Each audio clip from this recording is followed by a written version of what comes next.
Boop, bop, beep.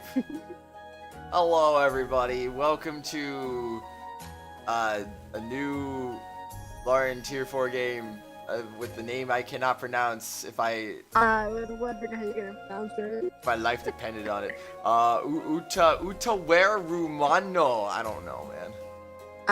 Is that right? Utawarerumono. Oh gosh, what? Yeah. Confusion. Oh man. Yeah, I know nothing about any of these games, apparently. Also, apparently this is the second game or something, but I mean, it doesn't matter if you play them out of order. So, yes. So you don't need to have played the first game to play the other two. You need to play this one before you play the third one, because it's a continuation. All that will happen, see references and characters from the first game in this one, and that's about it. Okay, I see. Alright, time to exit the gate. I'm kidding. This is a tactical turn. This is a tactical turn-based JRPG light novel. Not light novel, visual novel. Makes no sense. Yeah. Autosaves are created automatically during battle. During the autosave process, an indicator icon appears at the top right of the screen. You can load autosave data from the system menu via load. Select the data that you wish to load from the auto-select screen. Autosave icon appears while autosaving is in progress. Autosaves are made before each allied unit's turn. Autosaves are made frequently through each battle. Up to 10 autosave data entries may be stored at once. Once the limit is reached, the oldest entry will be overwritten. With each time, autosaves only occur during battle. Whoa! Autosaves, that's so cool. Whoa, it's a wormhole. Whoa. Is this gonna on? Wait, it's not voice acted in English? I told you before, it's only voice acted in Japanese. Voices off. Oh, that works.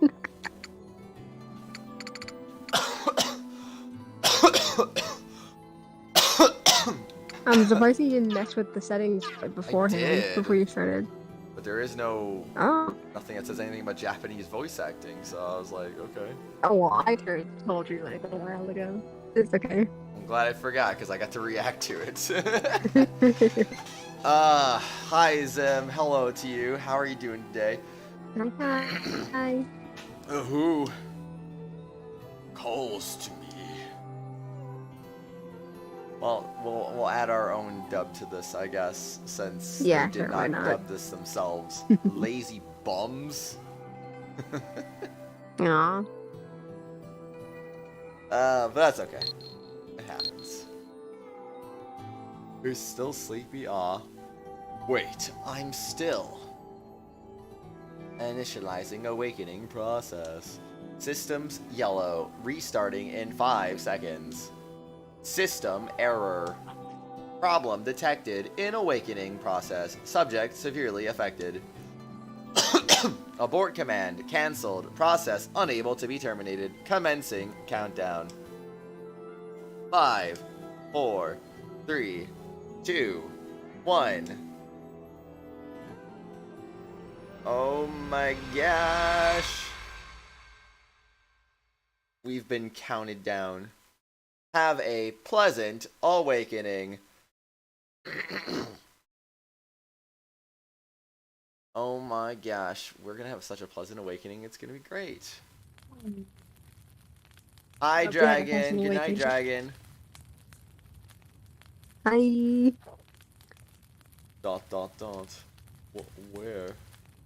Where am I?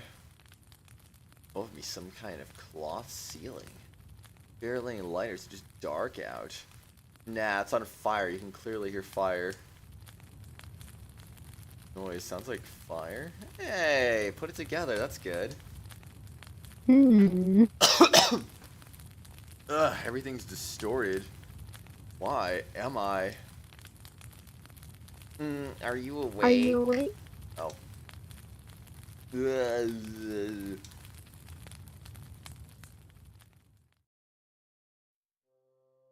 Whoa, it's a person.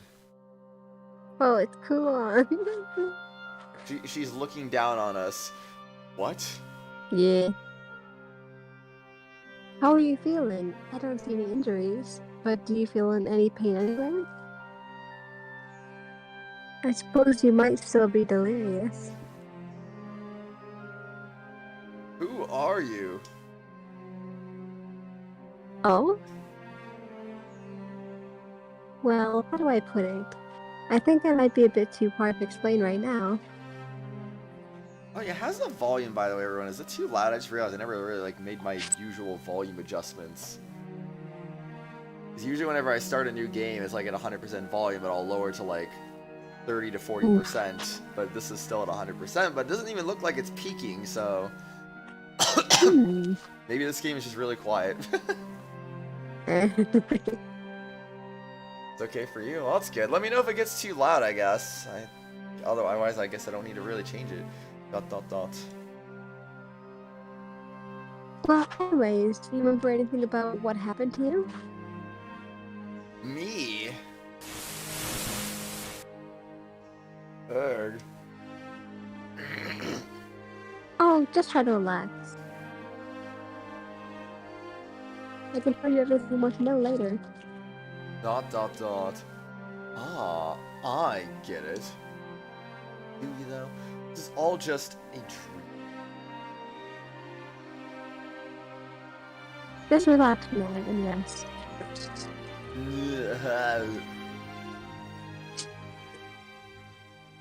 Indeed. Night. Good night. She can be Mario now. Oh dear, your room was a mess again. Hey, Uncle, I'm here to visit. You better be really happy, because today I'm going to cook you your favorite. Redacted. Dragon, you might want, if you want to watch that badly, just get some sleep while you still can. You aren't married, even when you're really old. I can marry you, okay? And I'll be still here for like 12 hours, so it's okay. Yeah. I really do worry. You don't have to stay here. You can always... You know, you can come back anytime. Then go to the school then. You seem so distant these days. Back then, it felt like you were always trailing around the two of us.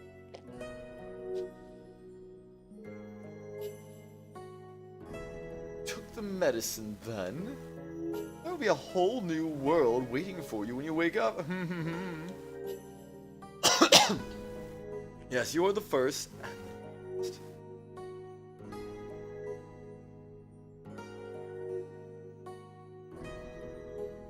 I'm not gonna make it for you anymore.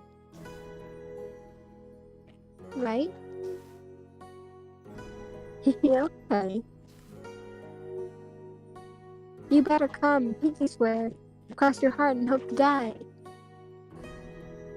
It's a promise.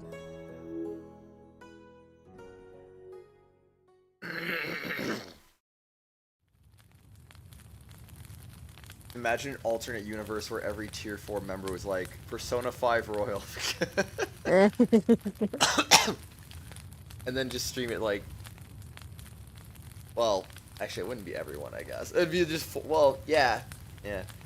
4 times at the end of October, just because why not? Oops. That's right. I promise. Go. Waiting. That could have realistically happened, but it didn't.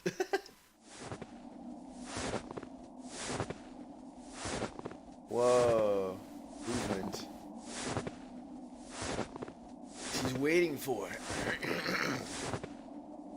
People. Epic. 。Achoo, excuse me. Snow. Something I've never seen before. Ugh, so cold.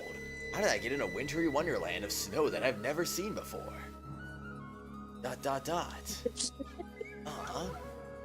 Come on, man, I live at the equator. I'm not supposed to see snow. I blink at an unfamiliar sight. Oh, it's the guy from the thumbnail. Oh my gosh. Yeah. Where am I? I glanced around trees and more trees, the forest, and a pretty dense one at that. It's like the endless trees are swallowing everything else up, even sound. Where exactly am I? I'm gonna end up in a place like this. Why? I frantically searched my memories. Ugh, it's no use. Can't remember what was I doing up until now. Gah! Sudden pain in my foot interrupts me. Huh? Nothing. The sudden pain in my foot interrupts my thoughts. I look down and realize I'm barefoot. I don't wear any shoes, man. Yeah, and the smiler, like, oh boy. Why? Achoo! God, it's freezing. Why am I... No, hold on. Why am I dressed like this? Not in this cold, it's just a flimsy gown. Not even any underpants. Oh, no. Chilly. Doesn't even begin to describe it. Probably picked a bad day to wander out into an icy forest.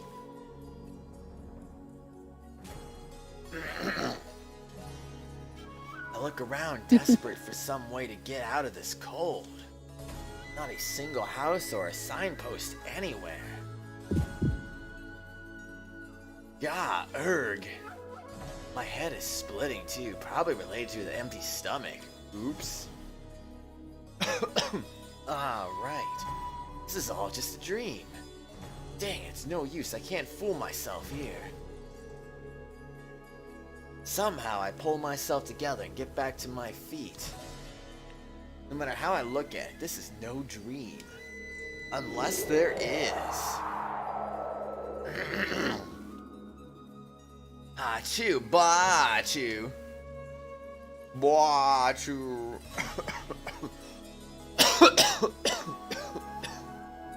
Achoo, ba-achoo. Stuck out in the cold with nothing but a robe and totally naked underneath it. Oh my gosh.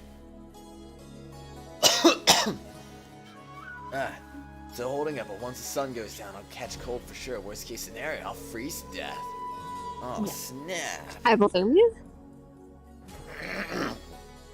Pneumonia? Maybe. Or not. I don't know. This isn't a dream.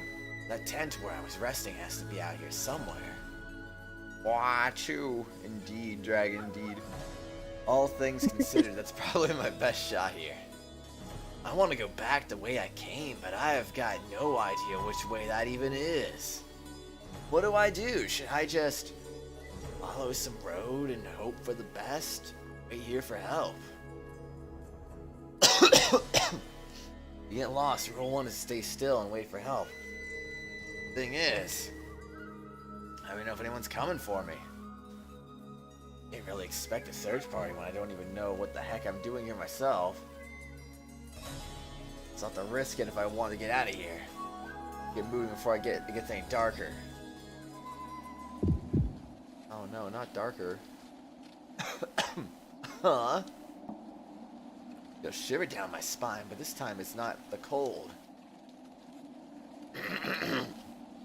What? Something felt weird. Was it the Mask of Deception? Oh gosh, no. Whoa, what the? Birds. And here I thought birds went extinct in this timeline. Oh, just a bird. Nope. Jeez, almost gave me a heart attack. I will see you later. Nothing serious. What a relief.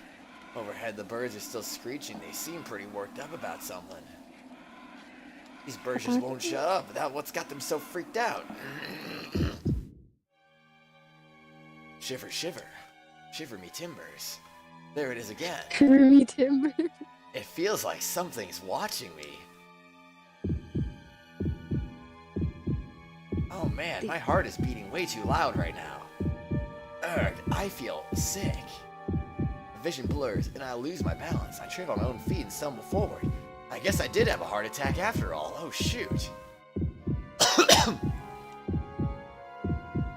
And in that instant... Bom, bom, bom. Whoa.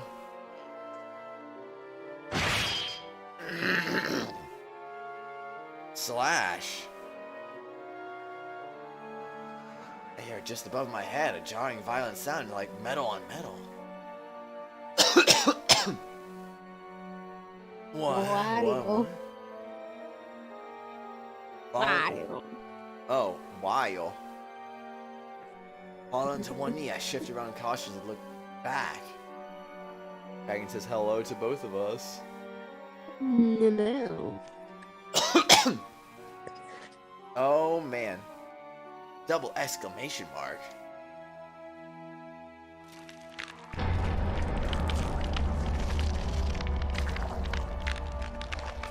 Wah, wah, wah.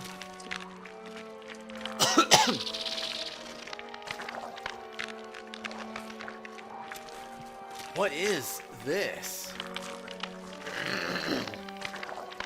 Bro, sharp jags and points like honed blades gleamed in the cold air. Like scissors. Or maybe a saw. Saws and scissors. Can't compare to that. Bigger than a human arm. What the? What is that? It belongs in a desert. Whatever it is, it's definitely insectoid. Excuse me. But this thing doesn't look like any bug I've ever seen.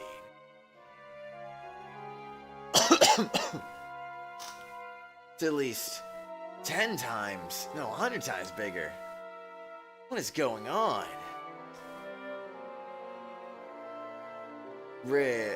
Revulsion wells up inside me and my skin crawls. I just want to look away from this thing. What do I do? What should I do? Run like a crazy person.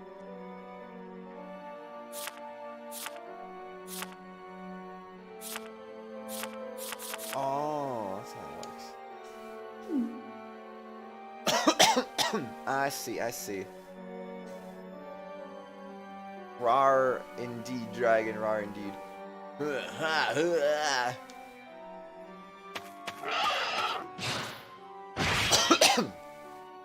Much. Without looking away, I jump off the cliffside in front of me, and I fell to my death. Oh I no! feel that unnatural sharpness cut through the air just behind me as I leave. 'Cause I know I'm going to die. I'm flying. For a moment, I'm soaring through the air. No, you're falling. Your brain makes you feel like you're falling slowly. I love flying. That's so cool. I've actually felt that before. Did you really? That feeling where like you're falling and like time stops or like slows down to the point where you feel like flying. Yeah. Dang, that sounds crazy though. I fell down the stairs face first one time, and that's what it felt like. Time was slowing down. Oh gosh. I feel like that would happen so fast, and I'd be like, oh frick, I'm whoopsie. Your birthday's coming up, Dragon? Nice. Ooh, Early happy birthday early to you. birthday. I feel myself hit the slope and tumble down the snowy cliffside. Gah! My back hits the ground hard. The impact knocks the wind out of me and I choke. Oh no.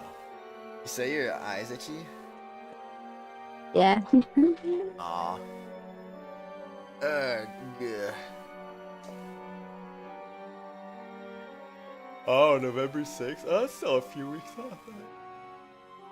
Whew. Good morning, Lewis. Gah. Body screaming in agony, but I don't have time. I stagger to my feet and start running.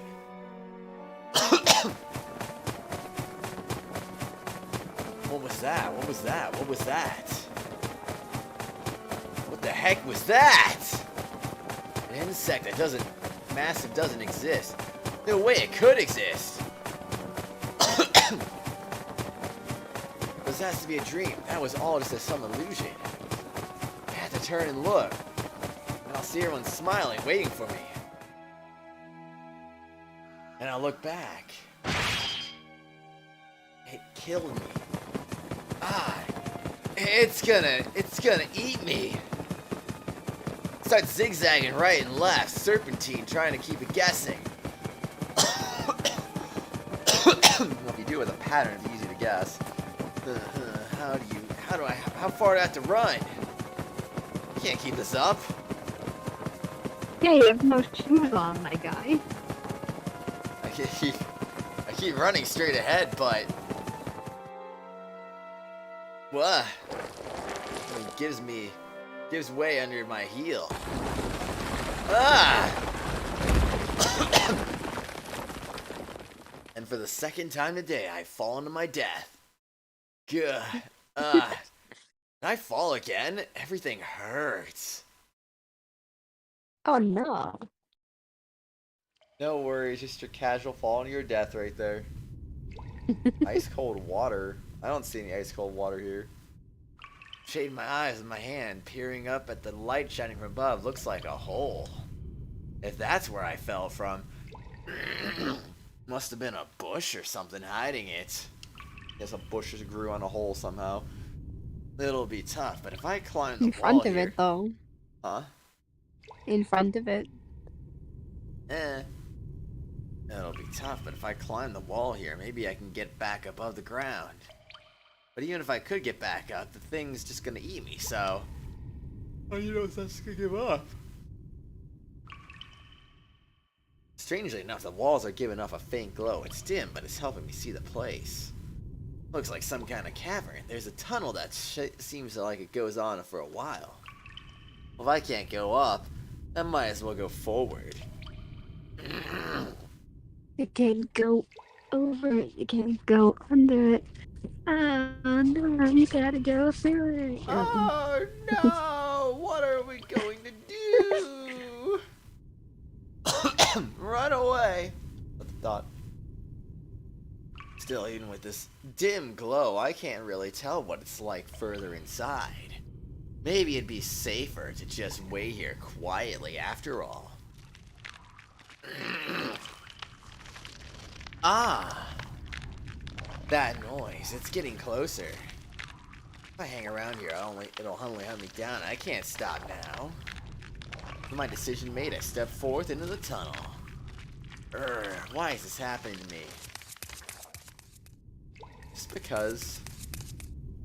Phew, I don't feel it chasing after me. Nice, Dragon. I'm glad to hear you got some ice cold water. I finally let myself sit. Exhaustion and relief setting in.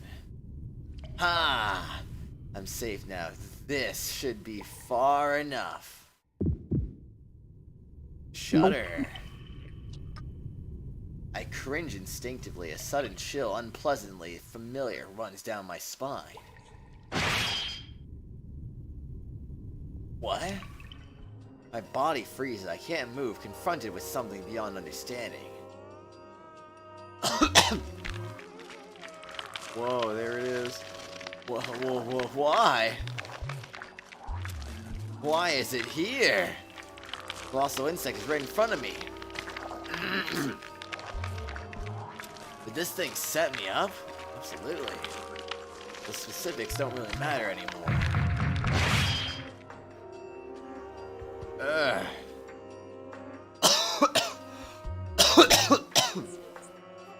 It happens in an instant. My back's to the wall and any escape is blocked by its sinuous body. I can't escape. A 1 liter water bottle? Nice. It creeps forward warily, as if it's learned its lesson from its failed attempts earlier. It leans in close enough to pull me in. With a single snap of its jaws and stops. Oh dang, he's performing drip marketing. Oh no, another drip marketing. Something like saliva is dripping from its jaws. Is this where I die? Clearly not. Like this, in the senseless situation, eaten by whatever the heck this thing is? The insect's jaws finally click open, gaping to devour me. I'm dead. It was nice knowing everyone. Drip, drip, drip. Oh man, more drip marketing. Let's go. Oh no. Dot dot dot. Insect suddenly darts aside without biting me, like it's trying to escape something. It is sent from far above, the train's loosened and massive as if to crush what is below. Oh no, it's a giant red slime. It engulfs a massive insect effortlessly. What the? Imagine you got eaten by the insect only to be eaten by that thing 5 seconds later. Hey, it's a circle of life. Like you wouldn't have had time to be digested yet. What is that? What's going on now? To the insect writhing and thrashing, trapped inside its slick, gelatinous body. The insect was already beyond comprehension, but this thing defies all reason, and it's melting? Excuse me. This enormous insect shell, hard as metal, bubbling like it's being dissolved, it's coming apart inside the slime. Is it eating the... Insect struggles desperately inside this amorphous creature, but its body is almost completely digested. All I can do is stare blankly, still in shock. Insect's face surfaces for an instant, but has no power left. Its vicious red swallows it up. Oh my gosh. Am I safe? Well, let's find out after I, save the game, of course. There we go. I whisper in sheer gratitude for still being alive. I survive. I can't keep myself from letting out a cheer of relief until I realize it's still there. The amorphous creature swells and heaves a short distance away. Dot dot dot. It's somehow still hungry after that huge insect. There's no reason for it. Won't go for me next. Get out of here before. Ah! Amorphous creature begins oozing forward towards me. It's gonna give me a hug. Oh no! Oh no, a slimy hug. It stops, just waiting like it's curious to see what I do next. Ugh. Can it hear me? Is it going off the vibration of the ground? Any sudden movements? And I'm dead.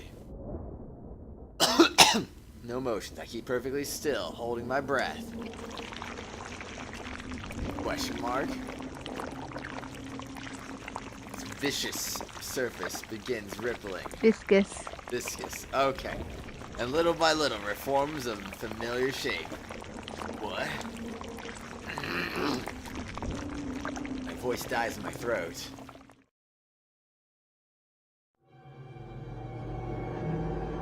That's nightmare fuel. Is it though? The face that appears before me is misshapen, gluttonous, horrifying, but unmistakably human. Is it though? I see nothing human about that. Unfocused eyes fixate on me. Mouth gasps and gapes soundlessly, like a fish drowning in air. What are you?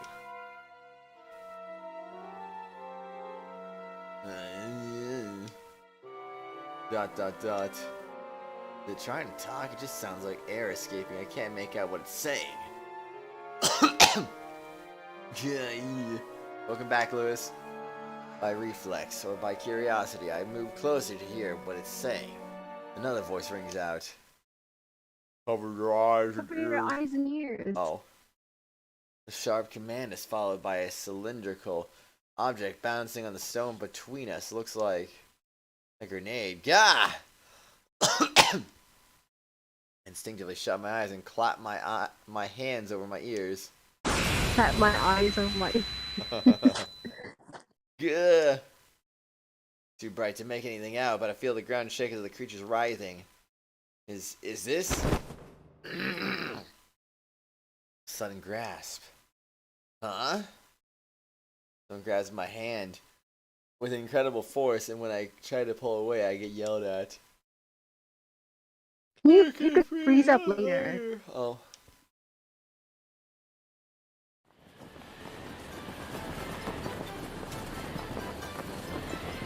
My body's floating in the air. It feels like I'm flying again. I nervously open my eyes to someone bounding forward, my hand in theirs. It's so fast, it's like we're the wind. What's up, Lewis? We cut through the air and the wind roars past my my ears. A rescuer glanced back to me as if checking on me. A woman? No, more like a young lady.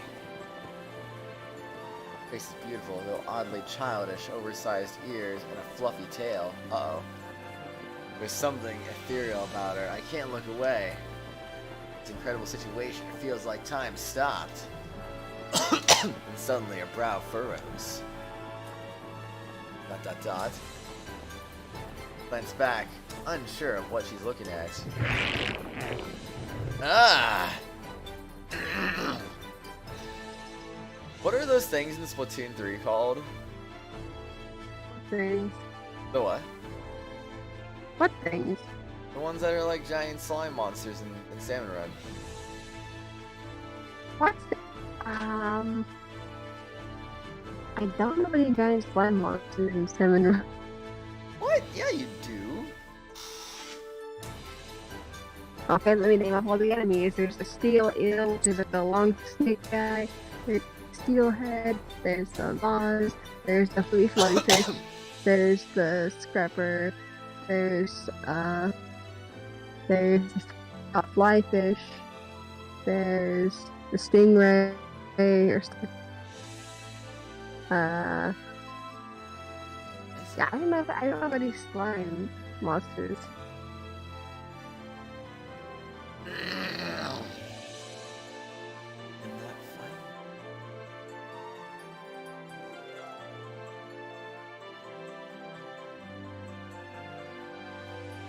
Wait, is this like Splatoon?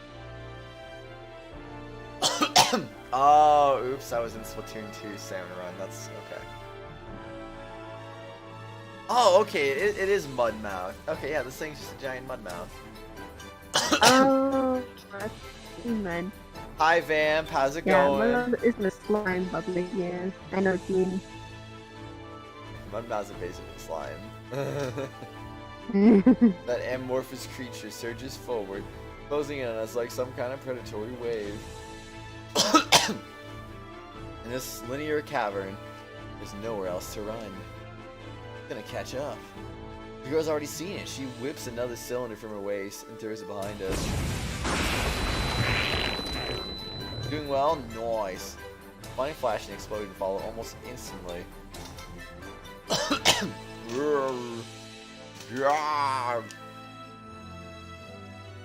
There's a chance. Chance? What's that? Doing well? Nice. That's what I like to hear.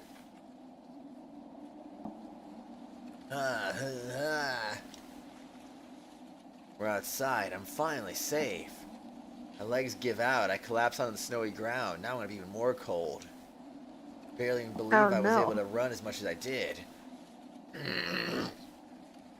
Guess humans really can do anything when their lives are on the line. Excuse me. The girl's exhausted too. Can't blame her. And she takes a seat catching her breath. Saved my life. I should at least thank her properly. Thank you so much for saving me. You even hear me? My throat is raspy and raw. And I can't speak up that well.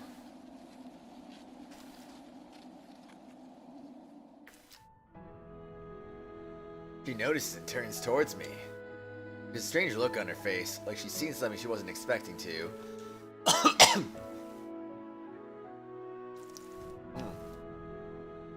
Seeing her face again like this, there really is something beautiful about her. Love the confused expression too. Wow, she's cute. Is something wrong with my face? Oh no, not really. Still though. Question mark? I take my eyes off of you for a moment and you disappear. But I never imagined something like this. I'm glad I met you in time, but in the future, I think I'd prefer you don't cause me such trouble. I'm sorry.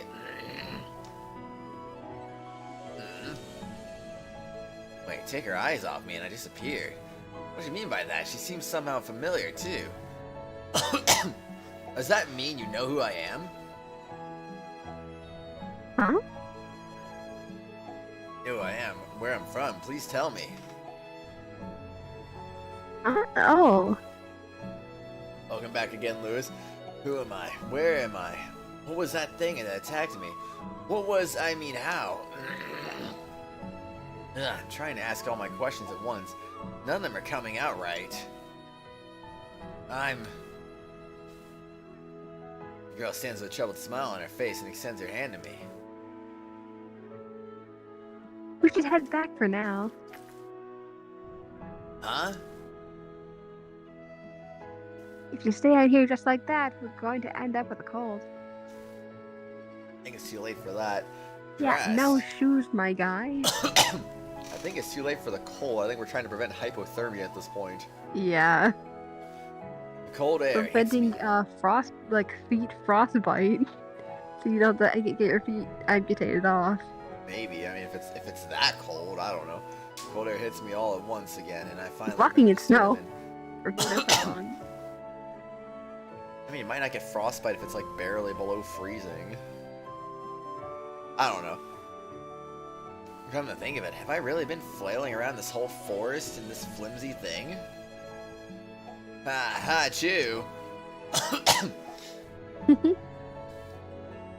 She lets out a laugh, clear as a bell at the sound of my sneeze echoing through the forest.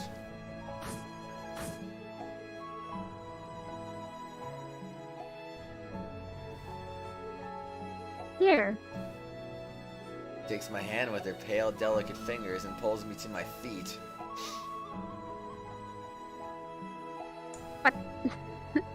Let's go. Hey! What's up, yo? I shift my hand slightly, crunching a water bottle in the process. Squeezing back at her grip, that lone touch of warmth. Couldn't have known what lay ahead of us, that this was only the beginning.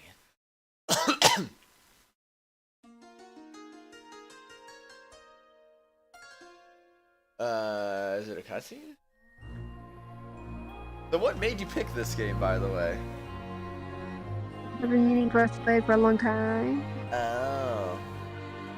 Oh, anime cutscene? Oh my. Apparently the original game, I guess, was made by, like, the PS4 version, Vita versions were made by Atlus, so I found out. Yeah, they are. The PC version is not. Yeah, I know. But in a way, you can kind of say we're kind of playing an Atlus game. Yeah, kinda. You thought that Persona 5 Royal was going to be the only Atlus game we played this month. Oh boy. Tattoo. wow, it's like a Tales opening. It's just anime. Yeah. Like, look at these characters. They're so cool. Look at these spoilers. It is very real anime indeed. Excuse me. Apparently there's actually an actual anime for this too. Yeah, I there is. I don't know. But in fact, the first anime is going on right now. This opening is very loud, by the way. It is? Oh no.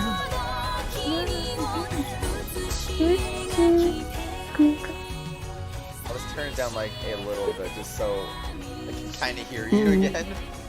Yeah. I'll turn it back up once the opening is over. Oh, an archer. Whoa, she took off a mask. It's cool and generally from the first game. Huh? It's two characters from the first game.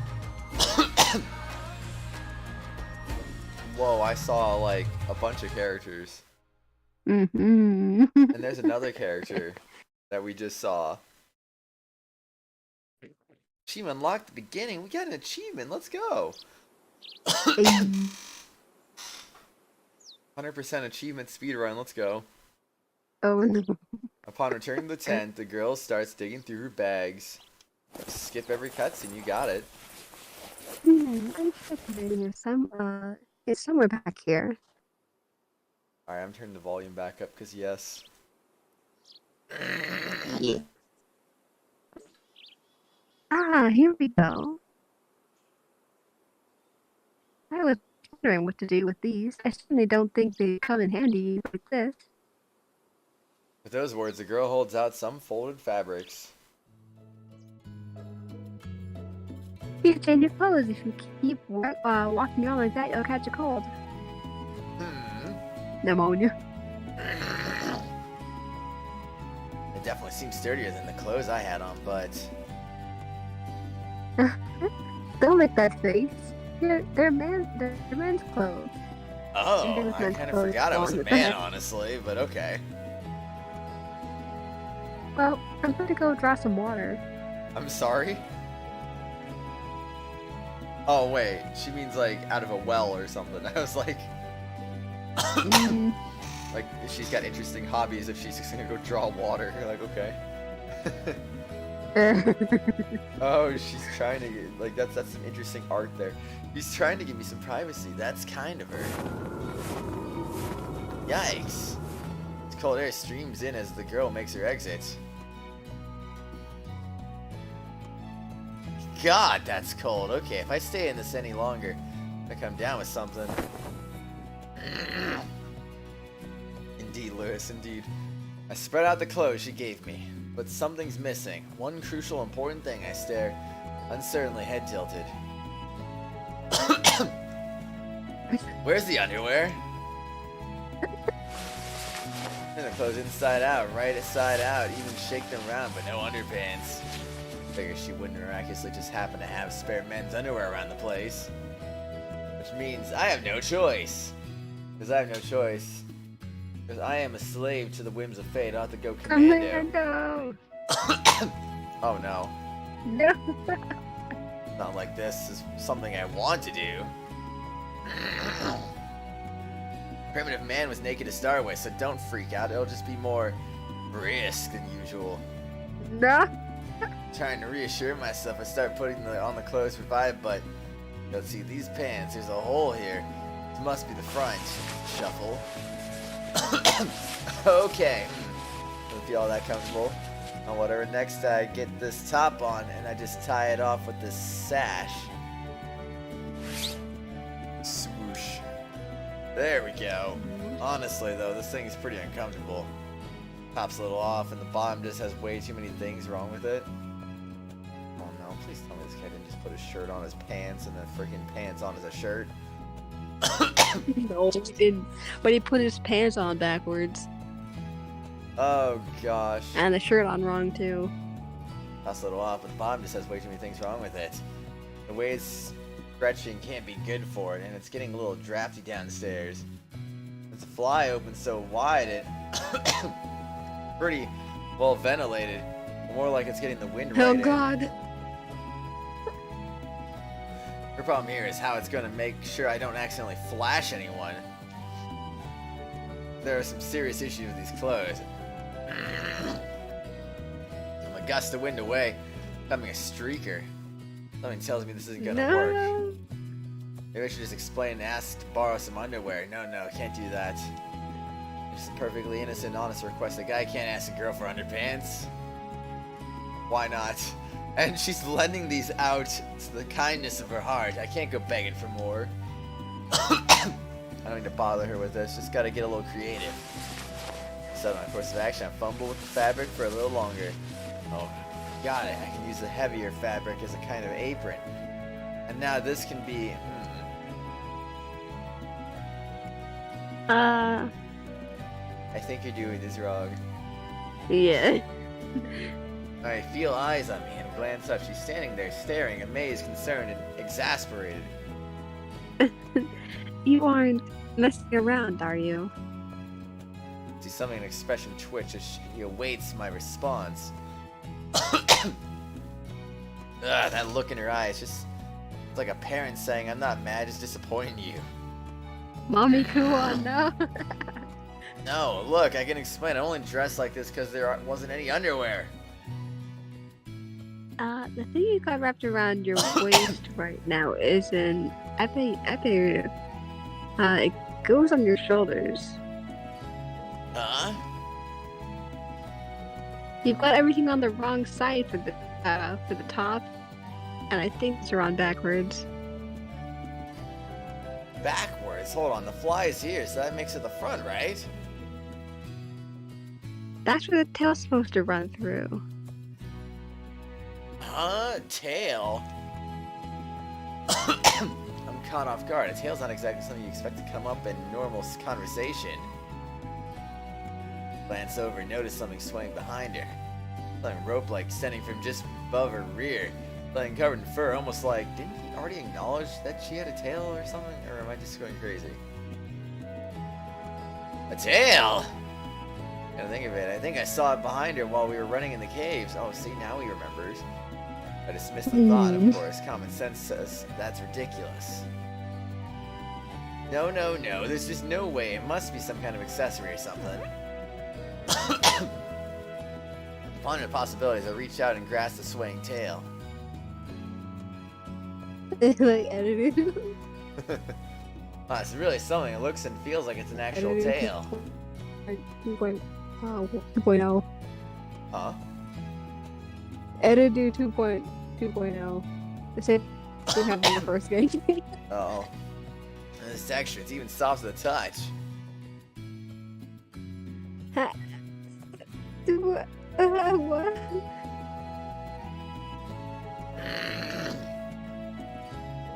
Fluffy, soft, and silky smooth. It feels amazing and make a perfect scarf. It's even wriggling, but I can't work it out if there's some mechanism moving it. Bloof.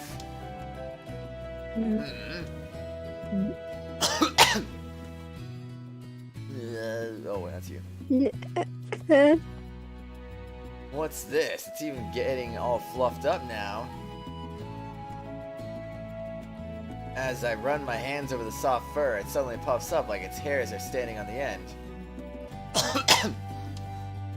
The heck? Curiosity getting the better of me. I grab with both hands at the moment.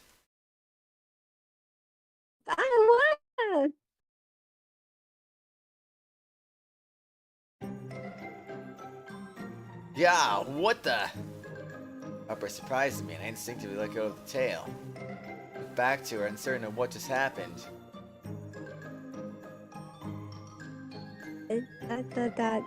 Dot.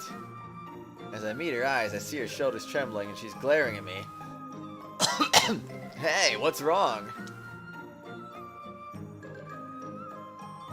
What's wrong?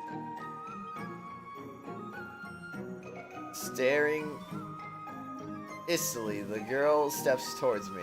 Icily. What do you think you're doing? What do I... What? You heard me. What are you doing grabbing the girl's tail like that? I was quite clear, I think. Yeah, okay, so she says kana, or I think a lot at the end of her sentences. Oh. Grabbing it. No, that was... That's Dot. Wait, you don't mean that's real? Of course it is. It's a beautiful tale of mine. Is then what is? No, it's just... Ugh. Stagger backwards, feeling a sense of power from her, completely at odds with her cute looks. She strokes her tail lovingly as if she's trying to soothe the thing after my picking at it. Even instead of cutting my tail without even a warning. No, well, I mean, how do I put it? Dot. A deep sigh. Looks like you honestly didn't know, so I suppose it can't be helped. I'll let it go for now. Well, sorry. Like, you expect anyone to have a real tail? Humans did evolve from apes, and I guess there's been cases of reverse evolution. Proxies, man, proxies. Oh no. Dot. Her looks at me strangely, as if she wants to respond, and belated attempted excuses.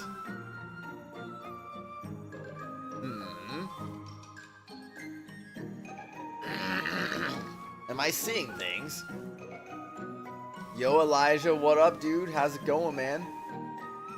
A beautiful face, elegant facial features, and shiny black hair. Yup, no problems here. Definitely cute. But that's not really the issue right now. Problem is, I didn't notice in all the commotion, but are those fluffy tufts on her ears? On her head, I mean? Whatever. What's wrong now? Anytime, Elijah, anytime. Glad to hear you're doing great. Those big ears, big fluffy ears, twitched for a moment. Oh, well that's, using a tail, she looks human, but is she something else? No, wait, I can't... No, never mind. Huh? No, wait, I can't afford for her to leave me behind for asking too many dumb questions. It's nothing. Let's just act like I didn't see anything. 1/3 human, 1/3 proxy, 1/3 not gonna say. I'm not too familiar with the customs and etiquette around these parts is the thing. Feeling sick because of the vaccine, but otherwise you're good.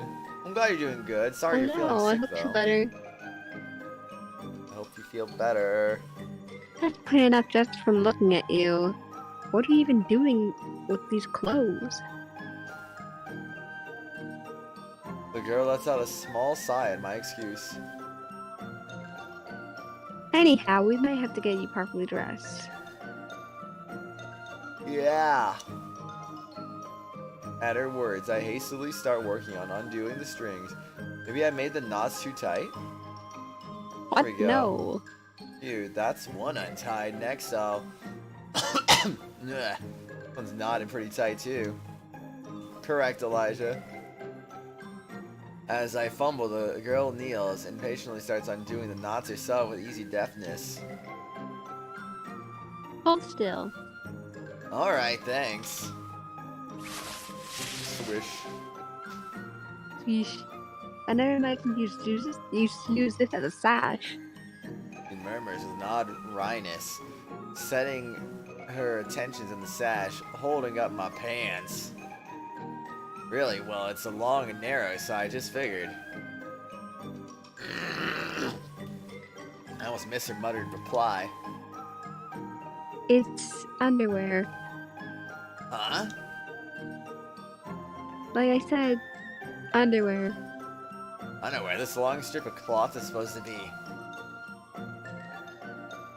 How is something this long supposed to cover it? Wait, is it one of those loincloth things? I suppose you could say that. I'm sure you didn't know, but still, the fact that you decided to use it as a sash instead.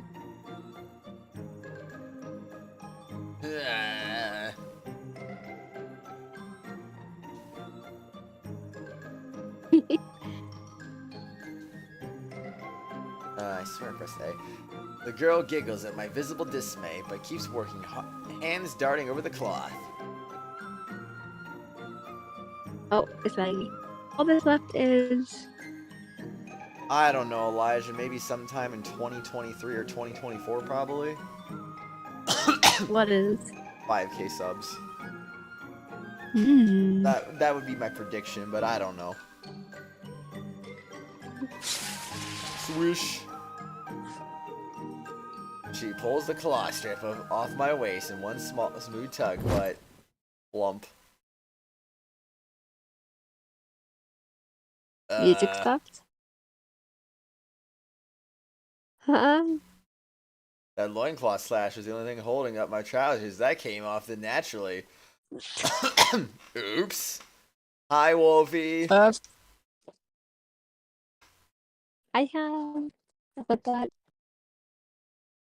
The pants hit the floor, and it flops before her eyes, swaying jauntily despite the lack of wind. The girl freezes at the visual ambush, unable to tear her eyes from the strange intruder. God. No! Hello? The girl's face, neck, hands, and body slowly flush bright red, like she's boiling whole, and then... E.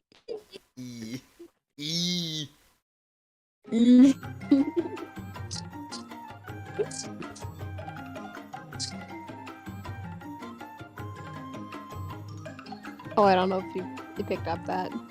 Apparently not. I don't know. Nope. Oh no! It's not picking it up. Yeah! Hook. How is that scream coming out of her? I feel faint for a moment, overcome by ultrasonic distress. I put my hands over my ears, trying to block out the piercing shriek. Thud.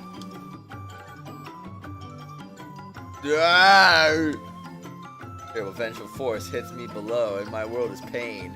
No! Bro, what? No, come on. No! So need to finish the anime? Do it. Hi, Mia. Anime? Well, she went back to normal fast. Which anime? This anime. Wait, what? There's an anime, remember? It? Huh?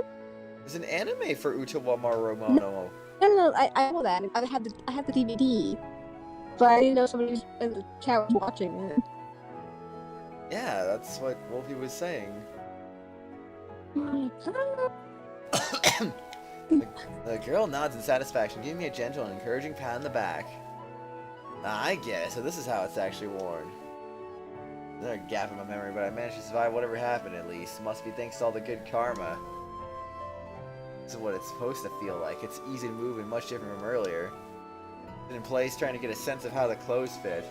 Compared to this, the first try was like getting myself into a straitjacket. No tail to speak of and no intention to show off my butt. We agreed to sew the tail hole shut. Talks about having a tail like it's natural. Seems fine with me not having one. But curious about that. I guess everyone's different. Thanks for everything. Turn towards her, formally expressing my gratitude. Oh no, I don't mind. We did have a few misunderstandings, so... Wolfie says she watches on Crunchyroll. Also, yes, Lewis. Of the first anime of this, you cried and loved the song. Aww. Yeah. Hey yo, more Uta fans, let's go. Nice. You haven't read this one yet. Yeah, I have the first anime as a DVD. And the other two are on Crunchyroll. Nice. Oh, okay.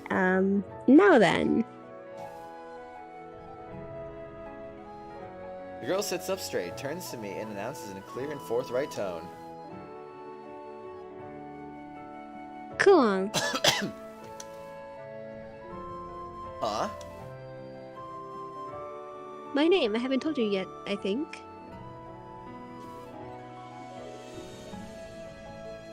Kuon, that is my name. Oh, your name, huh? Kuon. And what did it call you?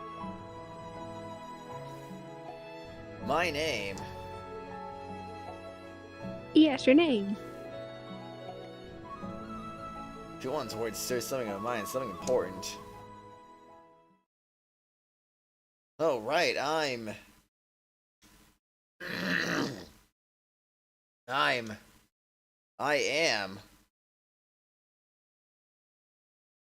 That's what I thought? Wait, hold on. I bury my face in my hands. Try to dredge up any memories, there's bound to be something, anything. I am.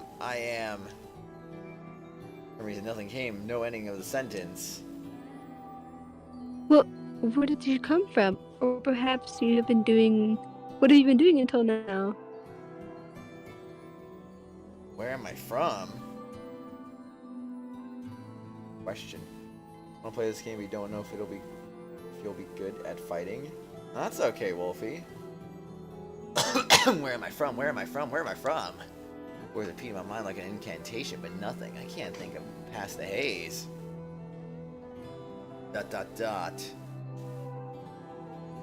I see.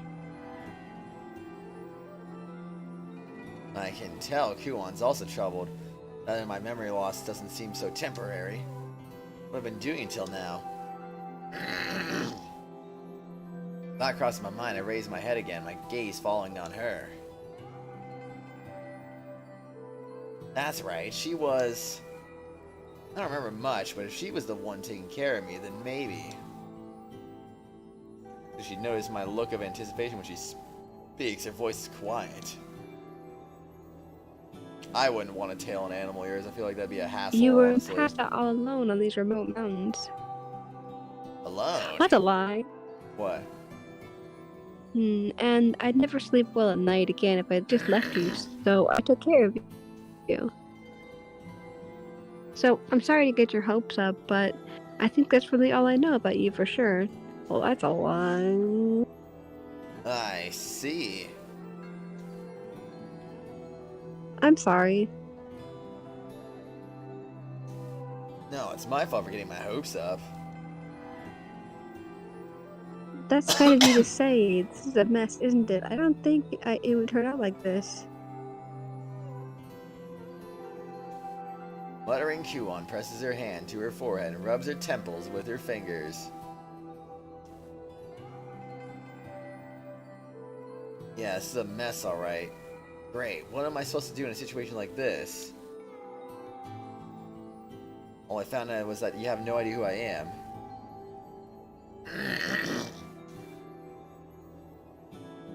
By the way, where am I? Would you understand if I said we're west of Kujuri? Deep in the Shinchiri province? Shinchiri province?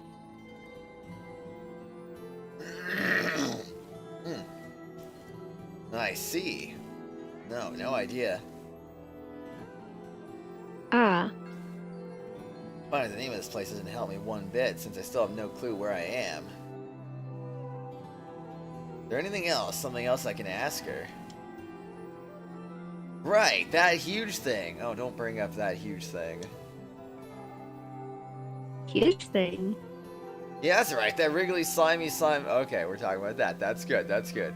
That wriggly slimy slime that attacked me. What was that? I was about to say this game used to be rated adults only at this point.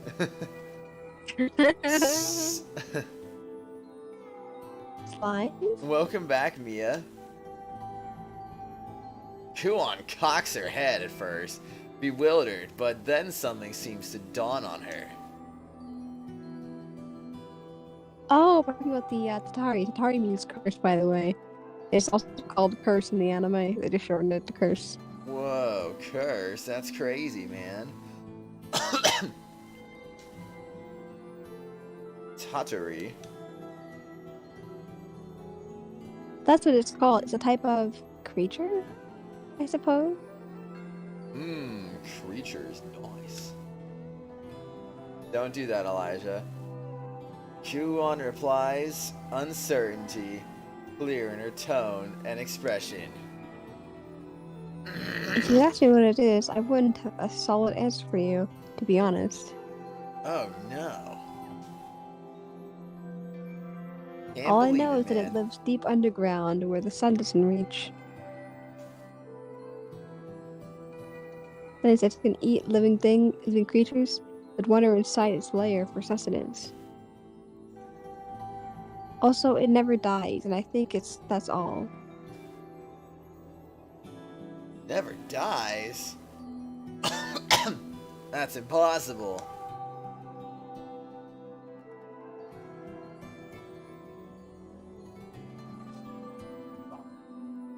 Right, it just can't. Oh, you guys also took the same vaccine. Nice. Well, some people overreact. I mean, talking about the flu? We talking about COVID? What are we talking about exactly? I mean, I got my flu on Wednesday, and then I was like on Thursday. Great.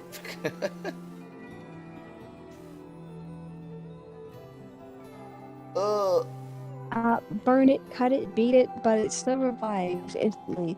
No matter what you do, you can't kill it. No, come on. No living creature could actually be immortal. Its body and mind are just that resilient, and that makes it hard to kill. No, it's true. No matter what you do to it, it never dies. Doesn't matter what's done or how. You just fight to drive it off or scare it off with lights and sounds. Loud sounds. Those seem to work well. We don't even know how many there are, or much about it at all, really. Oof. What kind of monster is that there? That's way too spooky. Unless it isn't. So, you were really lucky. If I arrived just a bit later, there would have been nothing left of you, right? You don't need to apologize, Wolfie. Her words bring to mind the huge insect swallowed whole and melted away in the thing's body. Kuon laughs me with the sudden paleness, and my expression continues. Don't worry, stay away from its habitat and keep to the path and I'll travel in the wild. Gotta go, Since I'm Elijah. gonna keep Alright, these see you, rules dude. in mind, you won't run into any trouble. Rarely, huh? Everything I went through, all that was just ridiculous, improbable, bad luck. Well, you never know. It'd be best to just accept that these things happen and deal with it, I think. It's Kuon. Oh. After all, a gust of wind at the worst time could be all it takes to end someone's life. He says it almost casually. Not sure if that matter-of-fact tone is because the whole mess is behind us, or... Well, what do we plan to do now? things. Now. Yes, things. What can I do? Sorry, I suppose it's a bit of an unfair question. How are you supposed to answer a question like that when you don't even remember your own name? Have the baby sit by yourself while your mom and sister go out for shopping? No worries, Wolfie. I hope it goes well. Yeah, that about sums it up. Well, if that's the case... Something occurs to her. And she offers a gentle suggestion. Oh no, not the gentle suggestions. Perhaps it's some kind of fate. Why don't you let me look after you for a little while? Huh? It's our idea that has me at a brief loss for words. You're gonna take care of me? Oh no, I couldn't, but I do appreciate the... No, wait. Go off on my own here. I'm either going to get lost or end up at some monster's dinner. Still unsure, but she's done a lot for me, but you wouldn't turn on me now, and not after all this. At least rely on her until I understand what's going on. I'll just accept this as some good fortune. Understood. I'll be relying on you at the least for a bit. Gwen smiles gently as I bow my head to her. Yes, I think that's a wise choice. Obedience is always a good thing. Yeah, clearly, very clear. If I had refused, I probably wouldn't have made it on my own. Well, now that's settled. We should at least decide on a name for you. A name? Well, you can't stay nameless forever. You can't remember what you're called, right? Yeah. Here's a point. Not having a name could get inconvenient, especially when we get into town. Okay, anything's probably... Hold on. Maybe this is a golden opportunity? I'm not happy about having no memories, but it does mean I basically got a clean slate. Brings us to this. I can pick myself a really cool and mysterious name. If my name was something bland and dull before all this. Well, that's not so bad. It could just be as easily have been something ridiculous and embarrassing. You know what? Amnesia's not so bad. It's awesome even. Gotta get the best of a bad situation. No, Mia, I stream for 12 hours on my days off, remember? I feel like I say this every time I do a 12-hour stream. It's my day off, it's a 12-hour stream. If I stream early, it's my day off, it's a 12-hour stream. So yes, it's a 12-hour stream, not a 4-hour stream. This is a real opportunity, you can't just go with some random name. Is your math class need to be back? Take your time. So to think of a name cool enough to make people jealous, but not something I'd regret later.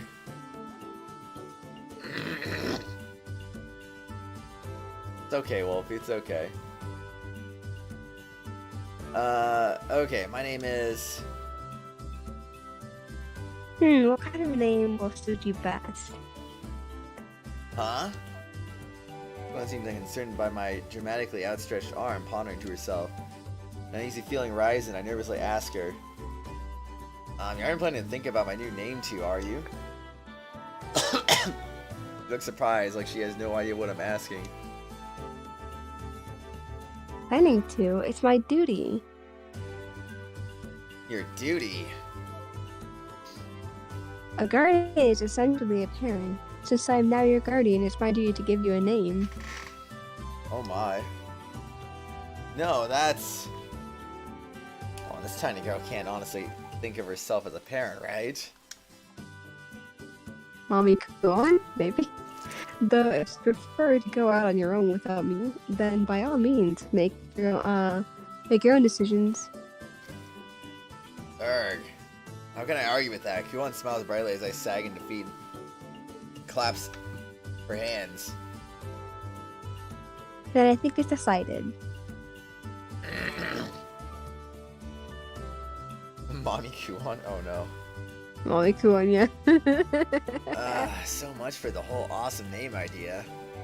In the end, I guess I still have no say in anything, and not even my own name. So let's see, your name is... Kuon cocks her head, looking thoughtfully to the ceiling. ...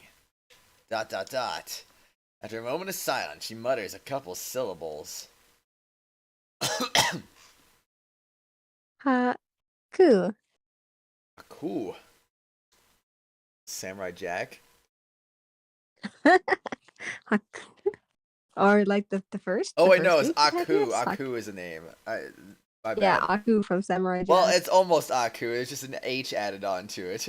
There's Haku from Spirited Away. Huh? There's Haku from Spirited Away.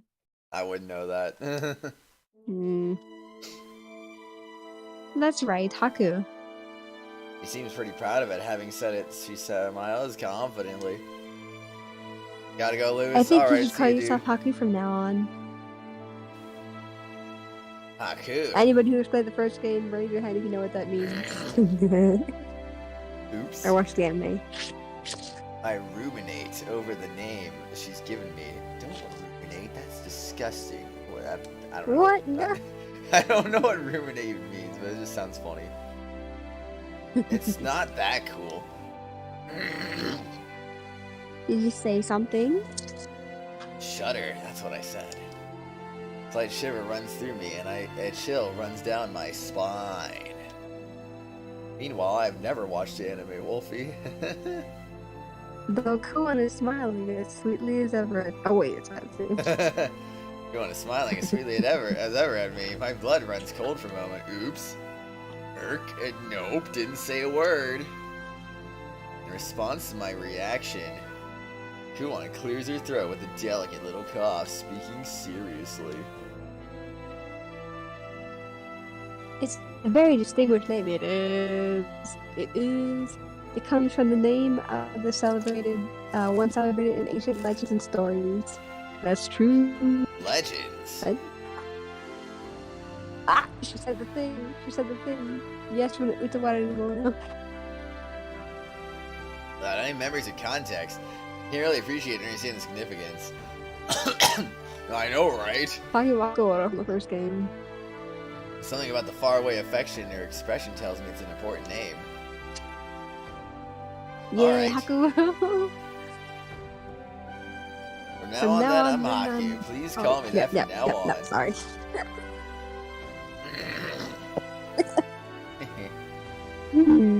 Glad to hear it, I think. You haven't even gone far, you're actually stopped on episode 1? Oh, I thought you watched a good bit of it, Wolfie. Never mind then. Did you watch the original 2006 one, or did you watch the Mask of Deception one? I have no idea. Jeez, it's too bright out That's why I'm here. asking. Well, I guess the sun still rises no matter where I am. Still, what am I supposed to do now? How are you feeling now, Kana?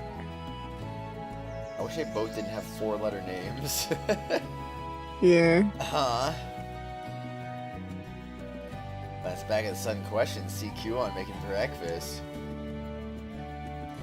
I didn't really see any external signs of it, but you could never be too careful. But Wolfie, I mean, your family dislikes it when you watch anime, but which one were you watching episode 1 of? I guess I feel. It's true that I was in a coma when Kuon found me, and then getting chased down by huge monsters. So I try stretching my shoulders and crack my neck with a couple twists in my head. Well, it seems like everything still works. You sure?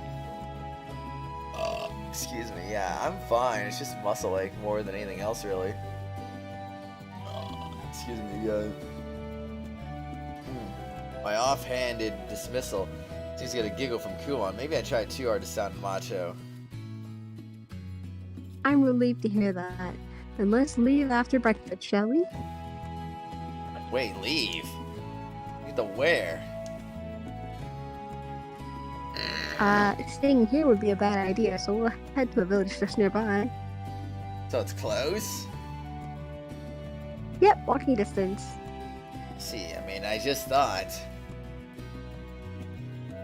You thought what?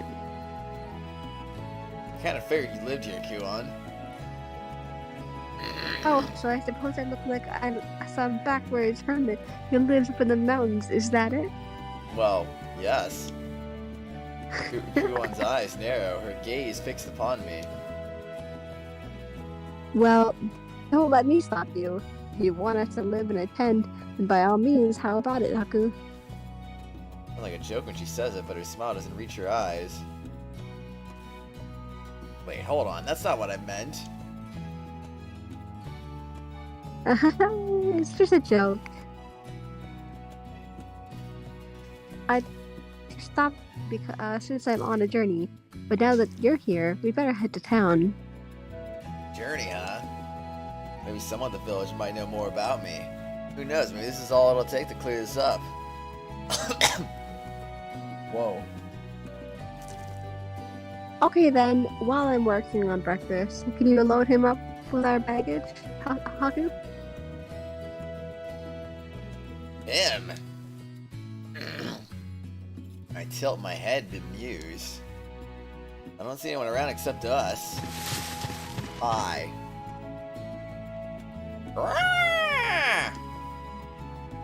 Holy! What the heck is this ostrich-looking thing? I don't know if Ostrich Prime here thinks I'm its dinner. He's trying to take a bite out of me. Ostrich? I don't know what you mean. He's just my steed. Steed? What, like a horse? How could this thing be a... well, no, just look at Kulon. Guess if she says it's a horse, it is. God, I can feel common sense draining away with every minute I spend here. After breakfast, we pack up the tent, and with the sun low in the sky, we set off with an ostrich. Ostrich horse? Mm-hmm. By the way, is this really okay? What could that mean, I wonder? We said you're on some journey. I hope I'm not messing up any of your plans here. Everyone responds easily like it's nothing. I didn't come to this forest for anything important. It's just a little detour, so don't worry. Oh, yeah? Yes, it's not a focused journey or anything. Anyway, I just go wherever the day takes me, you know? Oh. Of course, there is something I'd like to accomplish. There's something too urgent. But most of all, I just want to feel the air of new lands, see and hear things I've never experienced before. Oops, it's turn.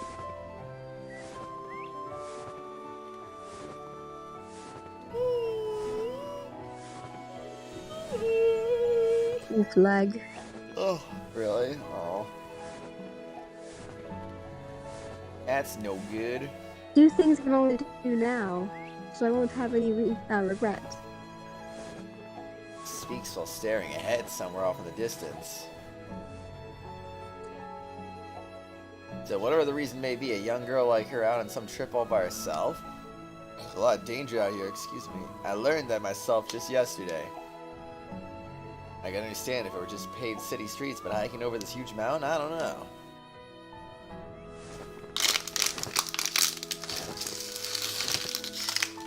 You know, I'm about to bring up my concerns. When it suddenly comes to a halt, she extends her arm to the side, signaling for me to stop. And on the ostrich?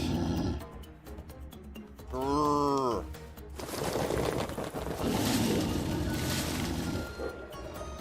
What the? Wow, dogs, no wolves. I'm no biologist, but it's safe to say there's something close. Hey, what do we do? Do what? I get it. I think it'll be fine. There's not much to worry about. You think? Sure, just stick around, and they'll scatter. So they're coming. Oh. So they're coming at us, which is annoying.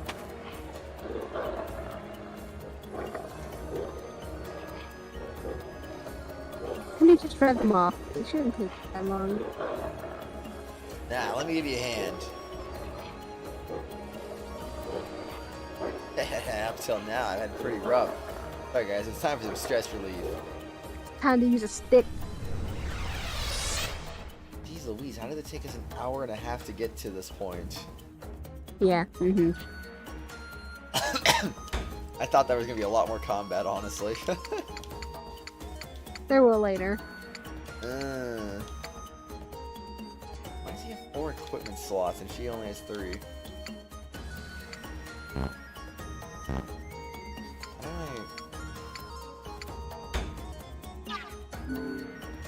The end preparation begin the battle? Oh. I'm a little confused right now, but I think I get it.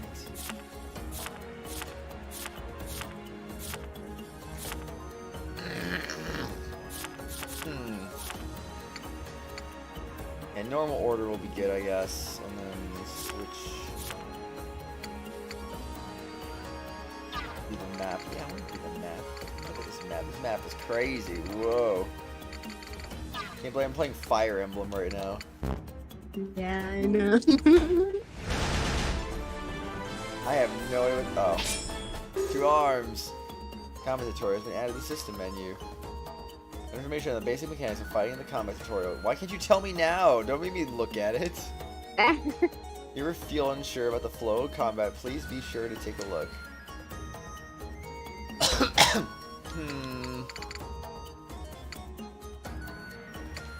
Where? And inventory units, confirm operation. Glossary? Oh, there's too much information here. Team unlock glossary. Once health reaches 0, the units are removed from battle. Attack power effects. Damage on the potency of healing. Defense affects the amount of damage taken. Attack affects freaking healing? That's OP. It affects the frequency of a unit's turn. Ally. Enemy turn order can be seen by reading the order of the icons on the left side of the screen below a unit as a simplified version of their status is displayed. Turn order can be... It displays the number of spaces the unit can move. Yup. Against target enemies means higher experience points and picking on weaker enemies. For experience points, you can also gain experience points simply by clearing a stage, but only upon your initial completion of stage in question. Oh, so you can do it more than once. That's cool. Use attack using action chains after activating an action chain ring. To aid with the correct timing will make the action a critical. The various effects such as increasing the amount of damage done and the amount of zeal gained. By leveling up a unit's action chain will also be strengthened and the number of associated actions will increase. You can perform actions by pressing A, the correct timing as with hitting criticals. Zeal can be charged up by using the action chain. Zeal is consumed when using certain actions chains. Skills when you use Zeal, it reaches 100, they will enter an over-Zeal state. Do it on like the right time. During battle, you are able to turn back time, but only up to 50 turns. As you turn back time, you can now return to the point you were at before you turn back. You're able to activate this function at the action chain results screen as well. So this is like modern Fire Emblem mechanics and cool. About putting the which came first though, this game or the Fire Emblem games that decided to introduce the turn back time mechanic? Oh, yeah, I have no idea which Fire Emblem games deal with it. Yeah. Go far, you can move and attack for both enemies and allies using this action. Simulation function can help you gain the advantage in battle. Simulation function during battle. If you place the cursor out of unit's movement range and press A, the number of turns it would take to reach the location will be displayed. And also confirm whether the unit will be able to ascend to a certain location of different area height. On a screen before using an action chain, you can see a forecast of the results depending on the amount of damage or healing that will be done. Displayed in the center by pressing X. Displayed the further details of the prediction.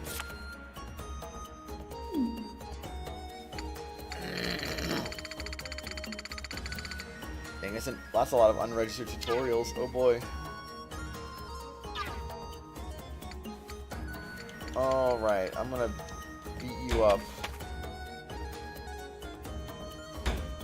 Action? Wait, I can't attack? Oh. Well, I didn't know what the heck I was doing there, but rip, critical hit. 10 EXP. Now, fiend, taste the strike of justice. Roar. That's true. What? Take this, ultimate justice slash. You're so cringy. Huh? Stop being so cringy. Nah.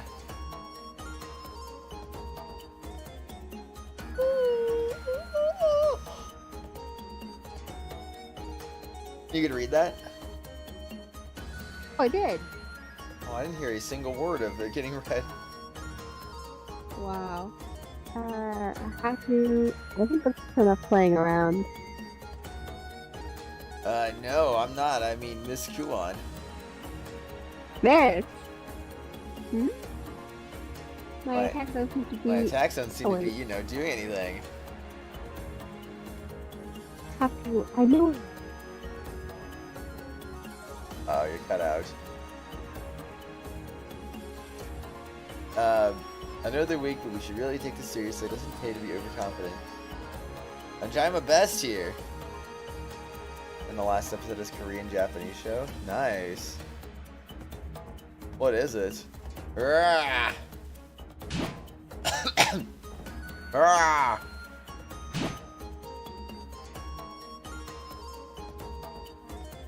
Baku? You're still Hey. cutting out. Dang, man. Yeah, you're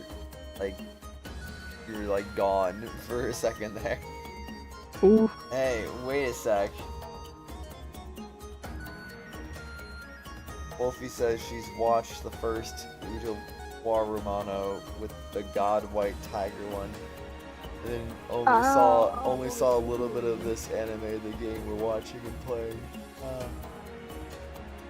Yeah, we'll look around. That makes sense. What's the deal? I thought these guys were supposed to be weak.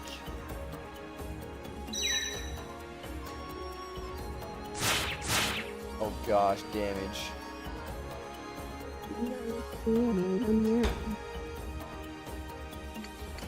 Okay, let's just move over there and murder this guy.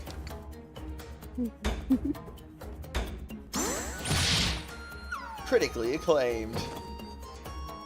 Team unlocked super effective. 9 EXP.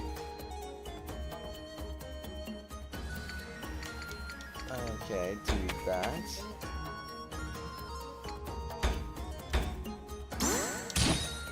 Critical hit! Only 9 damage. Wow.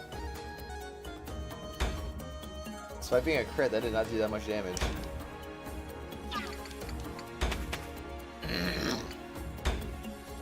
Die, monster. Alright. Cinderella and the Four Knights. Ah. Okay, I got you.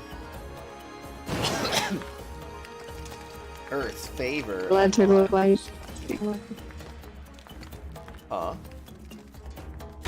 That's an electrical twice in a row. Critical hit. 10 EXP. Rip Zeal. Alright, just get Zeal to death. Critical hit. They dead. Ha ha, phew. Is that all of them? There we go, saved the game. Gotta remember to save on a regular basis, otherwise we lose save data potentially. That'd be bad. I need to use the bathroom and make myself breakfast. So I think I'm gonna go do that. Oh jeez. Excuse me. Oh gosh, they're an hour long. Oh my. Lauren, you still there, or are you still cutting out? Yeah. Okay. Yeah. Okay. Well, I mean, I can hear you, but you definitely sound like you're lagging a little bit. Mm. Just a little bit. Like I can hear what you're saying, but yeah. Okay. That's good. Anyway. Yeah, I'm gonna go use the bathroom and make breakfast. Get the good breakfast. I'm hungry. I don't know what I'm gonna make though. I'm gonna figure that out, I guess.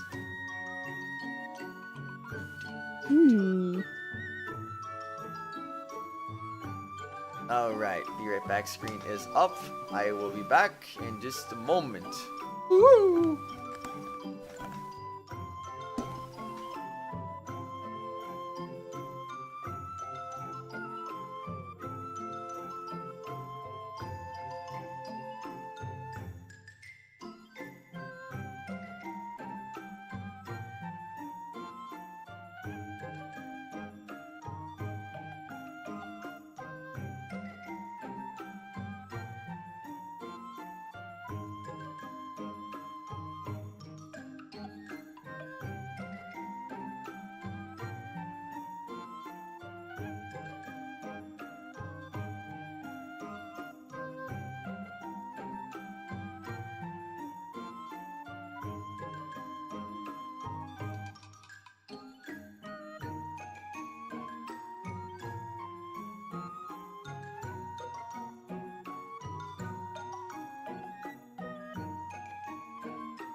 Welcome back.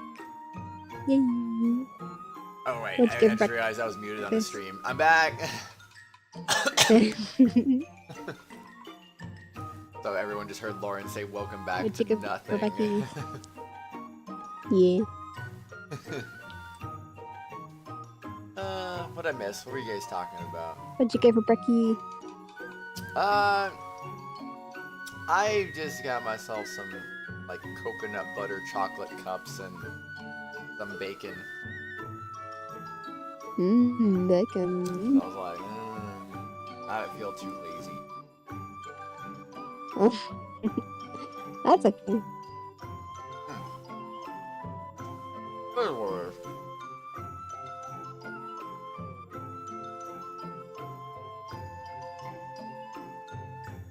Huh?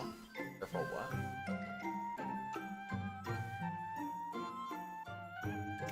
Oh, that's that one picture you sent me. Okay.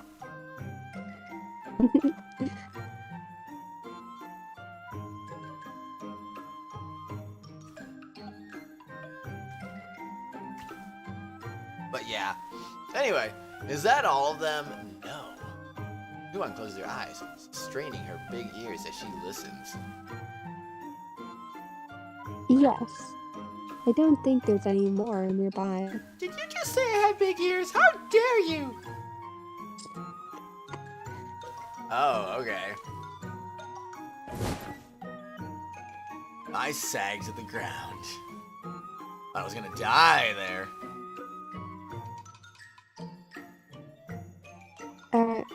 Well done. You did most of the work.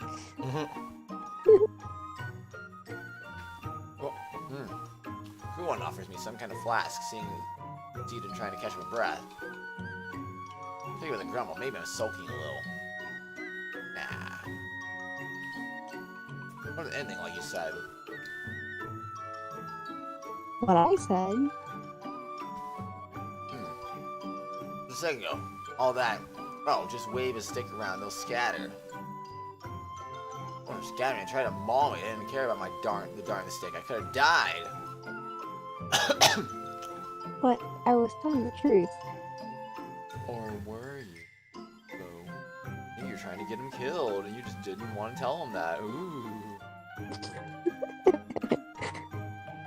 Can you imagine? That'd be terrible. It's like, oops. Oopsie. I can't believe I misled you like that. My bad, my bad. I've been back, Elijah.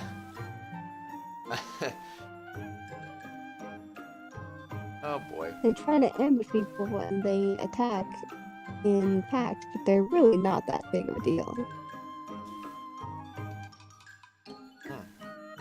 That wasn't a big deal.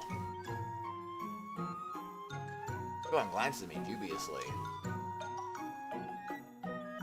Haku, maybe you're a bit, no, never mind. I think. Rip delay. Not sure what she was about to true. say, but I'll act like I didn't hear. I've got a good guess anyway. You're still recovering after all, not quite back to normal, and you seem I'm used to all this. But perhaps all you need is a bit of practice, but you'll be driving them off easily. I never want to go through that again. Alright, we should get back to the road soon. What already? Can't we just rest a little longer? Why are you weak or shaking slightly? I wouldn't mind, but if we take much longer, the sun will set. Are you okay with that? It would mean we travel in darkness. There's a good chance you'd run into more of them. Up here skyward, but the sun is nowhere near the horizon. This village is pretty close by, you said? Right, not much further now, I think. At the top. Hmm? Go on, meets my eyes with a look of polite confusion. Seems honest enough, it'll be fine. Just a little further, that's all. 4 days later. Unlock test of will. Oh dang, she got to level 3. When learn the action, gain Yona Kidori. I'm gonna call for an apothecary. Let me heal up. Oh, should I heal him? Complete bonus codex stealth. And a stealth because it's likely to be targeted by an enemy. Hi, Cookie. How's it going? You want the merchandise of this game? Aw. What'd you say? Wolfie says she wants merchandise of this game. Yeah, me too. Check information allocation. What's that?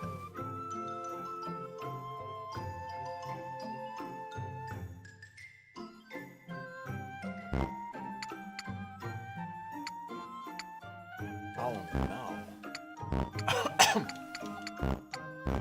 I can't change any of this anyway. Oops.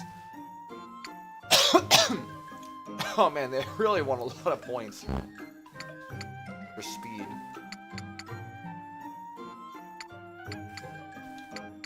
What's the most overpowered thing in this game? Is it attack? Is it speed? Is it defense?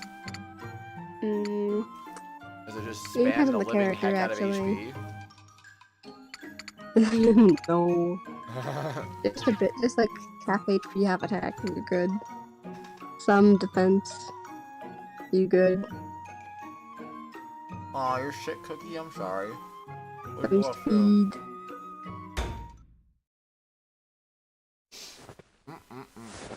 Next. How long have we been walking? Dipping towards the horizon, but the village, I mean, she's nowhere in sight. I've been walking for miles, but come on, looks like she hasn't even broke a sweat. Hiking quite a clip, too. Me, on the other hand.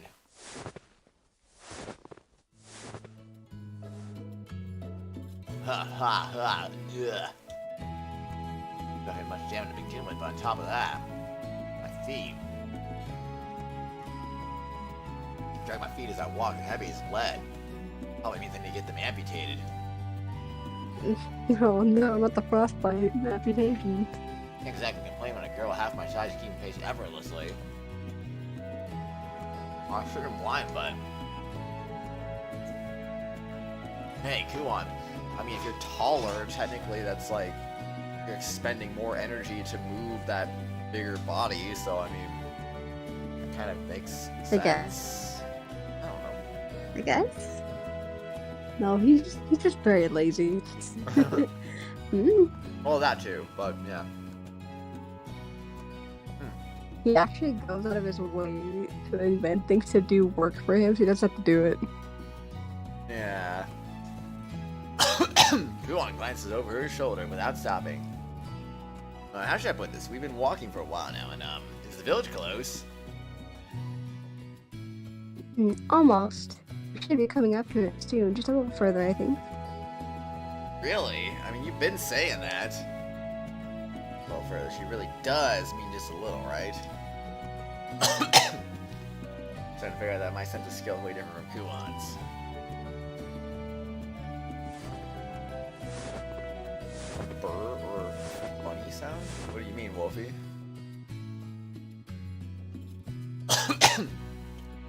Ha ha! Finally, we made it! All the gun as soon as we cross the threshold, my legs sore beyond reason. I made it. You go, me. You're done good. It'd be okay to praise myself for making it this far, right? I pushed myself this whole way. Hey, you didn't push yourself too hard, right? Kuon looks over at me with concern as I sit on the ground exhausted. Huh? No, not at all. I'm good. Totally fine. Sure. We stand in a hurry, denying her accusation. She's choosing these moments to sound so concerned deliberately, isn't she? Making it hard to feel good about whining. Really? Let's keep going then. Not much further to go, promise. With that, Kuon smiles mischievously and turns back to the path, moving forward. She isn't doing this on purpose, right? Or is a simple dirt one, probably common in rural villages like this.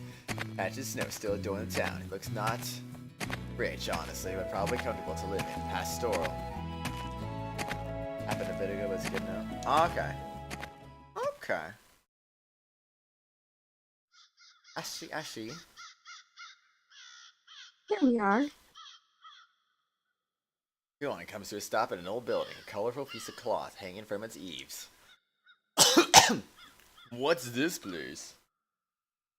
Again, places with this marker always is. It'd probably be good for you to remember that. It indicates the pattern on the hanging strip of fabric. Ding, ding, ding, ding. Inside is a large open space lined with tables probably meant to serve as a mess hall or tavern. A lot more colorful in here than I thought it'd be. He stays in his thoughts, but the window just changed for no reason. While I glance around, Kuon makes for what looks like a reception desk and pulls out a hanging cord. Voice from somewhere else in the building shouts, "Coming!" And soon, a woman appears from another room. Oh, Miss Kuon, welcome back. I'm sorry for not coming more quickly, dear. We've been terribly busy is all. Please, don't worry about it. Here, these are the medicinal herbs you asked me to get. Oh, thank you. You're a lifesaver, you are. Innkeeper happily takes the pouch that Kuon offers to her, weighing it with a scale. It looks like it comes out to be about 400, but I'll throw in a bonus and make it 450 for you. Oh, thank you. I should be the one thanking you, dear. Our stock was nearly out. You really came just in time. Please don't worry about it. Just hearing you say that makes it all worth it. Please stay the night. The room we had for you last time is available. That'd be oh, but there's two of us this time. Is that okay? Ooh. Oh my gosh, I can't believe you brought a second person, jeez. In the same room if that's possible. Innkeeper only just then seems to notice me, giving me a puzzled look. Wait, what was that you just said about being in the same room? Oh, frick! It's a long story. I picked him up on my way back, basically. Wait, hold on! Is something wrong? Yeah, you can go to a hot spring if you want to, Wolfie. Sharing room with a guy, you sure you're okay with that? It's not weird? Why would that be weird? Staring with genuine bewilderment. Is it really not that big of a deal? And would you prefer to be on your own rather than a bunk with a total stranger? But you aren't a total stranger. Besides, you slept in the same tent while I was taking care of you. So I figure I'll make a big deal out of it now. True. Be that as it may, you aren't, like, worried to be watched while changing your bro, or molested, or... Bro. Bro. What the frick? I swear.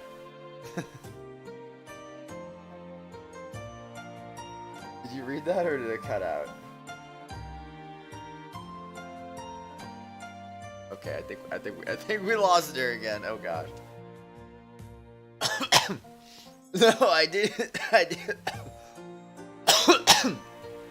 didn't mean it, dang it. You know exactly what I meant, and you're just messing with me, aren't you? Whatever could you be talking about? I knew it. You don't seem the vulgar type, and I doubt you bite the hand that fed you, so I'm not worried. We'll just hang up a piece of fabric or something for privacy. Or is that you just don't want to stay with me? Ugh. She's trying to blindside me now. Maybe she does trust me, but I don't have a leg to stand on to respond to a comment like that. The thing is paying for the room anyway. It'd be wasteful to pay for two. Dot dot dot. Just the one room, please. Sure thing. You must be tired, so why don't you go take advantage of the baths, relax for a while. Put my heart into making a good meal for you, so please look forward to dinner. We will. We do, though. Do you have any chores around the inn that need taken care of? Any menial labor or errands you have are fine, just as long as we get them done before dark. I think she's gonna work after making that grueling hike. I don't get it. What's up with her stamina? Also, welcome back.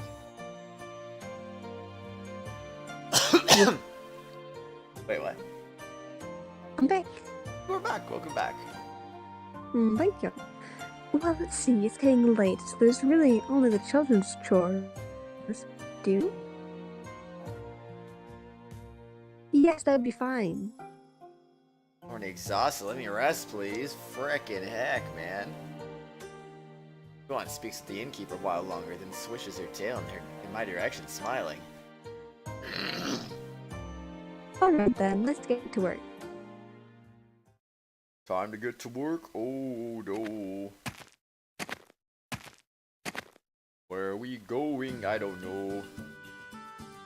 One leads me to a squat stone building near the edge of town. It seems to be the storehouse, multiple bags are stacked high inside. They lie open, seemingly full of tiny seed-like grains. The innkeeper wants 8 of these bags carried over to the mill. I see these, huh? That's right. Yeah, that's right. Now, that's right. She says that like it's nothing. Nice. But each stack, or each sack, looks like it weighs a ton. If she wants to work after walking all day, I wouldn't be able to even if I tried. Dot. Dot dot dot. Yep, 8 of these. Over to the mill. She wants me to help her. I'm exhausted. I can barely move for crying out loud. But I am indebted to her. It's bad form to just stand and watch. She's taking care of me after all. Alright, let me help you out a bit then. Huh? And a soft look on her face. Was she not expecting to offer to help? I said, let me help you out a bit. Dot. Going to stares in amazement for a moment, then smiles and nods. Thanks, I appreciate it. Could you take 8 of these bags over to the mill then? Sure, just 8? If you please. 8, that's actually quite a few. Wait a sec, 8? Wait, you mean all of them? Best of luck. Wait, hold up. Don't give me a best of luck and bail. You're making me do all the work? Huh? Me, I said I'd help, not do all the work for you. How can I accept this job for your sake? I'm not too keen on taking that away from you. What? For my sake, what does she mean by that? I thought that being taken care of all the time might be weighing on you, so I wanted the help. If you had some work to do to earn your keep with person, you wouldn't have to feel that way, right? What? That's completely unnecessary. I don't feel emasculated or guilty or anything like that. Either way, there's no way I'm going to be able to do this on my own. I'm going to need her help. The only jobs that innkeepers had left were children's chores, but it's better than nothing. Children's chores. Look over that huge heavy bags, each sack an armful filled to the brim. Something wrong? Kids carry these? Huh? Yeah. When they want to work for a little pocket money, sure. I don't mean anything by it. I just wanted you to know why it's the only job left. Well, as that last part pretty quickly, I get the feeling she hurt my masculinity. Come on, though. If this is a kid's chore, the bags must be way lighter than they look. Can't be that bad. I guess I better just get it over with. Whoa. Herg. Whoomp. Take record there, not light. Wasn't far from here, but it's not close either, and I have to make the trip 8 times. Bags as heavy as this doesn't seem like a work a child can help with, let alone do on their own. Well, how exactly is it a chore for children? Are you pulling my leg?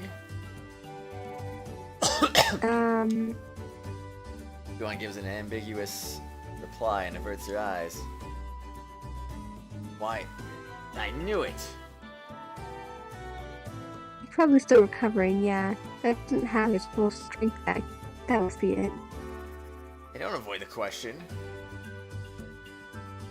You can't have you overexerting yourself, so sit there while I carry them, okay? Hey, I'm talking to you. You already gone, geez. I won't say no to a sit down, but I can't say I'm not annoyed. I should rouse myself and chase after her. Whoop. Huh?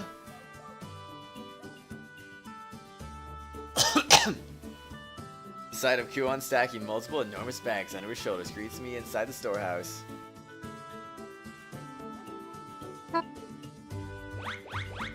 Whoop, whoop, whoop. Tosses sack after sack onto a pile on her shoulders, as though they were as light as beanbags. Coming through. Going the remaining 7 bags. The remaining 7 bags piled on her. Rose bounces effortlessly past me and out the door. What? You're winning right now. Nice, Savage. Good to hear that. How you doing, man? A children's chore. Not the dot. Right, I'm just gonna act like I didn't see that. Nice. We think it's going into the mill, man. Oh, welcome back, you two. Thanks for taking care of that. You were gone longer than I thought you'd be. Though, did something happen? Ugh. I slowed us down, obviously. We took a little detour, that's all. I thought I'd show Hawk around the village. So, well, we're a small town at best, so there's not much to show, I'm afraid. Okay, but I like it here. It reminds me of a place from my childhood. Okay. Too scary reference. It's a nice feeling. That reaction was confusing. I'm frustrated. What a sweet thing to say. Now let me tally up her bill. For send for the Shiakuni, I asked 4338 for the cyanide grass. Yes, mushrooms 313 sen. And the Kinjaku berries are 243 sen. Sen is actually a currency used for like an old currency, Japanese currency. Oh. The innkeeper lines up a handful of stick-like objects she speaks. Calculator, I guess. It's an awfully primitive one, though. And 3 cents for those grain bags times 8 is 24 sen. 3 sen? Oh no. You put a amount next to the rest. I guess it really is just pocket money for kids. Lodgings for the night are 720 yen. Sen. Not yen, oh my god, sen. And what will you be doing for food? Please include that as well. For typical food is 80 sen, which brings your total to 800. Then, subtracting 8% from the total for the herbs I bought from you. I'm in 68 sen. 68 sen. That was some fast math there. I'm glad the music's calming you, Wolfie. It's 557 cent, I think. 560. No, 5. 11 difference. Close enough. Yeah. Hmm. Hmm? No, it's No, it's 568. 5. Oh. 450 plus 338 plus 313 plus 243 plus 24 minus 800 is 568. There's no mistaking it. I am gonna pull out my own calculator and find out that both of them are probably wrong, but I don't know. Let's see. 24 minus 800. Oh, no, he's right. 568. Okay, so he's got a math brain. That's good to know. Yeah, he does have a math brain. Enemy shield is so strong. Okay, rip. I love these Japanese music. That's good though. That's good. Sorry, Haku, but you're off by a bit. I may not look it, but I'm pretty good with numbers. He's better. Oops, hold on, my phone's returned. I can do mental calculations like this easily, even with my eye closed. But you're wrong. I don't think it matters whether your eyes are open or not. Oh, hold on, my screen keeps turning. Oh no. The answer is 55710. You'll see. Carry the one, and I owed you 568 cents. Well, good thing she wasn't listening to her, huh? Yeah. And keep it looks left from the calculating sticks. Huh? Here, let's do this. He refills a pouch with various different size coins, holding it out towards Kuon.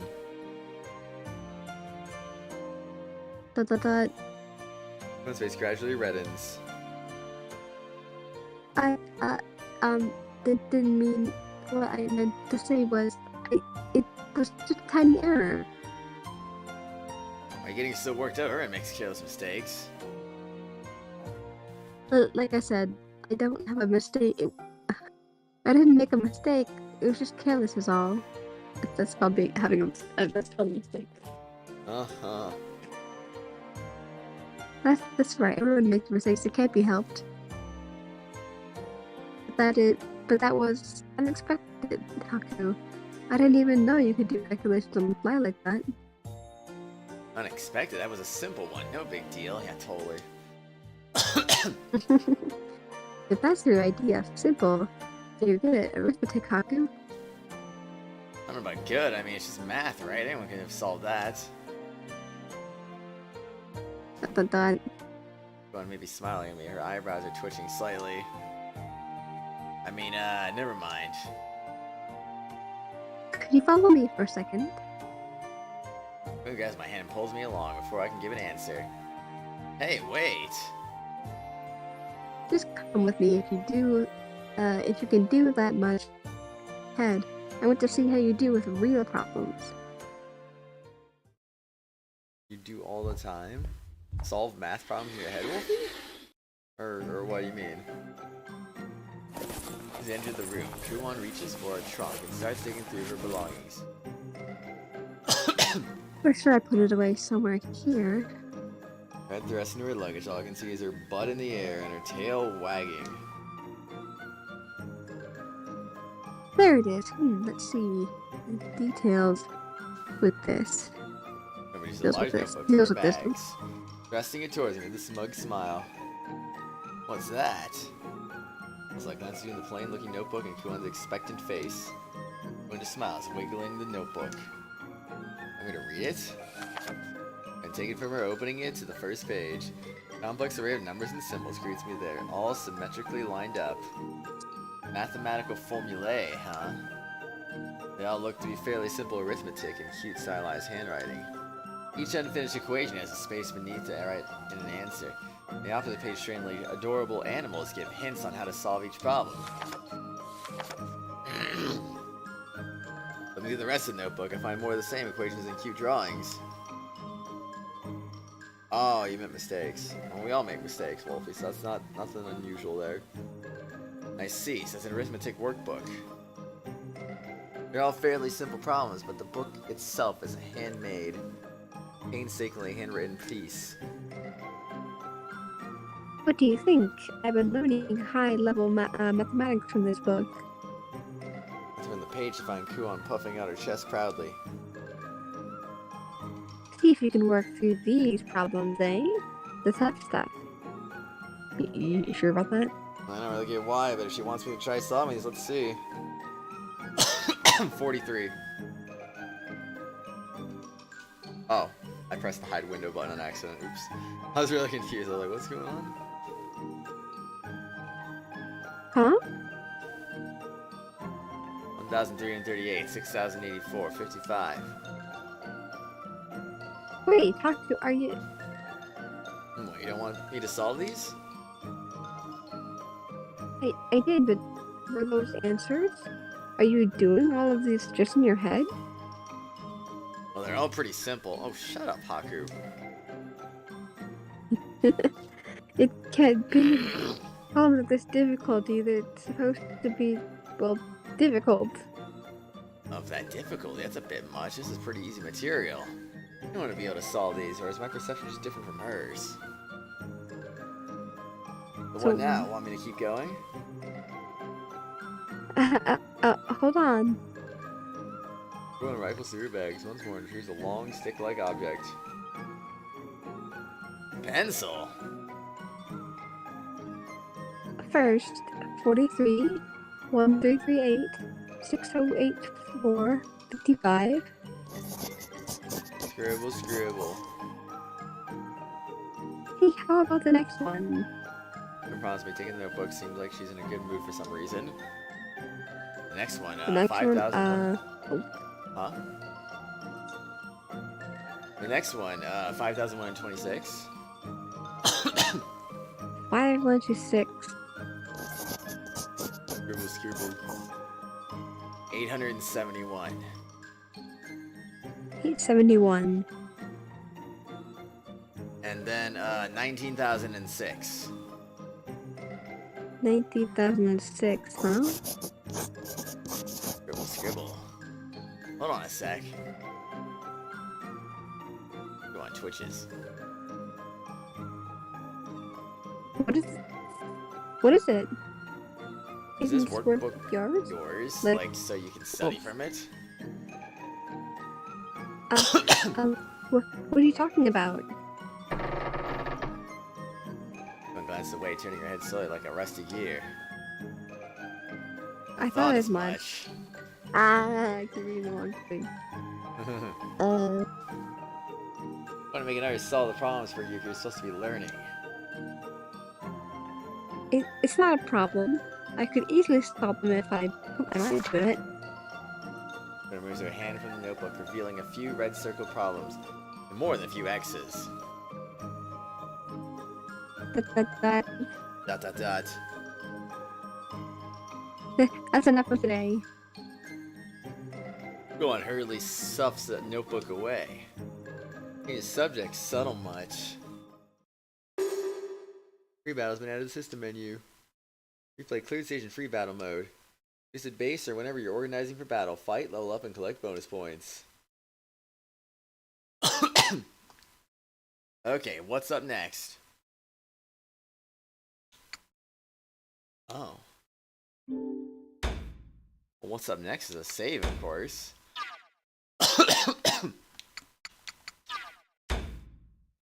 Through the dining hall.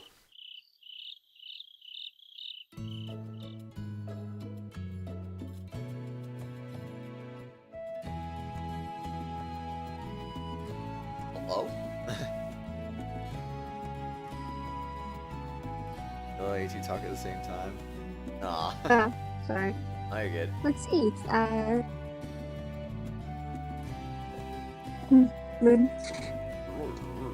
Dot dot dot. Oh, that's good. Spacing out over there? Come on, this is delicious. You're not gonna eat. Right. At dark outside while we were busy organizing. Some point, a tantalizing aroma wafted into the room from somewhere else in the inn. The scent tickled my nose and made my stomach growl with hunger. Excuse me, chuckling, Kuon led me downstairs, where we found a group of locals drinking and dining merrily. Now a staggering number of dishes are lined up on the table for us. Jeez, what's with these portions though? But they're all stacked so high with food they right on the top. Well, this is way too much for two. Heck, there's enough food crowding the table for at least 10 people.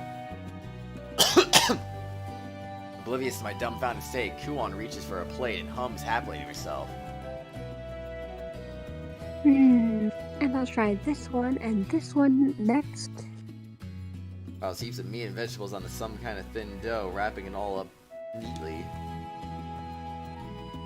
Munch, nom nom nom nom nom. Nom nom nom nom nom. The rat bustling, yeah, bursting, whatever, at the seams with the ingredients, disappears in just a few bites. Hi, Noodle! What's up, Noodle?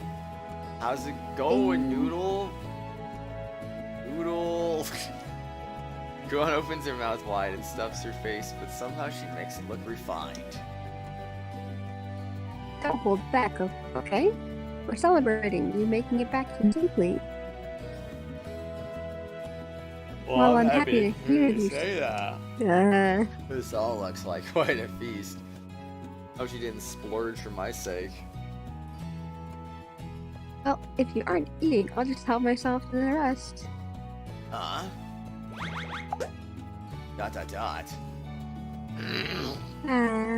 Nom nom. Oh, nom nom. Munch, munch, gobble, gobble, slurp. Munch, munch, gobble, gobble, slurp. From Mystery Dungeon, yeah. Did she say the rest?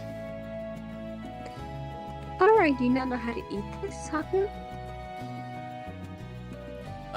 Well, not really. I'm just kind of bad at eating things. Aw, I'm really bad at eating things. I nod unconsciously. Not quite able to tell her, I'm more taken aback by the sheer quantity.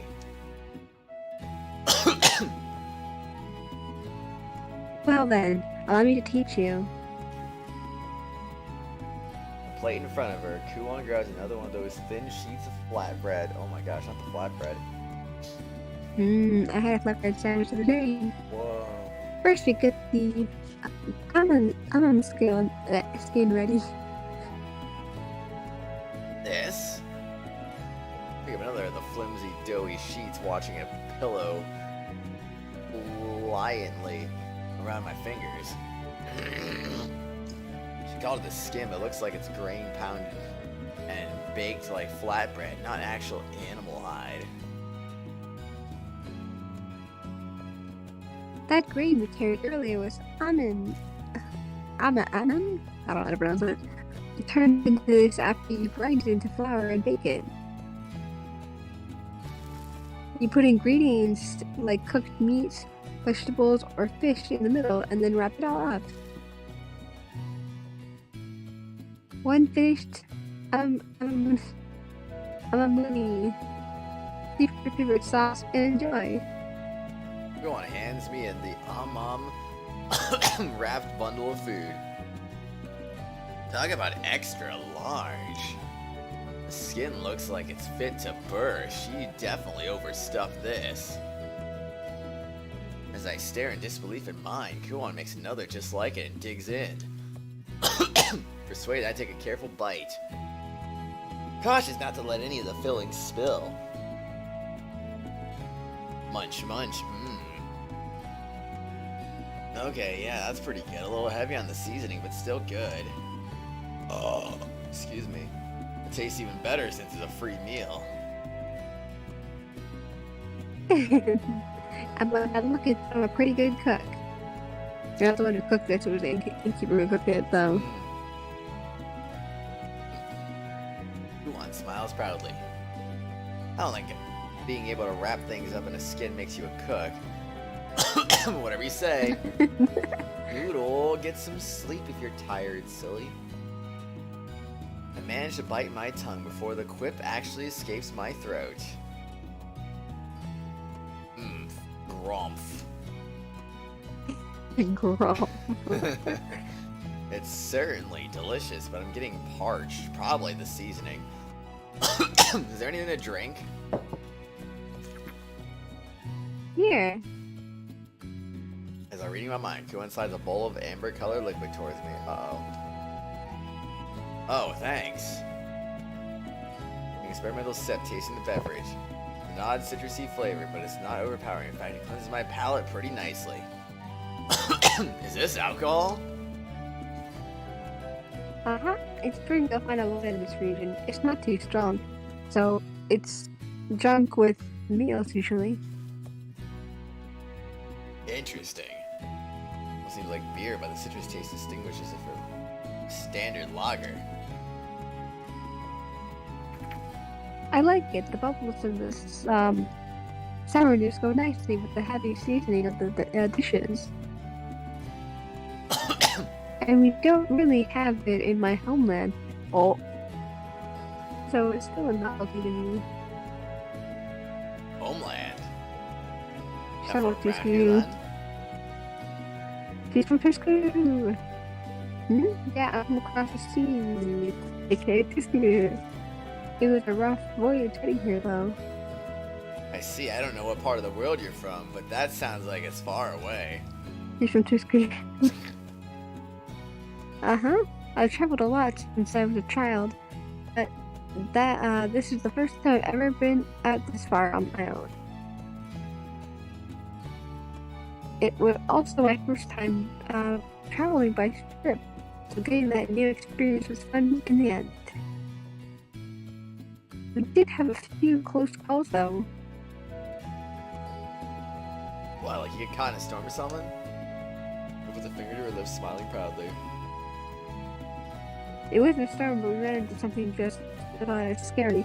Can you guess? Close to a storm like a tsunami or a giant whirlpool? Too bad. Both wrong. The correct answer is a giant sea monster attack. It happened on a calm, sunny day, and the ship had a lot of people packed below decks. The water was peaceful, so I thought I'd go above and watch the waves, but when I got up there, I was just in time to see a giant, see giant arms more like legs emerge and seize the ship. He tried to pull us beneath the surface, drowning everyone who fell off. It was awful, really. Oh no! That's nowhere near like a storm. Oh, you're just pulling my leg, aren't you? You're just pulling my leg, aren't you? This is some kind of joke. A joke? Rowan tilts her head quizzically. Never mind. I'm starting to get a headache trying to wrap my head around this. Time to change the subject. I'm curious, why are you traveling? Do you have some goal way out here? Some objective? Objective. Objectives are cool. Objection. Oh no. Oh my gosh, I need to throw out my trash. Getting full. It's hard to talk about, you don't have to. Something like that. I just haven't had to. Well, put it into words before.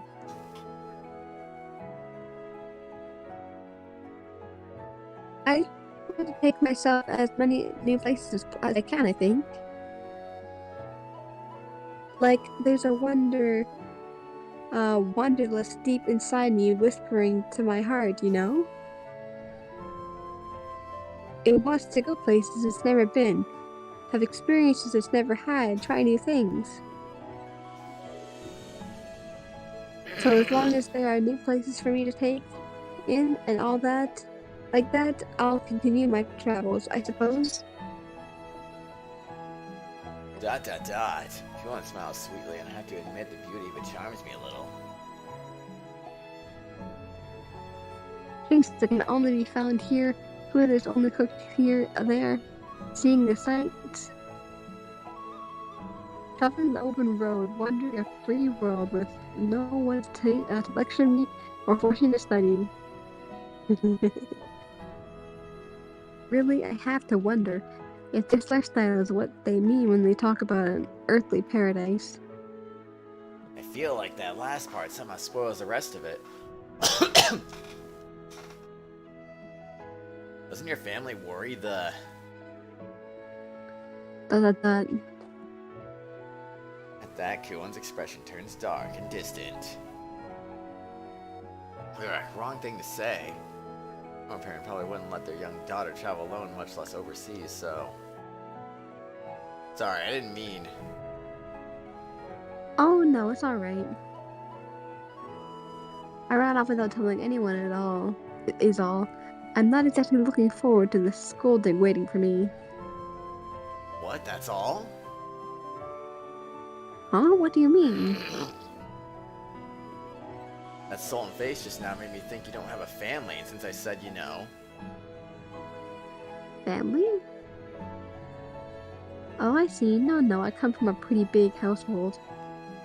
Okay, then it's... Actually, no, it's not fine. Won't they be worried about you? My family is, I suppose you can call them lenient? Liar. If they were, you wouldn't be dreading the scolding they're gonna give you. It's true. They told me I should go where I like and do what I want.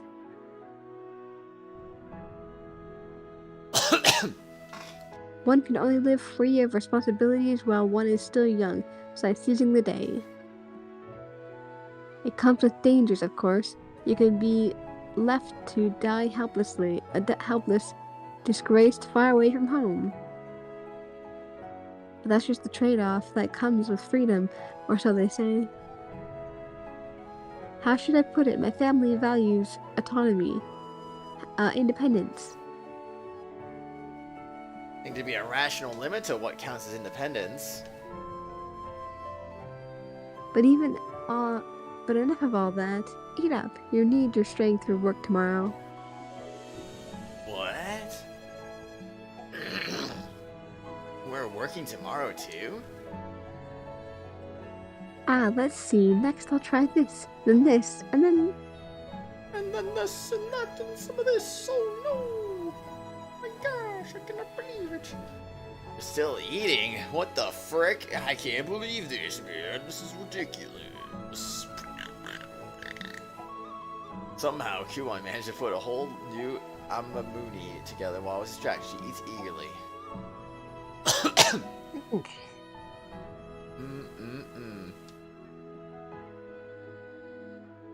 I'll give her this. The girl really likes her food. She also likes baths. Oh. A lot. That makes sense. Herb. Herb. Can you believe the power of the herb?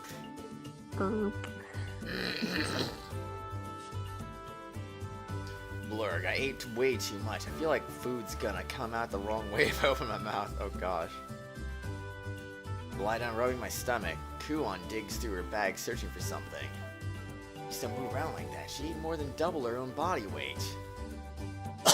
She really doesn't look like she eats as much as she does. Where does it all go with that figure?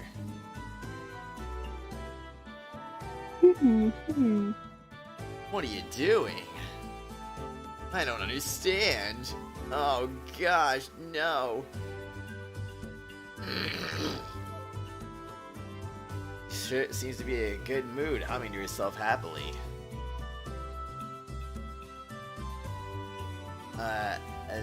Oh, what's it? Hello? Oh, sorry. getting ready to take a bath, of course. I've just been wiping down for the past few days, so as long as we have baths, I'm taking advantage. Everyone has a dreamy look on her face. A bath, huh? You can't get a proper one on the road, that's for sure. It's too bad we can't soak, but a bath's a bath. Ain't that the truth? It's a bath, but you can't soak in it? Oh, there's steam baths. They're much more common than baths with running water around here. Ah, I see. No hot tubs then. I prefer a good soak, but a steam bath still sounds pretty good right now. Hot spring, hot spring.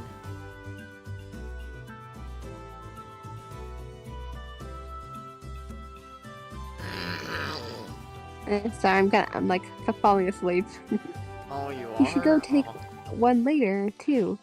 I'll melt away the fatigue and cleanse you, body and soul. Not the sleep, anything but that. Oh, jeez. Oh, no. Whatever we would do. Yes, you're right. Now that you mention it, I did sweat a whole lot exerting myself on the trek earlier. Too bad about the hot water, but it'll feel nice to relax in the steam. Ha, we're playing this on Steam right now. Whoa. Hey. Alright, I'll go do that then. Go on, makes a noise as you suddenly remembering something. It's a finger to her chin deep in thought. Why's she looking at me like that?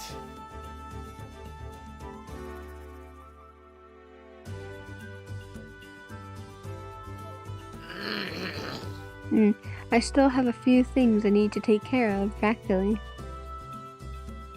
Whoa, things to take care of, that's crazy. Yeah, I might take a while, so why don't you go take a bath first? Oh, I don't mind waiting. Stomach's so full, I don't think I can move from this spot anyway. Besides, I want to relax. No, you're probably tired, right? Go ahead and take it now. Here, a spare change of clothes for you. A set of clothes into my hands. When did she put those together? I was literally gonna ask something similar, like, where'd those come from? You haven't forgotten how to take a bath, right? Seriously doubt that. I mean, I hope I haven't. Then you should be fine on your own. Don't worry about me and go relax, okay? Insist. Weird feeling about this, but I'd be rude to refuse her goodwill, so... The bath's downstairs and to the left, and at the end of the corridor, okay? Okay, got it. I leave the room and head left. A long hallway greets me as promised. The door at the end of the hall opens into something like a changing room, lined with shelves. Doesn't seem like anyone else is using the bath right now. I should be able to unwind without worry. And tie my sash and toss my clothes haphazardly onto a random shelf.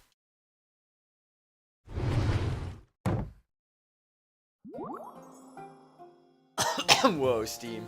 Open another door at the far end of the changing room, and blast of hot air washes over me. And while that blast of hot air is washing over him, I'm gonna go use the bathroom again.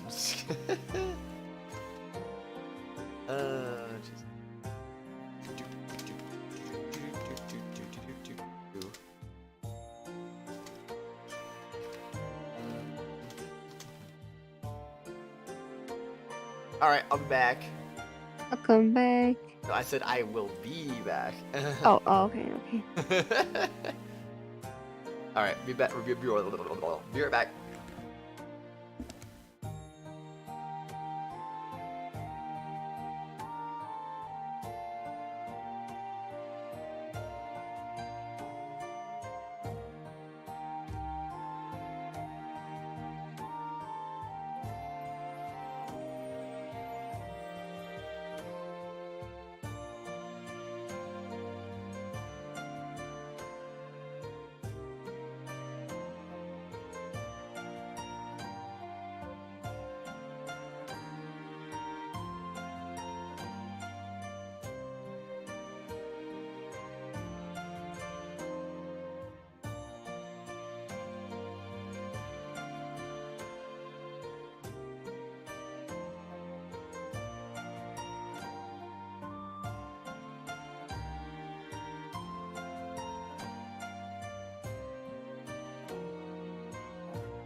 Guess who's finally back?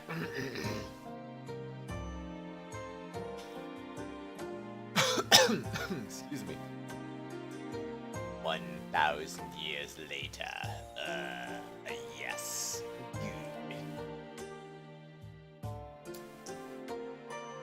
I didn't hear her welcome back, so I think she probably passed out, didn't she? Thanks for the welcome back, though. I got myself some yogurt. I threw out my trash. And yeah, that was nice.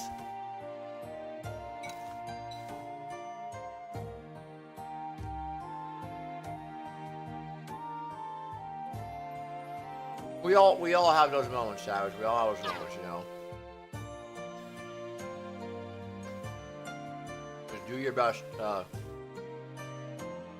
Do your best to realize that everything's okay.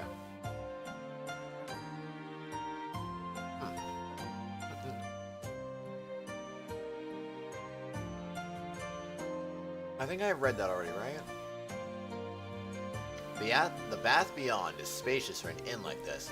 Benches line the wall, enough for a seat 5 people. Then the opposite wall is something like a furnace without an opening, fenced in by wood. Thinking about the heat waves rising from it, you probably pour water over that to make that steam. Oomph! Ah! Probably one of the wooden benches and let out a deep sigh. The warmth suffuses me. I didn't realize how good this would feel. Ah! I zone out, staring up at the ceiling and thinking the day's events wash over me. I woke up in a strange place.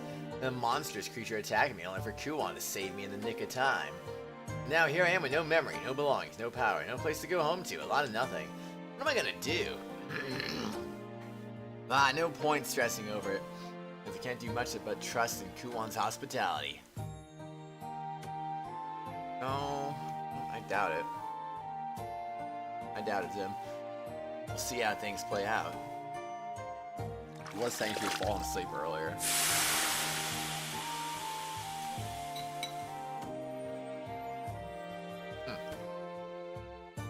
Thinking it later on the bench, I throw water over the heating apparatus.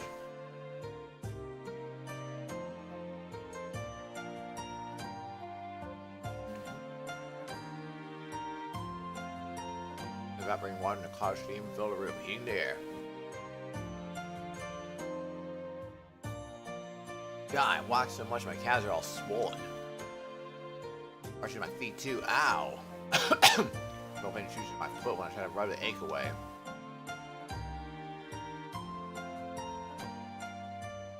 Perturbed, I left my foot. Bringing a soul to find the source of the pain. Huh? Hot dot interrupting from the other side of the wall. Something collapsed, doesn't matter, I guess. I put back down at the poor sole of my foot, right with blisters, some of them torn and bloodied. The skin is peeling too. I guess we did walk a pretty long way. Probably better not to touch that. I have no choice, I return to massaging my sore calves instead. Huh? I get the feeling I'm being washed. Fence around the steam-filled room, but of course no one is here with me. Probably just my imagination. Oh well, just loosen up my other muscles while I'm in here. Just my calves that hurt. Up we go!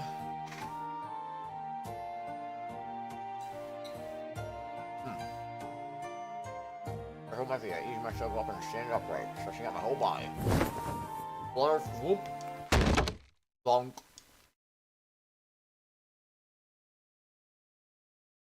Oops, the washcloth around my waist is... Wait, there's a noise again. What's that coming from?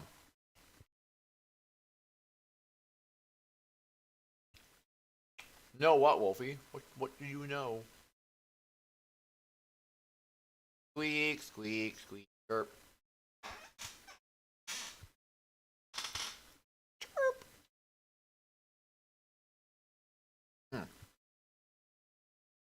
Some kind of small animal. Who knows what weird creature the innkeeper might have around. Oh, no big deal. As long as you mind your own business. Now it's time for some loosening up. Shake, shake, shake, shake. The whap. What? The whap. What? Womp. Crash. Thunk. Yeah. Making a lot of noise out there. What's with the ruckus? Alright, next some hip swivels. Hup, hup, hump, ha. Whip, whip, flap. Dunk, rattle, rattle. Alright, here we go. Pick up the pace. Digger, jiggle, the whip. Wump, flatter. Wah! Something crashes loudly and scampers off.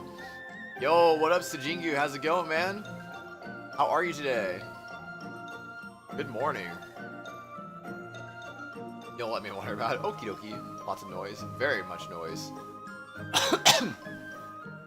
Just animals fighting. Don't really know the seasons here, but I guess spring must be closed. Loosen up, I sit back down on the bench and surrender myself to the relaxing steam. Ah, that hits a spot. That it does, that it does. Better hit the spot. Phew, I'm out of the bath. Dot dot dot? I turn to the room, relaxed and refreshed, to find Kuon sitting in the corner with her back turned. Kuon, I'm out. That face though. Dot dot dot. What's going on? No reply, she doesn't even seem to notice me. Doing okay, doing some studying for a test out on Wednesday. Well, good luck on the test on Wednesday, man. As for the game, well, for a tactical RPG infused with a visual novel, I'm getting 99% visual novel at the moment. And 1% tactical RPG. So it's interesting so far, I guess you could say. Dot dot dot. When I approach, I can faintly hear her muttering to herself, gaze vacant. Sounds like she's saying thwap, thwap, but it's difficult to make out. You on? Put my hand on her shoulder. Eve! Whoa! Jeez, don't surprise me like that. I'm the one surprised here. Did something happen? Huh? You had a 1,000-yard stare and you were mumbling like you'd seen something awful. What happened? Dot dot dot? Dot dot dot. Why are you averting your eyes? I'm not averting them. Better words, Kuon is in fact looking entirely to one side of me. No, you definitely are. Round on her and place myself in front of her eyes. But she turns away again. Her face is bright red. What's the deal? Dot dot dot? I lean down and put my face right in front of hers. She still refuses to make eye contact. Instead, her cheeks turn even redder and her eyes are bloodshot like she's been drinking. Oh gosh. Your eyes are red too. Are you feeling... Woomph. What? Out of the blue, Kuon grabs me and tosses me away like a rag doll with the casual strength of hers. Whoa, flump. Ugh, that hurt, man. My body flies through the air, landing squarely on the bed. What are you do? You needn't concern yourself with me. More importantly, why didn't you tell me about this? Kuon pulls my feet upwards and inspects the soles. Tell you what? Is there something I need to tell her? Dot dot dot? Kuon ignores the question, frowning deeply at the sight of my ruined soles. Excuse me. Said so, man, wouldn't have made you strain yourself this much today.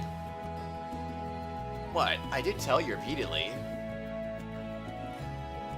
The day's events in my mind. I did griping and complain several times. I actually come to think of it, I never complained out loud. I only ever muttered my gripes.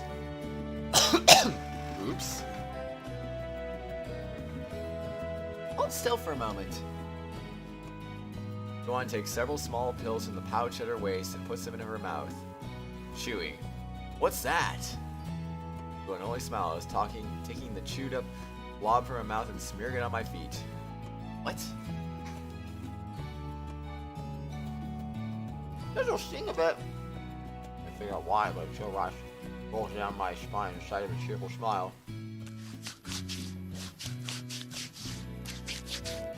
Rub slips lather. My fingers work the substance in my feet.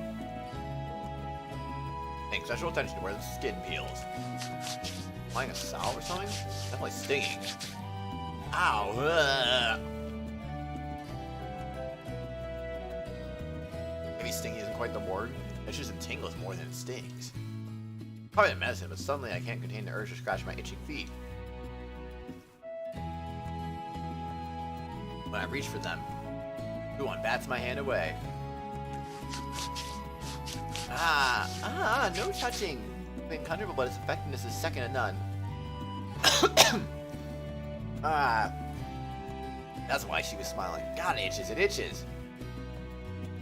That should just about do it. It'll settle down after a while, so hang in there until then. Okay.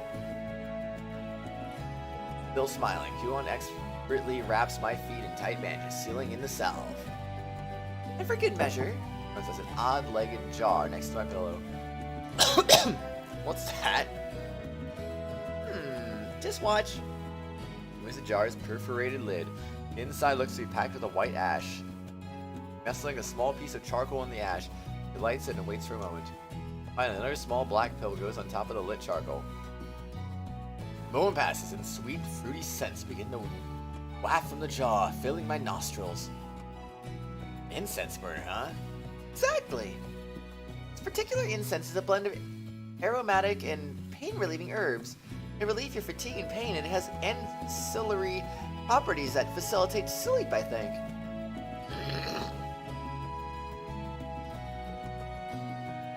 There was one battle we've done so far in 3 hours.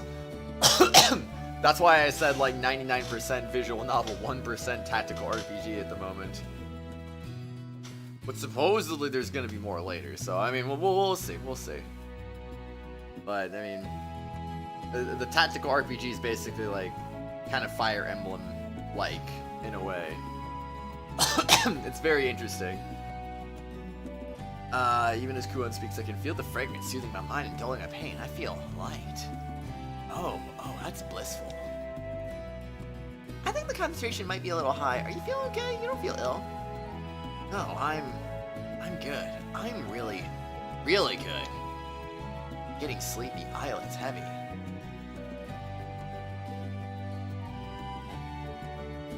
Now, are you feeling pain anywhere else, Haku?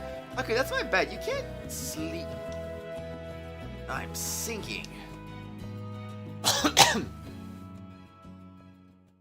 Oh my goodness. My consciousness swirling away into oblivion. Hey, Haku, hey, sheesh. Did quite a burn out there, didn't I? I suppose that's my... That's your something.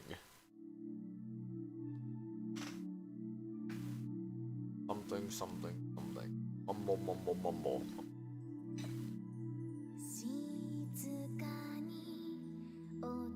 What is this music? Soft and a little nostalgic.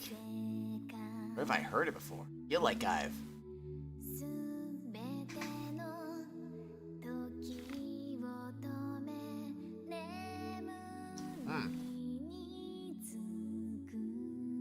Somewhere.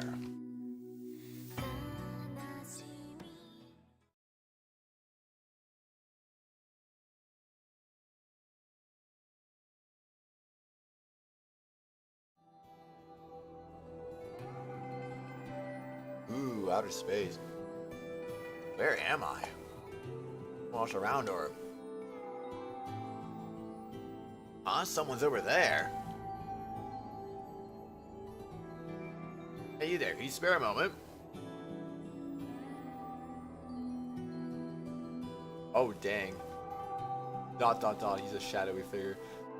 Hey, I'm sorry for bothering you, but can I ask you something? ... Hello? ... What's with this guy? Excuse me, hello?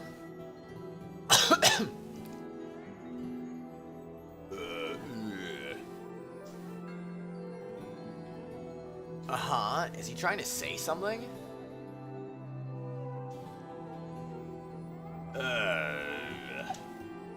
Not looking so good. Is he sick?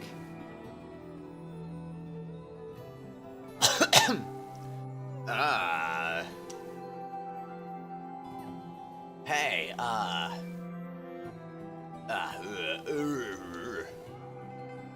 what is he just crazy?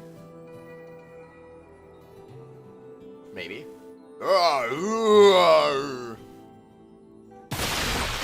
Okay. Ah! That's a normal thing to happen for sure.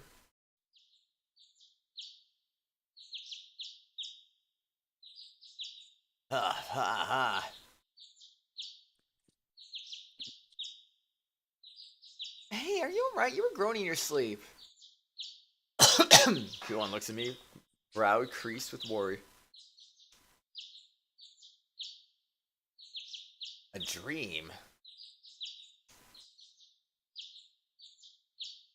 No. A dream, yeah, just a dream. Wasn't expecting to blow up. I wasn't either. Like, what the frick? That was so weird and random. Nice dream he had there. No way I'm gonna be able to get back to sleep after that one. Talking about nightmares. God, it's because I got attacked by that monster, I'll bet. Haku? Gohan continues to look at me, questioning. Sorry, it's nothing. I just had a bad dream. That's a relief. Go wash your face and wake up a little. And after you do that, we'll get some breakfast, okay? Yeah, sounds good. Get that break. Fast. I wash up and groom myself. Head downstairs for breakfast. Definitely did go boom. Where's Noodle when you need him?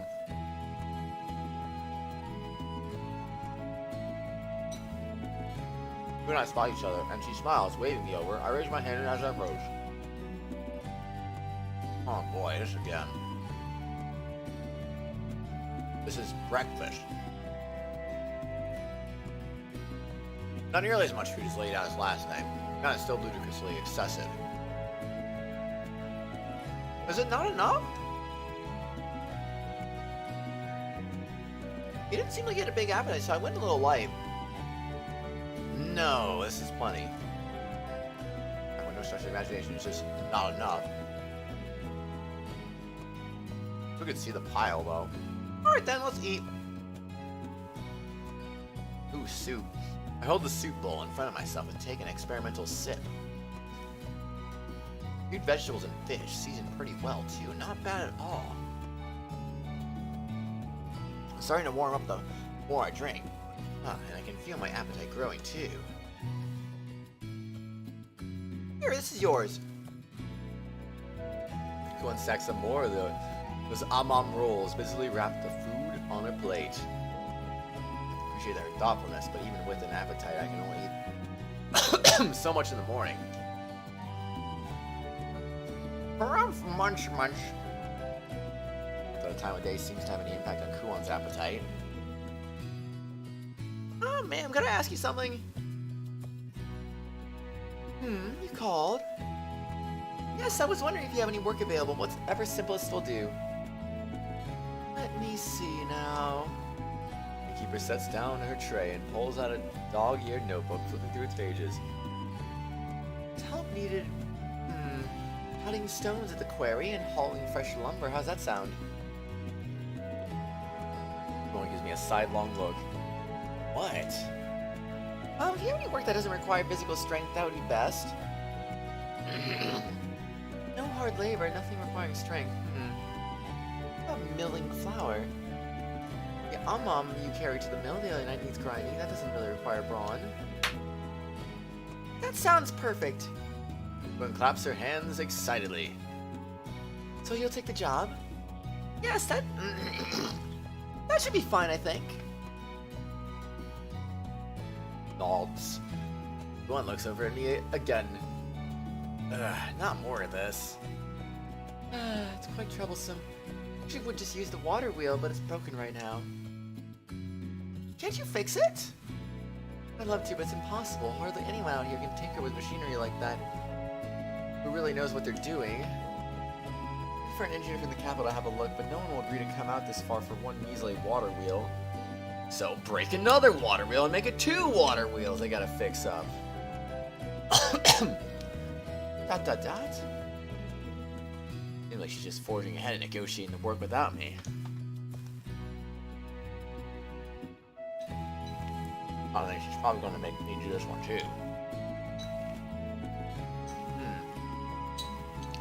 I gotta reject every now and then. I refuse this work. Not even physical labor though.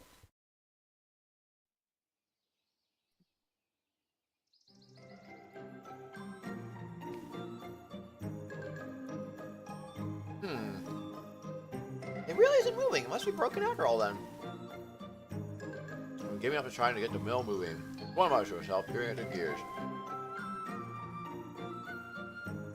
Ah, so this thing's gotta be the burstone mill for grinding, and that must be the mortar. A mortar? I think I get it. The water wheel rotates a rod, which turns the gears, which moves the mill.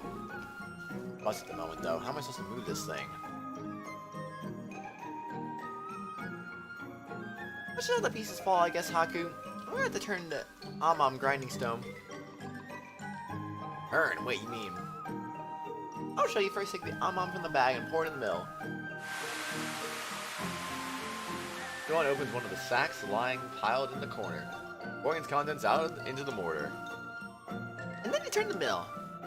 He grabs a hold of a handle, spinning from the round millstone, and gives a small, almost casual push.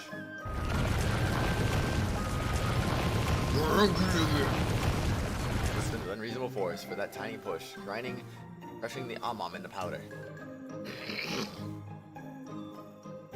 I put my back into that one a little too much. A little much? Wait, is that smoke? Lo and behold, the friction of all that force creates smoke eventually rising from the mill. Give it a try in any case. Like heck, I'll be able to do that. Even get the strength for something like this.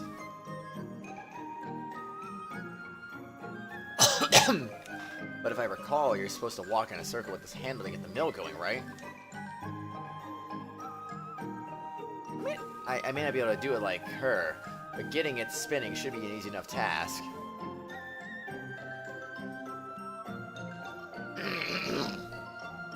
For it not to work, but I should show my gratitude. I take the handle and begin to push.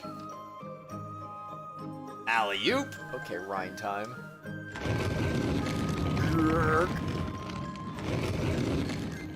Not exactly light, but I think I can handle this. How useless would I be if I couldn't? She can't be expecting me to screw this up, right? Excellent, you shouldn't have any problems, I think. I have some errands to attend to, so it'd be alright if I leave you alone here, right, Haku? Yeah, I just need to grind this stuff into powder, right? Uh-huh, I'll leave you to it then. Oh, might as well get this over with.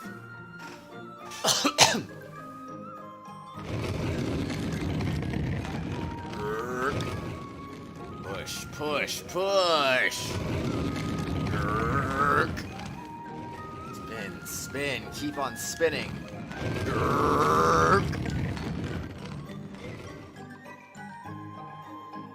Indeed. Don't get me wrong, I'm glad it's not strenuous, but man, I'm bored. This is monotonous work.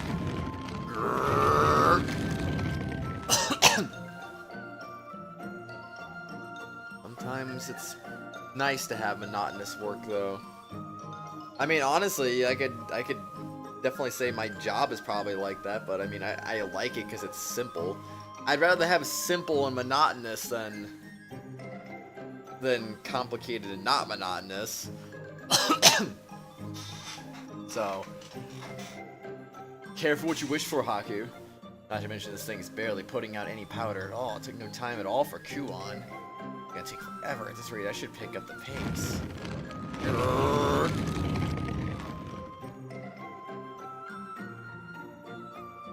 Your first bag down. Well, time to take a break. Phew.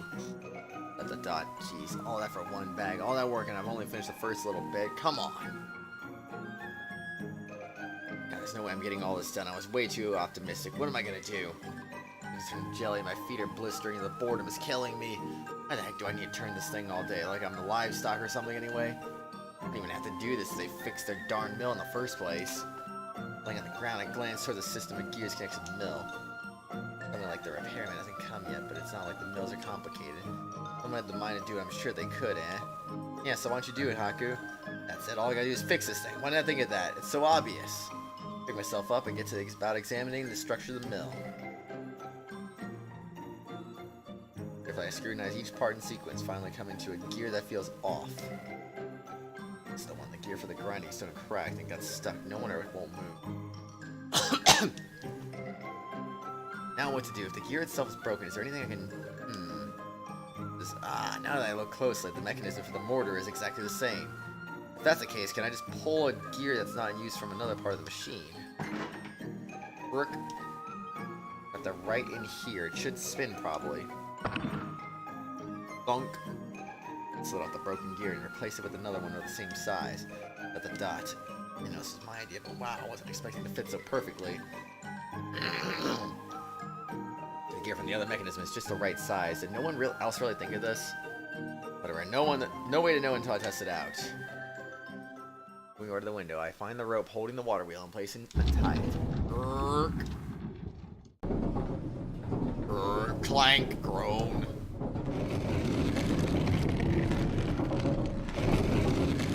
Loud sound. The axle in the center slowly begins to rotate. Gears follow suit. Finally, the mill starts to move as well. Grrrk. Oh, hey, alright, we got movement. Now I'm inside the mill, falls out of a steady stream of fine powder. Yeah, success. Now all I have to do is sit and reap the rewards. Sit back down on the floor and kick my feet up for a nice, long, well-deserved break. Grrrr, getting before it breaks. The mill continually spins before me, quickly overtaking my efforts from before. It's Powder City. Better keep this pace if I should be done by nightfall. Well, I should have done this from the start. From outside and interrupt my thoughts. Double exclamation mark. Acting on reflex and instinct, I quickly stand and move to the mill.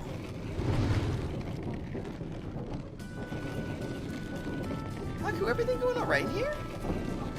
I reach the mill. Kuon pokes her head in, holding a tray in her hands. Oh yeah, doing great. For some reason I find myself with my hands around the handle, pushing the freely rotating mill.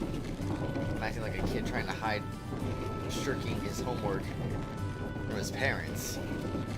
Looks like it's going well, I guess. Well, this is... Wait, hold on. Just as I'm about to explain to Kuon how I swapped in an auxiliary gear pausing. Mills are paired, there's no point to me spinning this stupid thing. Which means I wouldn't have to be here and Kuon would just find another job for me to do, right? Thinking back, I recall the conversation Kuon had with the innkeeper. That's how we needed it. Cutting stones at the quarry and hauling fresh lumber. How's that sound? I said, why can't your job just be repairing the freaking mill? Like, you don't have to do another thing now you repair the mill. I consider that part as the job. God, no more. I've had my fill. I renounce, I refuse this work.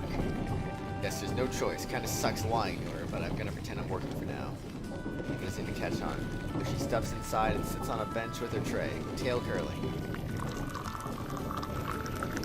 I'm probably tired from all that work. I brought some tea. Come on. Come take a break with me. What? Cup sits perched on the tray.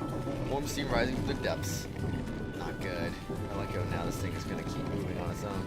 It'll be a dead giveaway. Is something wrong? No, just I'll be done with this bag in a bit, so I'll stop for a break then. It's gonna get cold. No, you shouldn't push yourself so hard. You've only just recovered. I should take a small break for your health, you know? I can switch with you for a bit. Huh? No thanks. This is my job, after all. Yep. Figure me out if we switch off. You're not pushing yourself over your limit. Of course not. You say, I suppose it was rude of me to interrupt while you're working so hard. Good smile, taking a delicate sip of her own tea. I don't know why he's gonna lie about this, honestly. He's got a weird thought process here. Oh, well, what can you do?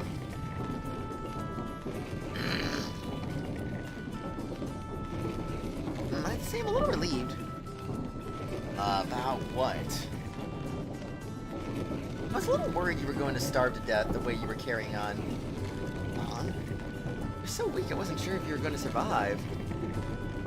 What, was I really in that dire situation? I didn't think it was that bad. Trying to carry loads even children could handle. Barely walk with them even. In a weakened state like that, I was worried you'd be no good for manual labor. You look very clean too. I expect you've never held a hoe, let alone done any hunting. I don't think I'm that hopeless. Are my circumstances really that bad? But judging by how you're doing with that mill, I guess your body was just recovering. Getting it back in full strength is really relieving. I see. Now what do I do? Just ruin everything she just said and tell her the truth now? Oh, brother. Why do you do this to yourself, man?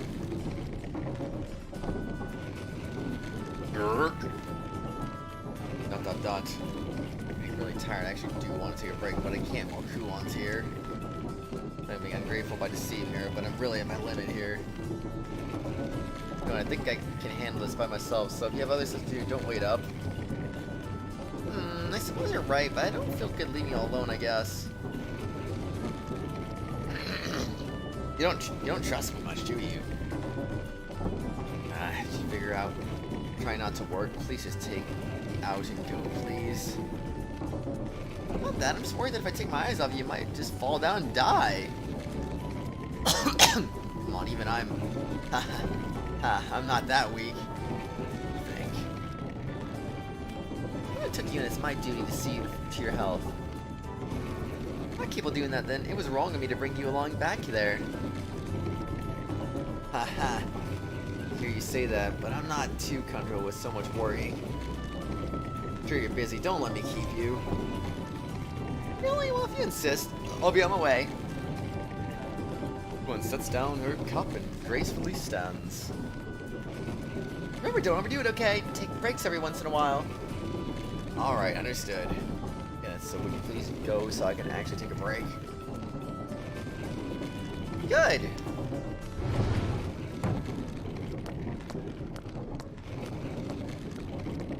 Bahaha! Once I'm sure Kuon is out of earshot, crumble to the ground beneath the mill. If somehow I manage to play it off, I feel guilty, but I'll worry about that later. I'll grab some tea before. Oh, Haku?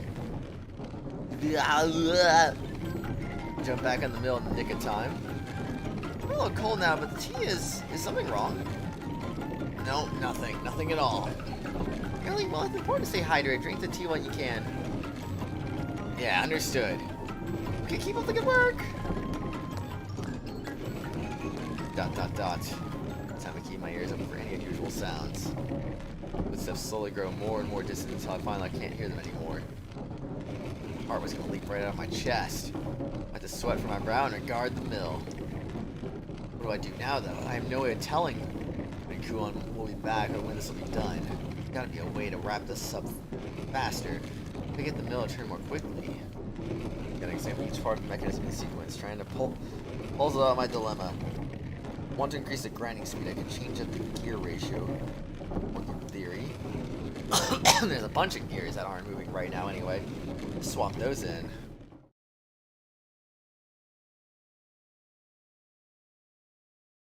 Brain, buddy, you are on point today. Took some trial and error, but sure enough, I got the gears rearranged successfully. Last gear slots into place and their loud thunk heralds the mill groaning to life once more.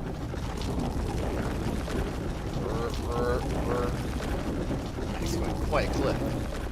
Axle the gears in the mill turned to stone much faster than before. Or a mom turns to powder with each rhythmic rotation of the mill. Condition double, no triple my output. All I gotta do is keep throwing in this thing. Alright, the tea. Cool, I went through the trouble, so I should drink some. Probably cold now. Steps? Fall sound closer and closer. I quickly jump back on the mill handle. Whoop. Ugh. Grip on the hand, I can feel the sped up mill pulling me along. I have to run to keep up. Ah, too fast. Good job, Haku. Try to slow myself down, but I can't with the momentum trying to stop. This ends in getting dragged. I just forgot about dinner tonight, would you? Don't cut yourself off on the side of me running at full tilt around the mill. Greets her. What exactly is going on here? See, I'm just spinning the mill, jeez. What? The mill is spinning you? Well, I think I've gotten pretty used to it. The speed is no problem. Everyone feeding my struggle to keep my balance. Dot dot dot. Something the matter? Haku? Looks like with suspicious eyes. Ha ha ha, yeah. Can't breathe. I think this is my limit here. Anything you'd like to tell me? No, I'm not hiding anything from you. Dot dot dot. Look, I'll be great. I'll be just fine here. So you go and take care of your Ready for that? I've already finished all my errands. I think I'll stay here and watch you work for a little while. What? Resume your position on the bench, reclaim your tea, and sipping elegantly. A bit lukewarm now, I think. Everyone lets her long, sinuous tail switch back and forth as she watched me struggle. Ha ha ha. Dot dot dot. Wheeze, wheeze. I'm a little out of breath. Haku, are you alright? What could possibly mean? I'm not out of breath. Why's your face so red, Haku? Pretty hot out today, yup. And why are your arms and legs shaking? Like a newborn animal's. Trembling with excitement here. Work, what a rush. Ah, I see. Whoosh. Then one's tail whips out and snakes around my legs, picking him out from under me. What? Bud. What the? Yeah! It comes full circle without me. Whack. Va? Begin the back, the might of the water wheel carries little for my body weight, pushing me along. And around and around. Ah!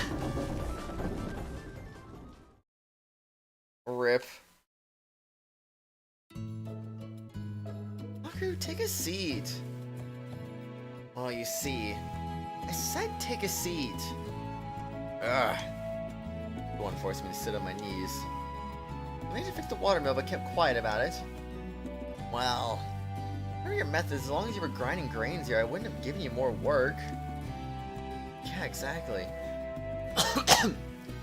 Wait, what? You're all that for nothing?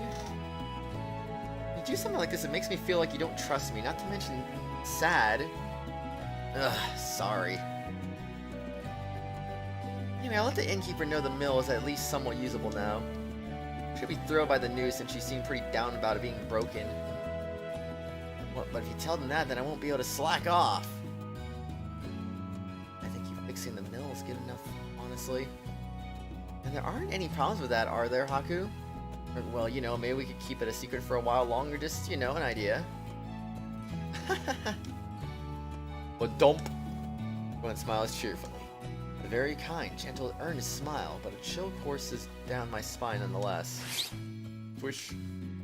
Irk. The next instant, Kuon's whip-like tail wraps around my head tightly. Sorry, I couldn't catch what you said there. What was that? Wait, gah. Its force presses inward down my skull, closing with the strength of a vice. Oh, right, I didn't finish what I was saying. You did do something of use to the people living here, so you get a little reward. Your reward, your punishment will only be a small one.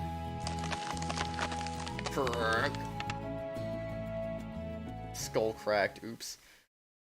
Yarg! But you know, between the arithmetic and this, I'm starting to think you aren't an annual worker. I think I had the wrong idea about you after all. Whoops. Powerful tale indeed. Ah, I thought for sure my skull was gonna crack. Going finally releasing me, I returned to the inn where a commotion seems to be brewing. What's with this crowd? Seem like they're from around here. Like they've been on the road for a while. Most of them were well armed too. Well armed. So explain again. He switched the gears. Yes, something like that. How many save files? Just 10. 50. Okay. Makes sense to me.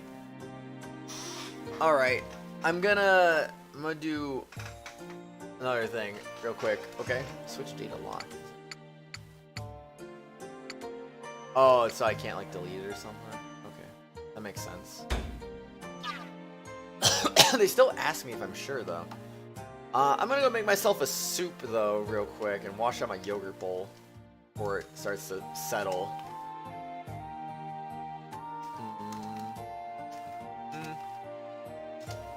I'll be back again.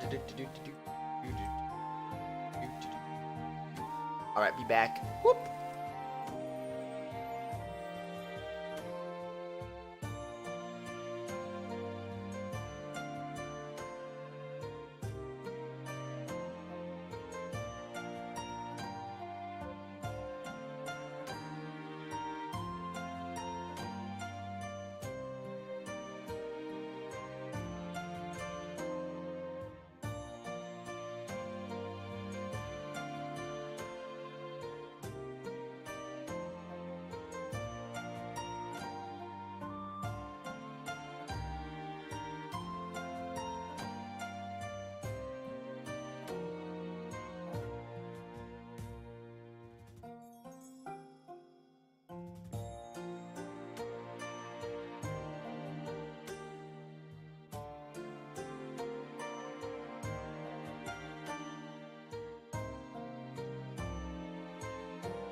Boo! I'm back. So, actually got a little bit more than just soup. I also got myself some pizza. Honestly, why not? Leftover pizza to be more specific, because I had some on, what was it, Saturday? Yeah, Saturday. Thanks for the welcome back, though. I need to get rid of that be right back screen. Oops. Yeah, that was why it took a little long, because I was like, you know what, I'm not just gonna get soup, I'm also gonna get some pizza too. Wolfie, change your profile picture. Oh my gosh. What even is your profile picture?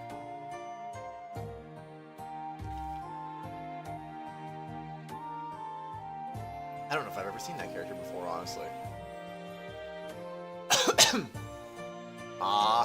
Dude, I stubbed my toe the other day, too. It was pretty bad, honestly. It was really weird.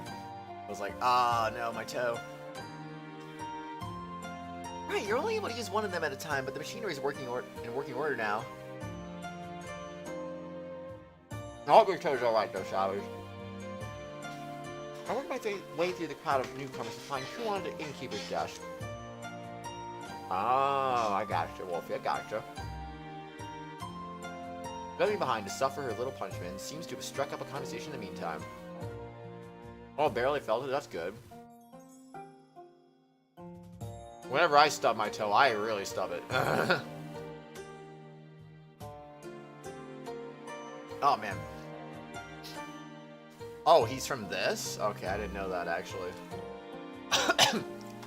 I'm not too sure I understand, but I guess as long as the mill's working.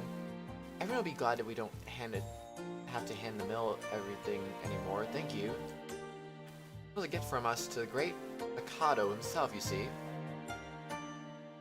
Would have been heartbreaking if we never were able to use it again. The great Mikado. As for today's pay, I'll have a bonus for fixing up the mill, shall I? Yeah, it's talking about payoff. I guess I'm finally getting a reward for good behavior. No telling what we might need the extra cash for down the line. No point in refusing either.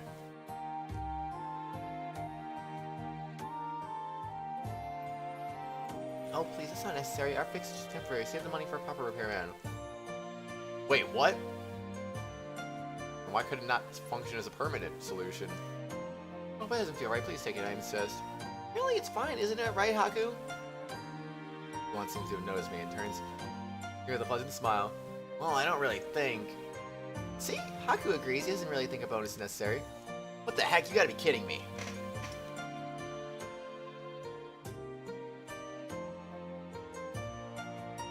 What the heck is this?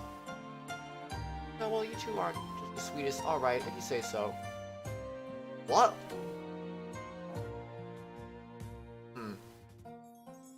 Not much of a bonus, but at least let me make you the best supper I can for you tonight. Really? Thank you, ma'am. Your cooking is always the best.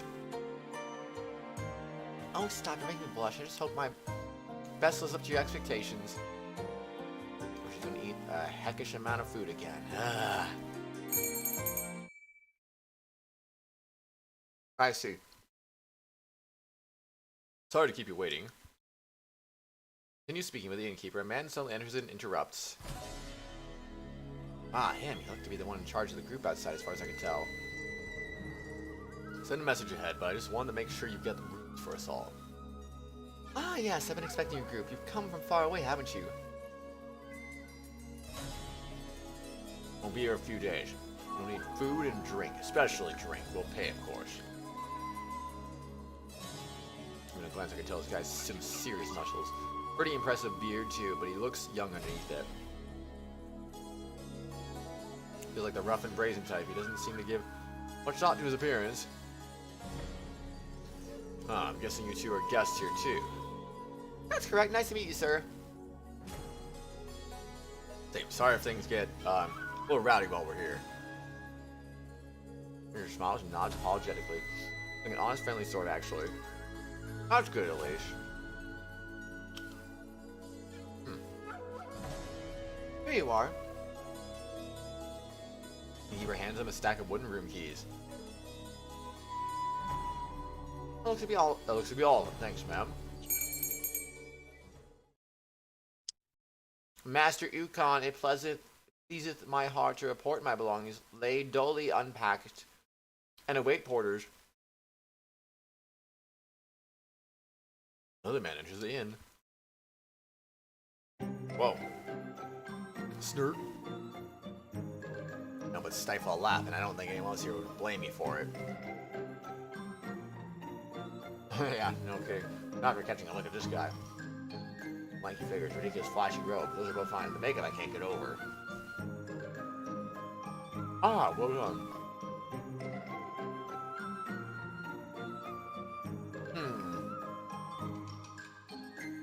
I'm very tired, sir. Not more now do I desire than to nap here ever long in restful repose. Not? I managed to keep myself laughing in his ludicrous painted face. God, I've never seen someone whose voice matches his face so well. I can't breathe. Point out here, it's gonna be something stupidly old-fashioned like Morrow. Bruh. Really, Morrow, bro.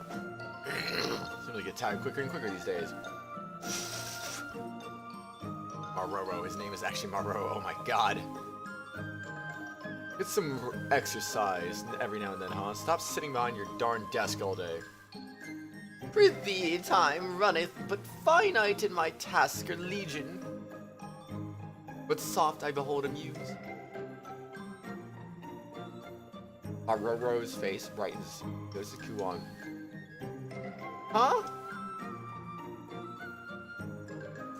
Ere thy visage doth seem a bud of spring's cusp, would that all could witness its blooming air the day arriveth.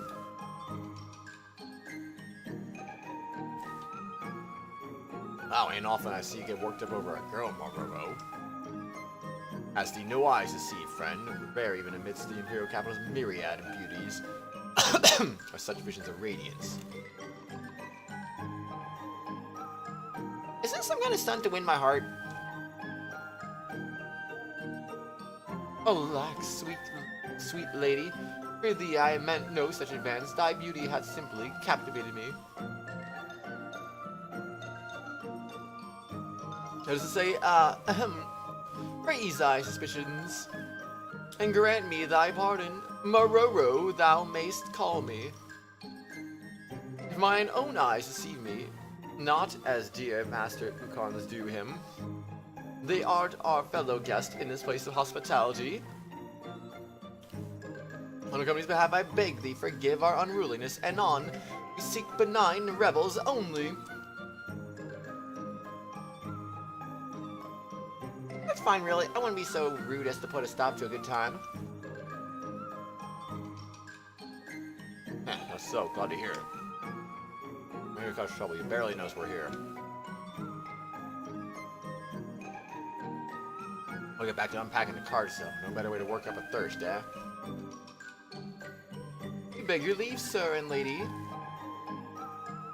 Another two of them head outside. Alright, you layabouts. Back to unloading. Then we feast. Yes, sir!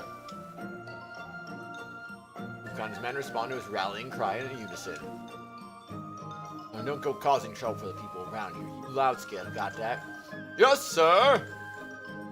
Sounds like a spirited bunch. Da-da-da? I turn to Kuon, but she's all silent, eyes linger in the doorway. What? Yes, they do seem interesting. I'm curious as to where they're from, I think. Just like a clown talks like an old play. Make anyone wonder. Definitely, the way he talks and carries himself, he's no ordinary person, is he? Make up the voice, the emoji's carrying, I don't even know where to start with him. Oh, you know his art too, huh? I'm actually a little impressed, Haku. What are you talking about? Who wouldn't? Hi, Savage. Welcome back. Your profile picture, you changed it too.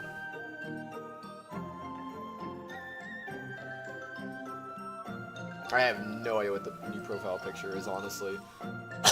I can't tell. Why I love to travel. I never would have expected to meet someone like that on the road. Huh?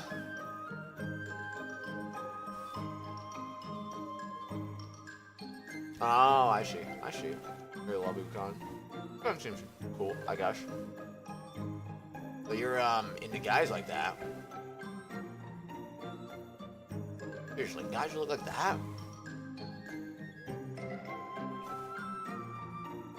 I didn't mean it like that way, but I suppose I like my men more like him, yes?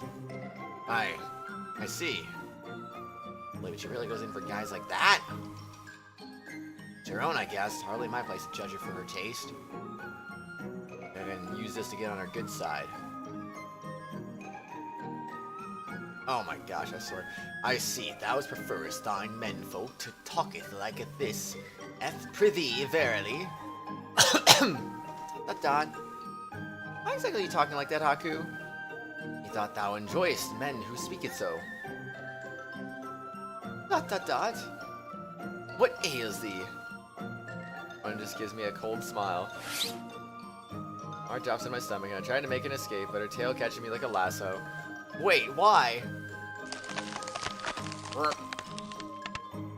Gah!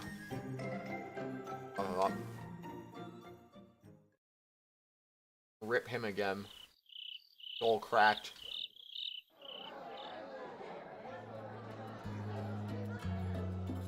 You barely touched your cup. Come on, drink. Falcon F-Zero. No. Not that Zero. Not Mega Man Zero either. We're all out over here. Could you get us 3 more bottles? Tavern is like a dining hall. A lot livelier than it was yesterday. Jeez, I wonder why. First beer bunch, huh? Well, it seems like I can't say I don't mind the atmosphere though.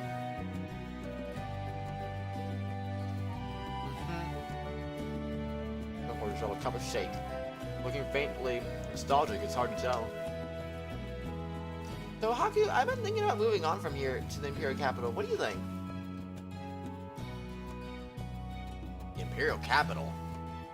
The only job we're likely to find you here are all manual labor, which you aren't fit for. I was to say, I don't think someone as weak as you will survive out here for very long. Ugh. You're a lost cause in Brawn. I think you have the brains to make up for it. Imperial Capital will be just the place to find work for someone with your skills. Woo! Are you really doing this all just for my sake? Don't worry about it. I was planning on making it the capital sooner or later anyway. Okay, so I didn't even know this place had a capital. Well, Yamato's made up a lot of provinces, so there are actually a few capitals. I'm not surprised it's hard for you to picture since all you've seen is this one little village. Yamato, huh? Yeah? I think on why, but that name does sound familiar. At any rate, my point is this. If we get a proper city, it might as well be a big one. An Imperial Capital. Thanks, Wolfie. Seat of power for Mikado, Yamato's divine ruler. It's really... what's this? You kids planning on heading for the capital? I'm at the next table, suddenly turns around to address us. Guy from earlier. Hey, sorry to interrupt. Couldn't help but overhear you two talking about my old stomping grounds. You're from the Imperial Capital, sir? No, I'm out on a little errand right now, though. Hey, I haven't even introduced myself. I'm Ukon, leader of this company.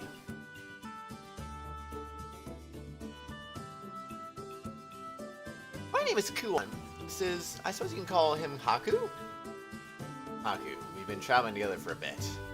Don't promise me, and I keep the introduction simple. Flag, no.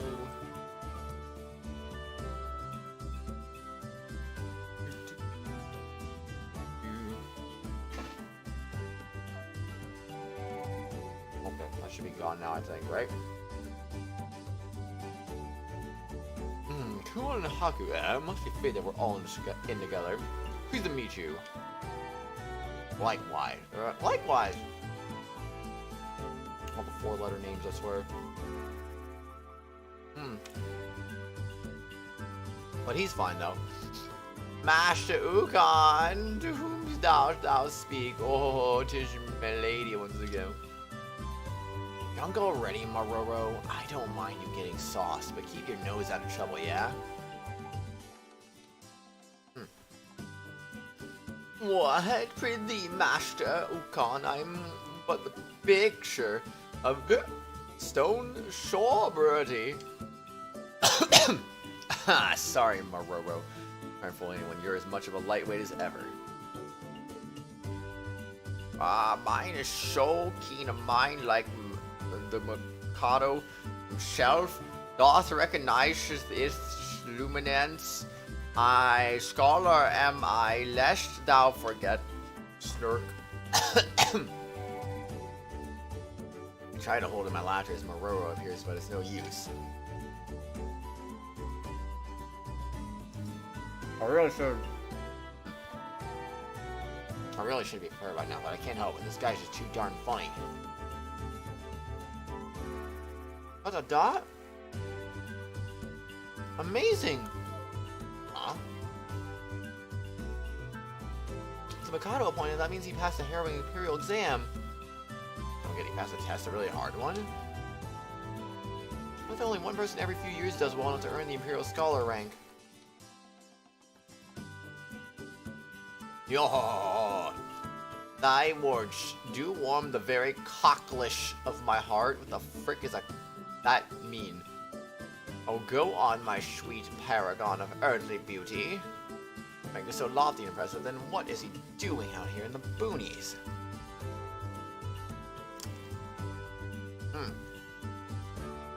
Oh, Master Ukon himself. Seeketh mine aid, sir, worth 50 hands on swords and more.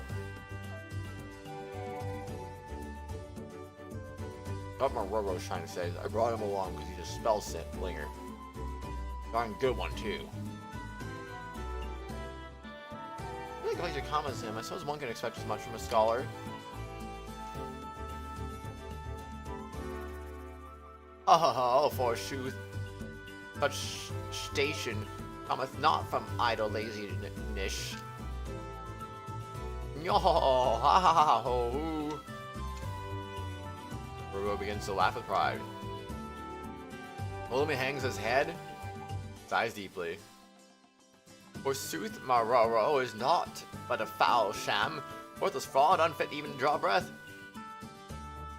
He's a mutter and mumble. Then takes an enormous draught from his cup. Why is he depressed all of a sudden? This again. Maroro has some problems. Best we leave him alone for now. He'll come around. How bizarre for an Imperial Scholar to accompany an armed group so far outside the walls. What exactly? Never mind. Please forget I said anything, sir.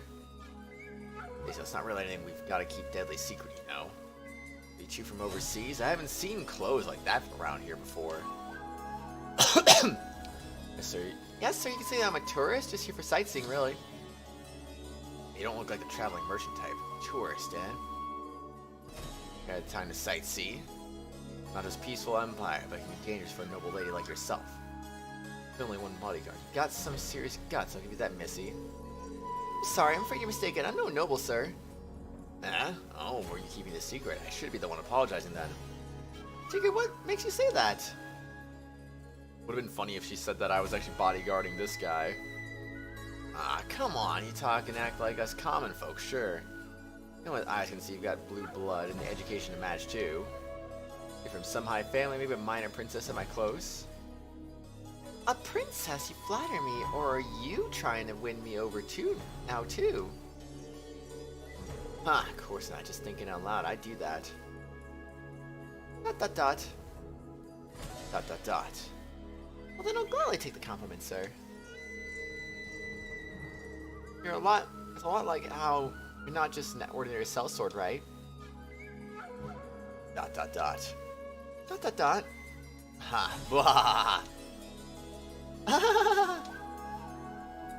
Why do I feel so uncomfortable right now? Hey, I want to bear that uncomfortable tension between Ukon and Kuon any longer. Speak up when... And we got a problem. A problem. Well, we can certainly find out that problem after I go heat up some more pizza. This will be quick this time, I promise. I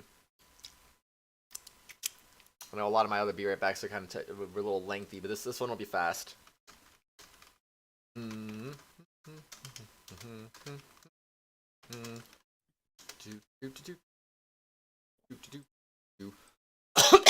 I'll be fast.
And I'm back.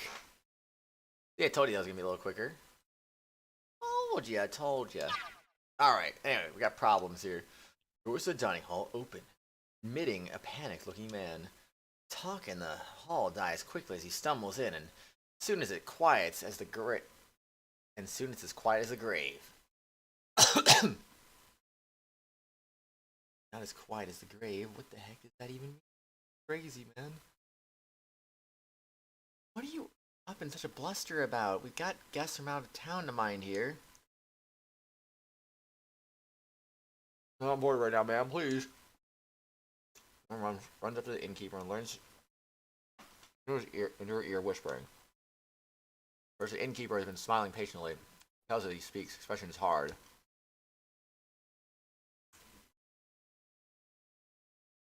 Both seem pretty upset. Did something go wrong? Go and Ukon have both gone dead silent, fixated on the innkeeper and the newcomer. What should we do? We don't have enough house to carry in town right now. Hey, miss. Something the matter? Tell me what's up and I might be able to help. Oh my goodness. Erg. This. Man rises on the floor, his skin bloated and purplish and splotches, groaning in pain. Our man struggles nearby, but he doesn't seem to be in a bad condition, only his arm is purple. So you were attacked by a group of Gagiri on the trail. The same road we always take. A swarm of them disappeared. I tried to save the Waptor that was being attacked. They turned on him, and now, well, couldn't do anything. And more than that, hey, if you hadn't run, they wouldn't have been able to find him and bring him here in time. Don't guilt yourself for anything. Praise yourself for making it back in one piece. Gasp, he said one. Good. Hey, Kuwan, what's a Gagiri?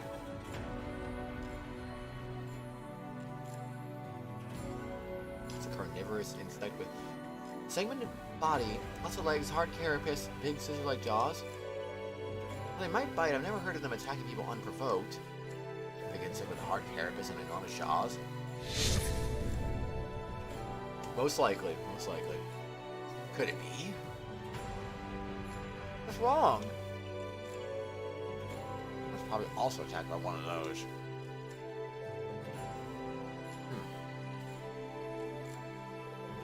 But I didn't see a Gagiri where I found you. Yeah, well, that was before I got eaten by the giant slime. Alright, come on, save me. That Tatari had already absorbed it. Attack one of those Gagiri things before you came to my rescue. I almost bit it, but the Tatari swallowed it and saved me in the nick of time. Am I the one that was about to swallow you? That's just like you stumbling out of the frying pan into the fire. You're either really unlucky or just lucky?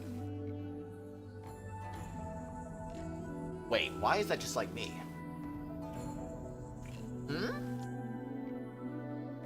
What's with that look? I mean, you're lucky in that you weren't bitten. Gagiri are highly venomous. Not what I... Wait, venomous? Venom, are these guys gonna be alright? Probably pull through. Venom isn't that potent. And Highlanders like them to tend to have a solid constitution.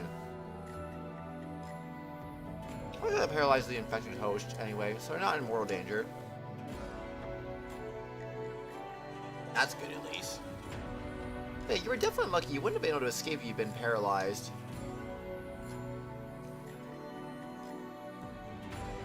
Pretty sure it would have split me in two. But Venom could have any effect anyway. Why are these guys being treated though? You shouldn't just leave patients like that. It might be life-threatening, but I can't imagine being bitten like that isn't painful.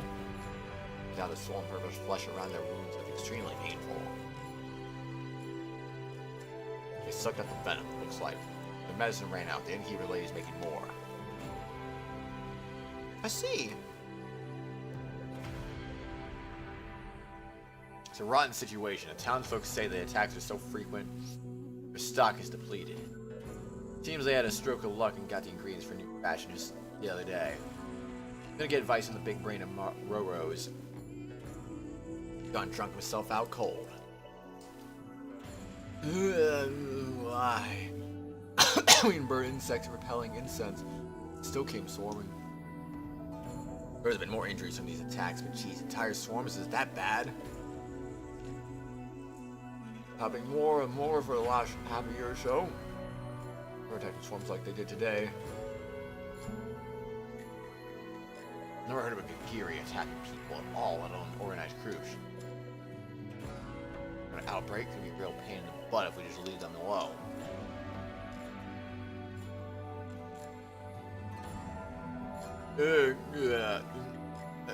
Cough, cough. Hey, hang in there, alright? That darn medicine ready yet? Can't you do anything, Kuwan? My medicines are more general purpose. If there's a specific anti-venom, it'll be much better. And treating your swelling won't dispel the pain, not immediately anyway. Ugh. I have no choice. I didn't want to use this, but find herself killing without a pair of small round pills from her penance pouch.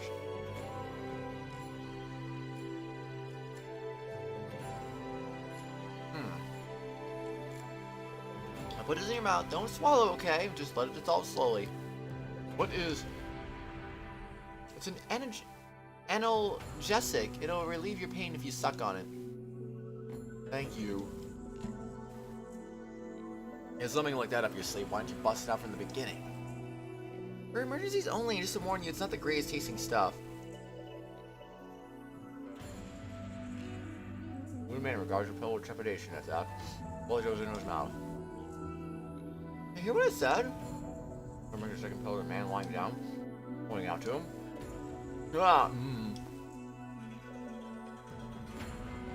There's pain. Be conscious of his surroundings.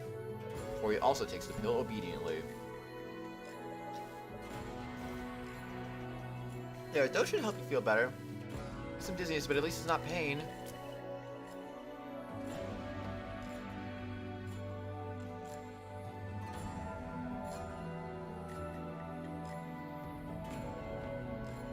Tense moments pass, and after a while, the men's faces lapse into peacefulness, just as one said. Their expressions, only just now racked with pain, have softened significantly. Effective stuff.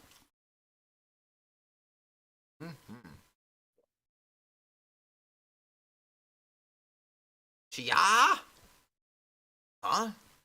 Moments of me letting out a sigh of relief, the wounded man bolts upright, grinning widely. Yeah. Oh, what the? What's going on? What's happening? He laughs, head swiveling wildly, then falls to the ground as if something inside him has snapped. Ah, ha ha! Anyone? Ho, he ho, he ho.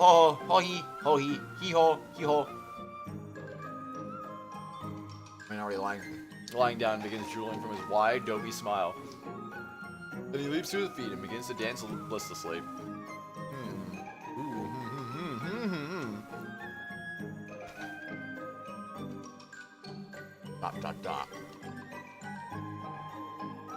Dot.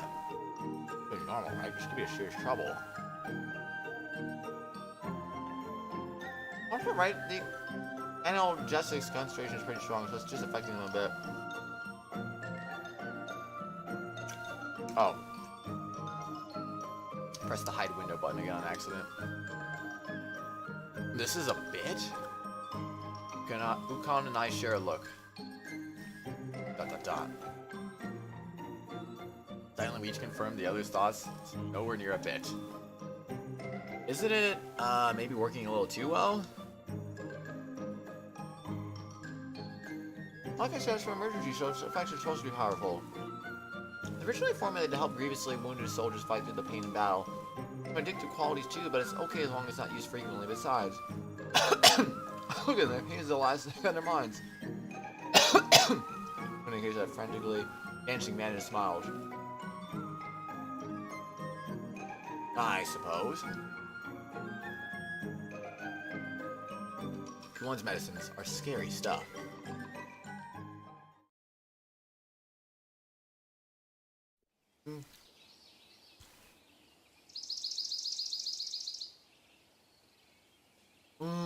Sleepy.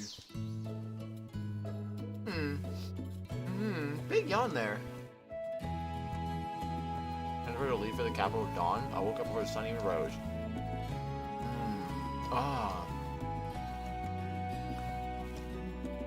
But man, I'm liable to fall asleep right here at the table. Didn't rest at all after the commotion. I'll walk a few days, Haku. You should eat up or you'll tire out in a row. Nom. Kun, of course, made short work of the mountain of food before. No match for her appetite. Even so I just got up. I don't have much of an appetite myself.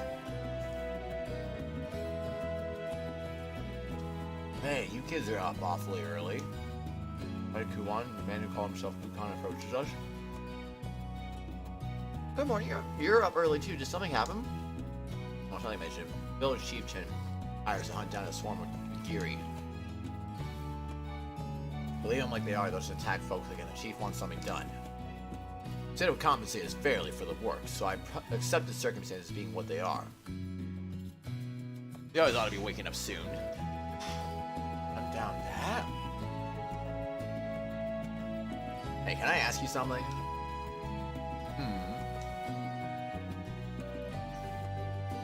Said hunt down. You really planning on going up against a monster like that?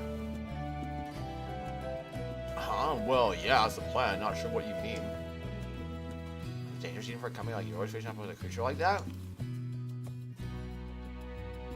Not at all. I'm sure there are some dangers that are venomous, and there's a bunch of them, but not a big threat once you isolate them, and my men are all skilled fighters. Trivial work, really, no sweat. What? Did he just call that thing trivial? Just one, let alone a whole horde is. Haku, I think you forget that these creatures, this species of people, are very, very powerful. If you haven't put that together already. Considering that children's work is too much for you. So happy right now? That's good, Savage. I'm glad to hear that, man. Haku, I don't know how to tell you this, but any reasonably strong person could probably kill one. What? I mean, I'm sorry? Take down that monster? What sort of people are you guys? My gosh. Slow. Fact remains, their venom is a legitimate threat, and the sudden nature of the job means we're underprepared.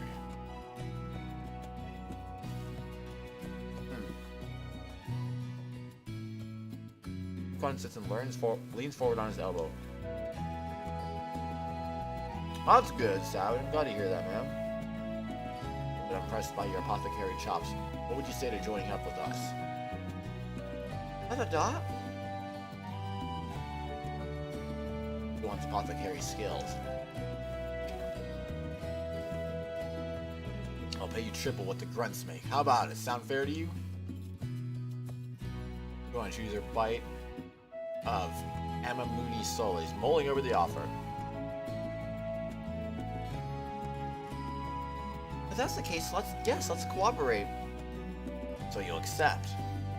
Sometimes warriors are skilled, that doesn't mean Kulon. She'll be alright. I can't really imagine her falling behind. Constitution isn't exactly something I can imitate, though. Hold on, do you say us? Is something wrong with that? Don't you, is something wrong with me?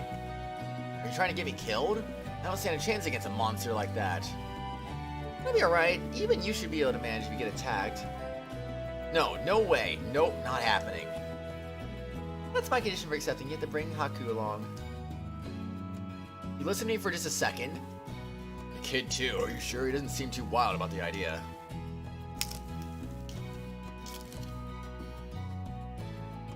Come, but because you're with us doesn't guarantee his safety, understand? He's got to pull his own weight. I don't mind that. Mind it, would you? Because if I die... Because I die if you don't. Haku's probably safe to say the amnesia means you don't really know the dangers of the world.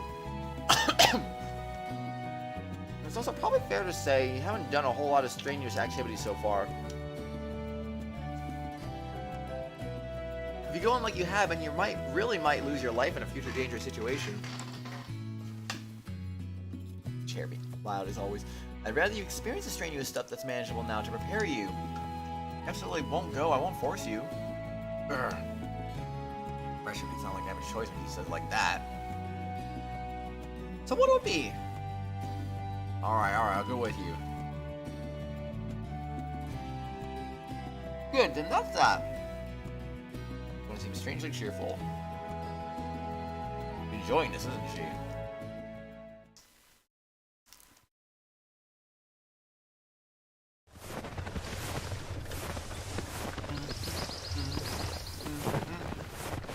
Make good time cutting through the mountains, following the path up from the village.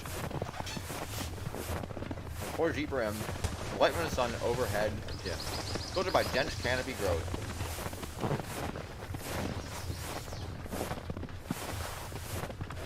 Ukan had treated the night before. Once he headed the company, leading the way. He has his wounded arm in a sling, but he seems to have recovered enough to walk.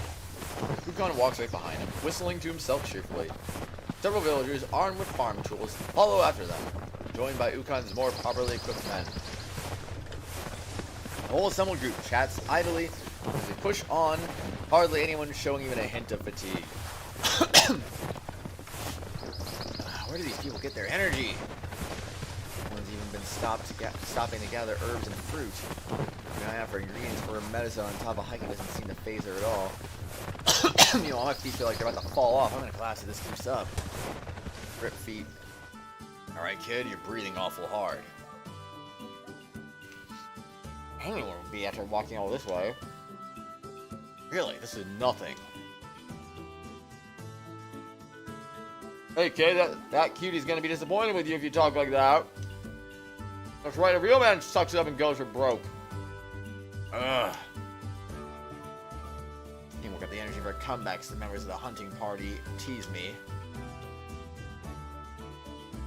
Well, this place is practically a backyard of folks who live here. Oh, we're just not used to it. It can't be helped. Go hitch a ride on the back of the cart. Can't be collapsing on us. Gonna be subtle about looking out for me, but honestly, I don't care about my dignity right now. Thanks, I'll do that. Hop on the cart without hesitation. Gahoo! What the? I'm in the cart, my foot presses onto something gross feeling. What did I just step on? Gotten to find Maroro pale in the face and a miserable heap. He looks so sick that I can even tell through his thick makeup he's not holding up very well. Oh gosh. Maroro, hey, what's wrong? Hurley pulled him upright. Jeez Louise. Herc. Are you okay? What happened? Oh, alack. Oh, by every god, my stomach. Oh, it yearns to shatter its fetters. Whoa, whoa, whoa. ... I let go of him promptly. I like how the screen shook and you can see some black on the edges randomly. That was weird. Yeah? Whoop. I can finally rest. What ill consideration to be brusquely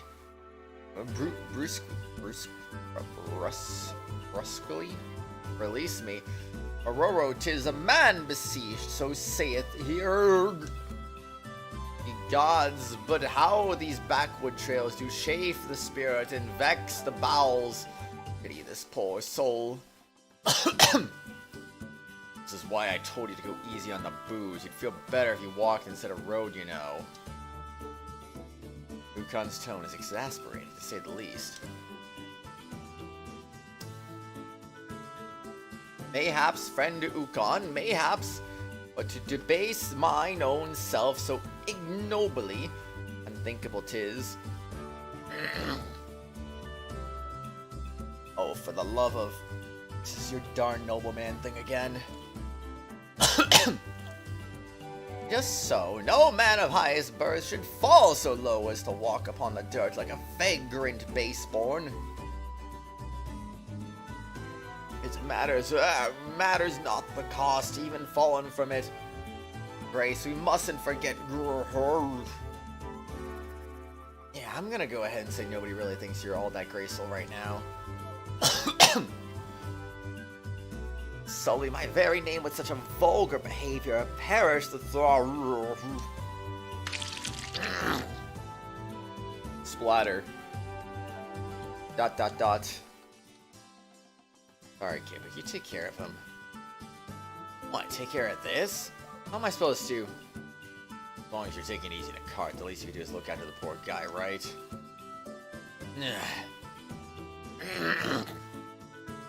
With that, Ukan moves up to the front of the company again, leaving Maroro in my hands. Brog. Splatter. I'd finally be able to relax, but now, and Maroro to his fate, everyone will see me as heartless, no doubt. Looking like sit down behind the hungover Mororo and rub his back. Alright, so come to this. Just get it out of your system. Do what you gotta do. I thank thee, dear Ferrari. Why me? It looks terrible. Here, Aku, give him this. Approaches with pills in one hand and a flask in the other. This one is for hangovers and this one is for motion sickness. And there's water in the flask. Thanks. You gonna stay and help? Moon smiles and steps sharply away without answering the question. Well, I don't want the flask, but I mean, you can hold on to it. I should have figured. That's around for help, but everyone looks away in unison. Dot. But Master Haku, was it truly thou art a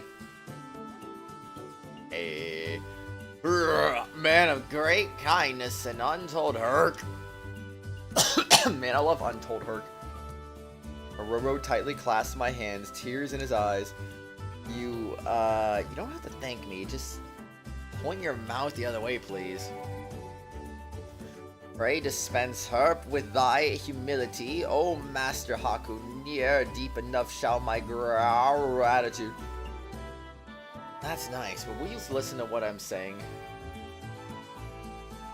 Not a thought unto myself, dost thou stoop to aid poor Mororo? Truly thou art a bosom friend.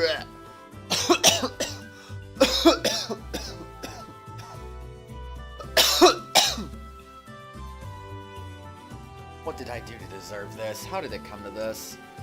I've grown to the absurdity of the world, rocked by the rumbling of the cart. Rumbling of the cart, amazing. Was around here, right? Yeah, no doubt about it. The young man's voice trembles. Visions of yesterday's encounter, no doubt returning to his mind. When look at things, there don't seem to be any Gigiri nearby. Alright everyone, take a breather while we hash out our strategy. Yukon's command. Men break rank to take a rest, sitting down and drinking from the flask. Mororo, I'll leave the briefing to you. Despite Ukon's prompting, Mororo rains face down on the ground, flat on his belly and groaning. Good grief, alright, I'll do it. This really isn't my strong suit, you know. Ukon sighs and steps up beside a large folded net in the bed of the cart, patting it pointedly.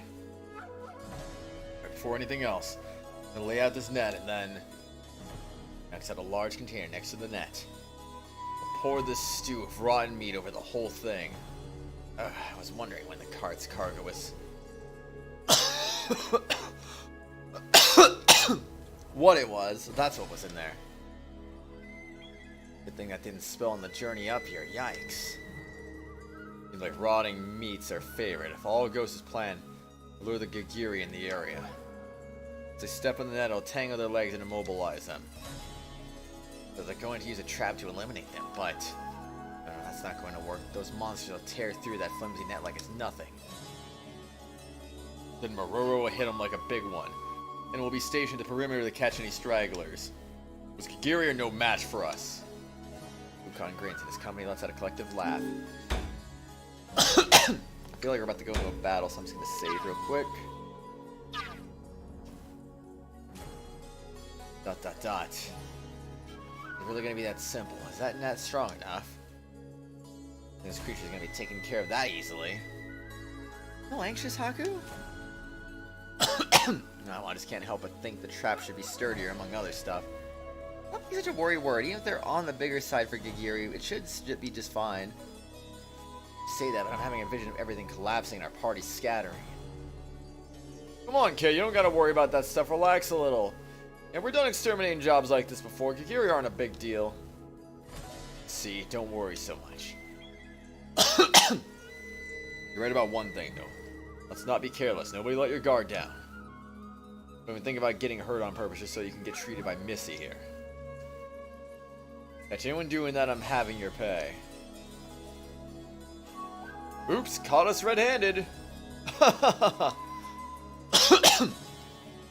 sound of jovial laughter rings through the clearing. Catch snatches of conversation about how being treated by Kuon will make it worth the pay hit. Kuon smiles vaguely, but she seems troubled more than anything else. Everyone's calm and composed. Even relaxed, I guess the Gigiri really aren't so big a problem. That's the case, those guys' physical abilities must be beyond belief. I was starting to understand what Kuon meant when she said she was worried I'd just die by roadside. No devices out here. Is something wrong? It's nothing. ... Aku, are you nervous? No, not really. Of course, just the memory of the Gigiri. Enough to make me shudder in fear.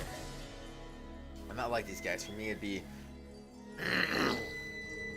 stranger not to be nervous going up against that beast.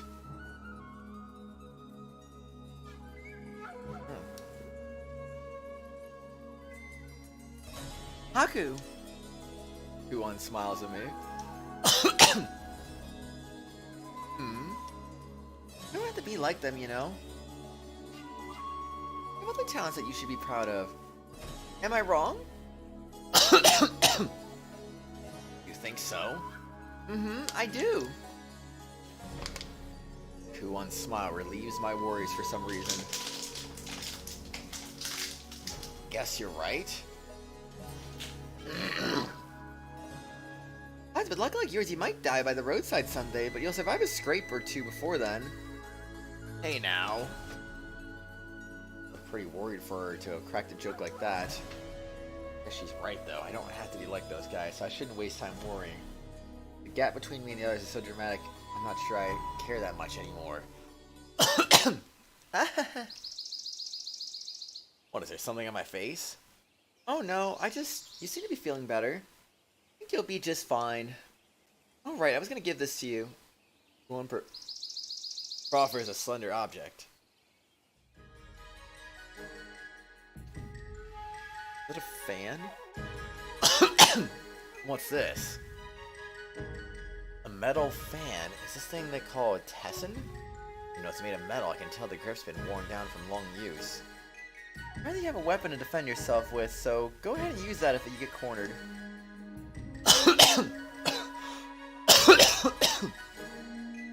No way, is that a slender object? Yes, indeed, Noodle.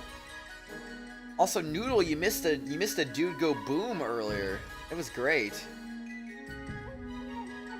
I appreciate it, but this looks like an heirloom. Isn't that something precious to you? That's been well used. It's been well kept, polished, and buffed, free of any rust. Probably been maintained regularly. Yup, you missed the dude go boom. I'm only lending it to you. I'll want it back eventually, alright? Unless I don't go boom, you go insane. Feral? Oh no. Alright. Eventually, huh?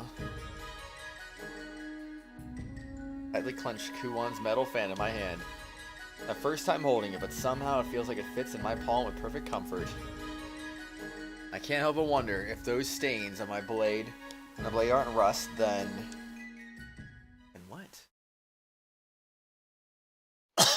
Revert to monkey, oh no. Everyone in position, they should be coming soon. Sir! Aurora, you all sobered up? I bet that's unlikely.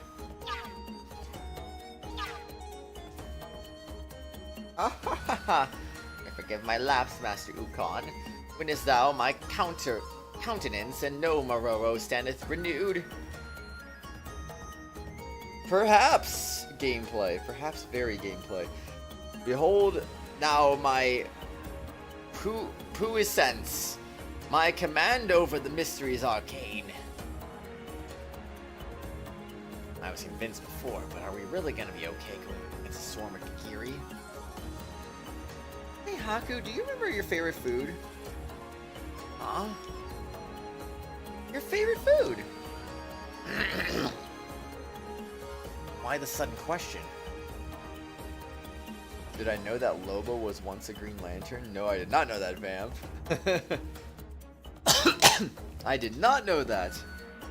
When we get back, I'll treat you to whatever your favorite food is, okay? It's going to be alright. I don't get why that makes everything alright, but I guess she's trying to be thoughtful. Gotta stop making myself look so pathetic.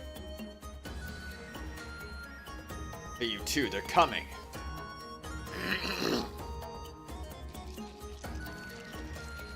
Whoa, they look like scorpions. They also don't look nearly as big as I remember them being. Well, they're bigger than I expected.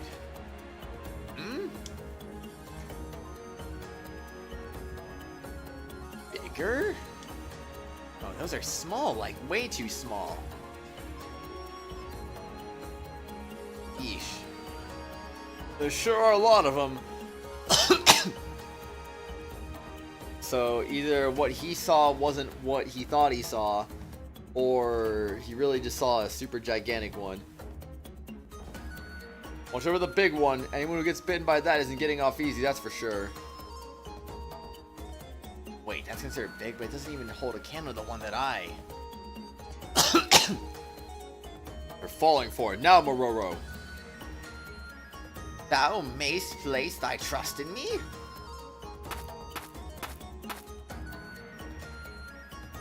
Big scorpions, oh my gosh. Mororo steps forward, puffing his chest proudly, and begins to wiggle his body strangely. An poco poco, an koro koro, potanan pasaran, san mayakusa na potaya, hoi sa. Because he loves speaking Shakespeare, that's why. Hey, Kuon. Is something the matter? What's he, doing? The weird dance? Dance? You mean the... Thaumaturgy? Oh, but it's better known as Magecraft out here, I think. Magecraft? They make signs with their bodies and fingers to channel power. This type is usually the most potent for the weak-willed. That face, though. Alack, thy words are as a blade between Mororo's ribs, savagely thrust, fair lady. He's got the moves, though, true.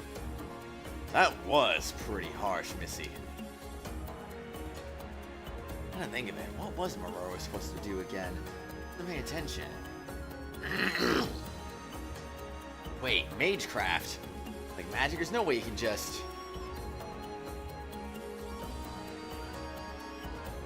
Yahoo!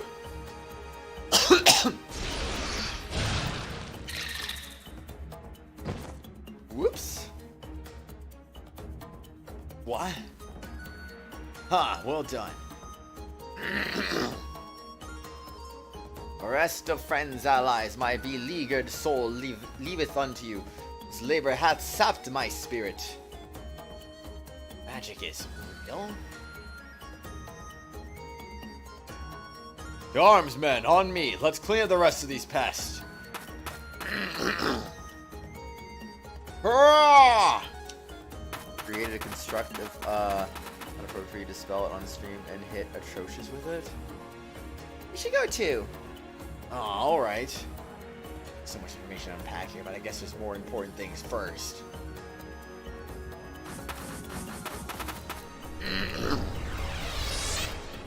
Let's do it!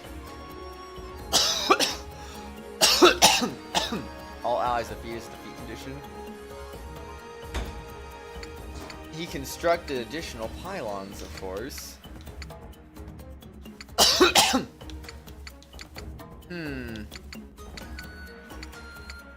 I see. Okay, well, I suppose we are good as we are. And the preparation begin battle? Do a pre-battle save, I guess. So let's do that. Alright, 2 arms. Common story, added the glossary. Don't know who we're talking about? Aw. That's okay, Noodle. Alright, glossary. Level up. By leveling, statistics can be increased. New action chains, abilities, and skills can also be unlocked through leveling. Unit levels up during battle, their health will be immediately restored to full. Sounds nice. Action chain 3. Types of rings for action chains. Normal rings slowly grow smaller. When the criticals and action chains are triggered by pressing A, just the circle shrinks down to the middle. The other type is a charge ring. Criticals and action chains are triggered by holding A until the ring encompasses the whole circle. And then releasing. These have multiple action chains they can use. Some among them make it possible to heal units. For example, Kuon's action chain Yona Kidori can heal allies. Unit Zeal reaches 100. If you're in an overzeal state, this unit can be able to take another turn, and if it is afflicted with any status ailments, they will be cured. Elemental buff effects such as Earth's Favor also activate on unit action chains, and skills do not consume Zeal in the state. And a final strike. Oh gosh. And a final strike can be used. That can give you a huge advantage, but Zeal will eventually deplete after a number of turns. The unit will lose the overzeal state.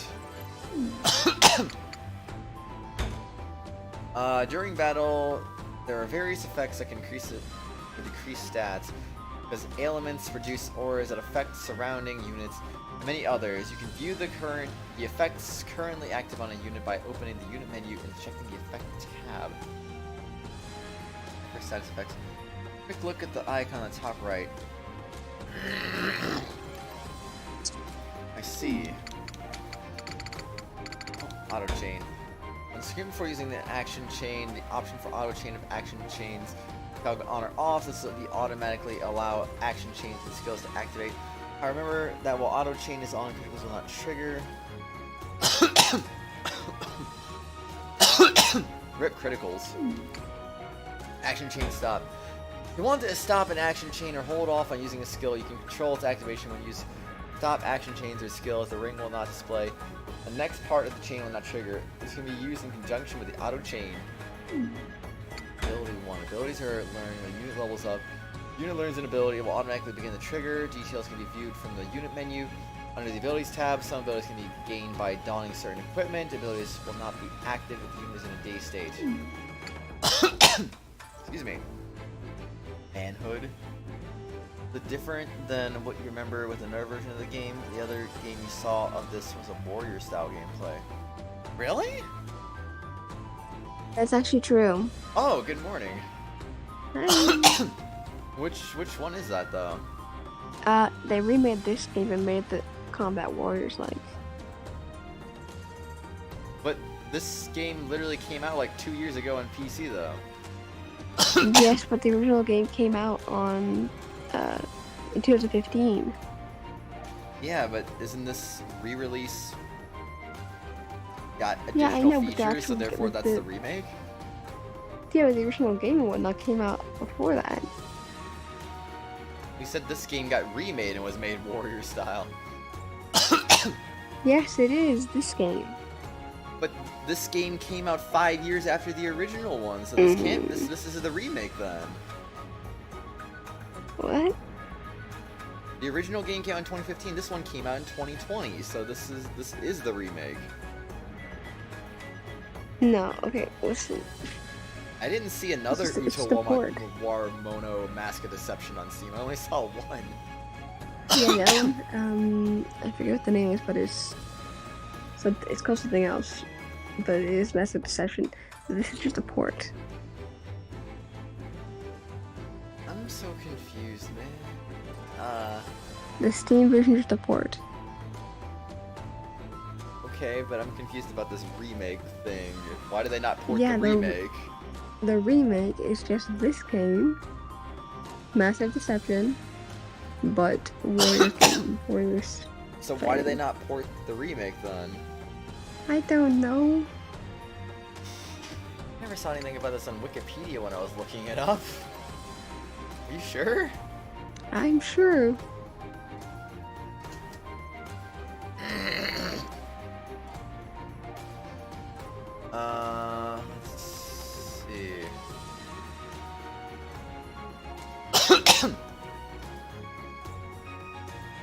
Japanese tactical role-playing visual novel developed by Aquaplus, was first released in September 2015. PlayStation, that's on PlayStation 3 as well? Frick, I didn't know that. PlayStation 4 and Vita. Second game in the Utawarerumono series. The English version section was published on May 23rd, 2008 by Atlus USA in North America and by Deep Silver in Europe. The anime adaptation of Utawarerumono Mask of Deception aired between October 15 and March 2016. It mentions nothing about a remake existing. Trust me, there is. Then what is it called? Because I think the Wikipedia page would mention the existence of a remake. Ugh, hold on, let me look it up. Sounds good, sounds good. Hi Lozu, stream's going well. It's yeah, we just got to our second battle of the game finally. Took them long enough. Ping me in Discord. Alright Savage, I'll check it out in a bit. Thanks for letting me know. And we're just kind of learning tutorial stuff now. Skills are learned when a unit levels up and are activated when the unit is attacked by an enemy. When an activated ring will be displayed in a circle spread from the center outwards. If presses A at the right time will successfully trigger, and if auto chain is turned on, the skill will be automatically triggered. Details can be viewed in the unit menu under the skills tab. Certain skills can also be gained by attaching equipment related to units. How are you doing, Lowe's? Are you doing well, man? Excuse me. When you clear a stage, you may receive equipment as a reward. These can be equipped on units before the battle in the setup menu. When a unit equips something, they can gain certain skills and abilities from it. If the equipped items are removed, the units will lose the skills and abilities, but the items will not disappear. Equipment cannot be changed out during battle. Tired, and I feel you on that one. I did not go to bed early enough myself, so I feel you on that one. When a stage is cleared, participating units Yeah, I know. It's called Utawarerumono Zan. Zen? Zan with an A. Okay, hold on. I'll look that up.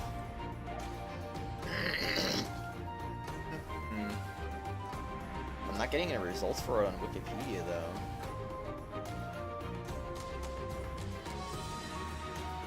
Man.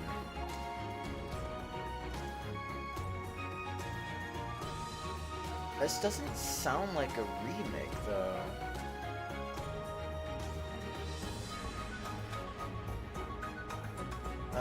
Let's see, it came out on PS4, okay, that makes sense. September 9th, 2019. Oh.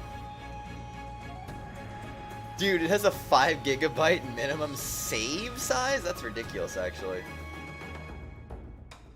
I've never heard of a save file being 5 gigs.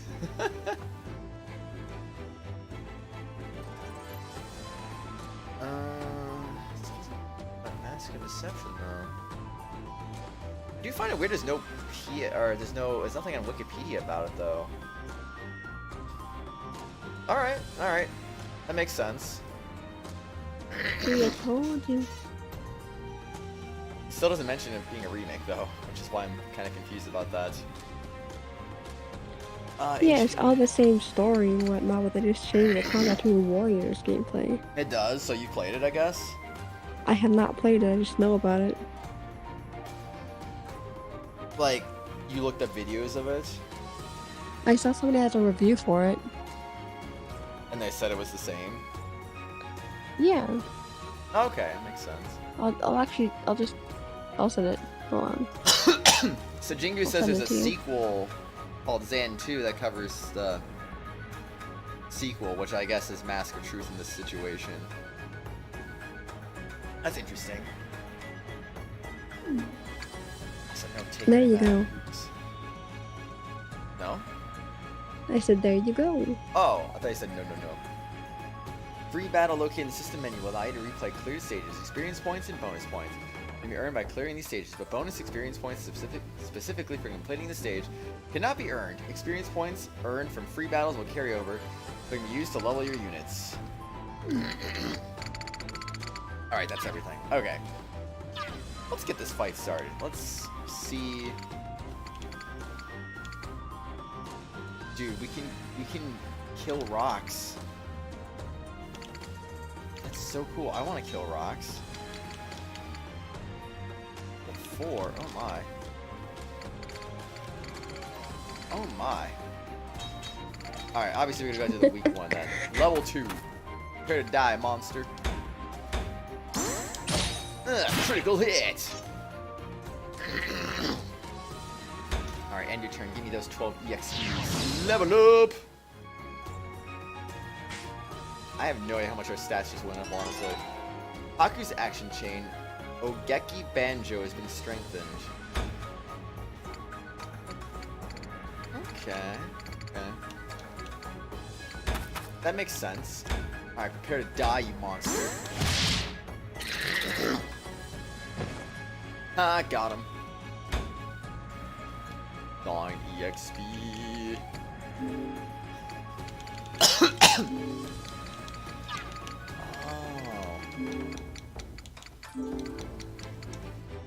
It's not as intuitive as Fire Emblem makes this, though. But that's okay. Alright, we'll just move you over there. We got that range. Okay, I want to kill a rock. Let's kill the rock. Wait, first and second. Boom. Link. That poor rock just took so much damage. Like, what just happened? I'm so confused. Boom. Oh, nice. You killed the boulder. What was the point of killing the boulder, though? Oh, gosh. You took 13 damage. That's a lot of damage.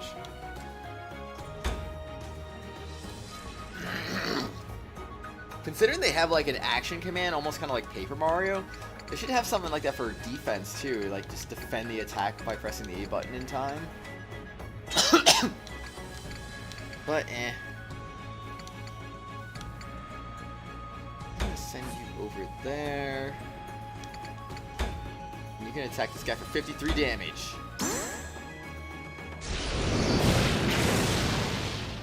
I don't understand. It said release and then hold, but then it didn't work. That was so weird.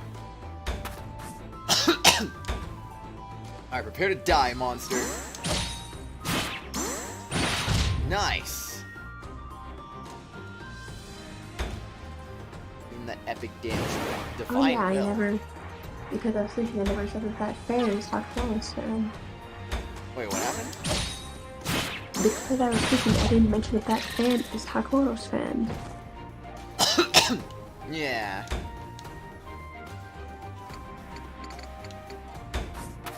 Keep on going, I guess. Keep on going. Oh yeah, do some heals. Really nice. 29 healing. Oh, so it's not like Fire Emblem where you get EXP for healing. That'd been kind of OP, honestly. Ouch. Imagine taking 18 damage. Alright, I'm gonna... I'm gonna heal him. 24. Alright, he good now. It is time to beat you up now. Boom. Boom.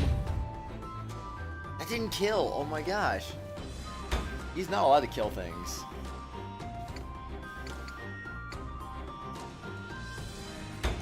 Alright, honestly, heck with it. I'll just smack you in the face. Damage to OP.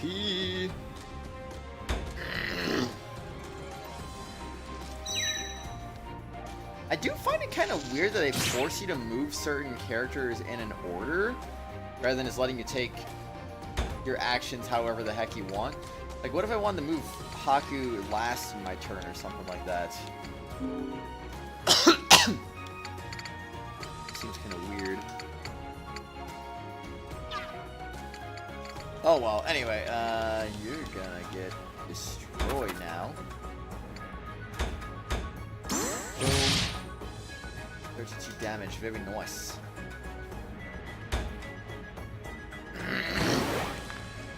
First favor? Oh. Alright, get destroyed. Nice, dead. She can get all the EXP now. Should have killed the rock first.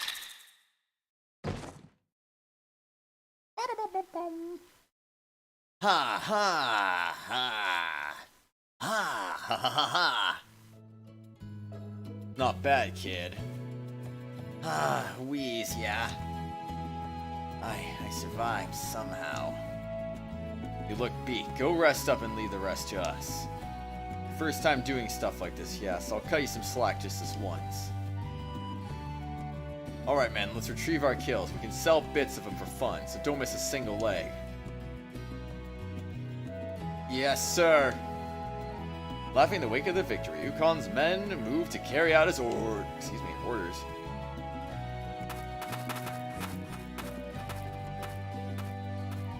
Wow, not a single casualty, huh? I guess this is what you can expect from seasoned experts. Haku, show me your arm. Huh? Guan comes up beside me and gently takes my hand, inspecting the arm. Ow. Huh? I took a shallow cut on the upper arm without noticing.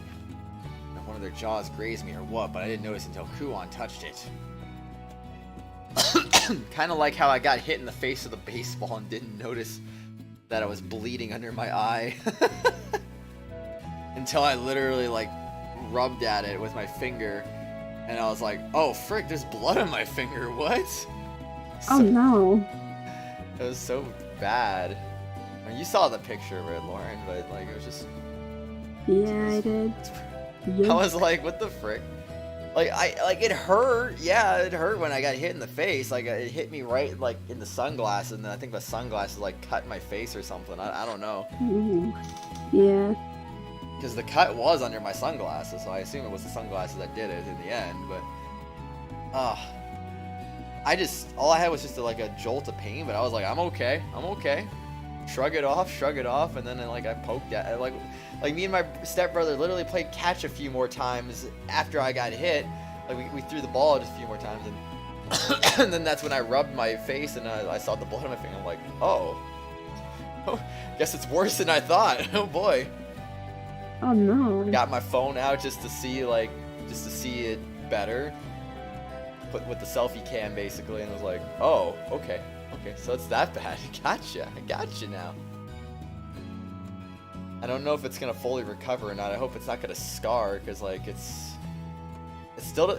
I can still see the mark from it, so I'm hoping it's not like, oh, it's just gonna be there now, scarred for the rest of eternity. That would suck. Nah. But who knows? Oh yeah, since you're back, you can voice Kuon again. I just realized that. Without a moment's hesitation, Kuon puts her lips to the wound and sucks blood from it. Okay then, I see.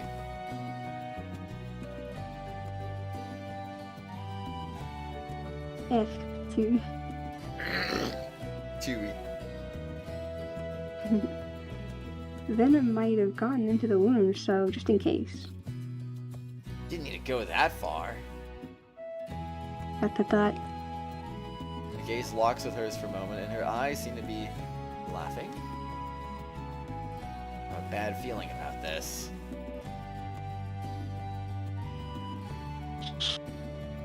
Whoop. Whoop. Ow, ow, ow, ow, ow, ow, ow, ow, ow. 2. Man shouldn't raise his voice at something as small as this, you know.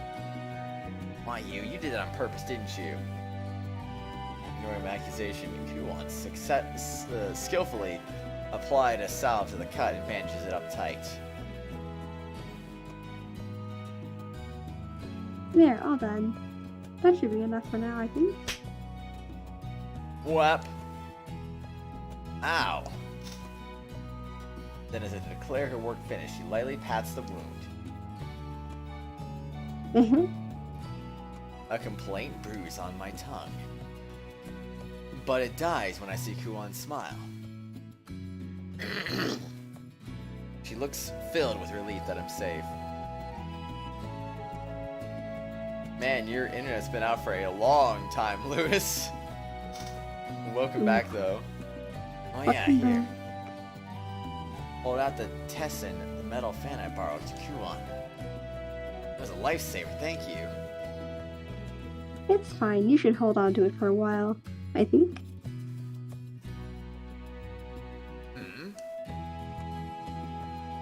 It'd probably be bad if you got caught unarmed in a bad situation, so I'll let you hang on to it. You sure? I got the sense it's kind of important to you. It is important. No way. Precious to me, actually. Seriously? That's the case, and why?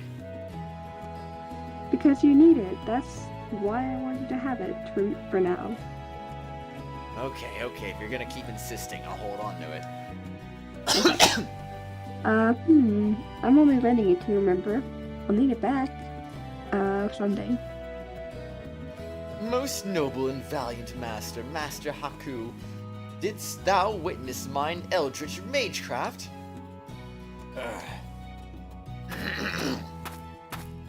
Magecraft for the win. I don't like this guy. Why not? He's cool.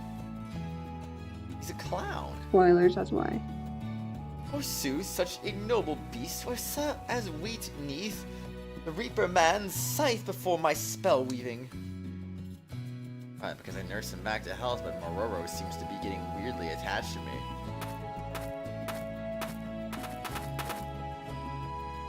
So, kid, how was it? You're awfully anxious for how easy that job turned out to be, huh? Ukon calls over to me, having finished barking instructions at his men. We were carrying on. You got us all anxious, too.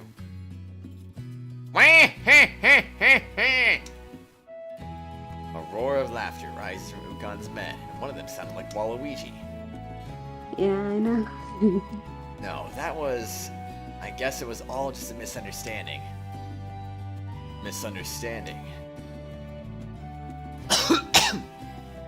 Well, see, I was saved from a much bigger one of these things, attacking me not too long ago.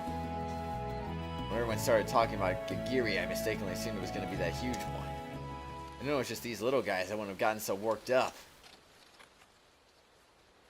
After suddenly stops. Did I kill the mood? What did you say? Say that again, kid. Ukon stares at me, frozen. Not just Ukon, all his men freeze in place too. You saw a much bigger one? Yeah, it was similar looking to these guys, just enormous. Why do you seem hardened like an outer shell or a carapace?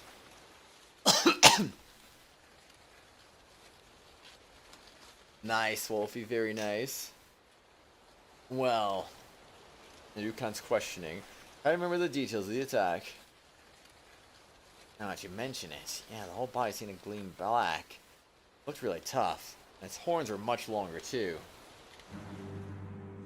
Christ, if that's the case, then we're in serious trouble. Uh-oh. Uh-oh.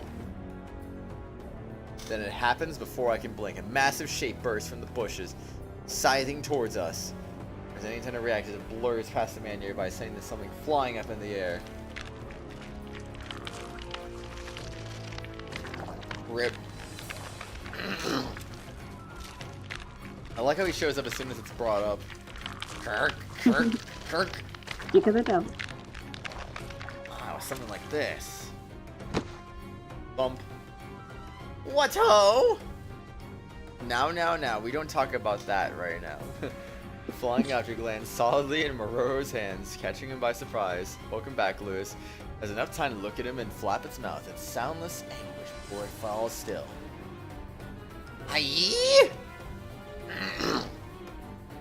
Mororo's piercing scream echoes through the clearing. Ah! Oh! Sound of Mororo's cry, the men around us scramble, fleeing in all directions. What the? Oh, more little ones. God, there are more little ones coming too!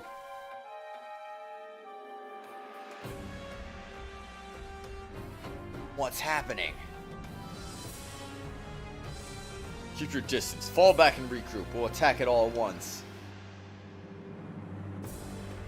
Several of the men nearby take up arms and Ukons are command.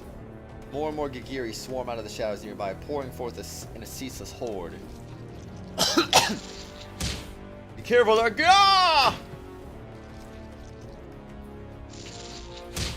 Dead. Everyone can ready their weapons. Gigiri lay into Ukon's men with a vengeance. Haku! Oh wait, that was supposed to be you. Yeah, that was me. My bad. Hung. So used to voicing her for the last couple of hours. That sounds like a Zubat. Yeah, it's okay. I was gonna say I've been so used to voicing her the last couple of hours. I just kind of like, oops. Akuon's call. I snap out of the confused daze, quickly crushing the Gigiri attacking me. Thanks, you're a lifesaver. A lot of experience went. No wonder I thought our stories were meshing. We were talking about this thing. Akuon sighs, rubbing her temples.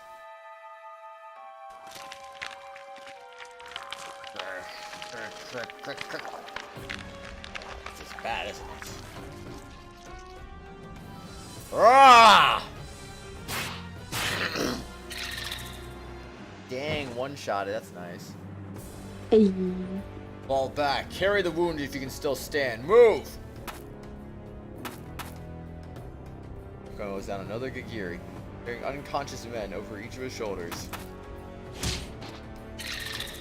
What? She can't one-shot then. That's a lie. You two, what are you doing? Standing there like that? Get moving. Yeah. With a knot of dread in my stomach, I moved to obey, trying my best to flee. Aye, huh? Can't move. A heavy weight pins my legs down. Hey, hi. What are you cleaning my legs for? Ah! Wah. Dang, I can't move. Hurry up and get on your own 2 feet. Thou mayst well ask the very trees to uproot my and spring legs. I faith cannot move. And I can't move because you're clinging to me. Come on, get up! I try to pull Mororo up to make him stand, but he's clinging so tight I can't budge him. No! Yeah, that adrenaline. Whoops. Alack and cry thunder, but abandon not poor Mororo. To so pitiable an end. That's why I'm telling you to stand. Do you want to die? Dang it. I can't move with him on me like this. I'm playing a kid. We need to move now. Does it look like I'm playing? In a waste precious time, the Gigiri swarm surges forward. Beyond them, the hulking, monstrous Gigiri gorges itself on the severed head of that poor man. Oh. Oh, we're surrounded. Seem awfully calm. You have a plan of some kind, I'm hoping. I wouldn't call it a plan. I think I'd probably get myself out. What? What, just you? You? Oh wait, sorry. Yeah, it's just me. Where does that leave me? Well, if this isn't the fine pickle. Pickles. Ew, pickles. Hey, you're not gonna run off and abandon me, right? Don't worry. If it were so easy to drive me off, I would have abandoned you a long time ago. But What should we do? So this is it, huh? Well, I guess there's no choice. Kid, miss you, I hate to ask this of you, but I need to get the others far away from here.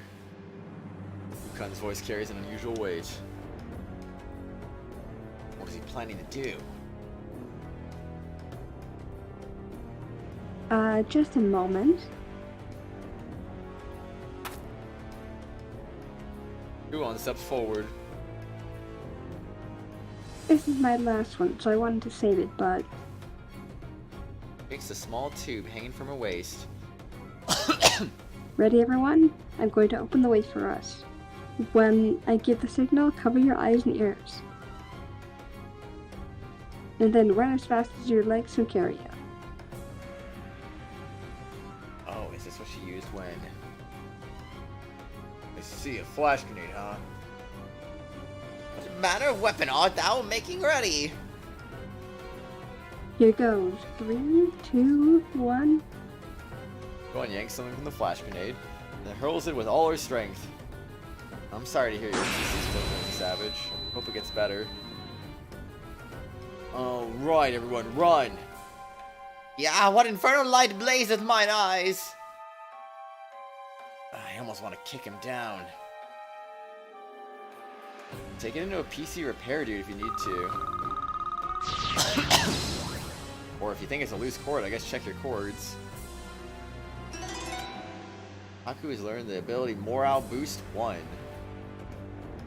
Allies within range get an 8% increase in attack defense and speed. Ooh, nice. Codex Anti-Poison. Reduce the chance of being poisoned by 75%. Defense increased by 10%. Alright, it is time to save and allocate some BP.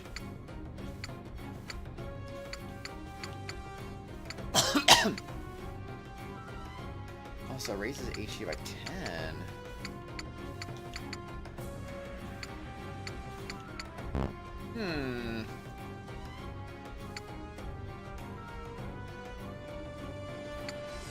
I suppose heavy investment into the main character probably makes sense.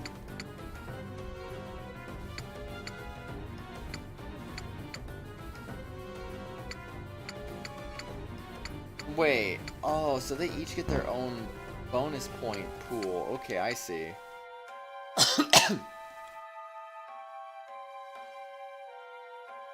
Honor will be expensive to replace. Well, check those cords, man. Make sure they're good. And if they're not, I mean, might need to get into a repair guy or something. I don't know what to do. Ugh. I guess we could give her some more attack. More attack would be cool. Same with you. More attack. To unlock fruits of your labor. Oh yeah.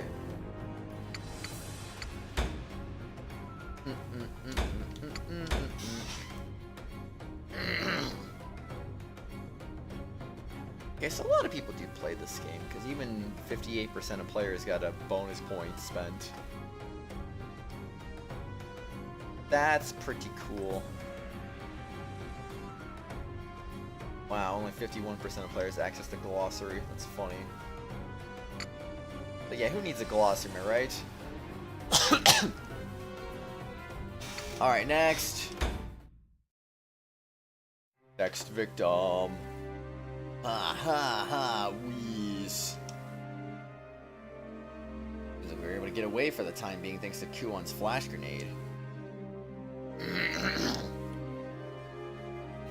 Ukan and the other survivors grind to a stop around me, looking as out of breath as I am.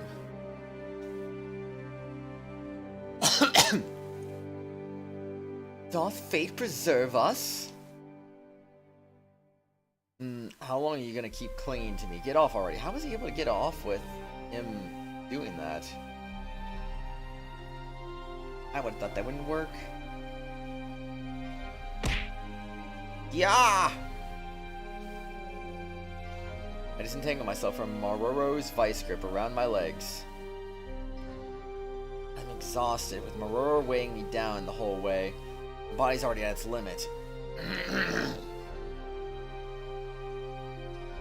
Hey kid, you alright? Ukan looks over at me, carrying several men on his shoulders, and dragging some others with a rope.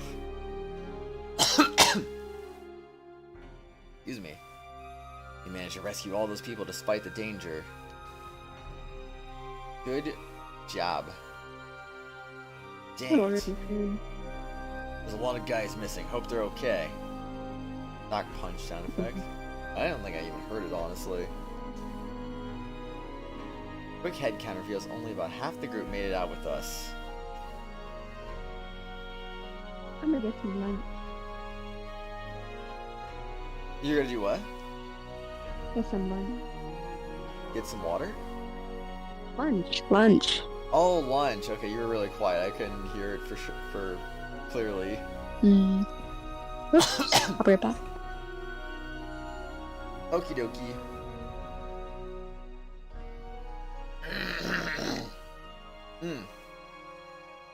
Most of them probably got separated, but undoubtedly some wound had to be left behind. Man, to think that you were on the mark this whole time, anxious about a Borogiri. Borogiri? You mean the huge one? My parents used to warn me when I was a kid, don't go into the woods alone or you'll get eaten. That was just a boogeyman, never actually seen one in the flesh, didn't think they were real. Kind of ironic they popped out of nowhere after we bring it up. Never expected to see one pop up now of all times. It's like you've been saying, going against that thing is a fool's errand for sure. Sorry, I should have made myself clear. I had this wouldn't have, no. Too late for that now. Hey, no. I'm not gonna have you getting all guilty over this. It's my fault for being careless. Whap! Ukan pounds his fist into his palm in frustration. It seems like he's taking his anger out on himself. So, what are we gonna do now? Mororo, you know anything about the Borogiri? Oh, erst I read of the beast in some old tome or other, mayhaps.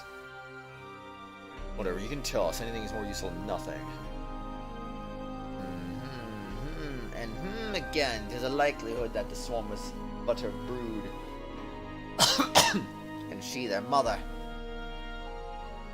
The spawning season beginneth. One amongst the Gigiri doth grow as unto a titan and giveth birth. So engorged under her bulk do her children swarm, seeking as one horde what prey fate sendeth. So to Tactus to feed its young. Indubitably, I faith the breeding months are not yet upon us. The Gigiri oft favor far warmer climes than these. On rare occasion, fate conspireth to bring about such monstrosities and circumstances aberrant. There, I fear, lies the boundary of my knowledge. I guess that stuff about him being a scholar wasn't a joke after all. So if the Borogiri are the parents, does that mean they come in pairs?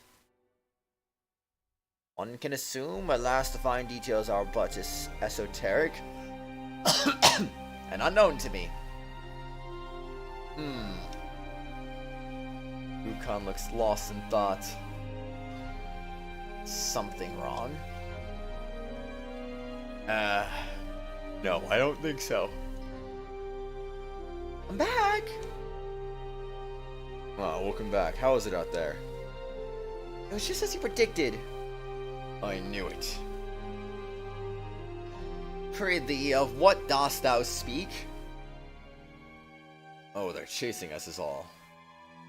Mutter. Shh. Don't notice us. Everyone tries to quiet everyone down as a murmur spreads through the group. Yuan? Yuan's ears twitch.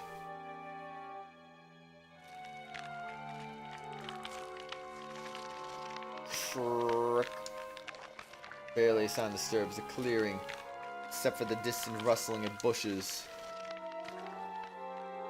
They're heading this way. Gasp. It'll be alright. Dot dot dot.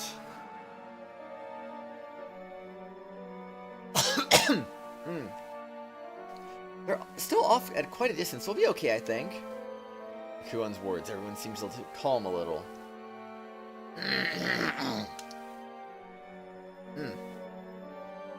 Be plain. Dost thou believe the scent of blood draweth them nearer? That scent, that's right. Or is it?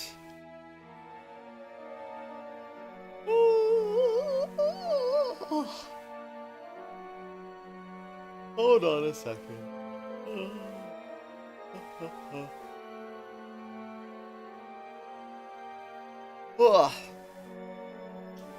Okay.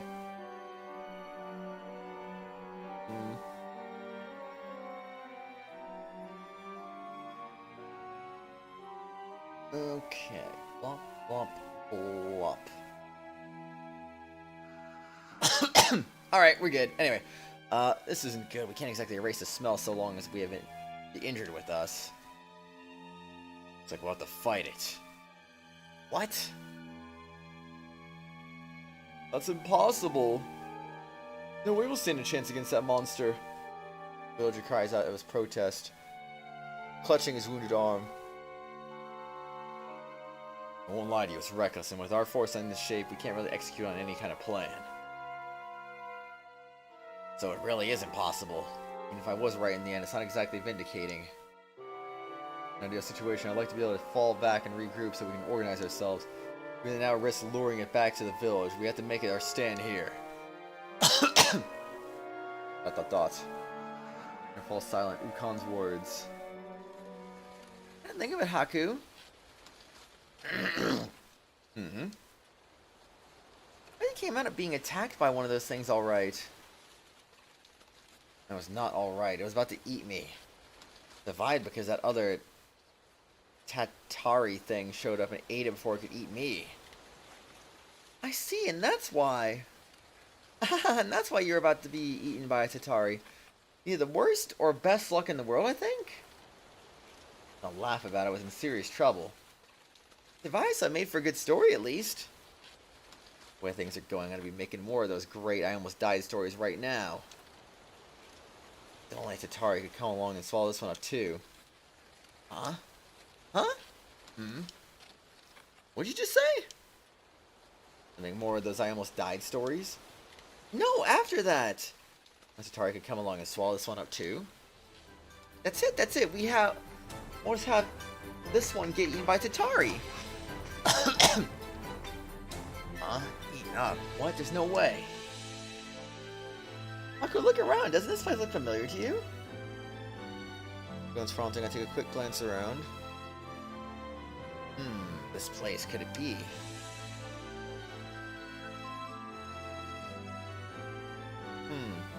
And it's decided. I'll go bait the Tatari and bring it here. I need to push the Boro Gagiri off that cliff over there somehow. When you ask, how are we supposed to actually do that? Well, try your best. But you're just leaving it to us then. Running out of time, and this is for our best shot. We are lost otherwise. Now hold on a second.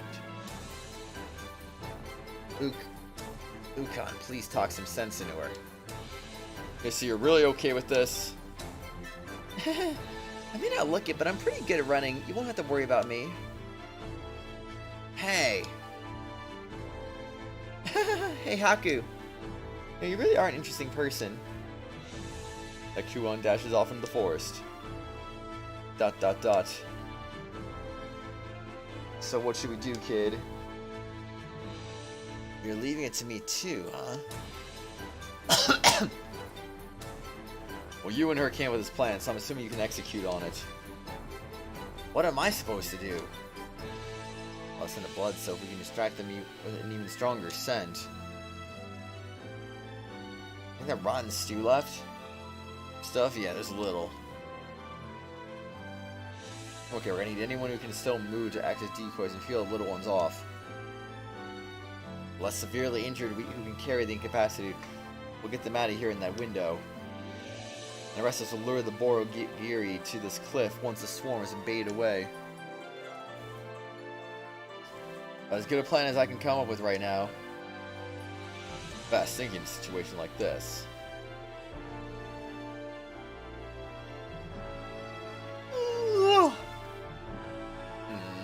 Did you say something? No, nothing. It's a good plan. It could work. You heard him, men. Everyone okay with that? Men around us slowly nod. Hey, you're sure, right? I was running my mouth with whatever came to mind, so... Continuing improvising here, it's all good. You're fine with it, and then I got no objections. Alright, kid. Mororo, let's get to work. Let's do this. Where by the last surrounding meet, the Gagiri horde swarms and scatters. Oh. Ah, look now, to yon host of fiends, see the burning purpose that doth drive them forth. It took the bait. When the chittering mass trying to distinguish the Borogiri from the rest. Or just keeping system in the small fry. Pray tell, by what machination intendest thou to lure the beast as a moth to the siren flame? You're gonna hit it really hard. Yeah? Your magecraft stuff. I need you to hit it with the biggest, flashiest spell you have. So it's just right to distract and lure it here. Me? I'm Mororo. Who else? Now come on and hurry, or else the guys acting as decoys are gonna end up eaten. Behold, if I weave the lay thread so ensorcelled, would such a spell lure it directly toward me? Don't worry, we'll be here. Methinks thou didst pause a touch long before giving thine answer. Speak truth, is there no danger?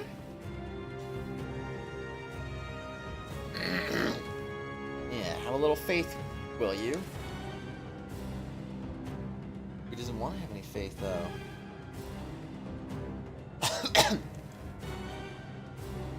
Master Haku! Yes, I faith. For what can a man place his unwavering belief in, if not his bosom friends? Prithee, look not to another, for loyal Mororo shall see the fateful task done. Excelsior! Though really, I'm just gonna be standing there. Wait, that's Haku saying that. When it does happen, it's gonna fall to Uka and the others to take care of it.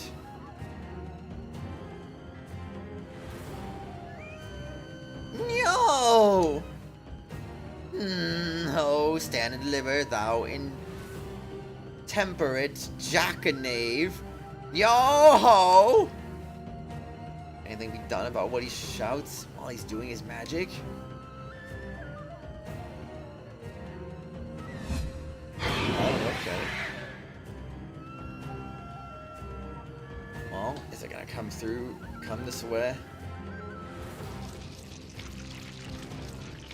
A few of the smaller ones are coming with it too. Looks like that did the trick. But, okay, that's not a disaster. We can manage this. Everyone keep pulling them. We plan, just don't overextend yourselves.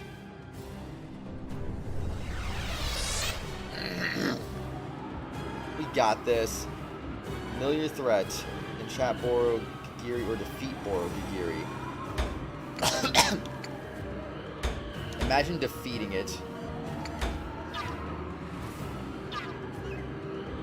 Wait.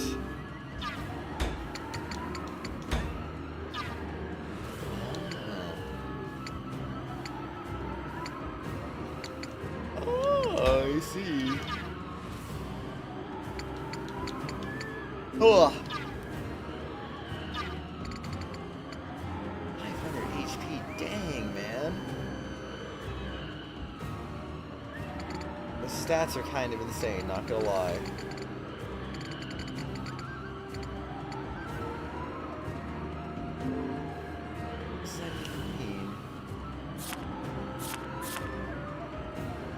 The state in which the unit's element is being activated. So, what, is this one energy of fire? No?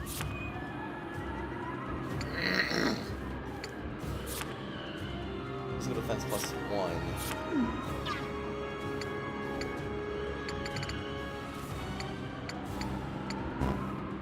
Oh, I can't even select her. Okay, I see.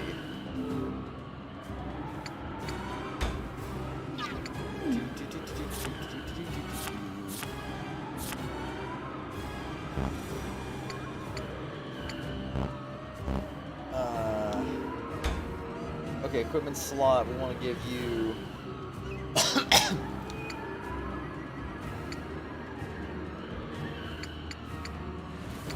So let's give you stealth. Always be prepared. It's true though, you gotta be prepared if you know what's good for you.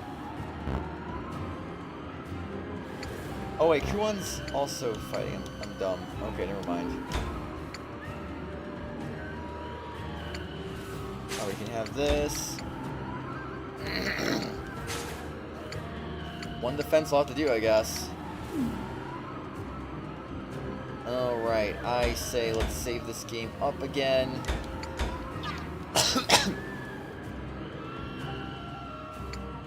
Nah, not at all, Savage. Not at all, man.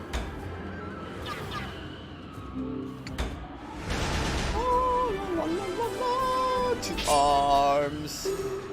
Commentary added the glossary. Alright, glossary, we got status 4.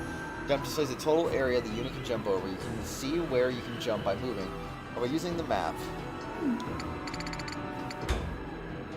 In stage, it may be changing the weather. You can check the current weather from the system menu. Different weather patterns may activate the elemental affinity of certain units.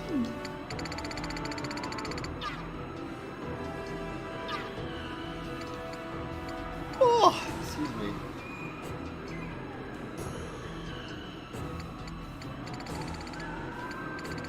What happened to Hockey not being in this fight?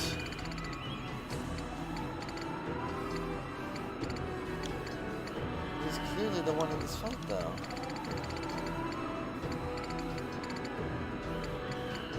Oh, I don't get it. Alright, let's just do this.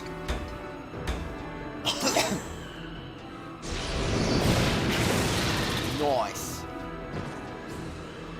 Keyboard is hard to use. I'm sorry, man.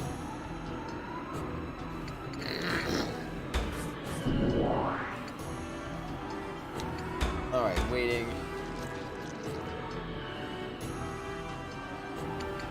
This is the big guy. He's like, I am here today. Congratulations. Waiting today. Waiting again.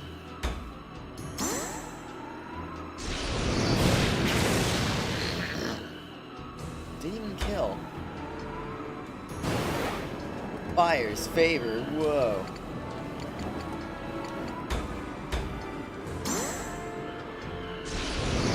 Alright, that works. Thanks for lurking, Sajingu. Appreciate it, man. Happy National Alert Day.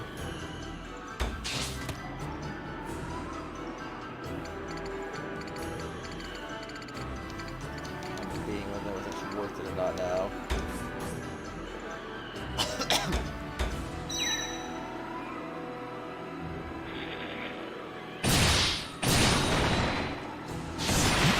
Venom?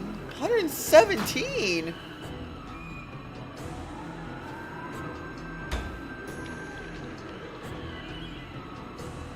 Okay, maybe that was not my smartest move ever. Far from it, far from it.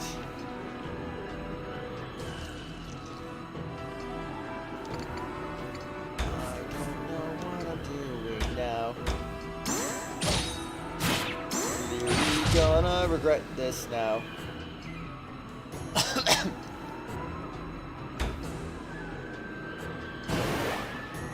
That's a long time, Savage, but that's good though, because that game's bad.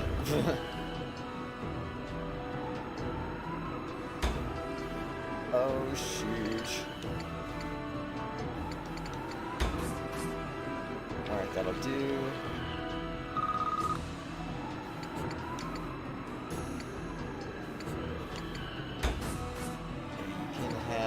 This. Crit.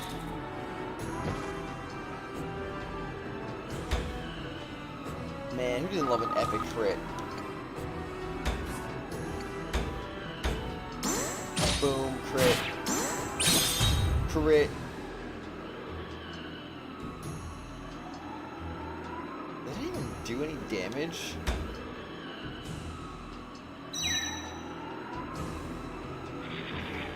Mistakes are definitely made. Whoa, did he just survive with 1 HP?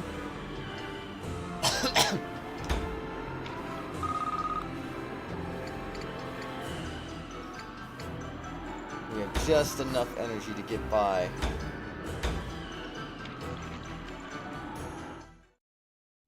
We did it! PvP, nice. Now, Maroro.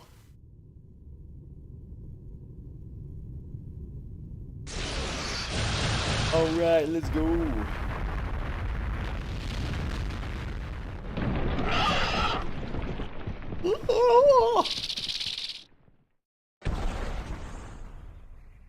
I refuse to fall. Oh, I've fallen. No.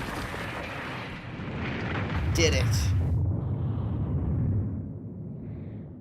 Eyes up, kid. We're not done yet.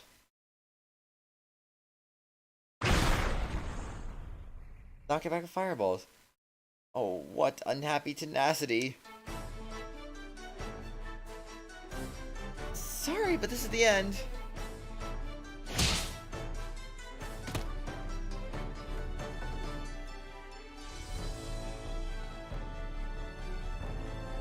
You're playing around with Google Translate according to it.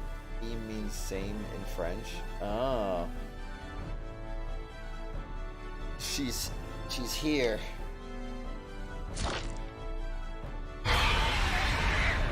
Let's go.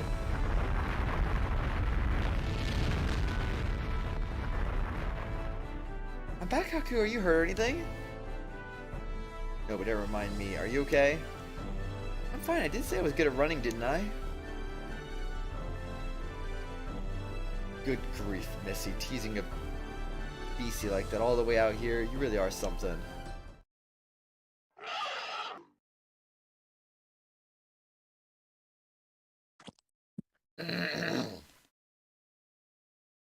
Dot dot dot. It's over. Is it though? Is it? It's never truly over. Yeah, it's over alright. Yeah, I need a nap. Sagged the ground in sheer relief. Master Haku, we won the day? Our lives are yet our own. Yeah, it's over now, so you can quit clinging to me so much. Day is ours! Oh, the day is ours, Master Haku! Alright, I got it, so just get off me. Let's head back, Haku. There'll be a feast waiting. Fine drink, fine delicacies, and a hot bath. I was all injured and battered. Something joyful surges inside of all of us at Kuon's words. Joyous shouts fill the air and resolve into roars of triumph.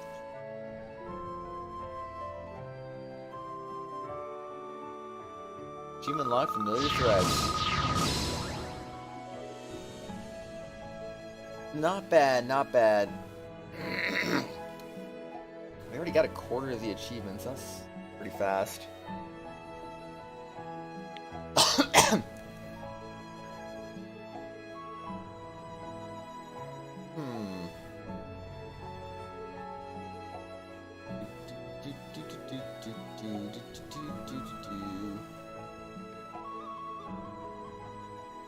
Well, anyway. Let's see. Stage complete. Scroll guarding 1. Reduces physical damage. That sounds nice. Codex transients. Active metabolism. Reduces duration of status penalties. Kill inside 1 turn. That sounds nice.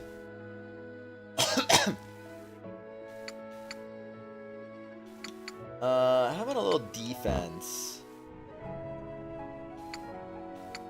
I think that could be handy. Got nothing, that's a shame. More attack will always be cool, I guess. Perfecto.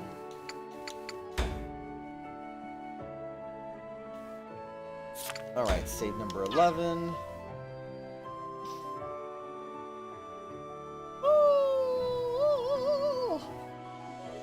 Alright, I think I'm gonna go commit another Be Right Back, honestly.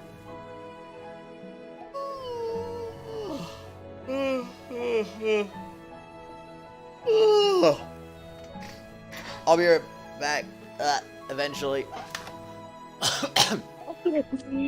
Oh, you're back. I didn't know you were back.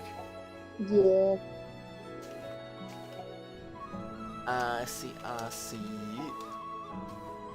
What'd you get for lunch? I got a chicken sandwich. Oh, nice. Sounds delish. Excuse me. The Meryl. Oh my gosh, I didn't know they had Pokemon in that game. Crazy. All right. Anyway, I'll be back.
Hello? Oh, I just realized I'm still muted. Okay. Anyway, I'm back. I'm back. Yabba dabba doo. Yabba dabba doo. Yabba dabba doo doo doo ba dabba doo. Yabba dabba doo doo doo doo doo doo.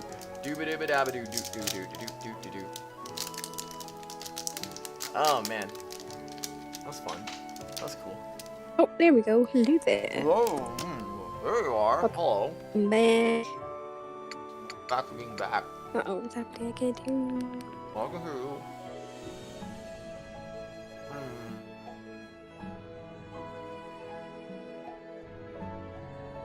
Oh, there we go. There we go. I can hear you.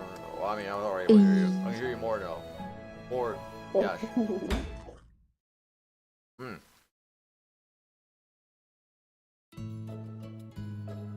I got myself some more chocolate.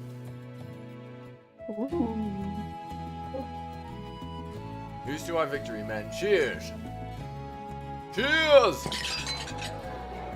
People died. Oops, yeah. Whoops. The dining hall fills with laughter. Jovial chatter, bringing a pleasant ambience.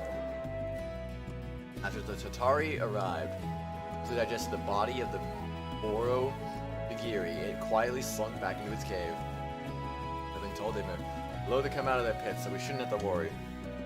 Guns coming to clean up the rest of the Gigiri, so Travis can use that mountain pass without any danger now. Oh yeah. Thanks for the welcome back, by the way, Wolfie. Come now, drink up. Now, drink up. Alright. Ooh. I should drink and relax like this. Hearing of a victory, the innkeeper broke. For some of her best sake to share with everyone. I had to water it down. Be able to drink it. It's good straight. Yeah, but it shouldn't get wasted.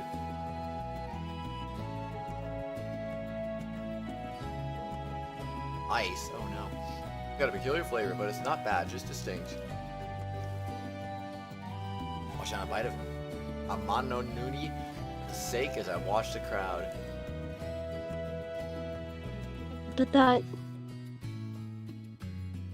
Meanwhile, Kuon has been sitting next to me, staring into her cup, not saying a word. What's wrong? Not to your liking? It's not that as bad. A little strong maybe, but at times like this, it's nice to have some meat around. Oh no, not mead. I just wine tone. Kuon goes on eating and drinking heartily all the same. Hey, you kids drink it up. Kuon makes his way over to it with a particularly intimidating sized cup, his face already red. Come on, why don't you join us instead of lurking in the corner over there? To the stars this party after all, nothing wrong with soaking the attention a little, huh? I'll pass, I'm not too eager to sit in the middle of a crowd of sweaty guys. Same here. I'm not really a crab person. You will have something, you know that, kid? I'm going off without a hitch. That really wasn't enough to call a plan. I was just playing things pretty off the cuff.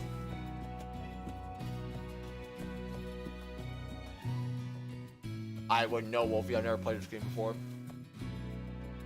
Wait, That- what Wolfie were was you asking asking? if Wolfie was asking if there's gonna be any fan service. Wait. You read. There is fan service. Oh. That's just fine. You came up with under pressure and executed and got results. It's impressive staying cool like that. This guy's in a situation would have buckled or panicked, not scheme a way out. You're overpraising me. I don't know if you're being modest or this is just how you are, but I'm like you more and more. Hey, full disclosure, I admit I was pretty worried about how the hike would wore you out. Yeah, not like I have a leg to stand on with that. Show him back there too, Missy. If you hadn't lured that Tatari out of its lair, all would have been for nothing. I think you actually pulled it off. Caught me surprised. Thought me so reckless. When you came up with that plan, I thought you were joking to lighten the mood. But that reckless? come on now. I want you to do that, do what you did. Would you be able to carry out the order? No, I tell you it's impossible. You want having to pull me along first time we ran raises in my mind. I sure as heck couldn't run like that, that's for sure. I'm just a little nimble, that's all. I see, we'll leave it at that, I guess. Anyway, the Gagiri extermination was a success, thanks to you two joining us. Please accept my gratitude. Ukon bows deeply. Come on, you're giving us too much credit. Friends, Yamatans, countrymen, exclude your dearest Maroro, not from your revelish. What say ye? Choose our other conquering hero. A white shadow. His face fast becoming a fearful red. Comes wriggling across towards us. Oh, dost thou partake in the most sweet liberations? Come wet thy spirit with smoothish shake. He reeks of booze. Kill the bulk of the Gagiri. His magic Memoro is being hailed as a hero too. He poured drink after drink and keeps accepting. Guy's already drunk as a fish. Oof. The thing is, there was a victory condition for actually beating that monster too. Like, how do you beat that thing? Like, the thing had way too much health and defense. Accolades and bonus pay alike fling themselves upon my person thanks to your aid. Yo-ho-ho. Thanks, but I didn't really do anything that warrants a whole lot of praise. Ah, pray silence thy protest. Thou art such a humble man, Master Haku, truly. Aurora prods my cheek with his finger. Please, please leave me alone. Forsooth, thou nourished me to health through our journey's spoils, protected me from the loathsome Gagiri. Thou art my bosom friend, Master Haku. Bosom? No, I'm his bosom friend. Great, I've ascended the ranks in his eyes. And now he's totally attached to me. Cripes. Hey, Missy, weren't you saying something about heading to the capital? We're planning to leave first thing tomorrow. Meanwhile, Kuban, Ukon, and Muto are completely different subject. Hey, you help me out here. But do more sightseeing while you're there? That's true, but it's more to find a job for Haku, I think. Hey, huh? She's not your tenant at all, after all. She's taking care of me because I am the amnesia lost in the mountains. Wouldn't it be better for a parent's sake, though? And what's this about having amnesia? I don't remember my own name. Haku is an alias Kuwan gave me.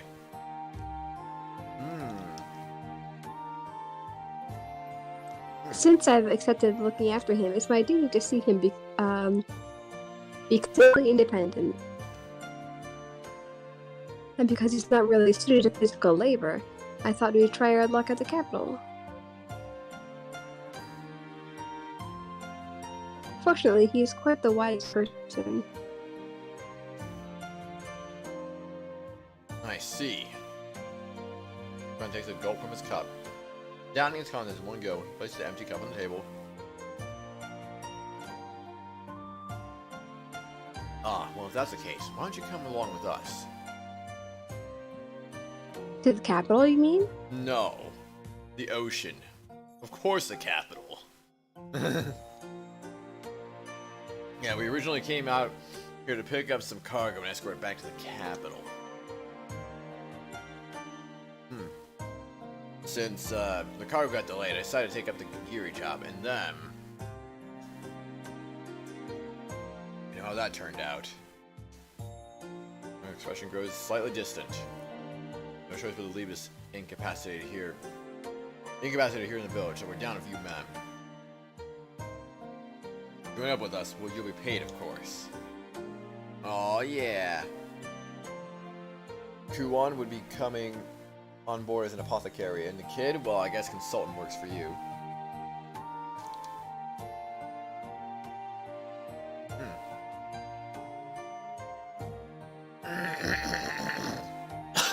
Excuse me. It's good money. We got plenty of funds from the reward from the Gagiri hunt, after all.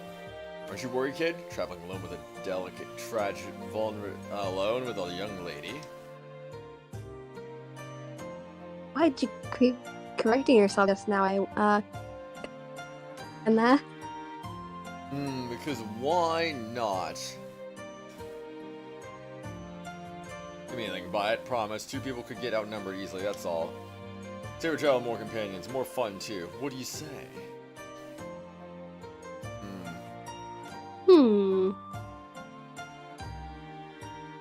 Thanks for the offer, but I think we'll have to respectfully decline. Aw, come on. How come? With the number of men you brought with you, the cargo must be something pretty valuable. Yeah, I guess you could say that. With that in mind, the risk of a bandit attack on your company to get the cargo is too high. Oh no, the cargo's guards will be augmenting our numbers. No bandit will be dumb enough to try it. Won't make a pest of myself asking you about it. Just think it over, yeah? With that, Ukon returns to the throng of the party. Party! Let's go! Party carries on well past midnight, showing few signs of slowing down. I came outside to cool off a bit in the night air. A breeze kicks up, caressing my cheeks. You. Cool air against my body feels nice after being inside the hot inn for so long. Behind me, warm light and cheerful voices filter out from the party. Hooray, lend me your ears, friends. Marvel's Eye Master Impressions do impersonate our dear Ukon. Raucous cheer goes up. This Maroro is giving a performance of some kind. All drunk? I'm confused.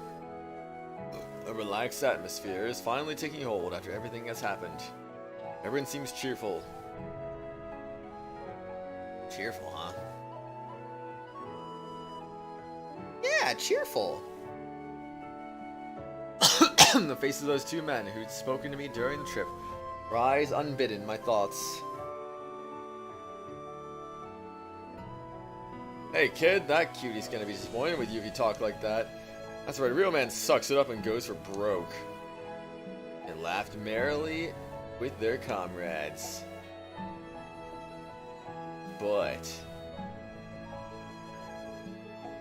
those 2 were nowhere to be seen in the dining hall just now. Never be able to laugh or share drinks with the comrades again. Yet everyone inside is able to laugh and cheer without a care in the world somehow. Nobody seems to give any thought towards mourning. Even Kuon doesn't seem to be too bothered. And after that entire harrowing ordeal, I don't feel like I've been terribly affected either. What are you doing out here, kid?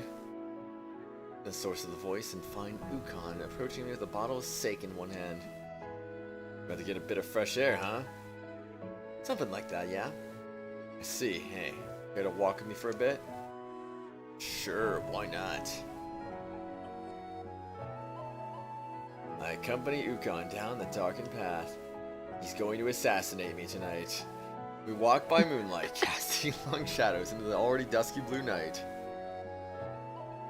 Hey kid, something I've been meaning to ask you. The miss you're traveling with, who is she? You mean Kuon? Yeah, I figured you might know something. Why are you interested in her? I wonder myself, honestly. Suppose I'm just the curious type. You're not falling for her, are you? Certainly a beautiful woman, but I'm not attracted to her in the way you're probably thinking. Besides, hitting on her would be a bit... That's nothing. She certainly is an amazing woman. Her appetite's amazing too. Or her appetite's amazing too. Oh no, I didn't mean that. But you're not wrong. I meant more her aura. She carries herself. The fearlessness, the lack of hesitation in the face of life or death situations. You wonder what kind of life she's led. At that, Ukon's voice grows quiet. ... Excuse me, now that you mention is that I really don't know much about Kuon. I owe her for saving my life, but I don't want to pry. I haven't really asked about her past. You don't know anything, huh? Well, you haven't known her for very long. Guess it can't be helped. Calls herself a mere apothecary. Said that I was about to blurt out, where in the world are those apothecaries like you? Where long Ukon comes to a stop.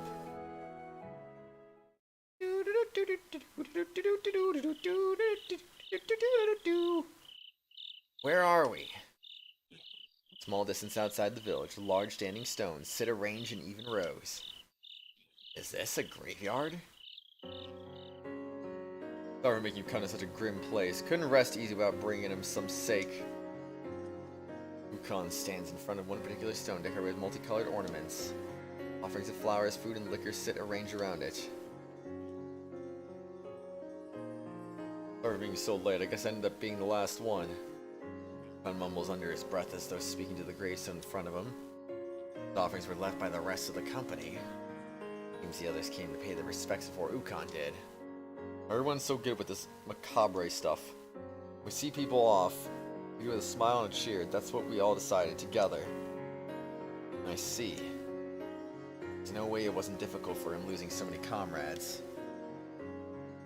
Nobody knows when or how death can come for us. If we die in battle, our bodies might be left behind. Now we can at least offer the dead proper memorials. Ukon sinks to a knee, muttering in prayer. Following his lead, I kneel beside him and offer a silent prayer. I witness this end to your time in our world. Rest now, that we may drink together in Utawarerumono.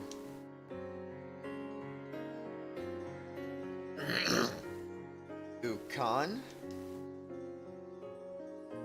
Alright. Let's head back and get plastered, kid? I don't want to get plastered, though. Jeez. Huh? Yeah. Puzzled, I followed after Ukon as he takes off down the path again. That strange feeling just now. I turn away from the graveyard. I can't help but notice an amamuni amongst the offerings. Stuff too full to be eaten in one bite. Imagine eating in one bite. Couldn't be me.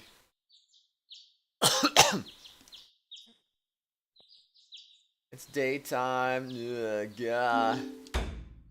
With being daytime, it's now time to save again. I like how the save file just says "Ugh, God." I know it's literally just the text that we save on, but it's just kind of funny though. The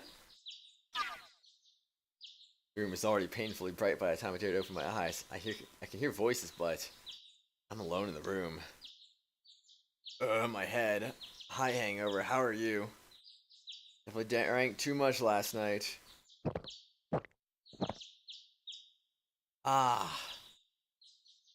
When in doubt, just drink more. I just pour myself a jug of water and down the whole thing in one go, clearing my head. Water helps too. Just how late was I up partying last night? Maybe drink with him after I came back with Ukon, and everything after that is hazy. I managed to make it to bed at least. I put in my second jug of water. Kuon enters, already fully dressed. Message retracted. Oh no.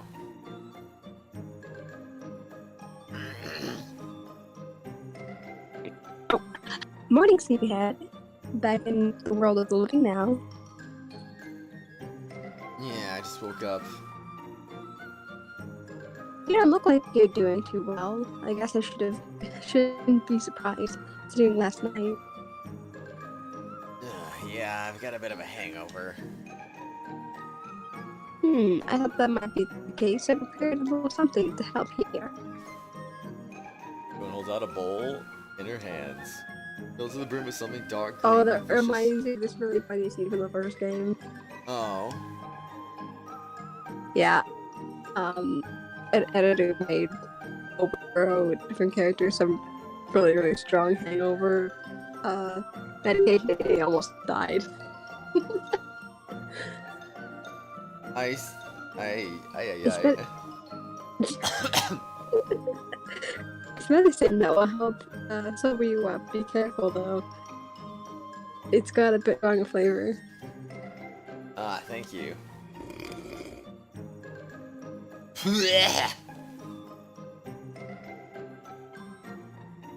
Hold on one second, I'll be right back. Okay. Ah, what'd you spit it out for?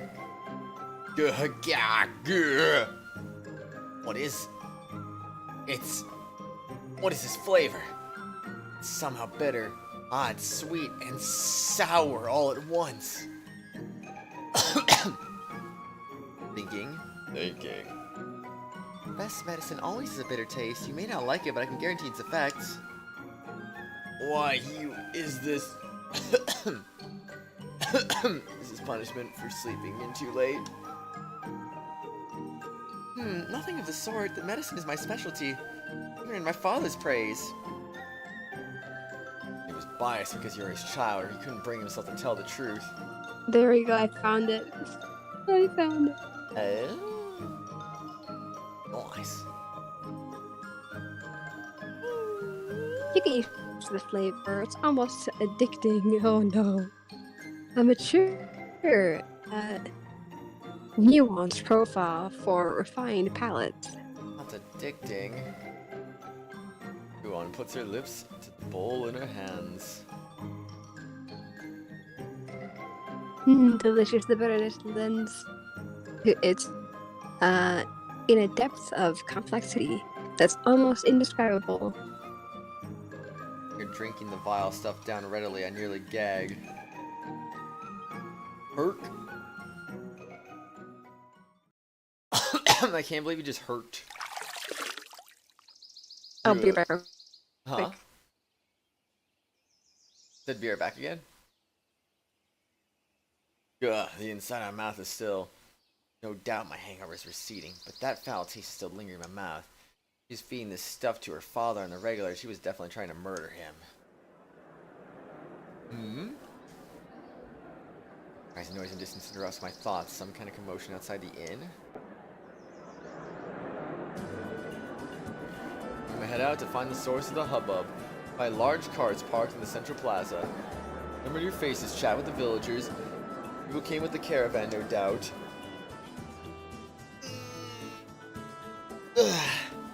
Hey kids, sleep well? Well, enough that I don't remember a darn thing. I don't doubt it. Even our Missy was having trouble waking you up. It was something to see her nursing you diligently while you were dead butt drunk. Don't say that. It's fine, come on. I think some of the men want you dead from envy seeing her taking care of you. That's not fine at all. Get it, so what's in the carts? Studying one of the caravan's wagons more closely, looks larger than the ones around the village. Escorting this cargo to the capital is why we originally came out here. We got hired for it. Then you'll be on your way soon, huh? We're in the middle of the handover. As soon as everything's squared away, we'll be off. I see. Means it's a good vibe for now, since we're all bound for the city. We'll no doubt meet again. I know I already asked, but are you sure that you won't come with us? It really wouldn't be any trouble. Well, I wouldn't mind it, but Kuon's the one who makes those decisions for us. Whatever you say, how about it, Missy? Consider my offer any further? Dot? Glancing over my shoulder, I noticed Kuon, who hadn't been standing there just a moment ago. Visually silent, her eyes seemed focused on the caravan, quietly scrutinizing it. Kuon? What's up? But I was gonna ask you, the offer to go with them, are you sure about refusing? About that. Kuon mumbles, seeming to not nod and think for an extended moment. Getting her quick refusal last night, I doubt you'll change your mind so quickly. You were saying? I believe we'll take you up on your offer. Huh? I thought it over, considering the danger yesterday presented. It'd be best if we all stuck together. Aha! Well then, welcome aboard, you two. Let there ever be a dull moment with you around. We're coming along, and you ought to pack up. We're out of here as soon as business is done. Okay, we'll see you shortly then. Why the sudden change of heart? Whatever could you mean? Feigning ignorance, Kuon spares an inert glance toward the loaded caravan, smiling faintly. Curiosity gets the better of me, and I turn to follow her gaze. Oomp. What? The moment I stop looking where I'm going, I bump into a really big fluffy wall? Oh, pardon me. And I hear a female voice from above me.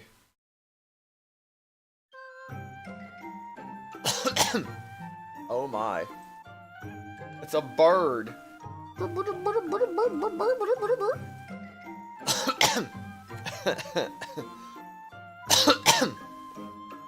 Hold on.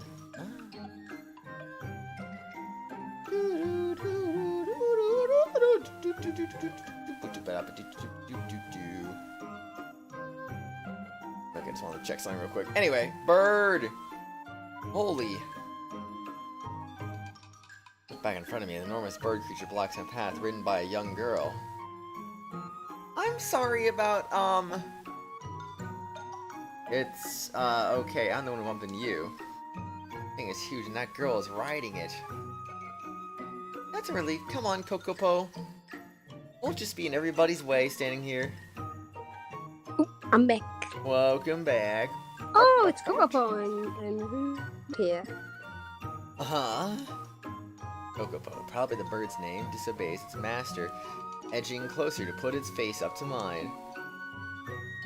What's with this thing?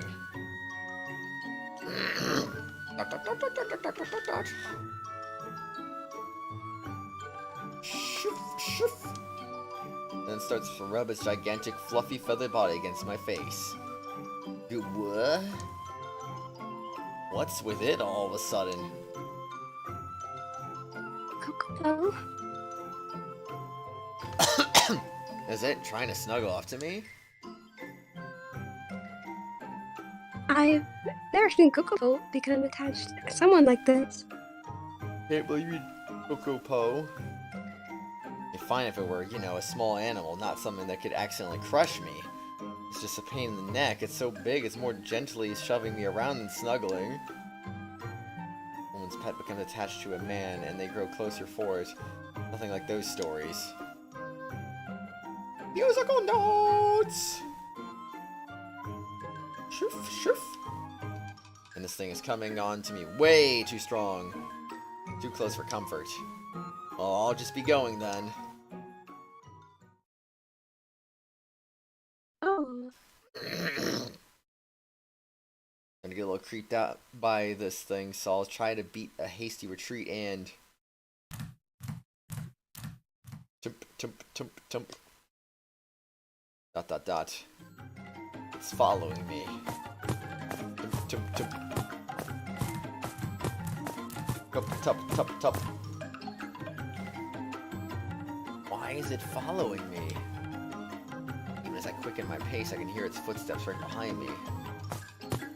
Tump, tump, tump.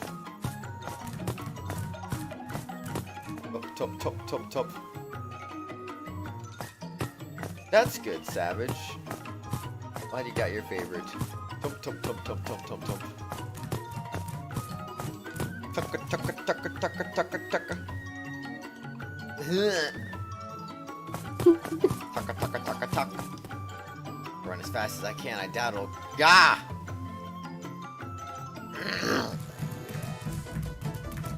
Musical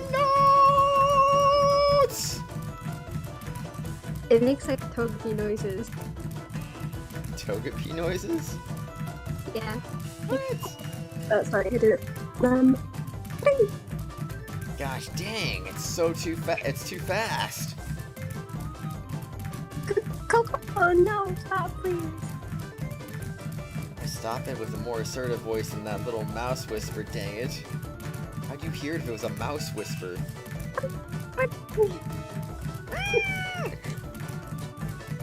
Wait, Thud. I like how that animation was literally just the art zooming in. Yeah, I know. Gah! You're running as hard as I can. I can't outpace it. Attack with enthusiasm and I go flying. Whoomph. Grrr, it's savvy. And it sits an entire bulk happily on top of me. Oh no. Ugh, I can't move. Rip. Are you alright, sir? Young girl looks at me with worry. We're placing the saddle. I'm sorry, I'm very sorry. He dismounts and begins to apologize profusely. When you say sorry, just please get it off of me. Yes, of course. Oh gosh. Majestic burb.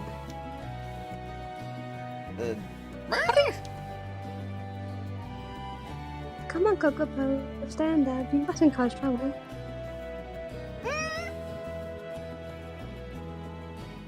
Here, just step a little to the... Stomp, stomp, stomp. No, I said step, not two-step. Come on, move, please. Tug, tug, tug. Tries everything she can to get the bird to move, pushing, pulling, shoving, all to no avail. I'm sorry, it's no use. You're going up too quickly. Try a little harder, please. Okay, here we go. Take this. Ugh. I'm putting her all into it.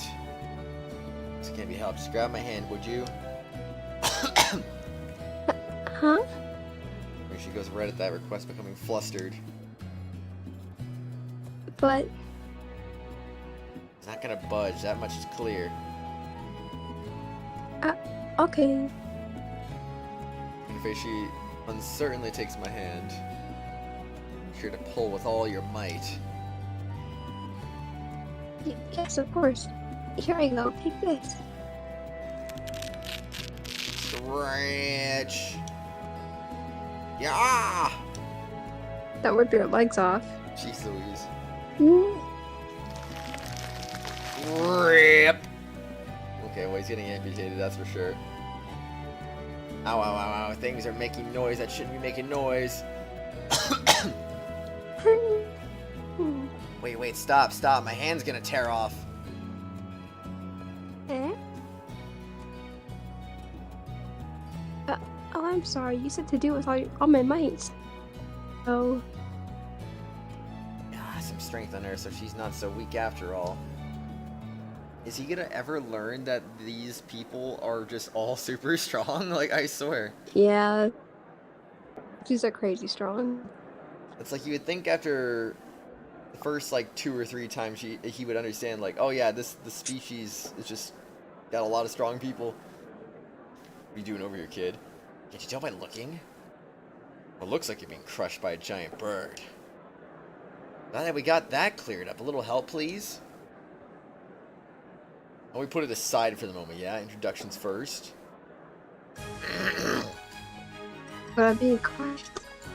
This is Princess Rulutia.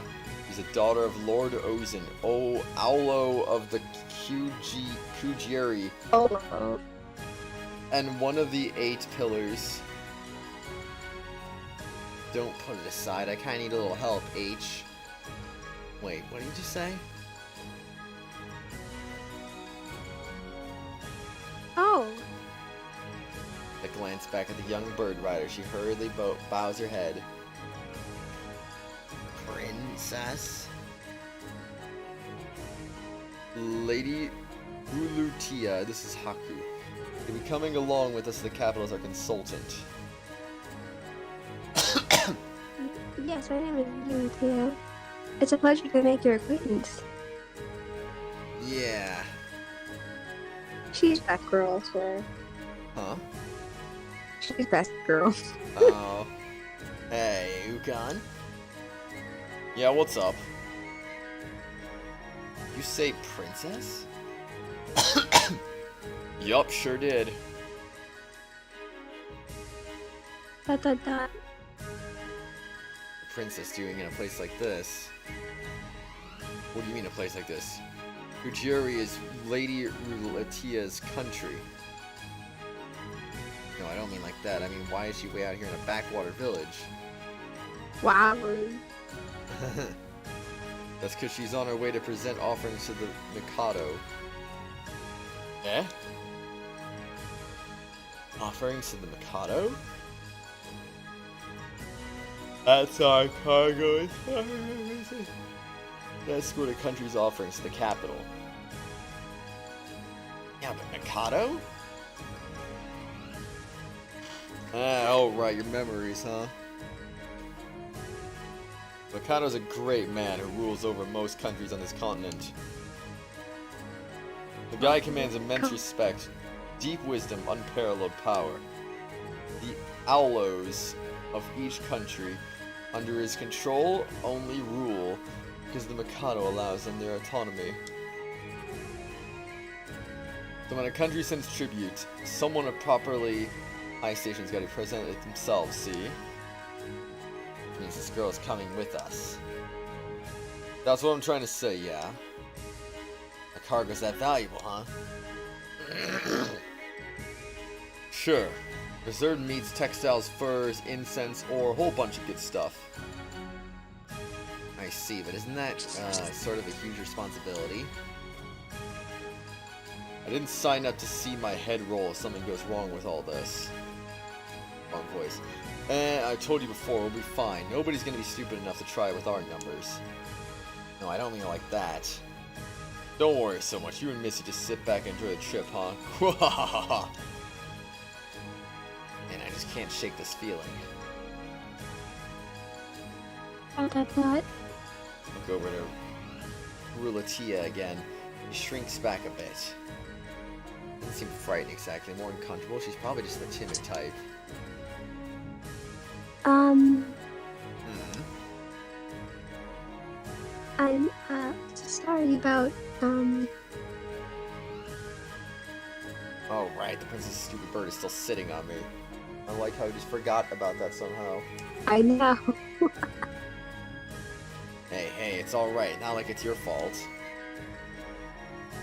The Kokobo is mine, so Really, it's okay. You didn't exactly order to do this.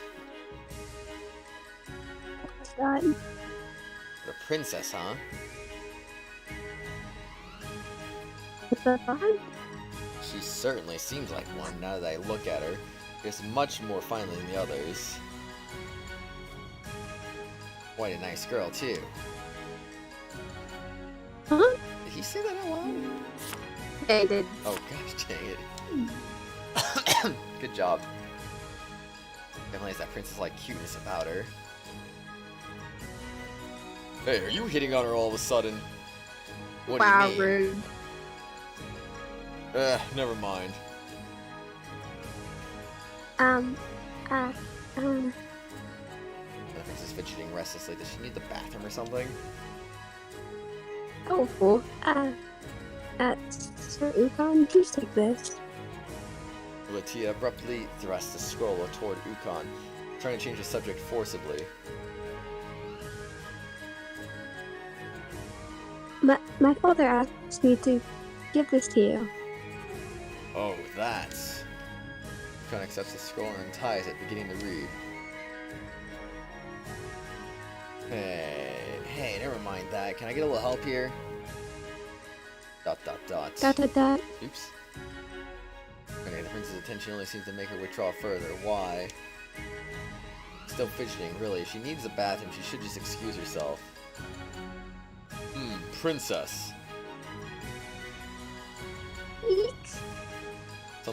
Something wrong. What was that noise you made just now? No, it's nothing. Say so. Did Lord Ozen say anything besides what's in his letter? He told me to follow the orders he gave me certain times. I see.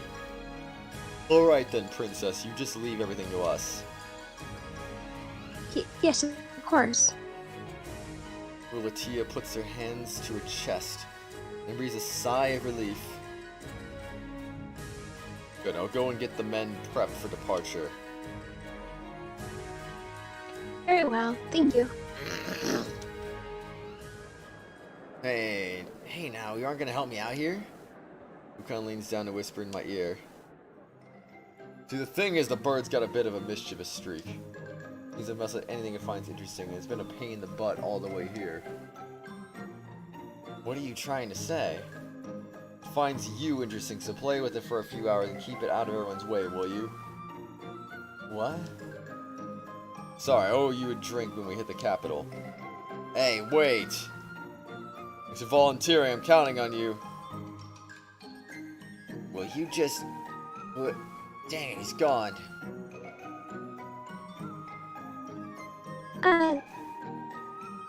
Don't worry about it, okay? I'm gonna keep saying that until you stop apologizing. Now, the bird's not doing this because you want it to.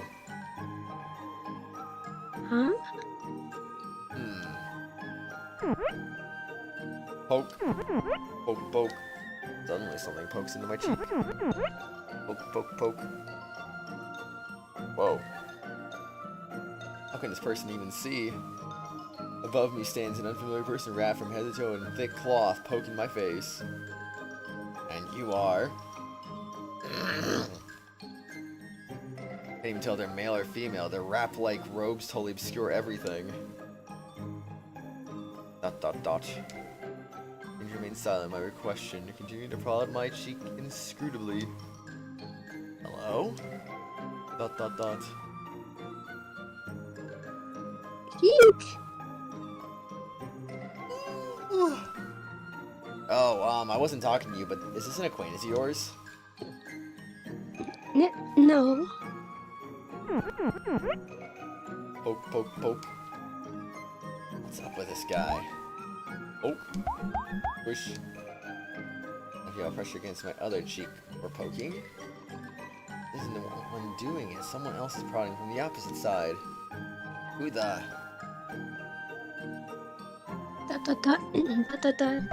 Oh. Squish, squish. Huh? Poke, poke, squish, squish, squish. On my side, another figure dressed in the same mysterious clothing pokes at me.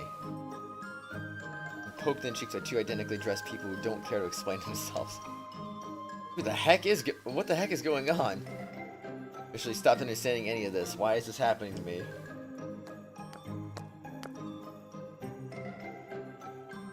Sorry, kept you waiting. You got a long conversation and... What are you doing? By all means, you tell me. Who were those two? That's what I want to know. And they're gone. The robe cheek pokers have straight up vanished. Glancing around as best as I'm able, I can't catch a glimpse of them anywhere. I looked away for a moment and they disappeared right out from under me. What the heck was that about? Nobody will ever know. You made a friend, I see.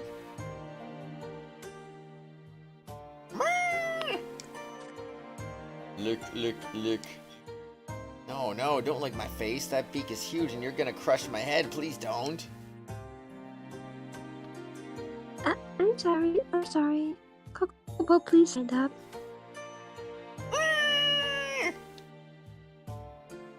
Rulatia struggles to push Kokopo off of me. Once again, she can't bring it to even budge. Coco, may I? Huh? It's only because she can't bear to watch anymore, but Kuon walks up beside Rulatia. You're a hopeless little thing, aren't you? You mustn't be naughty, you know.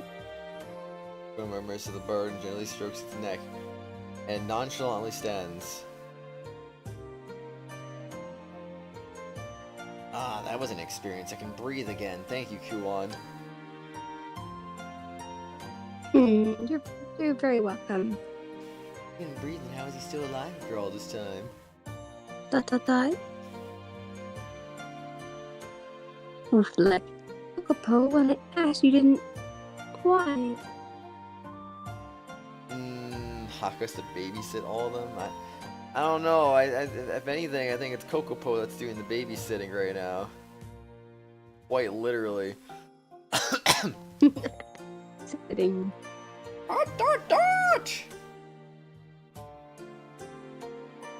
It's because you're so close, I think. Huh? Kokopo thinks of you more as a friend than as an owner. So your commanding was interpreted as playing, I think. Is that true, Kokopo? Meh?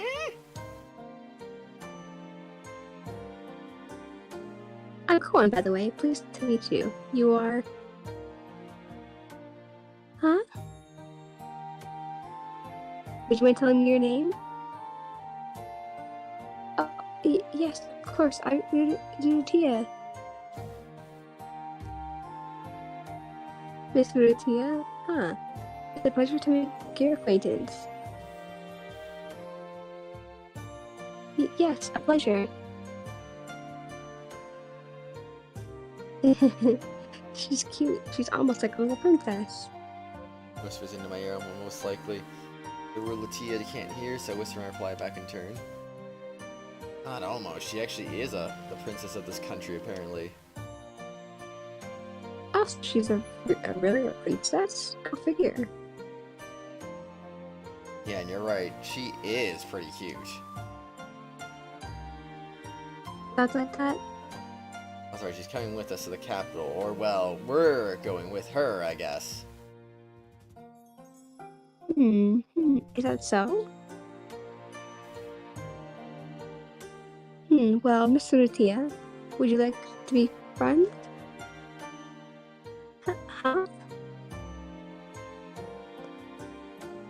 If you don't want to, it's... no, Hey, is that okay, Kuon? Asking a princess that so casually? I think that'd be fine.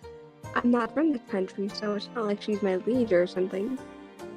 That's what I meant. Like, wouldn't she mind? You say that, but you don't seem to actually, but you don't seem exactly flustered yourself. What are you talking about? I've been showing her nothing but respect. I mean, yeah, it's probably because of my memories, but social status stuff hasn't really sunk in. So you wouldn't rather be friends, princess? Latia shakes her head rapidly, clearly anxious. But I don't know what to do. Nobody's ever asked me that. I don't really have friends. That? I get it. Because she's a princess, she doesn't really have a group of peers to befriend. I suppose it's it'll be the first time for both of us then. Huh? I don't really have anyone I can call a friend either, so it's the first time for us both. This is Kuon we're talking about, so... Ever alone because you're always on the road, huh? Can't be tied down for too long. I'd say I'm not surprised, but I guess I can understand. Ow, ow, ow, ow. Hello, R4L Kid. How's it going? Dropping some support, and hopefully your day's been good so far. It has been. Thank you for asking. Hope you've been well as well, dude. Thank you. Welcome. Crack. Ow, ow, that hurts. Why are you squeezing so dang hard? So were you my very first friend? Dang, that Kuon offers her hand to Rutilia, smiling gently. Oh my god, the pronunciation. Nothing is okay. Just woke up, it's hard to judge. Ah, I get you, man, I get you. Hopefully you slept well, and hopefully your day is gonna be awesome. As her tail's death grip around my head tightens dangerously. God, my skull's gonna crack, it's gonna crack! Of course I will, but I don't know what friends are supposed to really do with each other. Talking, playing, anything is fine, I think. After that, I hope we can be good friends. Yuan keeps her hand held out as she speaks. Yes. I would very much like to be friends with you. Rilutia bashfully reaches out and squeezes Kuon's hand. It's a heartwarming sight. It would be touching, even. If I weren't being crushed by a vice on the side. There's an emotional moment, but this really hurts. Oof. Dangerous. Island village in the middle of nowhere. Let's go. Where'd the snow go? Caravan rolls lazily along the mountain path. It's a nice day out. Wagon's jostling, my butt hurts from every bump in the road, but I'm getting used to it. Also, my skull was officially cracked, so my skull is also in agony every time we hit a bump. I've got time to just lay back and leisurely gaze at the sky. The wind's calm too. It really is peaceful weather. Only we weren't traveling with extremely valuable bandit magnet cargo. Hook!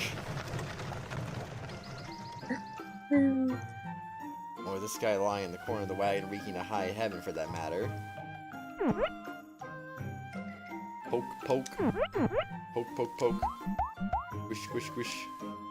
Dot, dot, dot. Squish, squish, squish. Poke, poke, poke. Dot, dot, dot. Dot, dot, dot. Dot, dot, dot. Squish, poke, squish, poke, squish. By the way, they're both female. Well, why do we spoil that? They didn't. They said we don't know this yet. Oh, I was gonna say that I should probably voice them, but okay, never Meanwhile, I've been unsuccessfully trying to ignore my more immediate circumstances. What exactly are you guys trying to accomplish here? These twins have me sandwiched between them and have yet to stop poking my cheeks. Tried talking to them a few times now, but never to any avail. They're just gonna do their thing. Yet I haven't getting anything out of them. This is downright bizarre. Squish, squish, poke, poke. Dot, dot, dot. Really, I could probably just drive them off, but I can't quite bring myself to. I don't want to scare them or make them timid around me or something. My discomfort rising, I glance around the caravan for some kind of help. Well, Roro is not gonna be much use. Not that he'd be helpful if he were awake anyway. And Ukon's riding at the head of the caravan. Probably best not to bother him. Kuon. You scan the caravan for Kuon.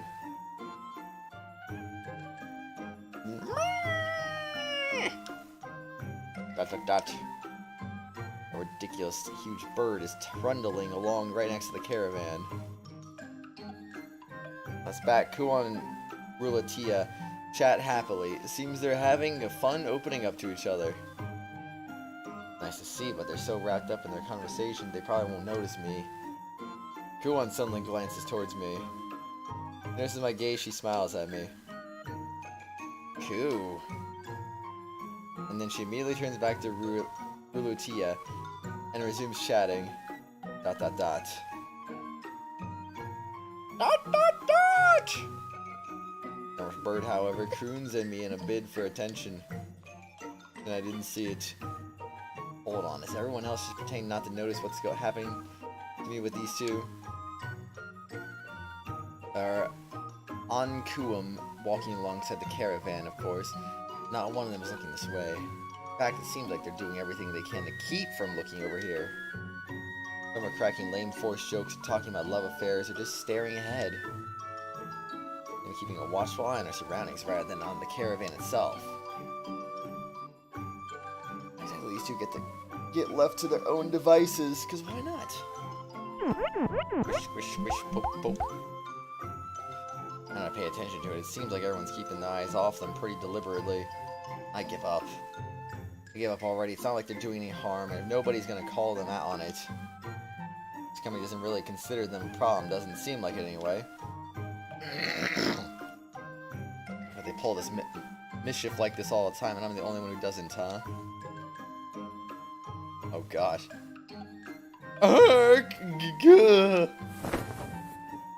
As Mororo thrashes in his agonizing sleep. Agonized sleep? He tugs on the cloth that covers the wagon's cargo. A corner of a bizarre object peeks out, catching my eye. Pottery? No, not quite. A smooth surface like fine china decorated with intricate patterns. Awkward forced-together boxes and cylinders make up its shape, strange and irregular. No, definitely not pottery. Almost like some kind of... ... Suddenly, the poking at my cheek stops. Momentarily free and curious to know the cargo's contents, I reach for the barely clean cloth. Tug tug. Huh? Something pulls my sleeve back, stopping me. Serious duo of each stopped poking me to grab hold of my sleeves. ... What?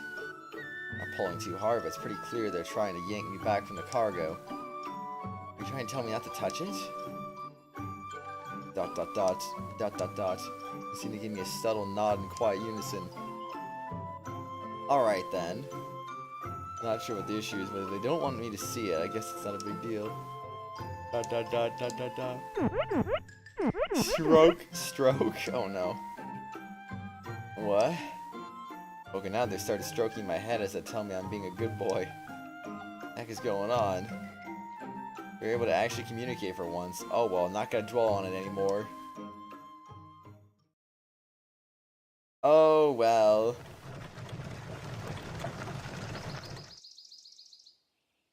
Alright everyone, this is as far as we go today. Sentry squad set up the watch and prepare to camp.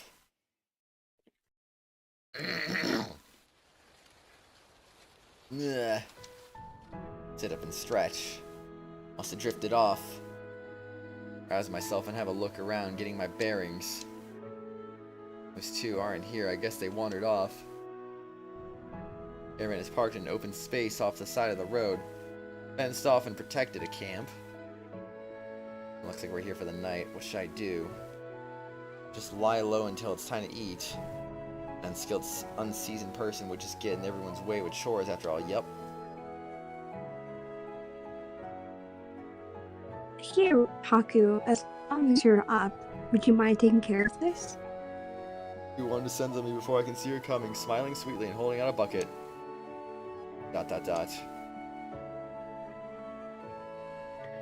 There's a well over there, so get the cookpot filled up, would you? And then the wash tub after that. And then all the jars were we collected. Got it? Remember, he who doesn't work doesn't eat. Good luck. Erg. Caw! Caw! Oh shoot, 3 options.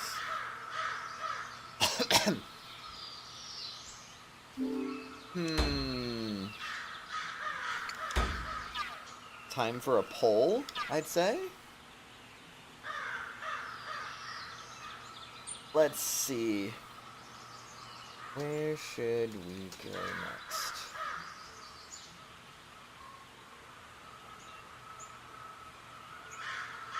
And done. Okay.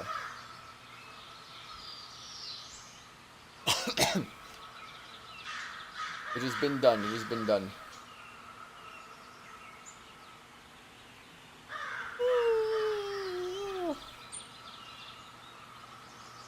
I will go ahead while I let this poll run. I will commit a be right back again. Okay, dokes. So hopefully it gets a few votes while I'm away.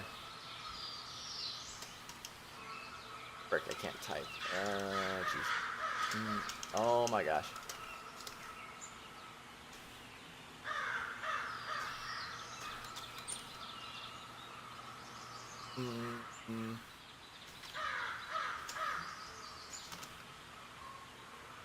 Alright, that's done, and that is good as well.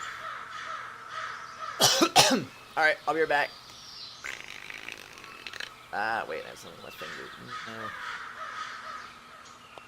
Or do I? Okay, now I'll be right back.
Welcome back.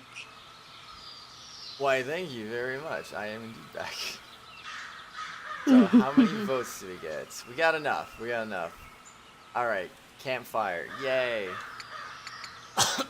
Thanks for voting, everyone who voted. 75% to 25% to 0%. Bom, bom, bom. Elsa, hello, Just Pichu, if you're still here, dude. Good to see you, good to see you. Hey, kid, you got a moment? No, I don't have a moment. I never have moments. What is a moment? Ah, dang. Hi, Savage. Welcome back. As I wrap up the task, who wanna assign me? Ukon flags me down. Also, welcome back, Lewis, if you're still here as well, of course. I'm free, but if you need my help, I'm gonna have to decline. I've been busting my butt all day. Oh, Missy's really got you under her thumb, huh? Excuse me, huh? Right, of course, I can't exactly argue. Well, in any case, you're not used to this rough and tumble mercenary stuff, right? You've been taking care of your weapon. Care? Ah, I figured as much. I guess it can't be helped. Gun draws his sword, muttering under his breath. You maintain your weapon at all since we've been in combat, huh? Let me show you what I mean. Don't care for the blade. You have the time. You can wind up paying for it in a crisis. Gwen sits and pulls a cloth, what looks like whetstones from his bag, laying them across his knees. Now that he mentions it, I withdraw Kuon's fan from my sash and look over it closely. It has a heft to it, heavy in my fingers and thick when its blades are folded up like this. I should use it. I could tell right away it was forged solely for inflicting pain. Handled it pretty roughly, honestly, without much care for the state of the weapon itself. It's bad that I've kinda just left it alone since then. That smiles wryly, setting a whetstone to the steel of his katana. Take out the blade and trust your life. You would treat it like you would a lover or spouse. Savage, I've never played that game, but I highly doubt that it's only possible with a controller. That'd be kind of weird, honestly. But that as it may, how do I care for whatever that fan thing is?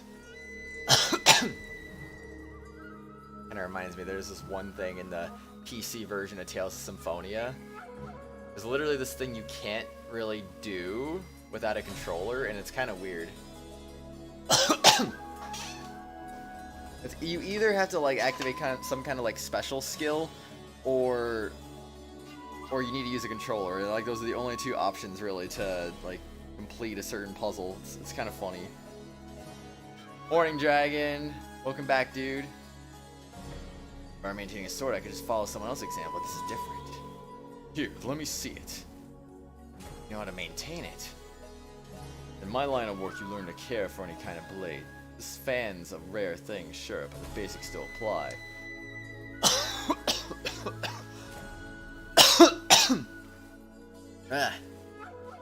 As Ukon takes the fan, he holds it up to the light and squints at it from various angles. Oh, look at you! Ukon suddenly smiles, and what looks like admiration. Now this, I knew it was a special piece, but this is something else. It's what exactly? I don't know. Good question.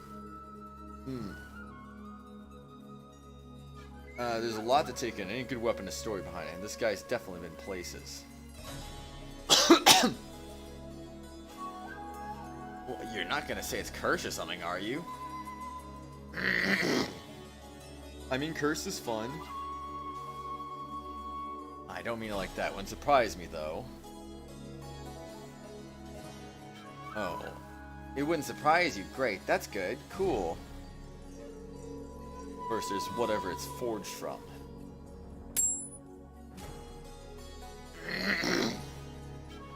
As Ukon taps the metal with his fingernail, it emits a high-pitched resonant ringing.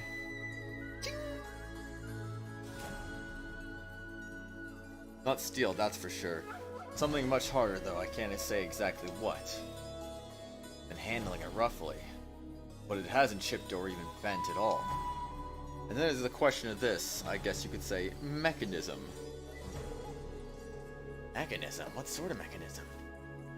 You didn't notice it? Watch, when you spread the fan all the way out.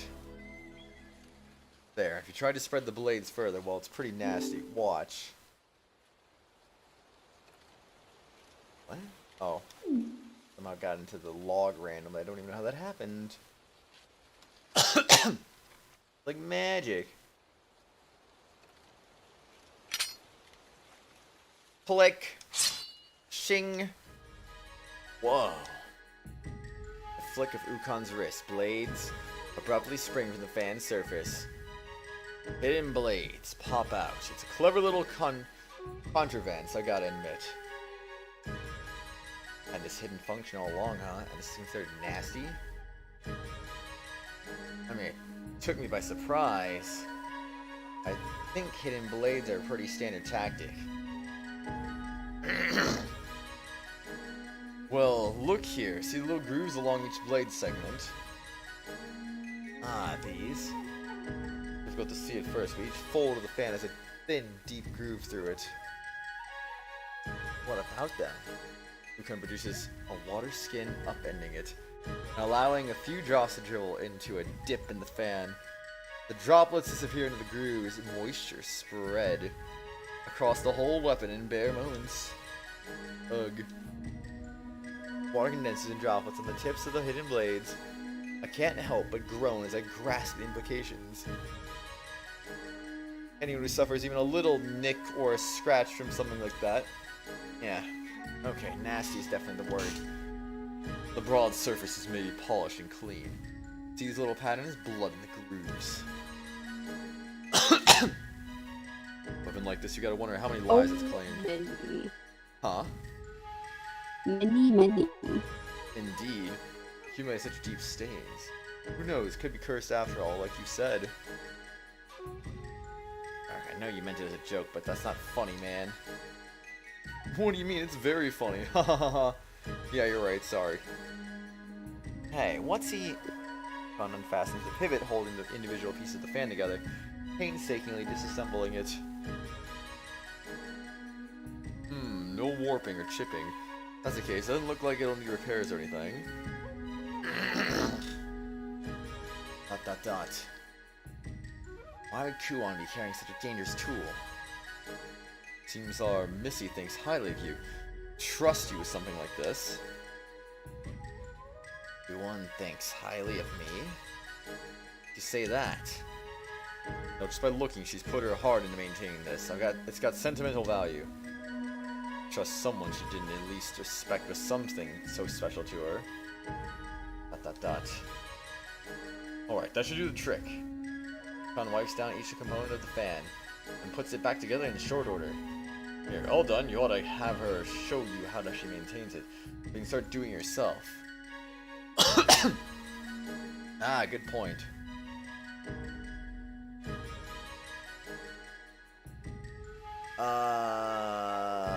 Keep throwing it. I don't know why it'd be harder with a keyboard, honestly. But you got this, Savage, you got this. With that, Ukon turns to go. I ought to thank him, but it slips my mind as it stands transfixed, staring dumbly at the weapon. Ukon's words echo in my mind. Sentimental value, huh? Why would Kuon give me something so important to her? Spreading close the fan repeatedly, fidgeting with it for no real reason. Sentiment has she poured into you, huh? What's your story? And remain silent. I'm glimmering in the light in lieu of giving an answer. Imagine give an answer randomly, that'd be funny.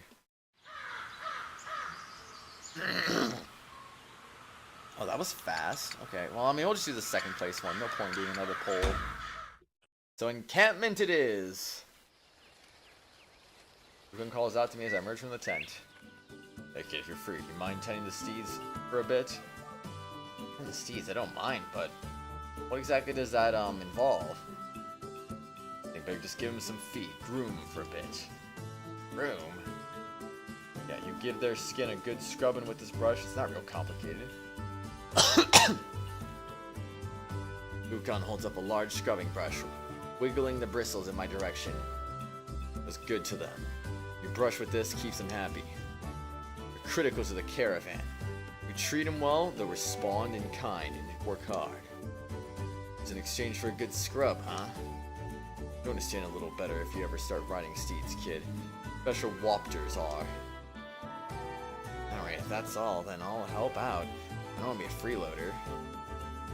Appreciate it, kid. The steeds are hitched outside of camp over there. Leave the rest to you.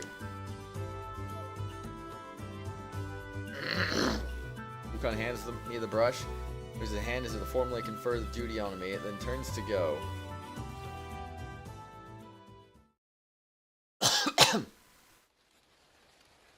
My gosh, I cannot believe it. But how I look at these guys look more like ostriches than what the word steed conjures in my head. I approach the wapters, hitched to the fence. They begin to stir, noticing me. There, I'll feed you in a sec, so hold it, will ya? Dot dot dot. What? You know where those two raps in there appear crouching next to the feed bin. Jeez, you two, don't scare me like that. They look up at me and tilt their heads in unison. Is it the ass did we scare you? I can understand what I've been saying and to react like that, right? I might be surprised if they just appear right out of ward and stare at them. They show them back to me, their heads tilting. They ask, really? Totally sync. That's some coordination. Tice perfectly matched movements almost makes you want to ask if they're street performers. What do you want? Turn our look, then turn back to stare inscrutably at me. I want to watch, do as you please, I guess. Not gonna ruin my day if I stand here figuring out what they want. Steeds will never get fed. Fish what looks like some kind of vegetable from the feed tub, offering it to the nearest wapter. Wop, wop, wop. Crunch, crunch, munch, munch. Oh, gee, scary. Because they're just hungry. But man, they're really going for it. I could have lost my fingers just now. Something I'm eager to have happen, so I just toss their food to them. Crunch, crunch, munch, crunch. Crash.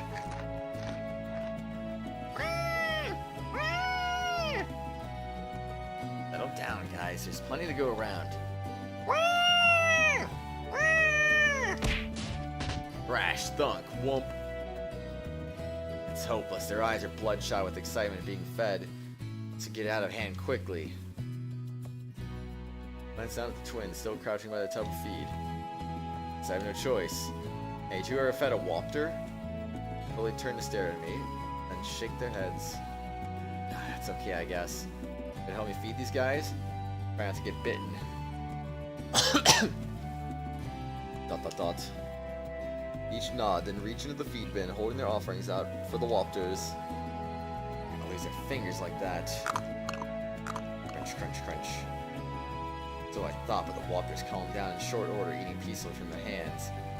Wapters eat the duo gently, stroke the sides of their steeds, heads soothing them. Said they've never fed wapters, but they seem awfully familiar with. Yikes, close one. To me, they're devouring their food with enough force to pull my fingers off with it. What gives? It seems like they hate me. They're just oddly eager. Fat bird gets all worked up around me too. All the birds around here seem to. I know. If you'd like, you two want to help me scrub these guys down? It'd be hard to do on my own with the wapters all antsy like this. They'd probably just mob me. Oak figures nod. Short bristled scrubbing brushes in hand, they begin to brush the wapters' bodies. Bristles pull along across their skin. The wapters let out low, contented cries. I see. So that's how you do it, huh? Whomp! Wah! Suddenly, abruptly, the wapter nearest to me slams my chest with a headbutt. What was that for? My whole ribcage almost collapsed.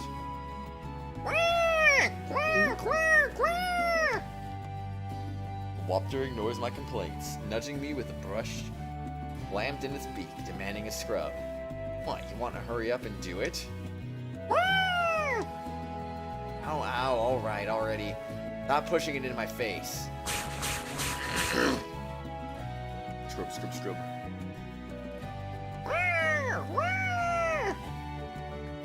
Here, is this the spot you like, big guy? Alright, hold the brush over its body. It starts to breathe harder and stamp its feet in excitement. I get that it feels good, but calm down. If you kick me to death, nobody's gonna scrub you at all. Those thick, muscled legs. It wouldn't take much for a creature like this to do me in. Why'd I get stuck with this guy and not the gentle ones the twins have? Womp womp. No sooner than that thought crosses my mind. Two massive feathered shapes slam into me.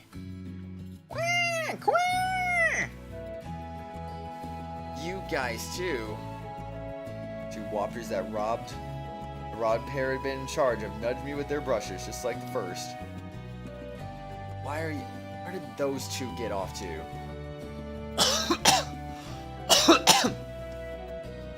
Mystery twins have disappeared without so much as a word as usual.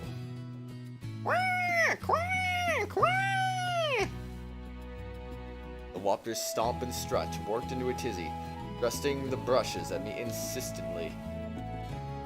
Aren't you supposed to be the gentle ones? Ow, ow, ow, ow, quit jabbing with the brush, I'll do it, okay? Why me? Tug. You wait, just a gosh dang, oh.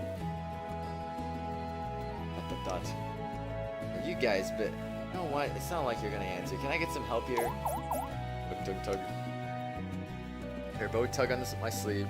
Remember what I'm saying as I point at an approaching shape. Top, top, top, top. Then footsteps that are somehow at once both heavy and bouncy fill my ears. Distinctive bird song. No, don't tell me.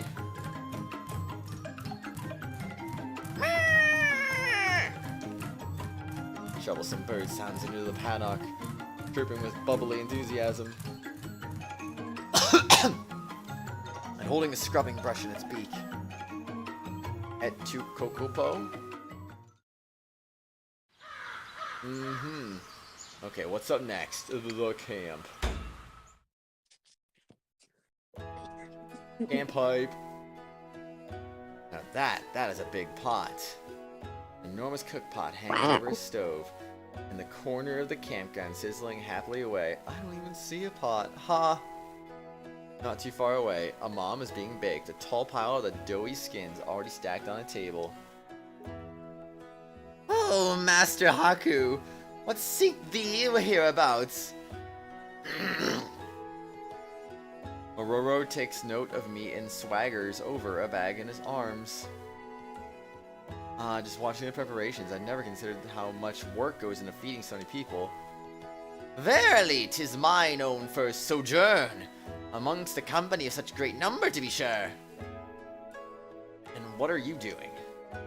What am I? Gadzooks, duty compelleth steadfast Maroro, assist a sweetling Lady Rulutia. Helping out, huh? Maroro frantically looks around for Rulutia, hurrying over as soon as he spots her. Mistress Rulutia, look thee not a moment longer. For thy table's salt, I have found the thing itself. Proudly he holds out the bag in his hands to Rulutia.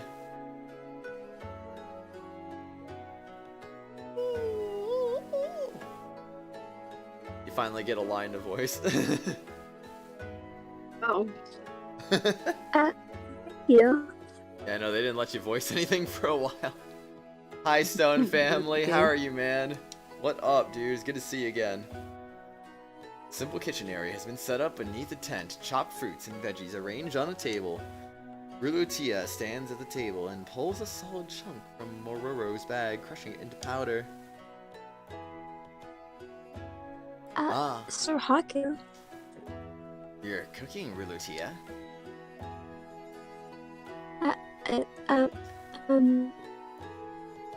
This is all I can really do to help everyone, so... Isn't it hard preparing food for so many people at once, though? No, not really. I used to manage the kitchen at the castle. I wouldn't have thought a princess would be doing that kind of manual labor. Maybe a little more, I don't know, detached from all that. Well, my family only rules the outland, so we're not very powerful as nobles go. And Miss Kuon is helping me, of course. You want it too, huh? What's surprised that I'm helping out? Whoa! Kuon's voice suddenly speaks from right behind me, and I jump almost a full foot into the air. Mm. And find her smiling, but doesn't quite extend to her eyes. You may recall I was traveling alone before I picked you up. I have to do everything myself. I wasn't trying to imply that you can't. Ugh. You just watch and witness my skills for yourselves, non-believer. Kuon deftly twirls a kitchen knife in her hand as she made this proclamation, pointing at me. Oh gosh. You have bad memories of being told she's a poor chef or something? Apparently. Lucia, are you sure that much stuff will be okay? I thought it might be better if the flavor was a little stronger. Everyone's worked hard. I figured more salt would help replace what they're sweating out. Oh, but that makes sense. Good point. ... I can tell I'm not really going to be any help, so I retreat to the edge of the tent to watch from the side. But to sup upon such victuals as those wrought by the Lady Rulutia's own hand, how I hunger. He's right, I've got to admit. Forward to seeing what handmade dishes come out of this.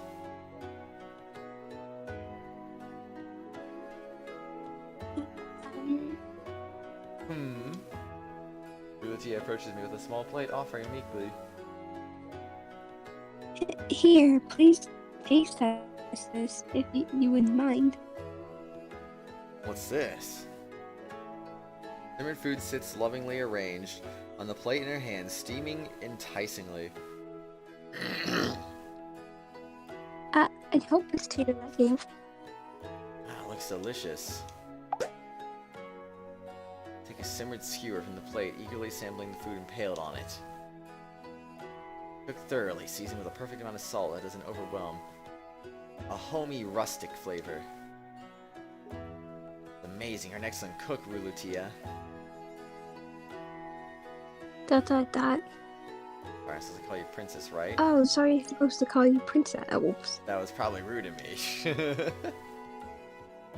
No, please call me Lutia. Here, try mine next. Need some too, don't mind if I do. And freezes halfway to the plate, Kuon is pro-offering. Kuon? What is it? What exactly is this? Simmered skewers. Same thing as Lutia's making.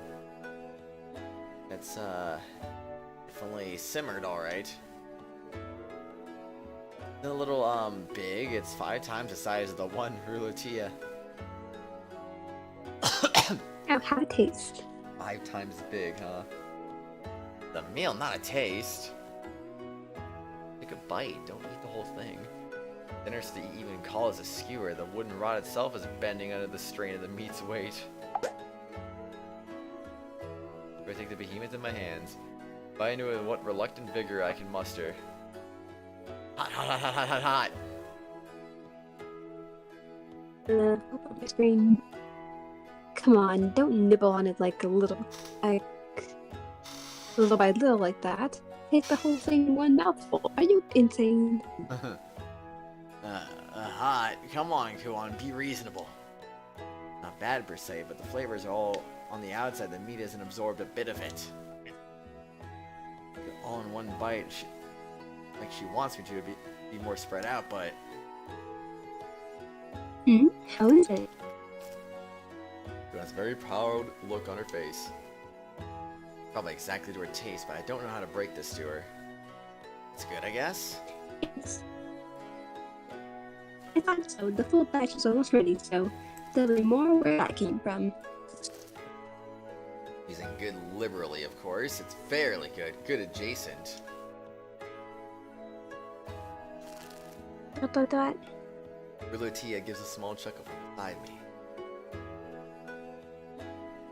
Look over to her. She quickly averts her eyes, bashful. Awfully down to earth for a princess. Doesn't have that haughtiness I would have expected, not to mention she's approachable. Dot. Anyway, at this rate, I'm gonna be full before dinner is even ready.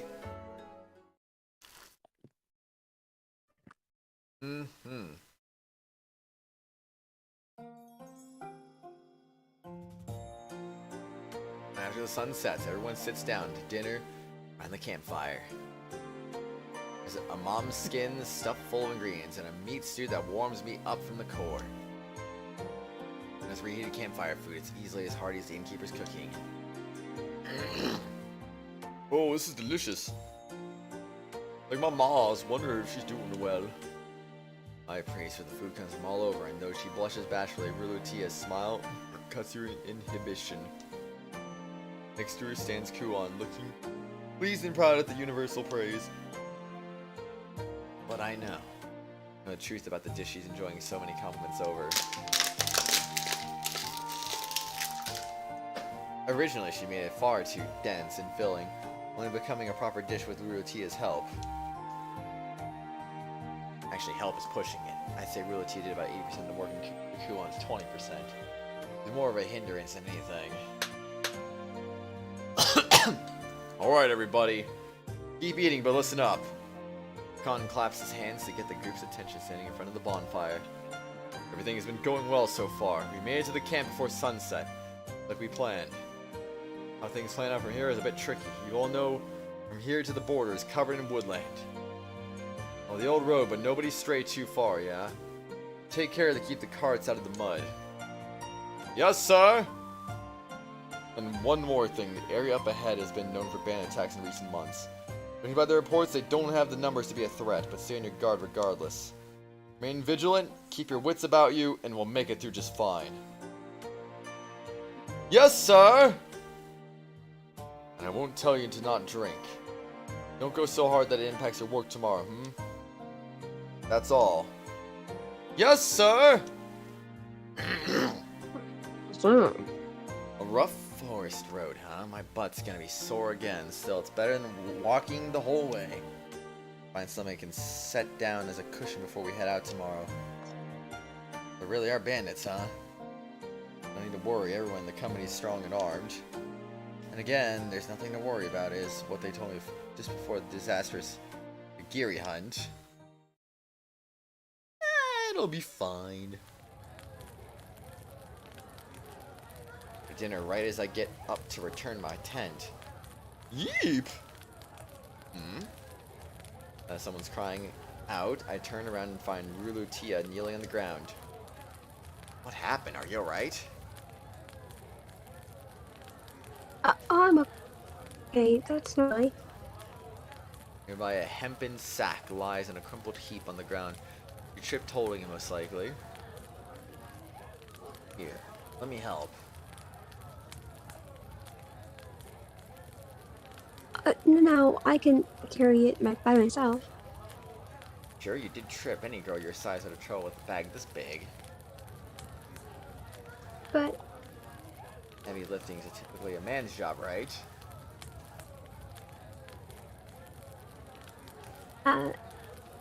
Hello, Bree. Good day to you. How are you doing today? Fellow human. I crouch down to lift the bag as Rulutia continues to hesitate, at a loss for what to do. Alright, up we go. good. What heavy? Mr. Haku? Trying to carry this? Working back, but I can't back out of this now. Managed to lift the bag and get back on my feet.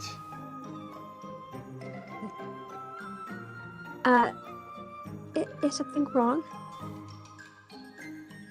No, I got this. You just watch. Thank you.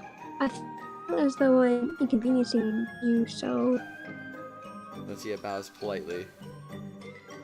I don't need thanks. Just hurry up and point me somewhere before my spine snaps. Where do you need this? Just over to my tent. Alright, lead the way. Okay. Alright, you're getting your guitar repaired. Hopefully it's done by next week. What about you? Sounds nice, and we're doing pretty good. Pretty good. Just enjoying my day off. Whomp. Gasp, gasp, finally. Thank you very much. Nice, Lewis, nice. It was... no big deal. Ah! I managed to smile, though I can't quite still my shaking legs. Oh, but you're sweating. Lucia produced a handkerchief, carefully wiping away the sweat on my brow, my cheeks, my neck. Hands on tiptoe stretching around her reach, nearly resting her front against mine. Smells nice. Is she wearing some kind of perfume or incense or that strange enchanting fragrance all women seem to give off? Ay.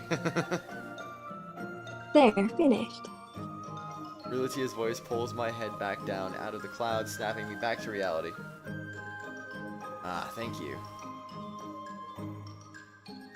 Guitars are good. That remind you of a goose honk? Oh, it's the least I could do, so... I'll be off then.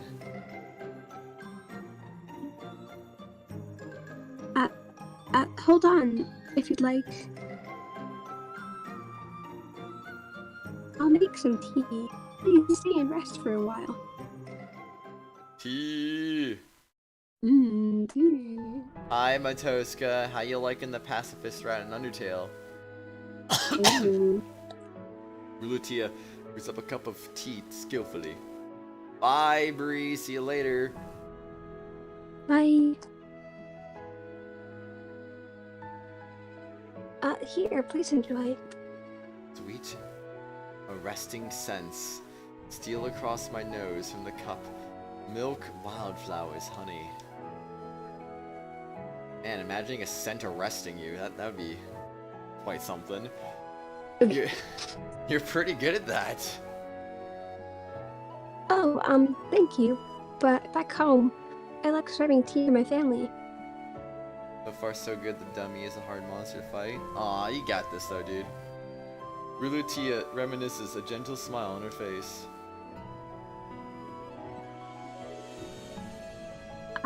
This country, Kujiri, used to be a wasteland. My father, the Olo, he cultivated great growth here.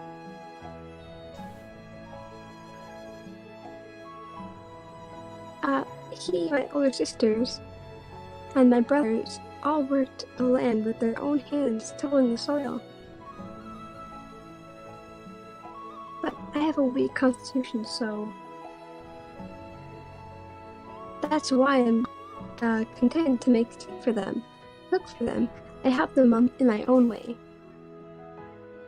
So that's why there's a domestic air about her. Say that she has a weak constitution when she was carrying a bag that heavy. Was that a joke? I consider I raise the cup to my lips and take a careful sip. Oh, this is delicious. Oh, this is delicious. I'm glad you like it. Oh, this is delicious. Oh, I'm glad you like it. Thank you, me. Bitterness and sweetness are balanced just right. It's nice and calming. It's my eldest brother's favorite.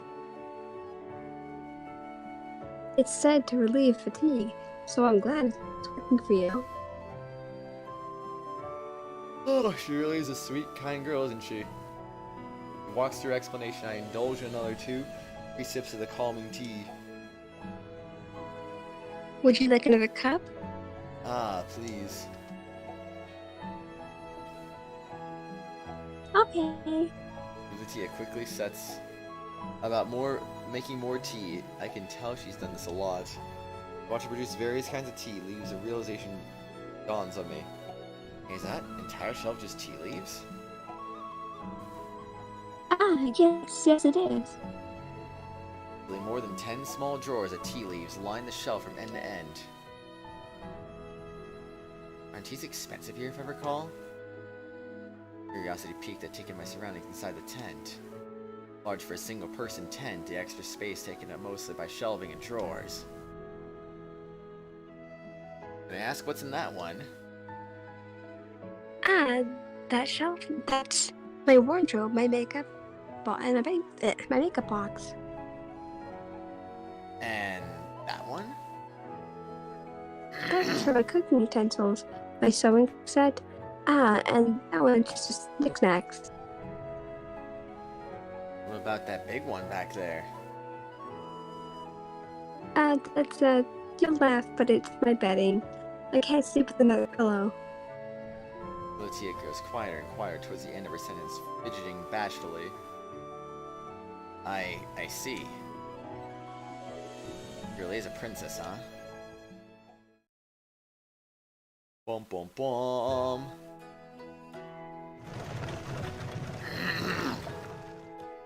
Up the road some more. Yeah, let's go.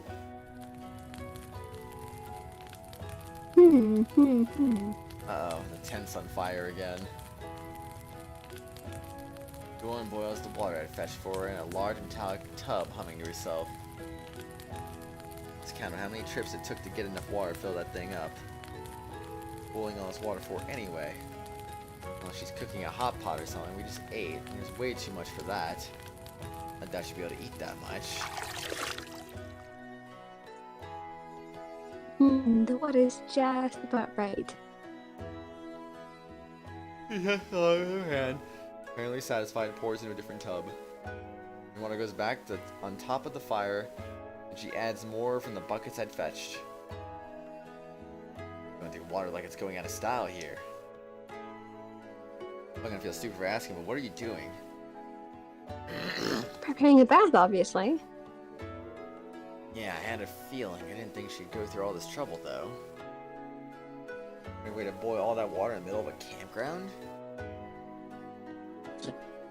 Sure, a bath just feels great after proper hard work. Uh-oh. Proper? What do you mean, uh-oh? Proper hard work, but I'm the one who went through Just all the trouble. Step back a bit, would you, Haku? Griping falls on deaf ears as Kuon drapes a large sheet over her string to make a partition.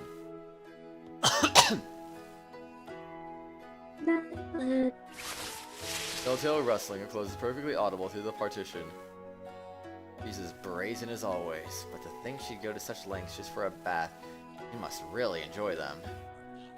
She does. Splish. Ah, this is just what I It was need. black, it was thick and Oh wait, that was bad. Kuon. Issa lowered herself into the water for a soft exclamation of comfort wafts over the barrier.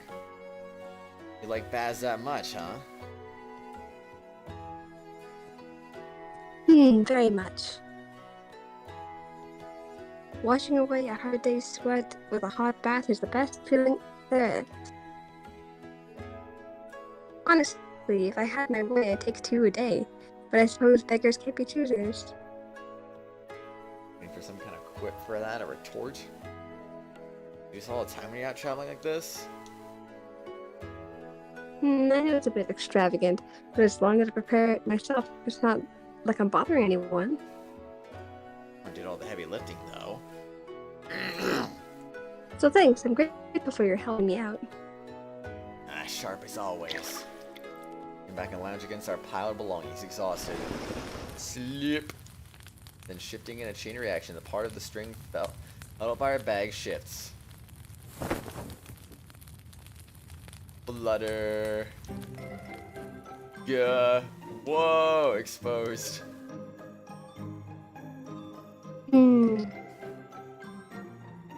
Wait, why did... With a fallen partition, I see Kuon is covered her eyes with a washcloth, obviously. Keeps humming to herself, kicking her legs in the water. And it's a pleasant sight, but I can't ogle her like this. Kuon's tail gracefully flicking back and forth is almost hypnotizing. Not good at all. Oh, calm down, it was an accident. Knowing Kuon, she'll just smile and forgive me. Sure she will. Yeah, no. She'll smile. That is not how these games work. Yeah, no. It's also not how these anime tropes work either. She might smile, but her eyes won't be smiling, and that dangerous tail will be swinging. I put that partition back the way it was before it's too late. In extreme care not to make any noise or draw attention, I try to pull the sheet back up. Didn't he say there was a washcloth over her face? Clearly not. Yeah, they did. Good. Slide that back into place like that. Then all I have to do is tie off the edges and flip. Huh? Right as I finish, instead of tightening the knot properly, it all comes undone. Of course.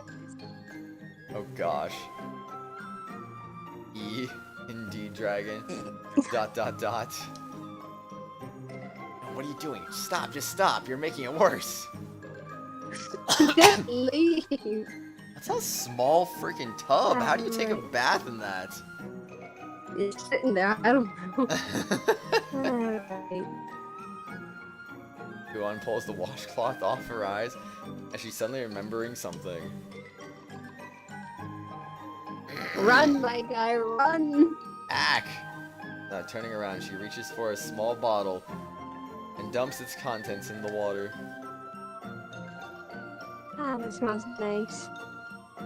Though oblivious, she re-soaks the washcloth, places it over her eyes once more. Bro, run! It's close. If she turned her head even a few degrees, it would have been the end. Kuon happily swings her legs and hums a tune, a stark contrast of what I'm feeling right now. How could you've gone all quiet? Is something wrong? That's what I said, Lewis. It's a very small bathtub. Yeah. No, I just don't know what to say. No one else is here, so it's gonna be quiet if I'm not talking to you.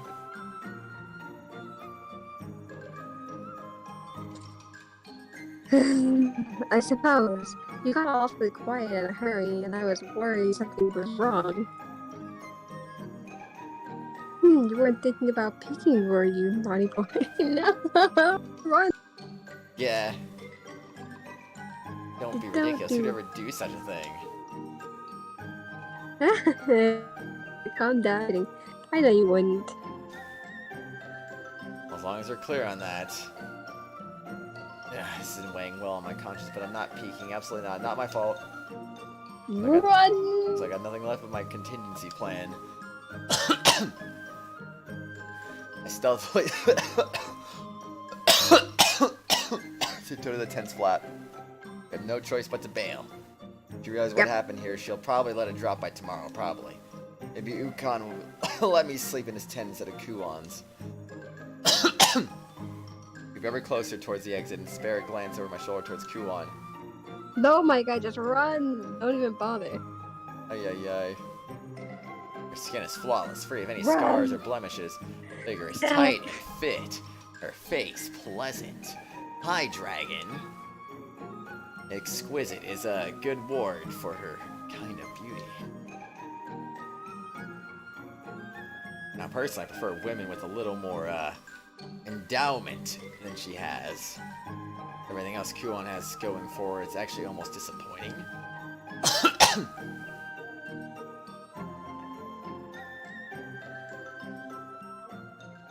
Oops. Haku? And raises her head from the water and the washcloth slides off her eyes with an ominous plop. That. He smiles. As I thought those eyes doesn't quite extend to your eyes. Then curls sinuously. No, wait. It wasn't on purpose. The cloth came apart on its own. Never mind that. I'd like you to tell me what it was exactly you found disappointing.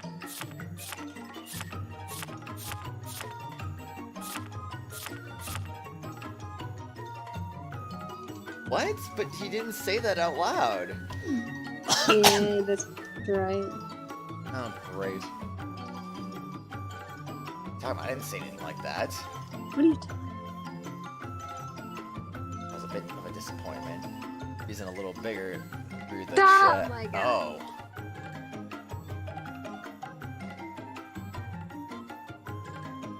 Bruh.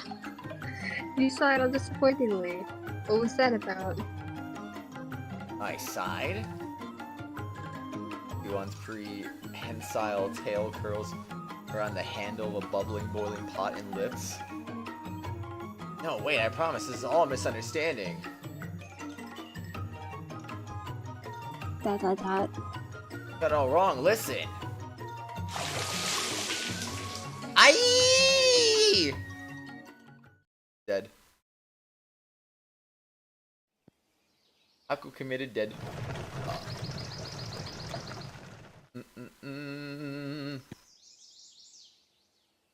Haku be great at gaming sins? Why?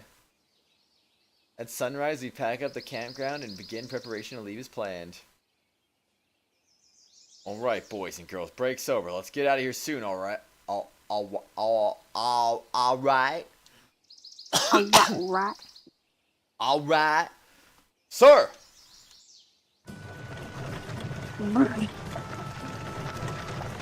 Voices of Ukon's men respond When in unison. I played it, kept that whole scene, I'm just like...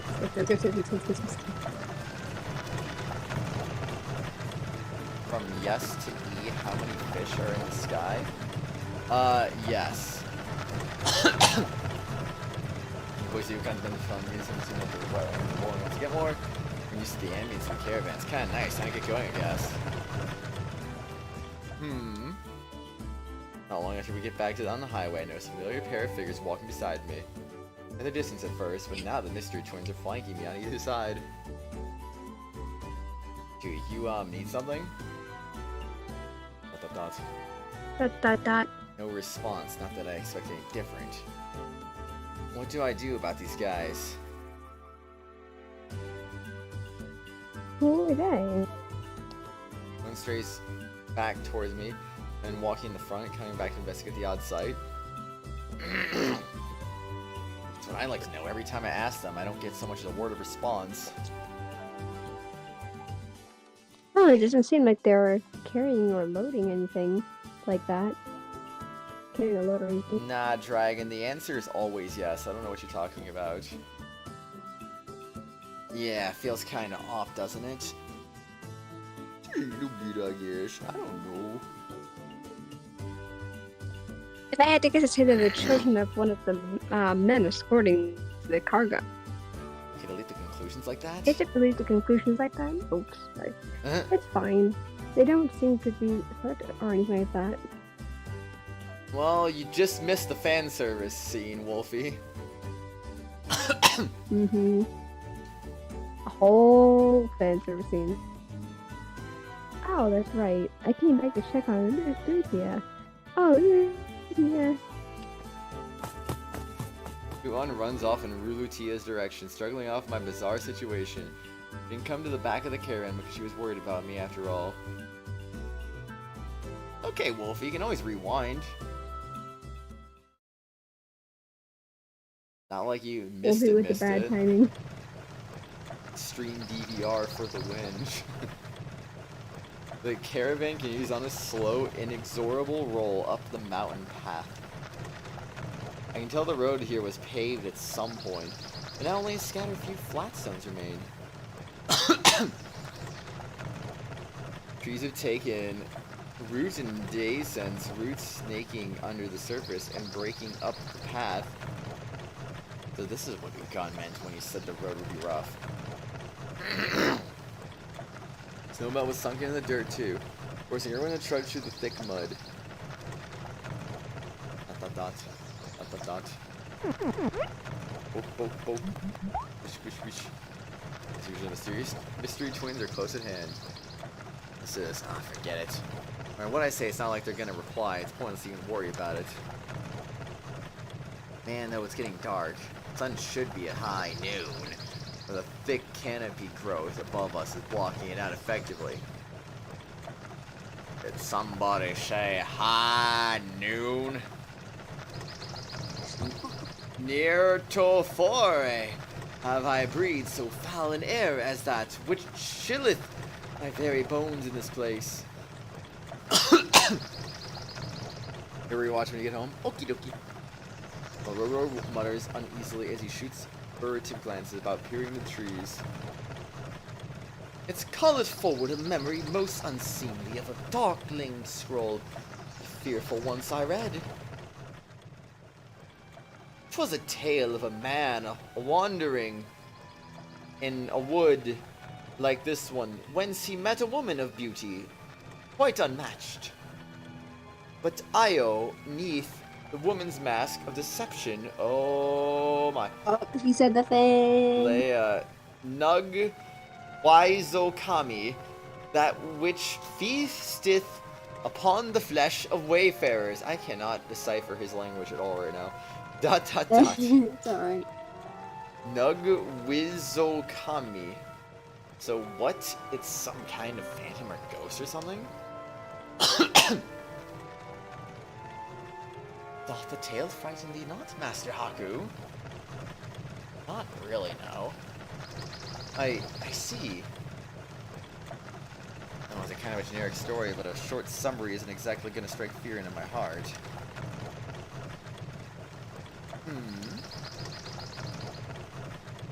Figure on the road ahead catches my gaze. Oh, the familiar stands at the side of the road, waving both arms in an effort to flag us down. A cinema wagon, much like one of our own, has tilted and fallen, blocking the road. Ukon calls a halt, and a nervous vibe ripples through the caravan. The prospect of bandits very real.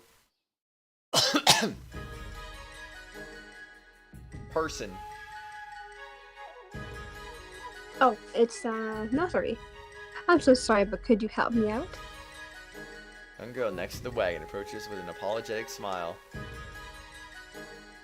What can we do for you, miss? My cart's wheels are stuck in a ditch, and I can't get out on my own. My companion to help, but at this rate, the sun's going to set before they come back. I'm awfully sorry. Could I get your help pushing the cart for you? Way to bind her in, huh? Alright, men. Let's help her out. Sir! Leave it to us! Several men quickly gather Ukon's call. The manga is there because I've never read the manga before, if there's one. Well, if there's an anime, of course there's a manga. They seem a little eager to please because it's a woman, especially one with a pretty face. Figures. Hey, Mororo, is that your Nug Waizo Mikami? Oh, now? She just told me she's gonna eat us up while our guard is down. Gadzooks, Master Haku, make not such jest. 'Tis no laughing matter. Come on, I'm not being serious. I just asked if it looks like her. She's cute, but I wouldn't call her a woman of beauty unmatched or whatever you said. One supposes as much. She possesses some charm, but no, my lady is not such a beauty as the fell creatures might impersonate. Forsooth, let us be thankful for thy homeliness.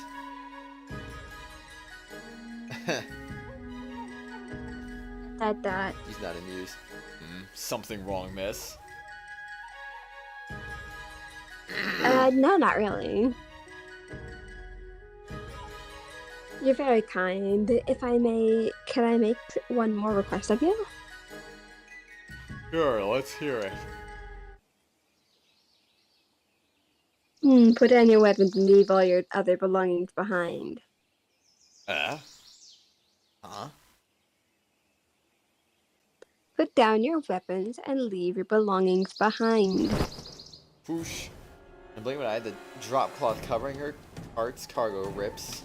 away, revealing armed men.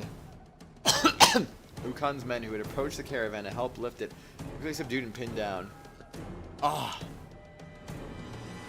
What? Don't move. Fast and Ukon can reach for this blade, the girl raises her hand. More men with bows and knocked arrows materialize from the trees, aimed right at us. Man, just because they had less than flattering things to say about her, that's crazy. No, she's a bandit. Nah, she just didn't like getting insulted. Eek, what manner of... We're surrounded. There's only half ours, but every one of them has his bowstring drawn and ready. Play this very, very carefully. Master Haku! Ororo begins visibly trembling at the sudden development. Both he and the twins are... Wait, where did the twins go? Vanish again, of course. Not bad. Ukon remains straight-backed and fearless, but his voice is audibly stiff. Worry not. We're merely after a cargo. Your lives are only in danger if you decide to be idiots. Or perhaps you've just been put those two in on the bird at risk. ... Talking about ruler Tia and Kuon? This is as the girls would be first to fall. There's nowhere to take cover.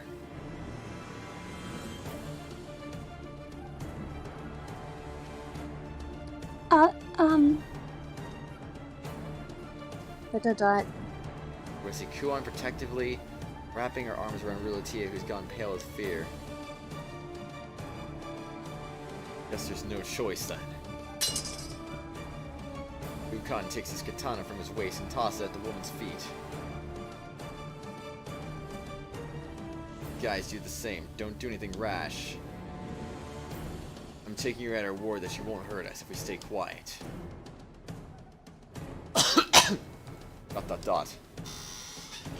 The Ankuam all share looks, murmuring to each other. Reality of the situation sinks in, and one by one they lay down their arms. You there, you too.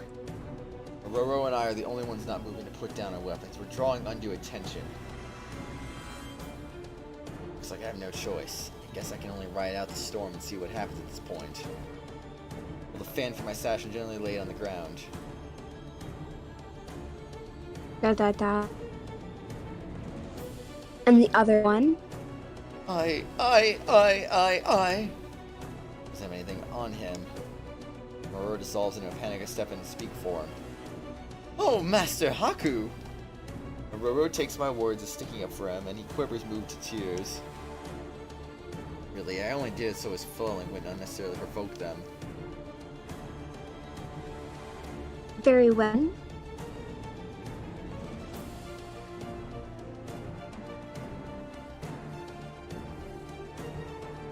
Nice, Wolfie, very nice. Yes, ma'am. At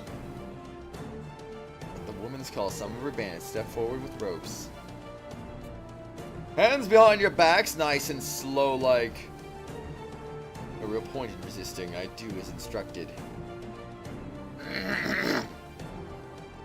Didn't Ukon say no bandit would dare attack us like this? And here we are being attacked by bandits. Glancing up at the line to Ukon, I can see they've also tied him up, forced him to sit. These guys don't seem like the types that do anything too rough. Ha, well done, no siree. A right impressive show, this. Sound of a slow clapping fills the clearing. Whoa. Broad-shouldered, rugged man appears and gives a vulgar smile, tapping as he approaches the girl. His dramatic entrance, no siree only gives him a sidelong glance, hardly paying attention. The newcomer shrugs it off, looking over to me. Or past me, more accurately, to Kuon and Rulutia, now dismounted and tied up. His smile widens by several teeth. Now ain't this one beauty? Lookers like this are hard to come by, even in the city. Yeah, it settles it. This girl's mine. Monster! The woman, Nosuri, apparently had promised they'd only touch the cargo, but I guess that was a lie. Hey boys, don't forget to search these idiots while you've got them tied up. Take whatever you come up with. Yeah! A broad-shouldered man's call. A bunch of ragged ruffians. A new separate group approach us. This isn't good. How are we gonna get out of this one? Sorry, but I'll pass. You're not my type. Very good. You got spunk. I'm liking you even more now. Yeah, you girls are mine now. You understand? I'll give you plenty of attention later. Hey, boss, you better share. You wish I ain't sharing one little finger of these lovelies. Miss Kuon. Pale with fear, Rulutia huddles against Kuon, shaking. Hey, everything's gonna be okay. We'll be alright, I promise. Well, someone's incredibly confident. Situation looking bleaker by the moment. Does Kuon have some kind of secret plan up her sleeve? I'm sure Han is a way out. Bruv. To Haku? Me. Dot. Rulutia follows Kuon's eyes, looking to me for help. You expect me to do? Stop looking at me like that. Those eyes are plaguing me with guilt. Manzo, enough. If you're going to be working with the Nosuri thieves from now, you'll abide by our rules, not yours. Rugus, the man called Mosnu, a sharp look admonishing him. We only take the cargo. Everything and everyone else is to remain unharmed. I told you before, you can't just go do as you please. Ah, come on, don't be such a spoil sport. Live a little.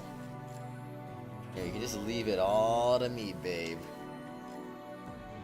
Mosnu swaggers over to Nosuri. Throws an arm around her shoulder, getting a little too close for comfort. Dot. I know you're jealous because I'm giving I those know. two attention. Why don't you come clean already? You my sweetheart, yeah, it'd be an awful shame if those great tits of yours never got the loving they deserve. Jeez Louise. Bruv.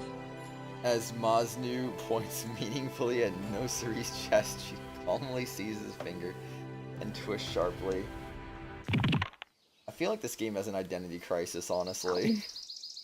Yeah, I Like, know. 1 minute it's like a normal visual novel, 1 minute it's a tactical RPG, and then another minute it's freaking like... It becomes very adult themed out of nowhere. It's like, okay. Mm-hmm. But without showing anything, thankfully. But still, it's like, why you gotta have an identity crisis right now, huh? Crack. I'm dead. Mosnu drops to the ground, clutching the offending finger with writhing in pain. Is she just... Fingers aren't supposed to bend that way. Oh gosh. Right. Beware, little boy. Behave, little boy. Nosuri says that line as though reciting it from a script, then winks awkwardly. How is that, Ogi? Did I act with all the style and strength of a good woman? Truly most impressive, dearest sister. Your feminine charms dazzle as ever. What? A slender man appears next to me. How was he hiding in plain sight? I didn't notice him at all. That's right. With this, I'm closer to becoming the model of a good woman. Gah, what'd you do that for? He's in serious pain, thrashing about as he howls at Nosuri. How positively boorish. A good man simply laughs and shrugs off a woman's jests. So shrug this off. This poop hurts. Oh dear. This is exactly why I'll never aspire to be a good man, Monzu. Mosnu. There was once a foreign Olo who was thought to be such a man, you know. No matter how his jealous wife hit him or stabbed him with her chopsticks, he grinned and bore it. Oh no, not the chopstick stabbing. Oof. To weather such treatment with a smile and acceptance to give a good man. Bruh. I'm finding No, it's not. a couple of things wrong with your logic here. I think you're kind of sexist. You, on the other hand, are a boar and a pig. Hi, Hanoka. How's it going? You looked a few times for about a minute. Hi, You're battling hi. the Johto champion of Crystal, and you lost, and now you're thinking of a strategy. Just keep fighting the Elite Four and level up. That'll literally just get you automatic W there.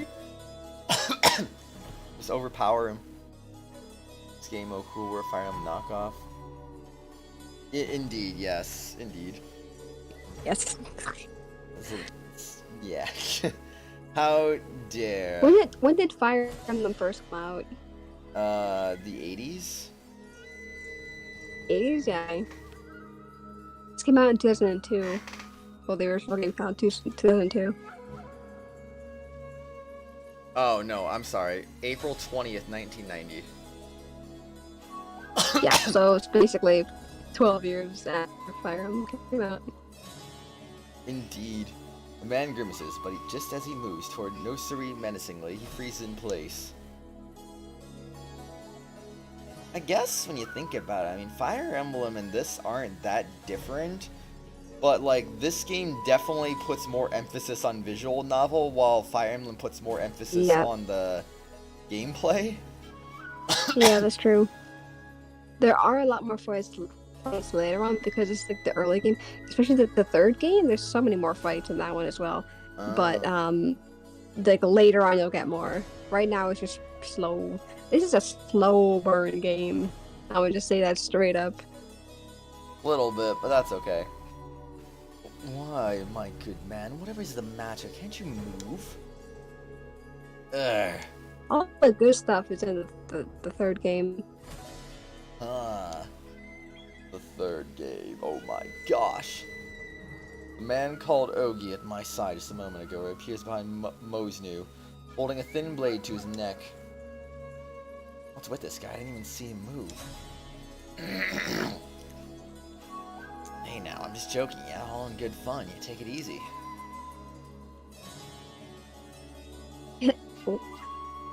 It's alright, Ogi. Forgiving a man for his rudeness is what a good woman does, after all. You insist, dear sister, then I defer to your judgment. And just like that, Ogi slips his blade back into his sleeve and walks away as if nothing happened at all. Whatever, I never liked huge tits anyway.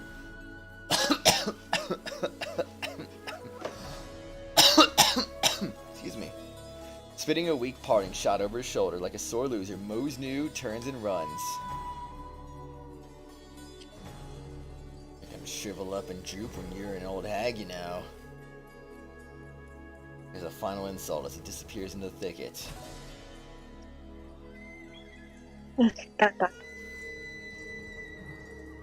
Is something the matter, sister?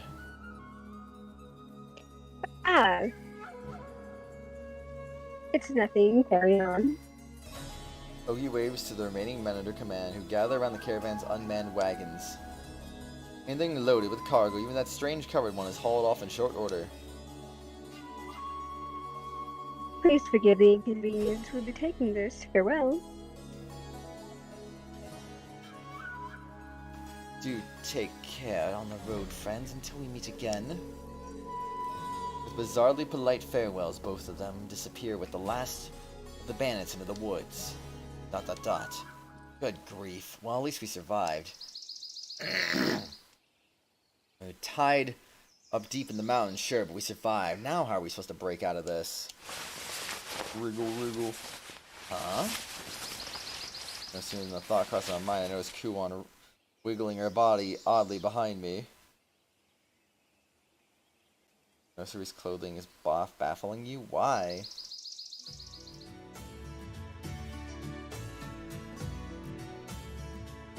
There. Flump. Ropes tightly wrapped around her suddenly fall to the ground. A rope escape, huh? You're gonna have to teach me that if this turns into a regular thing. There's a little trick to it. That's all. You just dislocate your finger. God. I'm reasonably sure that's pretty big leap from a little trick. Sure it is. Just hold out and let me untie you. Kuon makes her way down the line, starting with me, then untying her in quick succession. Thank you. Hey, Missy, do mine too, won't you? Oh, I don't think I need to untie yours. What are you talking about? You're a pretty good actor, Con. But enough of the, charade. I could tell something off. You weren't being cautious at all. What was a suspicious woman approaching us unsolicited?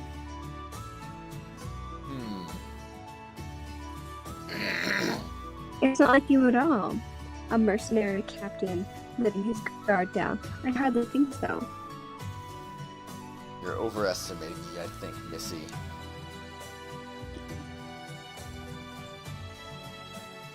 And the way you took her story at face value was unlike you too. You would have asked for details. Ugh. I don't really see what was baffling about that part, Lewis. Moreover, after this surrounded us, only Lucia and Mono were upset. Everyone else stayed calm. With all in mind, that was strange encounter we just had. Wouldn't you agree? But that's why Kuon was so unflappable. She noticed something was up.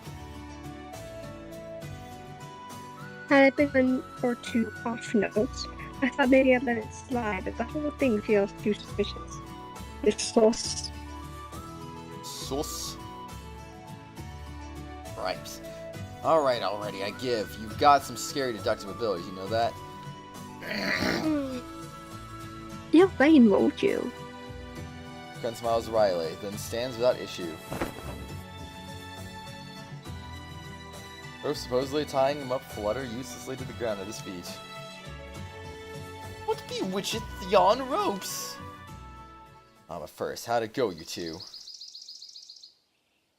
Dot dot dot. Dot dot dot. Twins nod both silently, pointing off in the same direction. When did they... Alright then, looks like everything's ready. Should make the big reveal then. Scratches the back of his head, turning back towards us.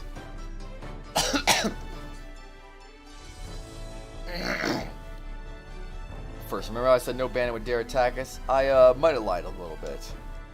Hey! Clearly. This area's been plagued by more and more bandits and highway robberies like this recently.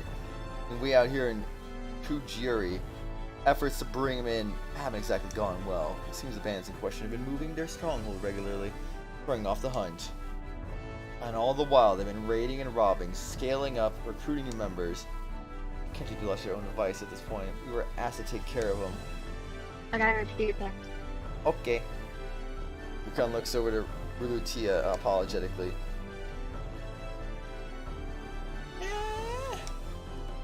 Sorry putting you through this mess, Princess. We thought it'd be better if you didn't know. I see, so that's why. Master Ukon, prithee speak truth. I knew not these plans. Yeah, about that, Mororo. You're not exactly the best actor in the world. Had to minimize risks. I see. Come on, man. It's not like I made the decision myself. It was a group thing. We, men, look at me. Well, Mororo's kind of, yeah, I guess I can see that. But hey, doesn't that mean this was a trap? Well, Kid Rude, but yes, this was a purposeful trap. I should track them their base this way. Hold on, I get that, but what would you have done if they'd actually attacked us? Thankfully nothing happened, but for a second there, things were about to get pretty ugly. The way that Mosnu guy was leering at those two. Little Tia must have been scared out of her mind with her face buried in Cocoa Puff's fluff like that. Yeah, about that. So, that's what's going on. As Yukon tries to talk around her, Kuon cuts to the heart of things. There's a traitor in their ranks, or one of ours infiltrated them, am I right? Everything seems suspicious. But the Shaper will be joining up with a company waiting nearby, then attacking their base. I know you got more questions, you deserve answers, but save them. Every minute counts now. Oh, no you don't. How could you suggest that so calmly? Escorting cargo I signed on for, but launching surprise attacks on bandit fortresses? Come on, give me a break. Yeah, I know, I'm not planning on bringing you along for this, relax. Saying that, Ukon smiles. But I hate to ask this of you, but I need a tiny favor. Now loading. Ukon leads the company deeper into the mountains to join up with the strike team waiting in the wings. Walk. The journey takes maybe an hour. For long, the sounds of crashing metal and shouted battle cries fill our ears.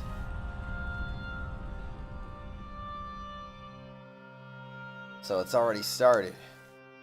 You know how loud the noise are, it's a pretty large-scale battle. And a chance if I got involved in something like that.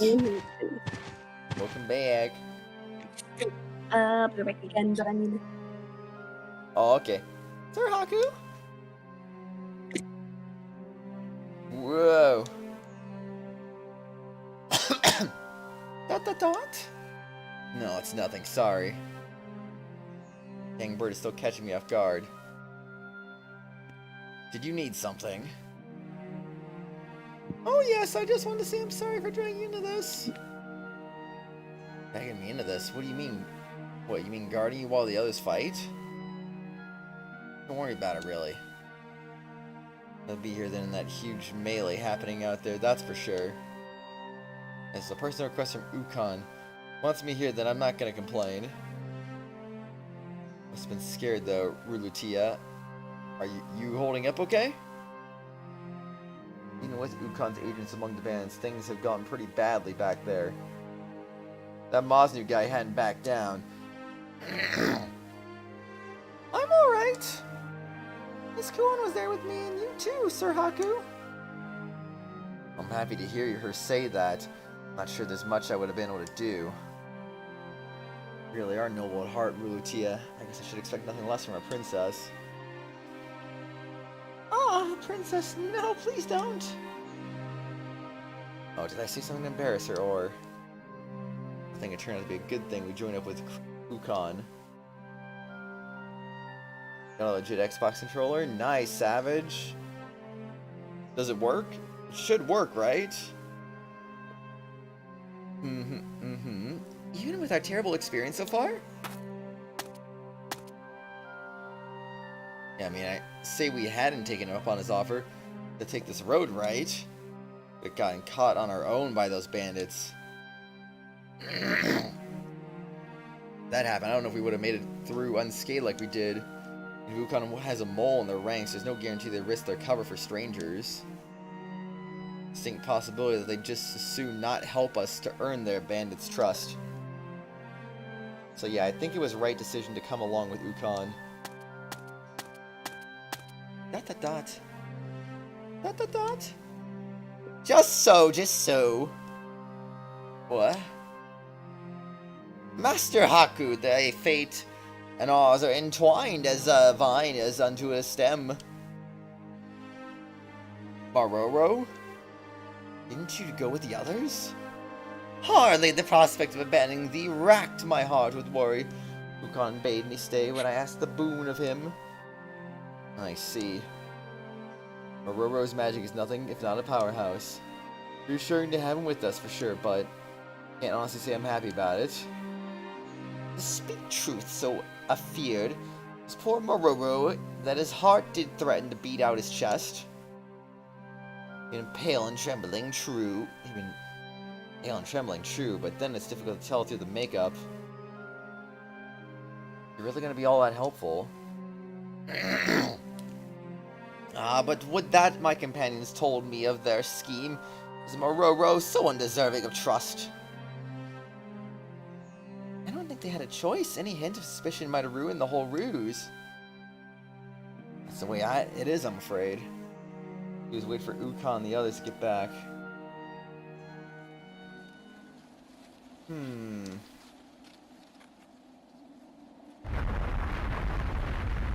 Whoa, random rock moving. Whoa, random people coming out of said rock. Huh? Oh, it's him again. Great. Useless frickin' poop butt sentries. How'd they even find the hideout to begin with? Boss, I think maybe that nursery broad ratted us out. Just think about it. What? Because you got a great pair of tits in your face, you gotta believe everything she says? God, you all saw my man's only got so much willpower with those things right in front of him. Yeah, fair enough. Boss has got a point. Too bad for the chest, though. I bet she never would have dreamed there's a secret passage. Now let's scramble, regroup, figure out how to get revenge on that bee. Dot dot dot. Dot dot dot. Whoops. What? What is it? These guys, it's the bandits from earlier. The heck are you doing here? Boss, what should we do? What are you, an idiot? We smash some heads. It's a nice little surprise. You've fallen in my lap again like moss in the flame, aren't ya? Dot dot dot. I'll be sure to give you plenty of loving after we get out of here. Alright, boys, tie the women up and give the guys what's coming to them. Get back, Rulotia. Eep! What dot dot? Oh no, Kokopo!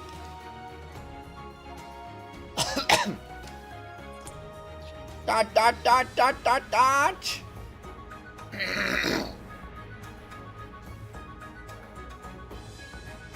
Please just run! What are you saying? I can't just leave you to this guy. No, you don't understand! Question mark? Please, all of you get away as fast as you can! Huh? What are you saying? President Assault, but if you make Kokopo angry, you'll regret it!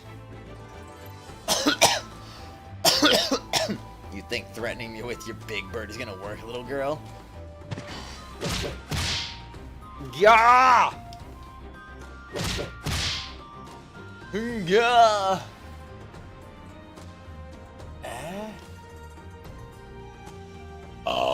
Excuse me. Huh? So that's what she meant.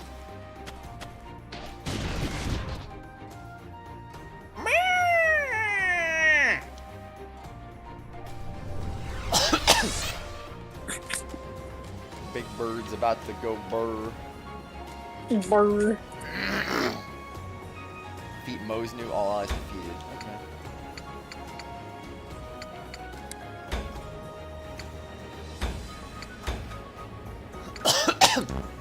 Perfect. Everyone's out and about, and they're ready for some action now.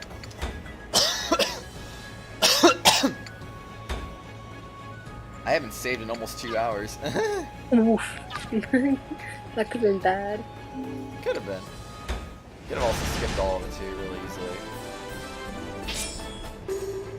Got my tutorial out of the glossary.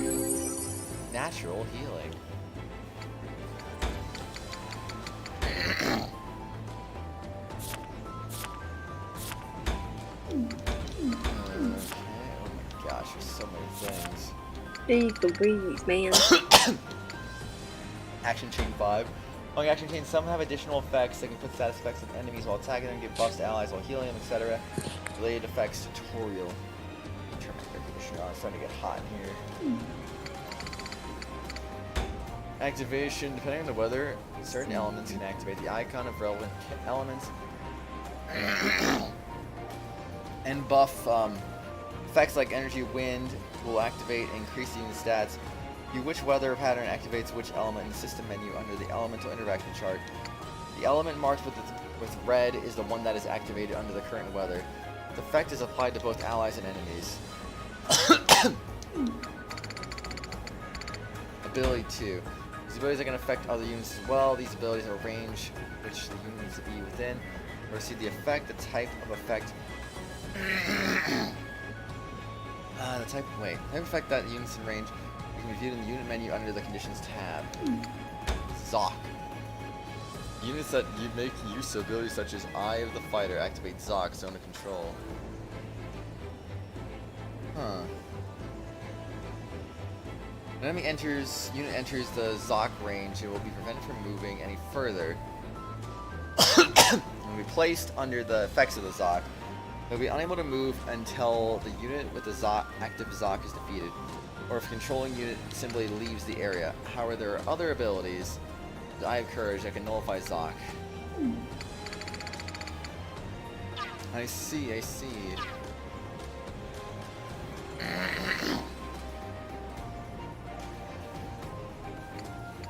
Alright, let's see. He's got some stats, not surprised, I guess. Oh man, these bands got some sped. Bed. They got all that sped. Wait, how do I select which one to do? There's 2 actions I can do here.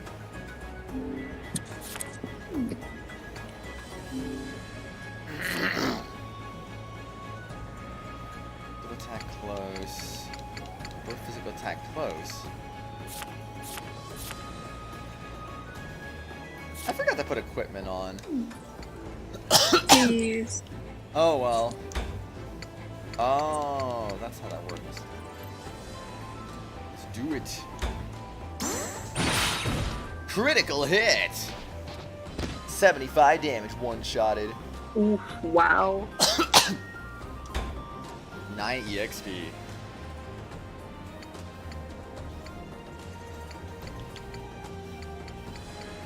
Alright, I'll give this one to you, I guess. 40 damage, go burr. Make it 48 damage, go burr.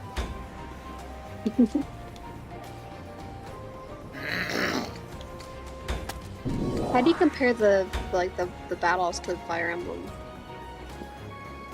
It's much less strategy involved.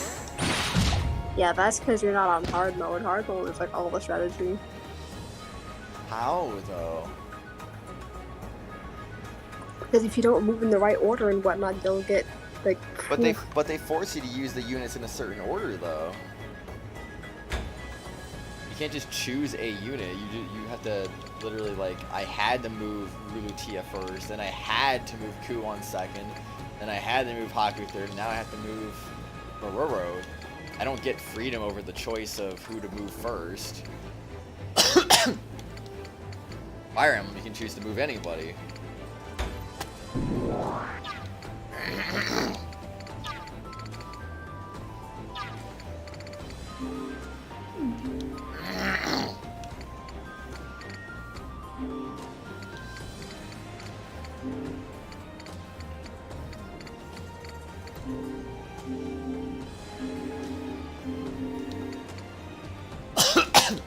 That makes sense.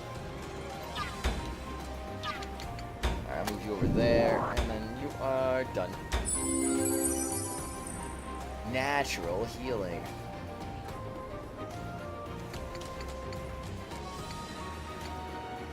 Oh, a disadvantage. We don't want to use a disadvantage character here.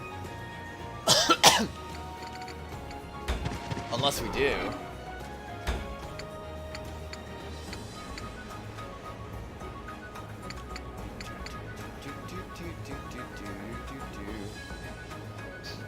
Frick, I'm doing it. Still did half his health in one hit.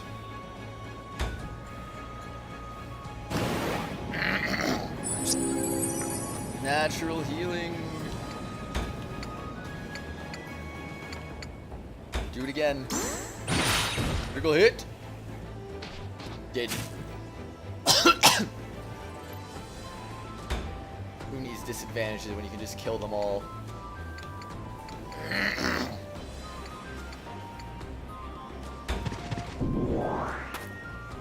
Uh-oh. What he was planning there, but that was definitely some scheming going on.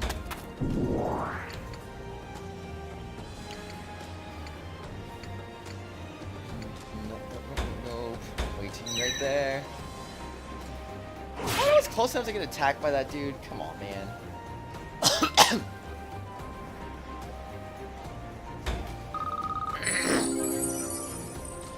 Also kind of feels slower too, so I mean if there was as many units on a battlefield as there was in Fire Emblem, this would be like a very slow battle, I feel. But I don't know.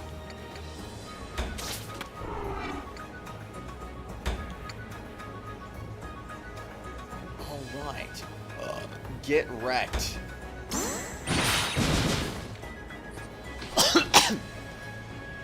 They both got affected. That was OP. 23 EXP. What?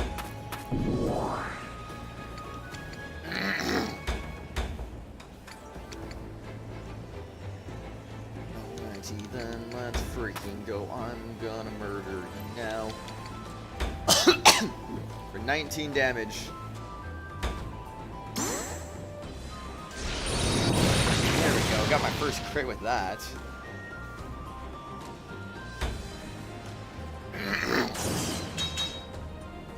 Poke, Zoc active. Achievement unlock, stand, not fight. Stand and fight. Good job, good job. Now I will attack you for a lot of damage. Good.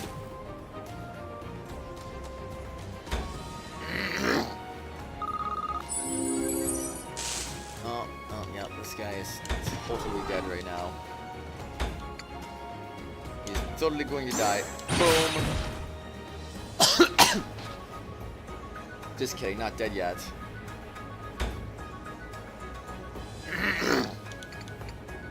Oh, hey, he's gonna finish him off. Let's go. Come on, Haku, you got this.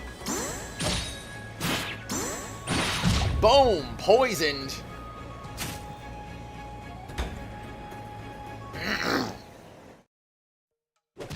Not bad at all.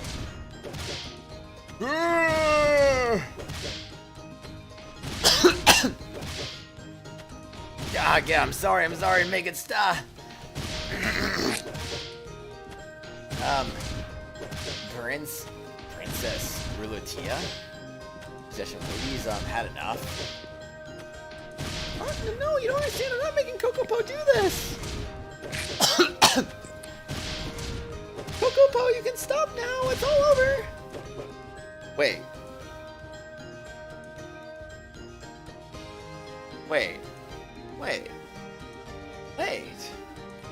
Wait, what?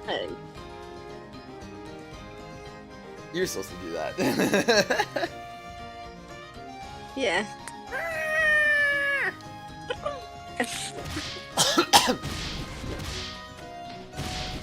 Yeah.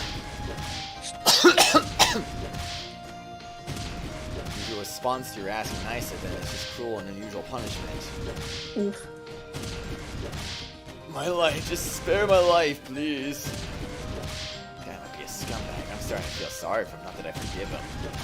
Do where you like with him, I guess. Have Kokobo kill him for all I care. You're called Rulatia. No, you don't understand. Right. You don't understand. Oh my, now isn't this a grand scene? Excuse me. Who's there? Oh, hello there. Oh, it's Ogie. Got some whapping whooping? Indeed, Wolfie, indeed. You're that guy from earlier. My apologies for the tribulations you've been put through thus far. It gave me no pleasure to play my role, I assure you. And you guys are the... Why, you Ogie, you traitor! I resent that accusation. I was never one of your dogs to begin with. Happened to honor among thieves. You sold us out to the Imperials, you darn turncoat. A little bit, Sajingu, just a little bit. I don't know. Not too much. Honor among thieves? You mean thieves who don't kill, violate women, or pillage from the poor, surely? Find it offensive that you liken me to a murderous, philandering brute like yourself.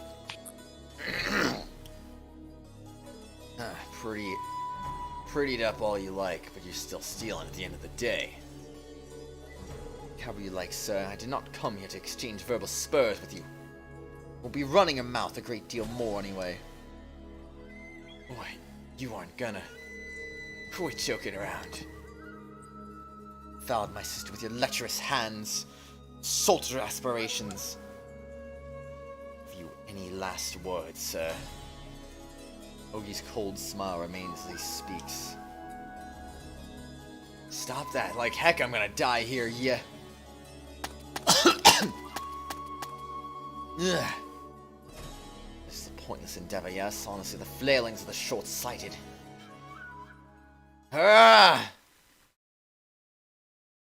Guess it's an X-Like controller, but it's easy to use. So it does connect automatically. That's good. Glad you got it to work, Savage. Glad you got it to work, man.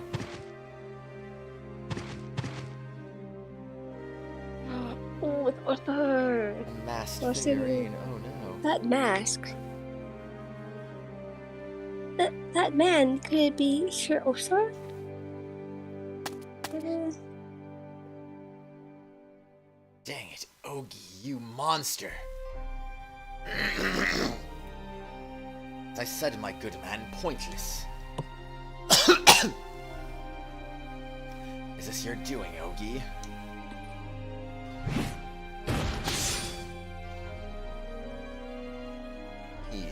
He's fast. Kind of a foolish attack right there. Considering he said he wanted to live, but oh well. You can voice me if you want, because I'm actually drawing at the moment, which is why I'm not paying all the attention. Oh, it seems like you're paying attention just fine, though. Yeah, I think is that unlike watching the video, where you can pop out the screen, you can't pop out the screen in Discord voice chat. So I have to keep flicking back to my drawing to the chat tapes this week or the sheets. Oh no. Where's my time to speak? I couldn't follow that. What did he just do? That. Oh. Right enough, princess. I merely struck him with flat on my blade. Sometimes, Wolfie, sometimes. This one isn't worth solding good seal upon. The resolve matters, Lord Oshtor.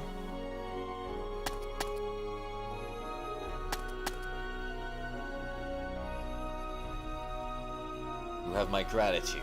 Convey my thanks to Lady Nosuri for her aid as well. As you wish. The cargo we stole has already been moved to the designated location. So do help yourself. Stood. A message from my dearest sister for you. Let's have it then. I'll cooperate with you to put down these brutes. There'll be no future ties between us. Certainly sounds like something Lady Nosuri would say. I'll be off then, until our paths cross again. And gone. I never imagined Sir Ostan himself. The one in the mask? Oh yeah. I can definitely recognize the man. Yes, that man. Sir Ostan, Imperial Guide of the Raid.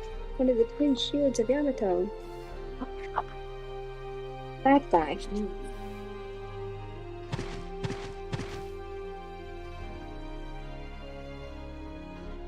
So you've apprehended the ringleader of these bandits. Yeah, well...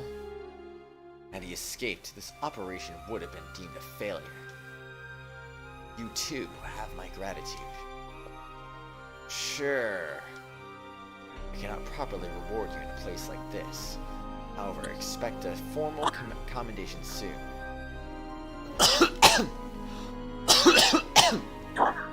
Lady Rulutia. Yes? I'll report that Kujiri's plea for assistance has been answered. Details have been recorded in this letter. Please see that your Lord Far, the Owlo, receives it. Yes, I'll pass the message along to him. It's gone all tense. This guy must be someone important to make a princess like Rulutia nervous. And you make her nervous? What the frick are you talking about? There are other matters of state that require our presence, so we'll be taking our leave now. Your escorts are en route to this location. Please enjoy the remainder of your journey in your protection, my lady. Yes, thank you for your help. I will pray you shall. Take you down safe roads only. For now, all forces withdraw. We'll meet again. Up. Ashtor gallops away astride his Waptor. The strike team following closely behind. They all march in perfect formation, showing just as much discipline as their commander. Team unlocked bandits. Getting them level ups, let's go. Haku's learned the ability Quick Rebound 1. Doing an attack, unit advances in turn order. Yuan has learned the action chain Jushi Matsu. My kunai will pierce all, and I suppose you won't even get a chance to fight back. Damage 0.8, no counters, Zeal cost 0, Zeal gain 10. Codex Wind Faith 1 reduces wind damage by 15%. Nice. It's earth damage by 15%. Max health increases by 10%.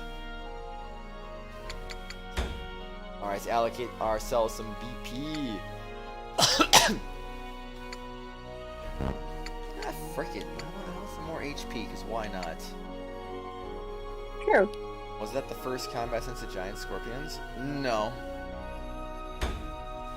There's been at least a few at this point. I think. If I remember correctly.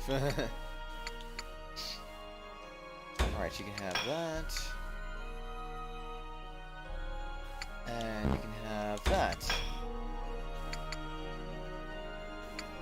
Oh, she has not enough points to allocate. Whoops. Whoopsie. That's okay. Alright, save file completed. Next. Even... oh. That would be you, Lauren. Even in lands across the sea, people speak of the twin shields. Lord Estor and Mikazuchi. One thing before I go into that. Let's see. Extermination was the giant scorpions, then there was familiar threat. So no, this is the second battle since the giant scorpions.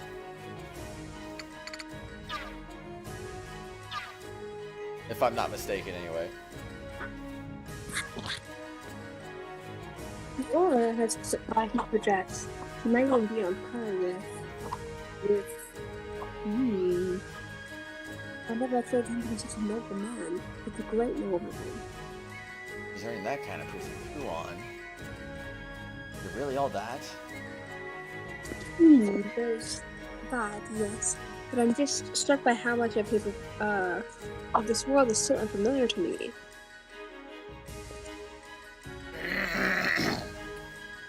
One speaks hissingly, her eyes following the man himself as he rides away from his troops.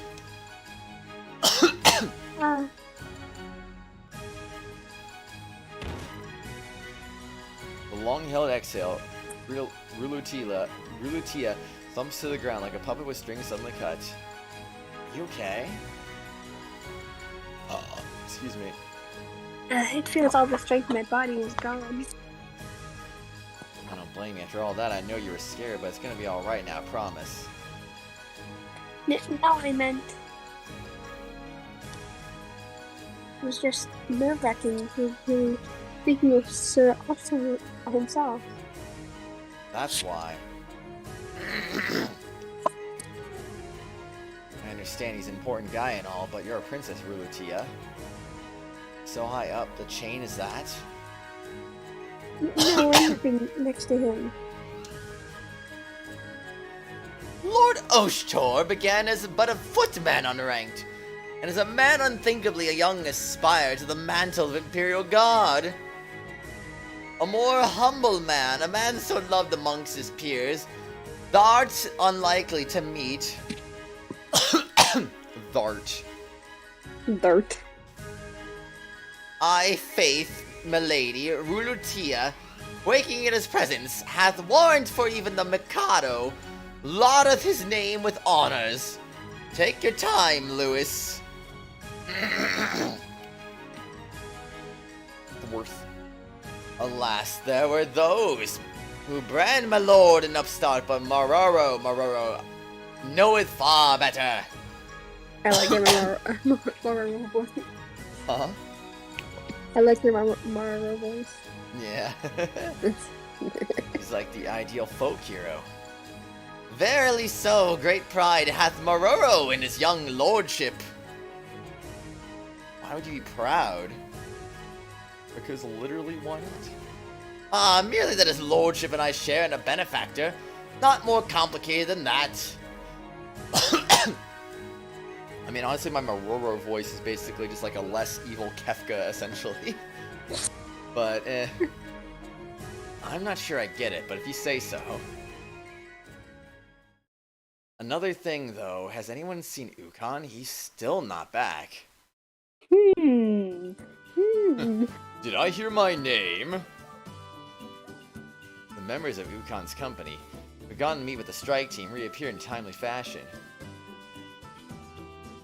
Sure took your sweet time. We didn't exactly have it easy back here. My bad, we ran into some delays securing the cargo again. Ukon points over his shoulder, and sure enough, the caravan is back together again. What if it wasn't back together again? Transporting the stuff safely is our top priority, you know.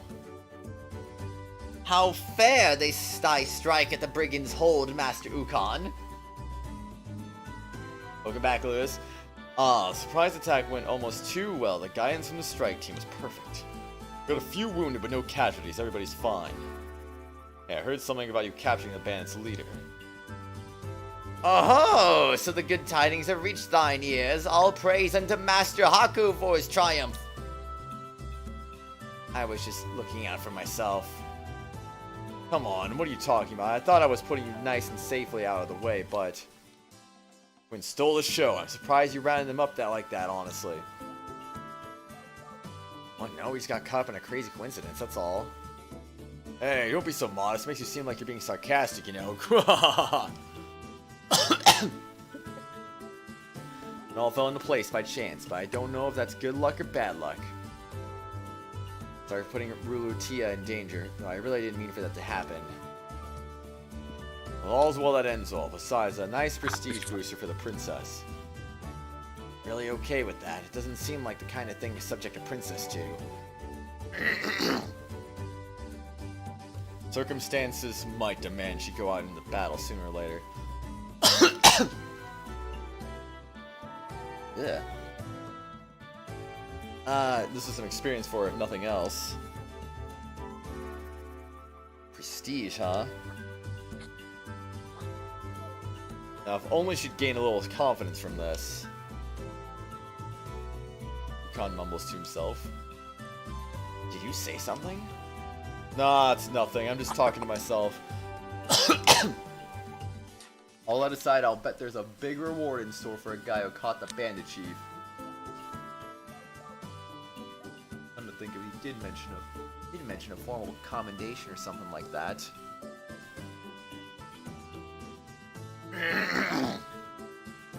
We're talking big, probably enough for another celebration if you split it a few ways. Speakest thou true? Yeah, I think it's safe to expect at least that much. Huzzah! Fate doth smile upon Mororo this day. Mororo suddenly bursts with such joy that he nearly starts dancing. Well, someone's in high spirits, huh? It doth shame me to admit mine accounts of late are starved of gold to fill them. But lo, fortune never turns, I may yet avail myself of a new inkstone brush's letter paper. Mororo puts on a dopey smile at the thought of his newfound wealth, imagining. Dahaha, I see. Look forward to it then. Ukon laughs, patting Mororo's shoulder. His expression is odd. Man says, man! We gotta get Lord Mororo to treat us to a drink. You idiot! Oh, crud, right. Men surrounding Mororo, muttering, suddenly clam up. There wasn't anything particularly offensive about that comment.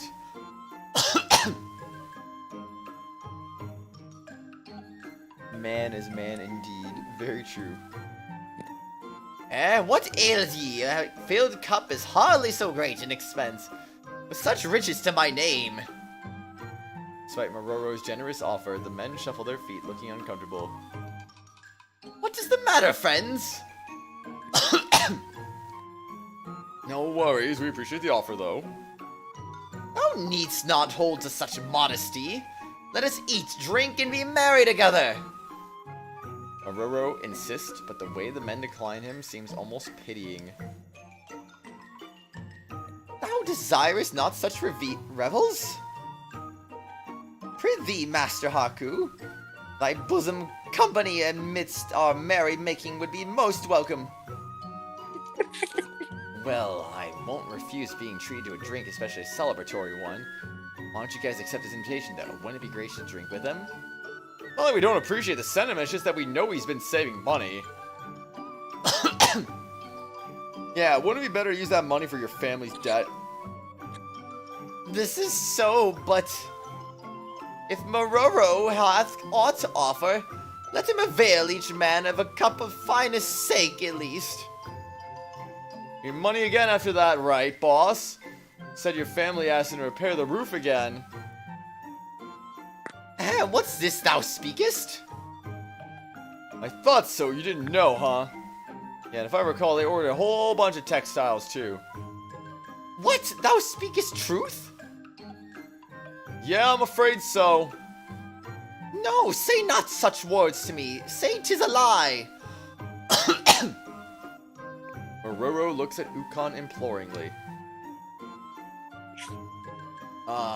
Well, we all have to wake up from dreams eventually. And so Mororo descendeth into torment of debt once more.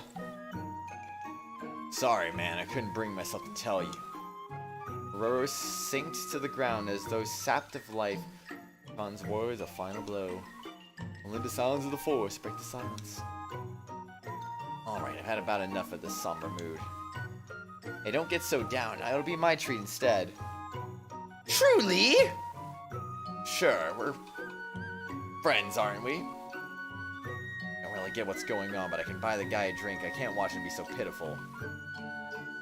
That's very generous of you, Haku. But I suppose I'll be fine. You earned this money yourself, after all. And I think it's very admirable to help a friend with like that. I'll just take it out on your allowance, shall I? Allowance? Ah, right, as long as I'm taking care of you, I'll be managing your finances. They'll get an allowance. No, wait a second. Why an allow? If I leave you in charge of your money, you're going to blow it all on spending. You know, it's true. That's not true. Come on. You even said you treat everyone to drinks, but I think it's a fair assumption to make. Hi, Twisted. How's it going? Good morning.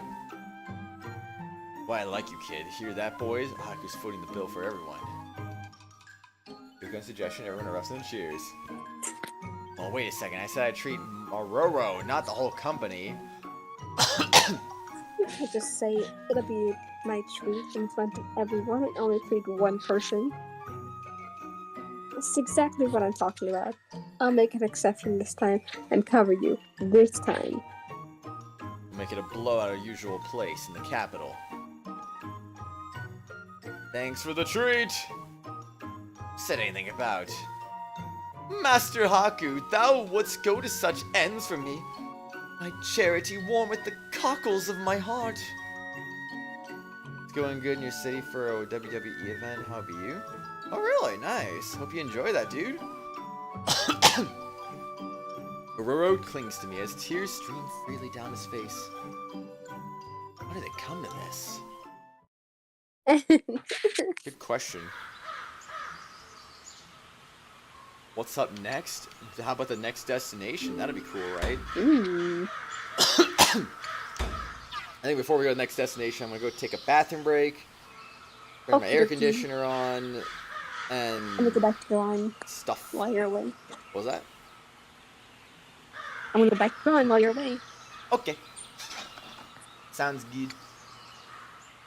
Alright. Bop, bop, bop.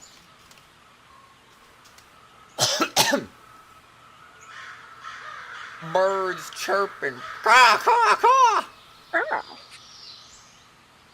Ah, the good old stuff. Anyway, be right back.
Welcome back. Hello, I am.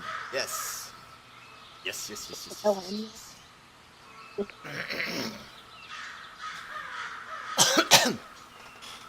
Hi, Honey Slime, welcome back.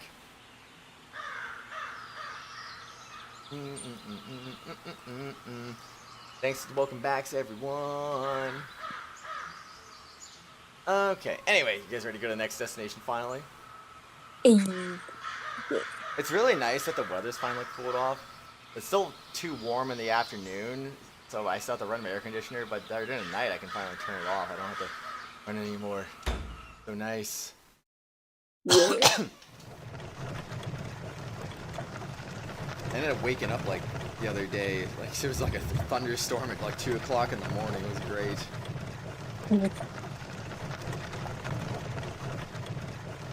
Things proceeded peacefully after that, all the way to the capital.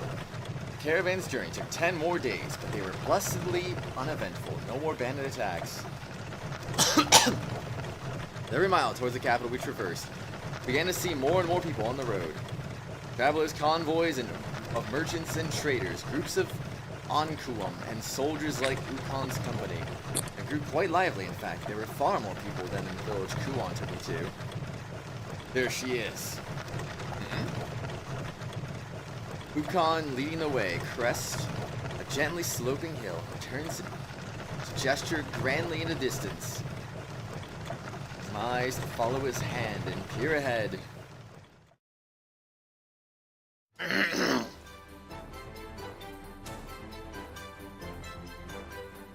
Whoa, it's a city. That's crazy. That's a big city. Whoa. A big suburb city, but still a city nonetheless.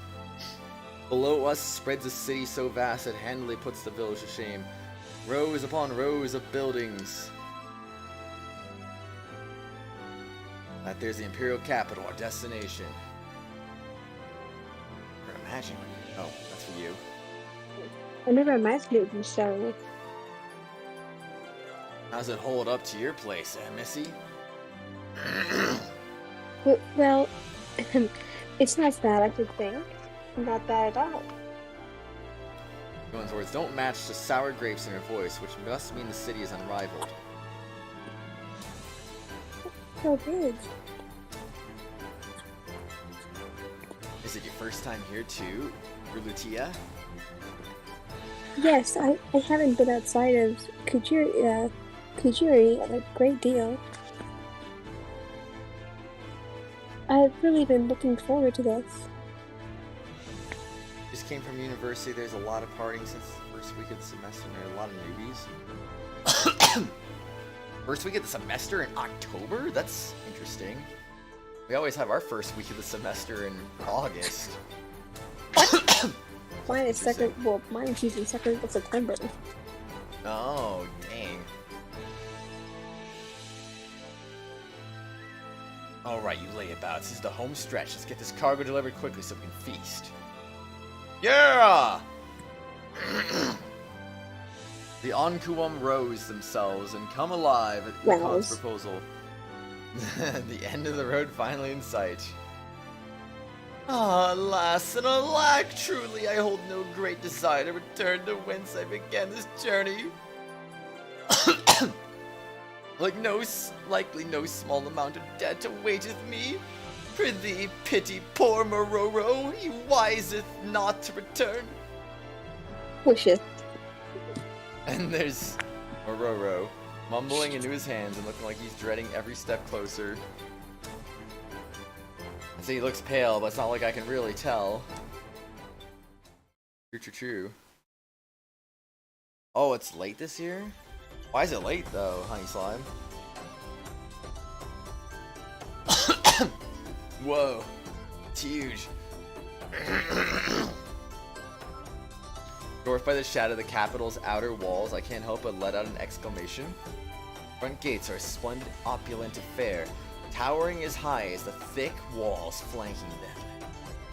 They have a faint luster to them, as though they've been polished to a shine. Magnificent. Decoration and embellishments are tastefully done. A just garish splashes of gold or silver. What about crystal? Ooh. It's not gaudy, though. More stately, solid. This is a gate built for magnificence. That's a thought. The enormity of the gates must have struck Kuon too. She's gazing up with her hand over her mouth. My eyes meet hers. I realize how she's behaving. Dot dot dot. Dot dot dot. One's neat brows twitch for some reason. No, nothing is wrong. Nothing at all. I didn't say anything. Pass through the huge open gates as we make this puzzling exchange. Inside splendid buildings, unlike any I've seen, dot the cityscape. For more people bustle to and fro than the village crowds swarming on every street. I've had plenty of people on the mountain. Mountain Road. It's far more than I've seen it once. Some do business in the shops, others are earning their keep performing the street. They're patrolling soldiers, porters, way down with their loads, people. Listening to the ambient noise of the throng is enough to overwhelm me. Excuse me. Ukan said the village didn't hold a candle to the capital. The difference is like night and day. It's a lot to take in. The people, the buildings, it's staggering. Is this some kind of special occasion today? Like a festival or something? No, there shouldn't be anything going on. I see. Still so many people. Yeah, it's always like this. We're in the heart of the Empire. Always. Is that so? Something up? Hmm? Been mumbling under your breath ever since we passed the gates. Is something wrong? Oh, no, nothing's wrong. I'm just a bit taken off guard. It's a little busier here than in my home. That's all. Ah, I get it now. That's why she's wearing that perturbed expression. He seems frustrated? This place... Could it be that this place puts Kuon's hometown too? I shouldn't make assumptions. We're gonna head straight for the Imperial Cloister. Deliver all this stuff. What about you kids? Well, I suppose we should find a place to stay for the night. We'll look in as we walk around. I know a good place. If you're interested, how about it?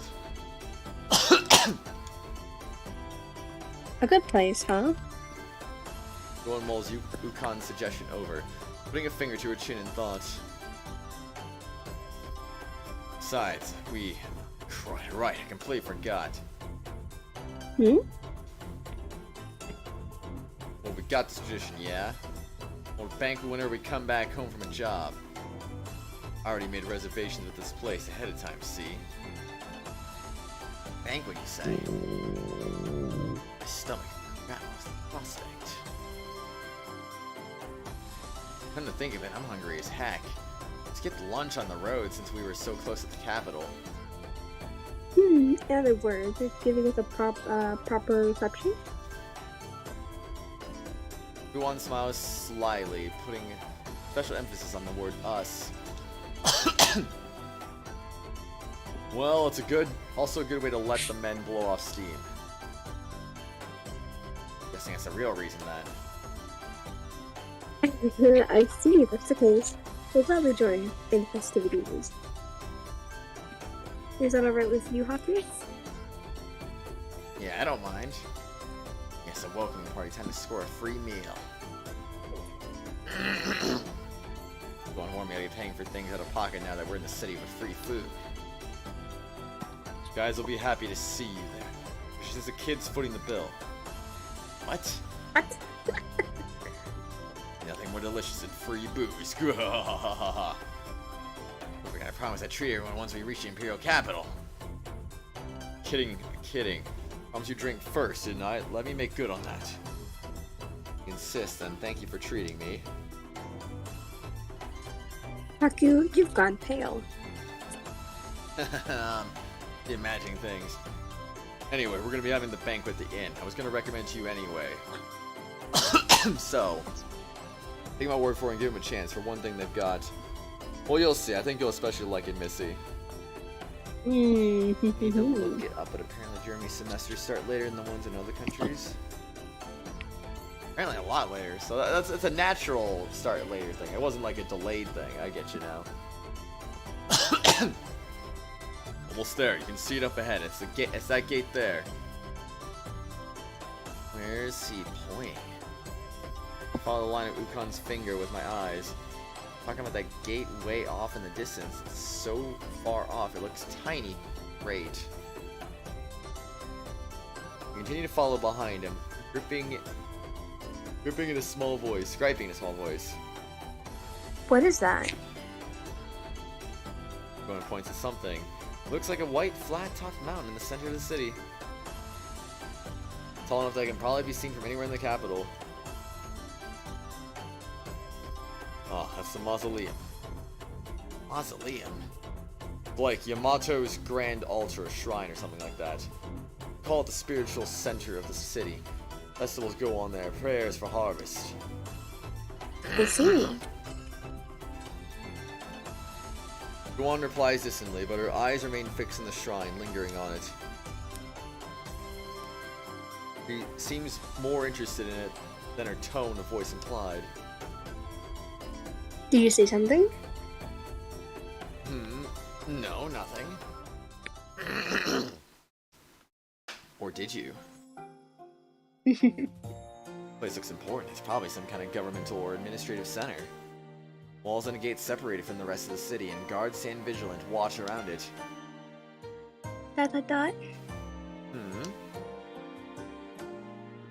Dull roar of the crowd more distant now. I can pick up quiet, murmuring voice behind me.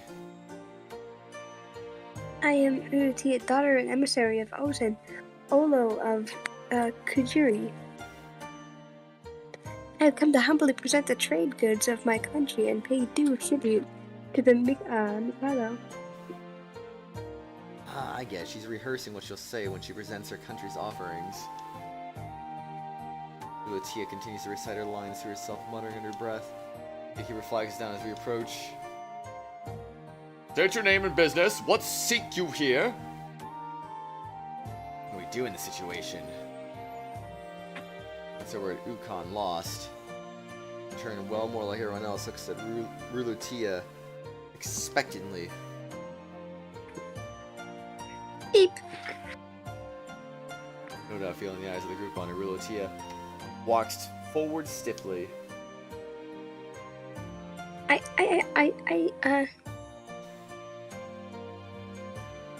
The daughter and emissary of Ozen and You want this song as your ringtone, Wolfie? I feel like it'd be too quiet and I don't know. Wouldn't really. There's a different one that I want for my ringtone. Oh. In this game? Yeah. Oh. That's cool. Dot. Voice gradually becomes smaller and smaller. She speaks, her eyes fixed on her feet. For long, she's mumbling in a tiny, inaudible voice, and no one can make out a single word. The gatekeeper probably wasn't expecting because he looks to us, then back at her, flummoxed. I'm sorry, miss, but could you repeat that? I am. ... Dot. Oh god, it may have been the wrong thing to do. She shrinks away and pulls into herself. She's having difficulty with all this. Can we get a move on? I'm hungry. I'm gonna be here all day at this rate. Rip. Guess I have no choice. I'm gonna take matters in my own hands. We're envoys of Lord Ozen, the Owlo of Kujiri. Olo. Nah, he's an Owlo. This is established daughter of Lady Rulutia. Huh? Dot dot dot. We come to humbly present the trade goods of our country and pay due tribute to the Mikado. Understood. Please forgive my impertinence. I didn't realize you were Lord Ozen's contingent. You would allow me to verify your seal, please? Dot dot dot. My Lady Rulutia. Huh? Yes, of course. I may see your seal. Yes, right away. Rulutia produces a palm-sized block from her sleeve, carved with some kind of sigil. Very well, thank you for journeying all this way, my lady. You may pass. Dot dot dot. Ah. No, Aulo would be the cousin of Doggo and Kato and Birdo and stuff like that. Well, I mean, I guess Aulo is a Birdo, but I mean, I don't know. Birdo. Birdo, like from Mario. Nah. Thank you. No, they thought of it first. They invented Birdo before anyone else thought to make Kato or Doggo or anything What about else. Burb? Well, Burb, I don't know. Time to look up when did people first start saying Burb? Burb. Burb, meaning and origin.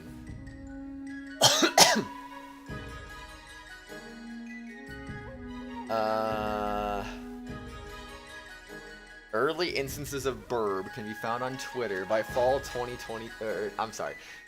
Fall 2012. In November, ProBird writes, an account known for its intentionally humorous misspellings and incorrect grammar, simply tweeted Burb. In September 2012, another account referred to the Angry Birds character as Burb. There are yet earlier instances, but they appear to be nicknames, handles, typos, or other references of non-bird concerns. I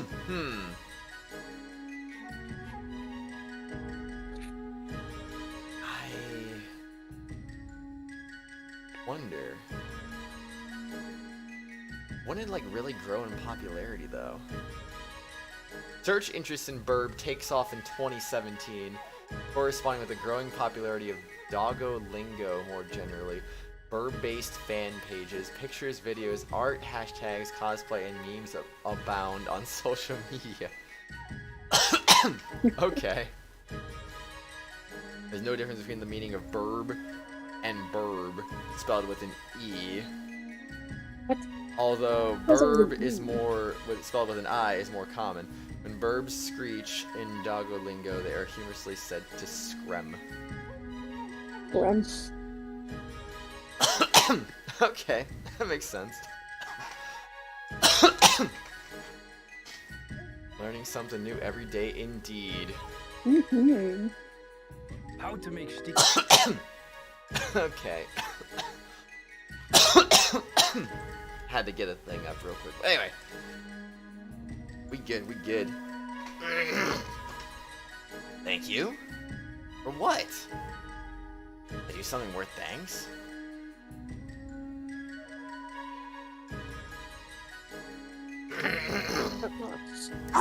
Well, what you did for me just now, I think she's talking about how you bailed her out and made her introduction for her. Huh? Oh, that. How did you forget that so quickly? Oh.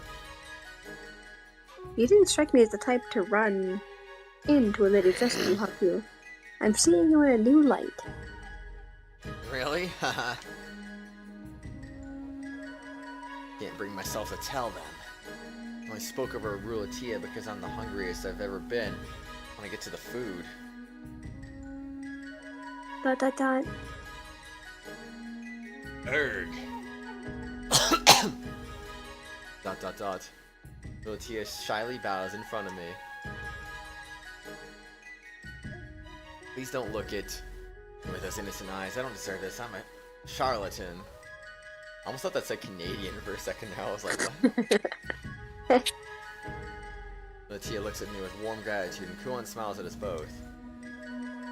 Kuon probably would have helped her out if I hadn't done anything. Did I need to speak up at all? I don't know, did you? Eventually arrive in a rich-looking neighborhood. The road lined by manors with tiled roofs. Each estate has a proper moat and thick earthen walls, giving them an old-fashioned, stately look. Alright, this is the place. We're here. At Ukon's words, I look up to find a particularly large, splendid manor standing out from the rest. Finally, the city's way too big to walk around. Been waiting for you, Master Ukon. I trust your excursion was fruitful. Now the gatekeeper comes jogging up to our group. Just got back. This is our offering from Kujiri. Take good care of it now. Yes, sir! I'll leave the rest to you guys. Yes, sir? Wait a minute! Ukon warily rubs at his shoulders and turns to go, only stopped by a hurried sentry. Where are you going? You need to file paperwork, observe the standard protocols. Sorry, I'm beat. I'll handle all that later. Wait!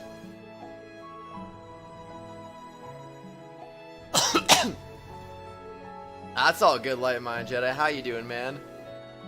Good to see you, though. Hope you're well today. Is it really okay just to leave them without offerings like that? Though I am grateful that we don't have to sit around and wait for paperwork.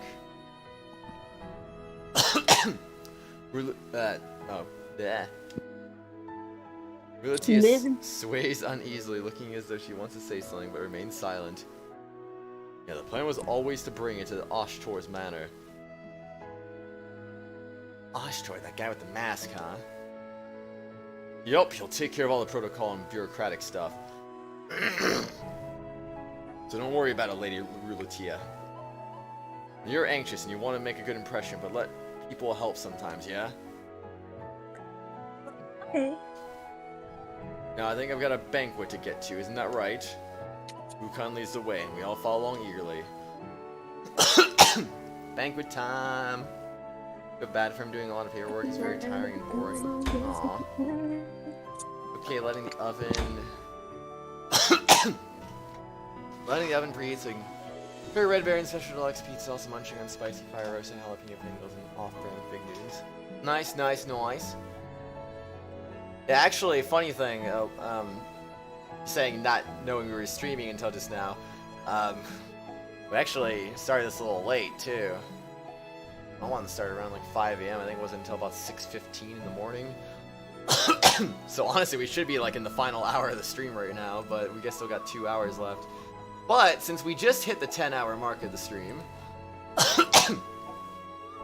it is time for the gifted membership of the stream.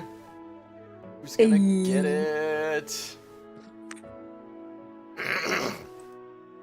Nobody knows. I bet it's gonna be... Okay, never mind. I was gonna say I bet it's gonna be Wolfie, but I went to Danny. who's made one appearance on these streams in like the last month and a half, I think. Well. Wait, no, they didn't hit for the Splatoon. Huh? Never mind. Were they weren't there for Genshin? No. Ah. Splatoon? What was that? Splatoon? Neptune? Splatoon. Oh. I mean, not in the chat, but like in the voice chat for like 20 minutes. You're right. He was right. Oh, right. Hold on a second.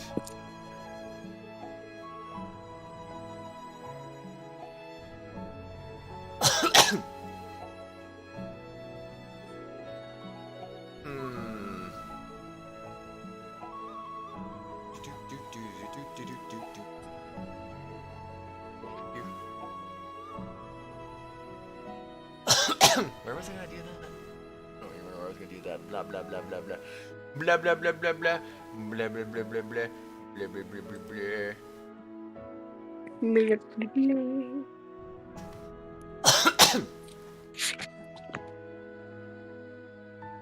Alright, there we go.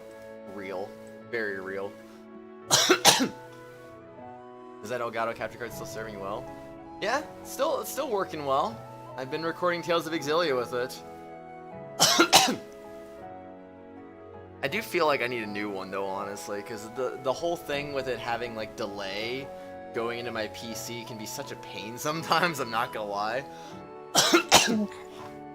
I feel like it'd be best if I could like have it coming out of my if I had like no delay on it basically, so that way I could have all the audio stuff coming out of my PC, and that way I don't have to have my TV volume on, and then yeah, that'd be nice, honestly. I need to get a new one of these days, but for right now the one you got me is still serving well. For sure. You only noticed just now, where did the twins run off to? I could have sworn they were with us at the gates. As is their wont. It seems like that mysterious duo has wandered off again without a word. You have the same one I have, Light Mind Jedi? Was that the same one you sent me? We chat idly amongst ourselves as Ukon leads us through the streets of the capital. Move outwards from the center of the city, eventually coming upon a district full of greenery.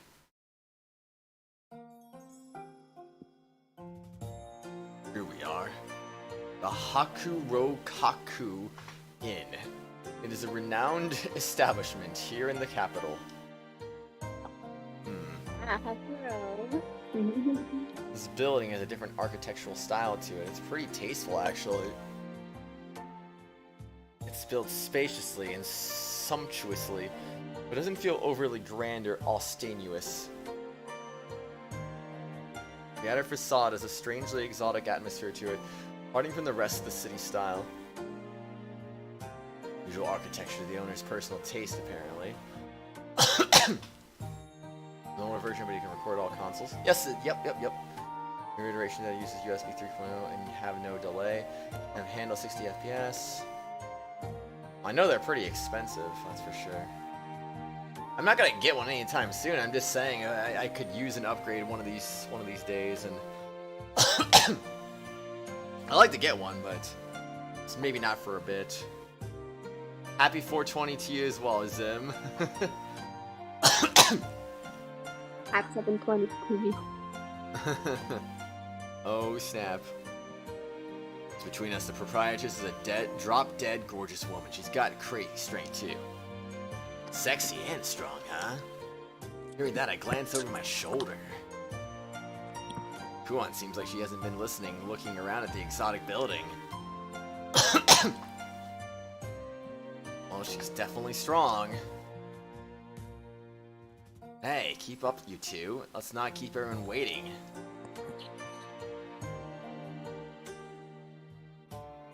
Excuse me, miss. There should be a group here ahead of me. Oh yes, your friend. Oh. Oh yes, your friends are already gathered in the wild, chrysanthemum room. Gotcha.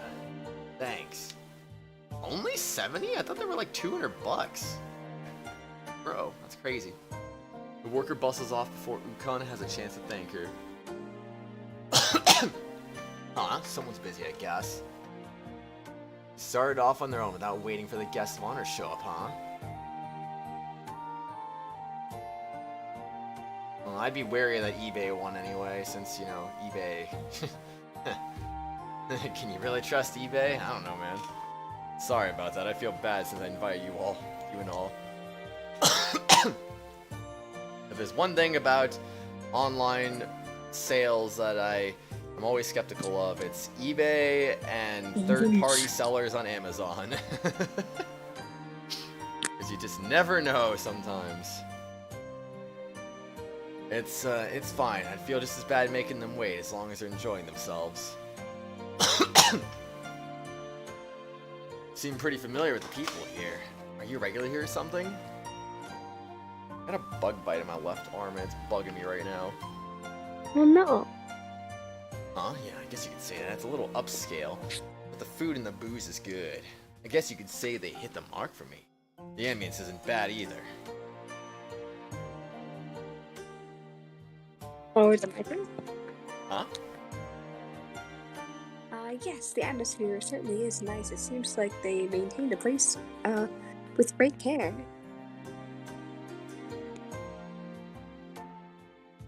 $70 one would cost more, but apparently the status light is not working on it. At least they're honest about that.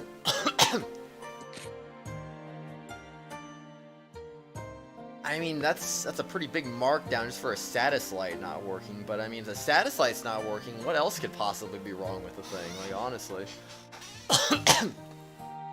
I don't need ointment for the bug bite, Wolfie. I'm fine. Get some afterbite. Nah.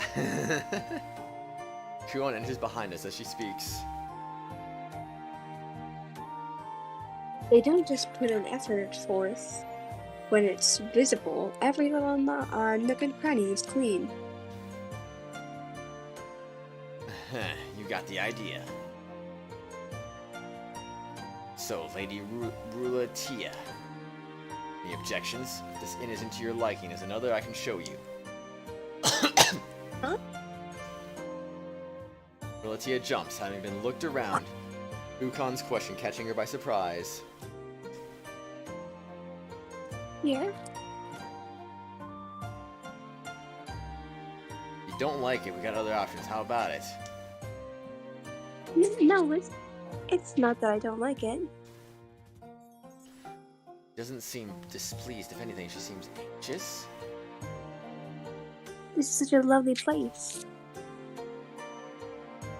Doesn't hold a candle to your family's castle, I'll bet. That's not true. I don't think the place can be considered lovely. Is this your first time at a place like this? Whoops, it's green. Yeah. Don't leave the castle much, so... I see. Rulatia's words, Kuon smiles kindly. Which reminds me, you mentioned this place is a little upscale. But how upscale exactly? Well, it varies by floor, but the cheaper rooms are about 50, maybe 80% over average. I see. When she was ready to settle on this place for Rulatia's sake, balked at the high cost. I thought we were staying for free anyway. Did you say something? No, I didn't say anything. The reason why this inn's so expensive, you know. I suppose we don't have to rush if the men have already started. Follow me, I'll show you something nice this place has going for it.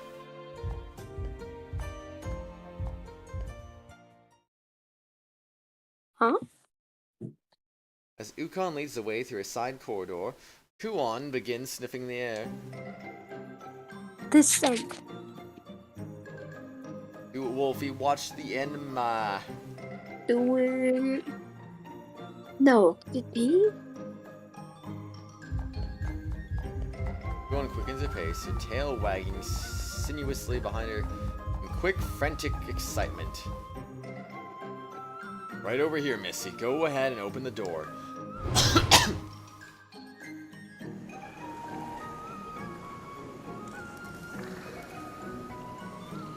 Kuon in high spirits throws the door open with great force. Steam billows into the hall from within. Well, I won't lie, this is pretty impressive. Aw, it's okay, Wolfie. Wow. Also, welcome back, Lewis.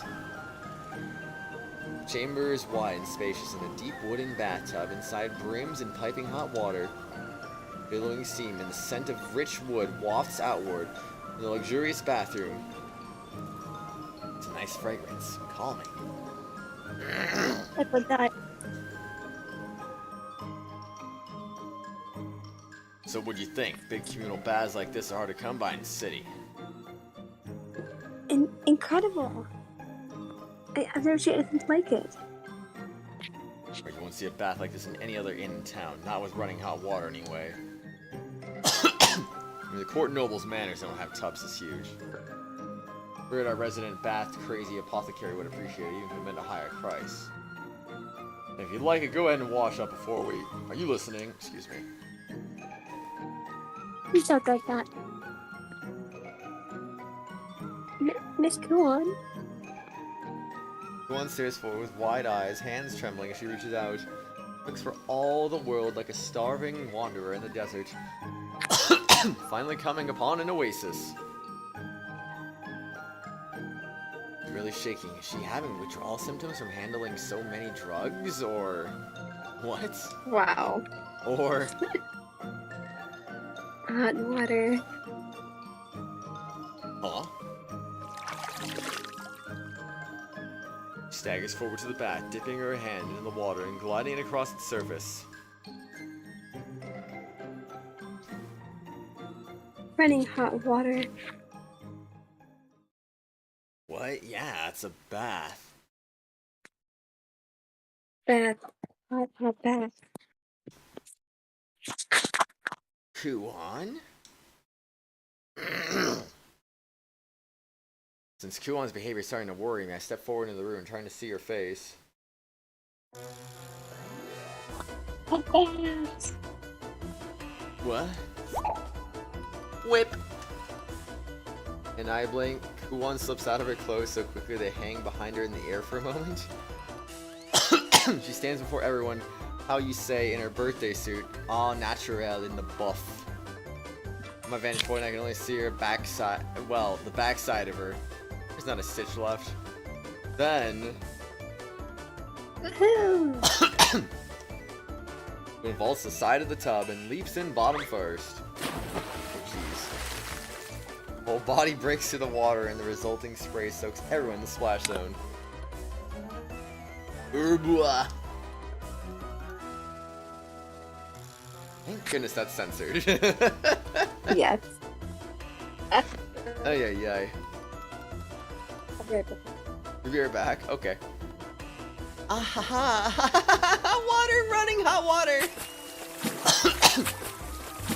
She energetically fills her hands with the steaming water, letting it run down her arms giddy.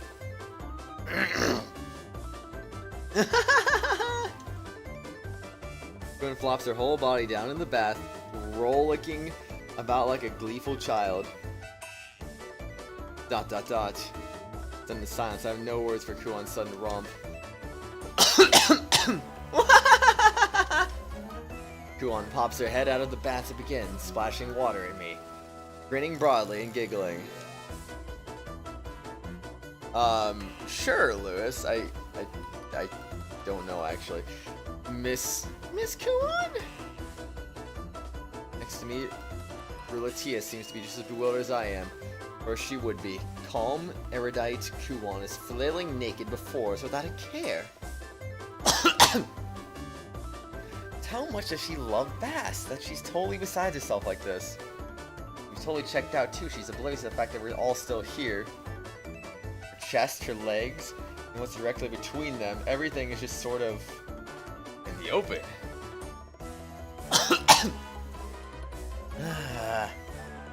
Typical circumstances, the sight of her nudity would be a pleasant one, but that she's shamelessly rollicking about like a little kid is off-putting, to say the least. Ah, Miss Kuon, they're showing. I mean, I can see your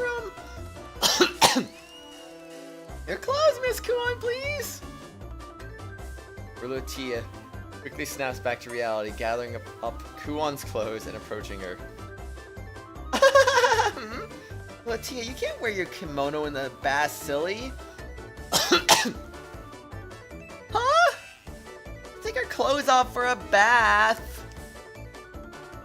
Kuon reaches for the sash, binding Rulatia's kimono. Huh? And here we go.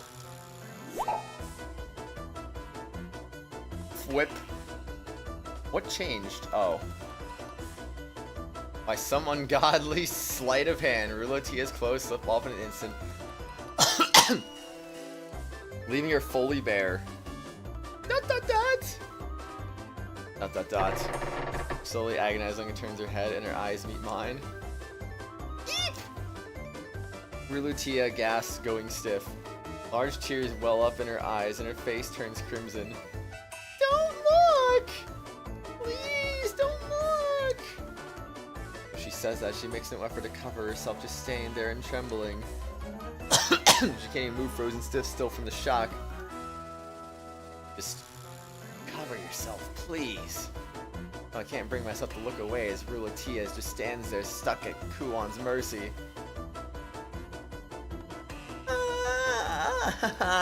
You've got really nice skin, Rulutia. Kuon hugs Rulutia tightly, almost nuzzling her, careless of their surroundings. What's wrong? Dot dot dot. Rulutia slowly sinks in the bath, still frozen stiff. Rulutia? Kuon looks at Rulutia, now partially obscured by bathwater, then follows the line of her gaze. Her eyes meet mine. Dot dot dot? Dot dot dot. Her enormous smile freezes. Kia! Suddenly finding her modesty, Kuon covers her chest with her arms, diving for cover as Rulutia had. Took her long enough. Dot dot dot. Kuon raises her eyes above the surface of the water, glaring daggers at me. Huh? I have no idea what she's trying to say. No comment, indeed. Excuse me, she turns red like a lobster boiling in the hot water of a bath. The steam becomes heavy. I don't understand what she's trying to communicate, but she seems enraged. They don't have a choice. I'll just push the blame on Ukon. Where the heck did he go? Dot dot dot. Well, enjoy your bath. Turn bold and full tilt for the exit. Just a bit closer. To the door. Yank. Whoa! Now he runs for the door. Something long and sinuous snakes around my ankle and sends me toppling. Ow, ow, what just... Can't find Kuon's unusually dexterous tail wrapped around my foot. Gah! Just where you think you're going? Two! What? Well, the size of a fingertip suddenly tears through the wall beside my head. I don't approve of you trying to run away after sneaking a look at a maiden's soft, fair skin, Haku. No, I say snuck a look, more like you outright showed me. Two. Jeez. Did you say something? No, nothing. One squeezed their fists together over the surface of the water, squirting a high-pressure stream. Using your hands to squirt water like a kid at a pool with their unbelievable strength.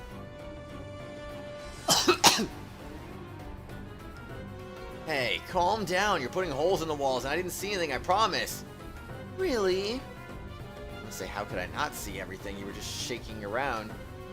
But my life's at stake. Well, there was a lot of steam, so... So I didn't see anything. Your back was turned and Rulutia sank straight in the water. Definitely didn't make eye contact, but you're imagining things. That's crazy. In other words, you saw everything. Phrase digging my own grave feels apt at this juncture. How could the sight of a maiden's soft bare skin doesn't come cheaply? An exact little payment, I think. No, stop. Come on, let's talk this over. You understand? Time for your punishment! 2. Yeah!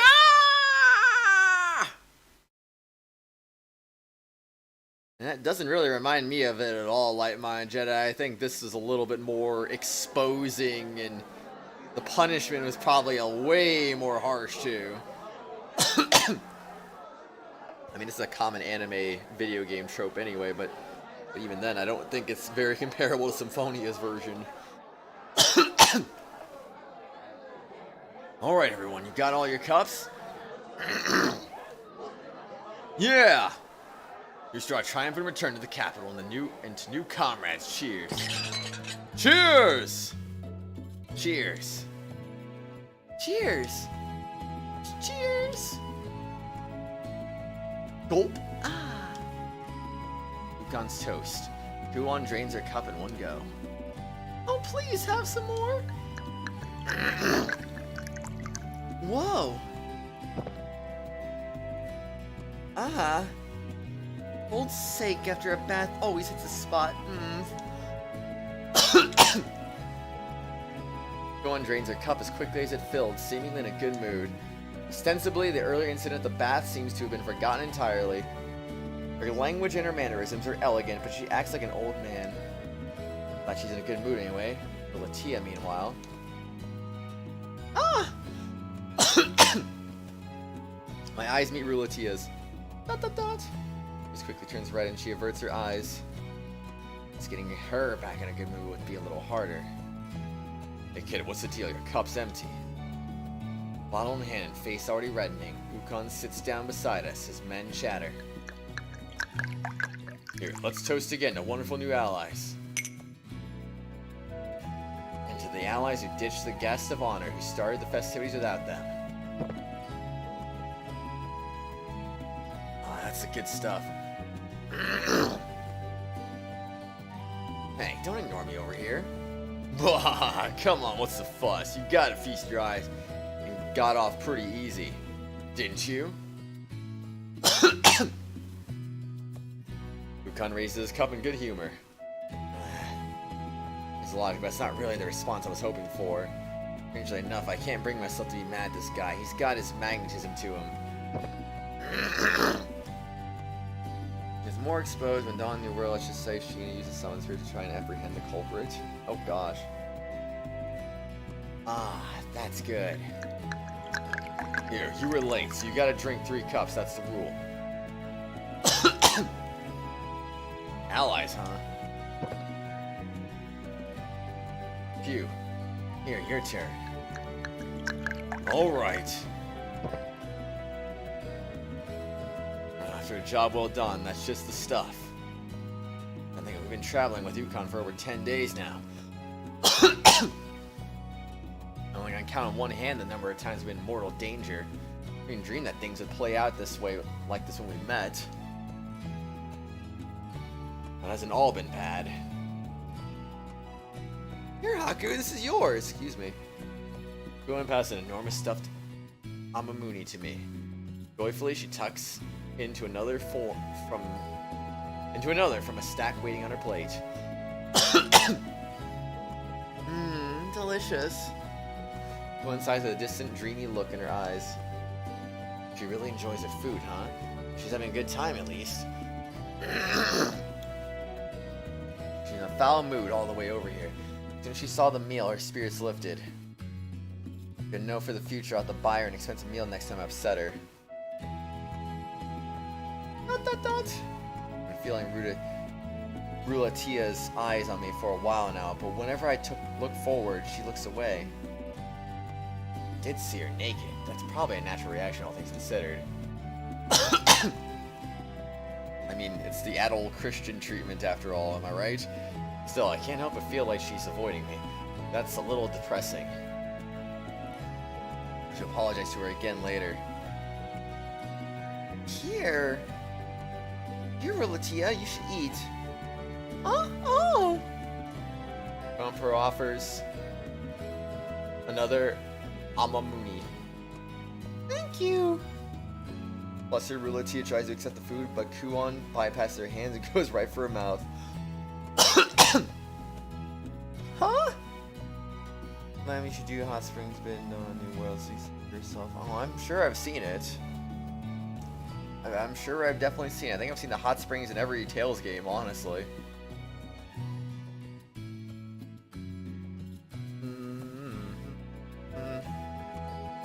If only Colonel Sanders came in here and said, "Come and try my KFC freaking slaps.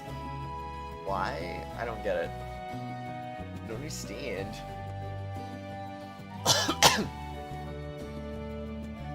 Here, say ah. Ah! Ah! Ah. Ah. Okay, but what does Colonel Sanders have to do with what's going on in the game right now? Actually, don't get it. You thought it was funnier in Dawn of the New World? I don't really remember which one I liked better, to be honest. Yes, they're all drunk. They're drinking.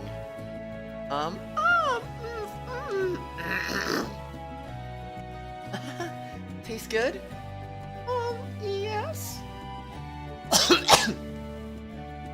Please, Kuon takes the wrap and holds it up to Rulatia's lips once more. Alright then, have another bite. Say ah.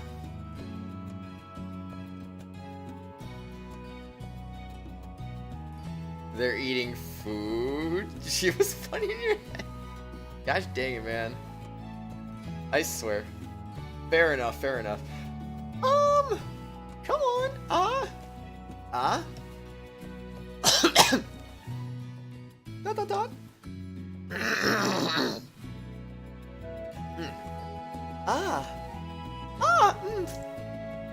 And another toast. Don't tell my ear to stop getting itchy. Holy crud.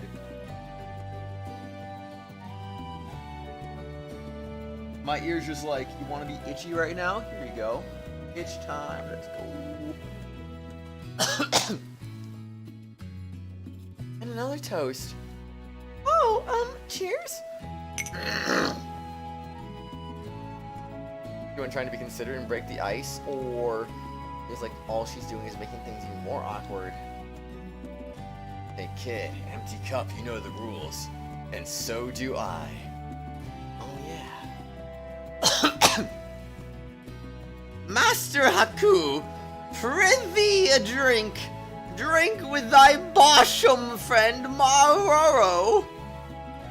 Maroro's white face suddenly materialized in the crowd, poking into my field of vision. Oh, you're here. Such ill manner! Of course I am here! He's totally wasted. Ah, there you go, Maroro. Fill the kid's cup, would ya?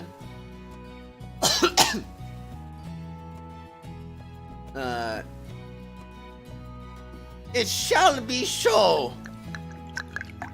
Now, Master Haku, thou shalt draw. Oh. The room door slams open with great force, cutting him off. Interruption of the chatter and merry-making quiets, and goes silent. Everyone turns to look at the open door. Dot dot dot. Across the threshold stands a cute, albeit grumpy-looking young girl. Who's that? I begin to wonder. Yeah! Hey, we've been waiting on ya. Nekone! Adoring cheers, well, more like adoring drunken shout, go up among the men. Okay. Welcome back. The girl apparently called Nekone lunges at that, but recovers quickly, crossing the room to me. And just what are you doing, pray tell? Huh? Plants her feet in front of me and gives me a weighty glare. Wolfie says, welcome back. Thank you. What's with her all of a sudden? Who is she anyway? She's cute, but she seems awfully scary. And furthermore, why is she reprimanding me? It's the first time we've ever met. I'm speaking to you, dear brother. Just what are you doing? Dear brother? She's not talking to me. She's looking behind me at... Hey, Nekone. Great timing. Come on and join us, won't ya? Yukon's sister? This is his sister? I don't think he ever said that, but okay. Dot dot dot. haze of alcohol. I don't quite realize I said that out loud until Nakoni is staring at me. What? Something weird about that? No, I wouldn't say weird. We stand face to face with each other. I meant to compare the two. Cute petite girl and a bearded boisterous man. So is there more like father and child? Dot dot dot. Wait, did he say that out loud again? Bro. And his grumpy expression grows even grumpier as once again I failed to keep my observations in my head. Yeah, come on, Nakone. It's that scary face. You're gonna scare all the boys away, you know. That's none of your concern. Besides, poisons interest me little. We can't stay clinging to your big brother forever, kiddo. You'll be of age soon enough. Never mind all that. What are you doing here? You're a long way to return to the capital, and the first thing you do is get wasted instead of report? What exactly is the meaning of it? I've got guys taking care of all that. Don't you worry. This is not a task you simply delegate. It requires your personal presence. Don't say stuff like that. We welcome our new allies and reward ourselves for our work. Which reminds me, since I'm not going to get a better opportunity, here's my little sister. Ukon turns towards me, producing Nakone with a jab of his thumb in her direction. She's a good kid. Excuse me, gosh dang it. I don't deserve her at all. She might be a little stiff, but I hope you get along. You wanna know what her name means? Cat? Cat sister. Cat sister? Yes. Nice. Pleasure. The girl bows uncomfortably, seemingly only just now realizing what party to their conversation. The hapless looking kid here is Haku. Beauty over there is Kuon. Cute one's Rulatia. Nice to meet ya. Hey, hapless?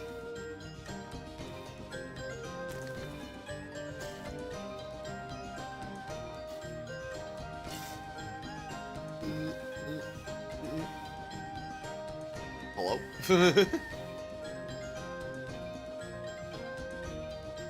My name is Kuon. Nice to meet you. Oh, I'm Rulatia. It's a pleasure to make your acquaintance. I would rather you not change the subject. Now, dear Lady Nakone. A drunken Maroro sticks his face into the conversation. We merry lot are in the very midst of a celebration. Pray banish aught upon thy face but smiles aglow.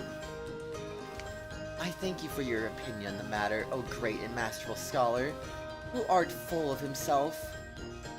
Nakone gives Maroro a flat, unamused look, regarding a dead insect in her food. Nay, good lady, I meant. Maroro trails off, then returns to the corner of the room, holding his knees and dissolving into sobs. Come on, don't be so angry all the time. Your cute face is gonna get stuck like that.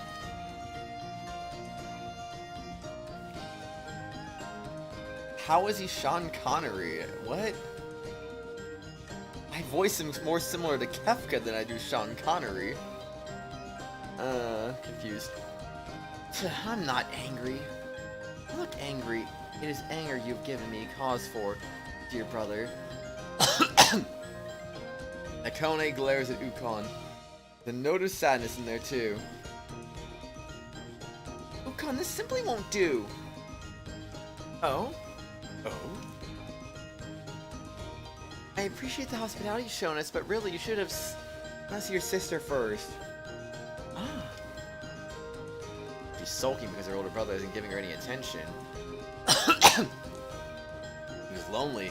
She was lonely while he was away, only to find out he forsook her for merrymaking when he got back, and that's why she's gotten all worked up. Poor thing, look how worried you made her, Ukon. You have a younger sibling who worries about you. It's your duty to show her you're safe, I think.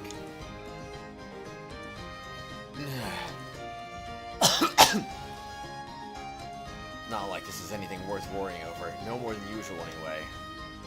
Go on excursions like that all the time. She knows it's no big deal. I always come back. I think whether she worries is up to her, not you, Ukon.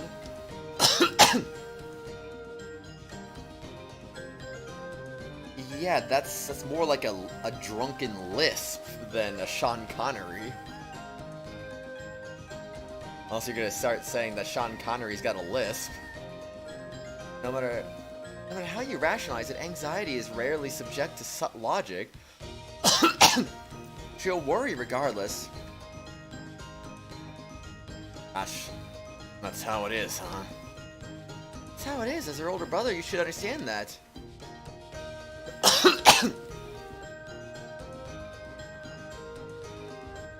Dot. Nakone stares at Kuon, stunned. Right? In Nakone's eyes on her, Kuon smiles sweetly. Nakone's face instantly reddens.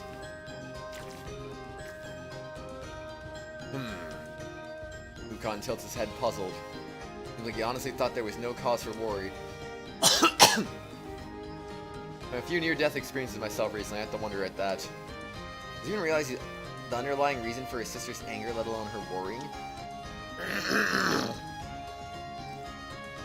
He's like a considerate enough guy, but I guess even he has blind spots when it comes to family.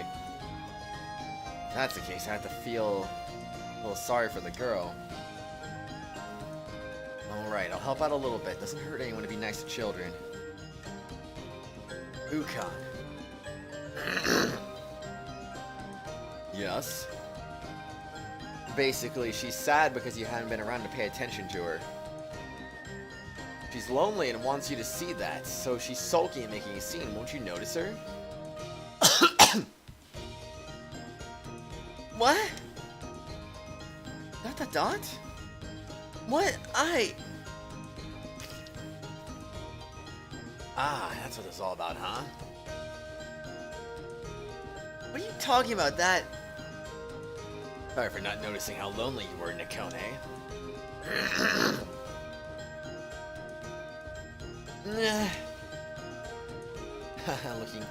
You're getting all shy now. Don't even thank me, kid. Just gonna do nice things. Dot. Oopsie daisy. You're as light as ever. Ukon gently bodily lifts Nakone and puts her on his knee, laughing. What are you? She wriggles, resisting, but ultimately gives in as Ukon begins to pat her head. You've grown a whole lot, you know. You stopped demanding attention like you did when you were little. I just assumed you didn't need me as much anymore. I was not. When he tries to deny it vehemently, but her objections grow quieter and quieter as Ukon continues to pat. I really am a bad brother, huh? That is not true. It's been a while since we've done this, hasn't it? Dear brother, you reek of alcohol. Nakone turns away from Ukon, but remains on his lap, unwilling to move. Sorry, my bad.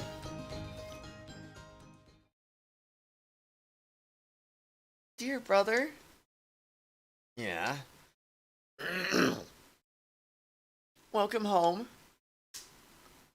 Yeah, good to be back.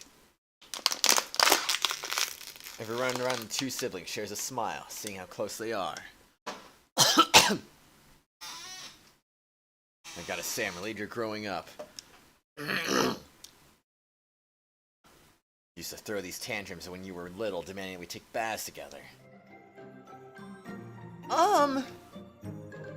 Stop doing that. You stopped crawling into my bed when you couldn't sleep at night. A bath together? Someone muttered. Bed? You climb in, huh? Ukon's men mutter to themselves.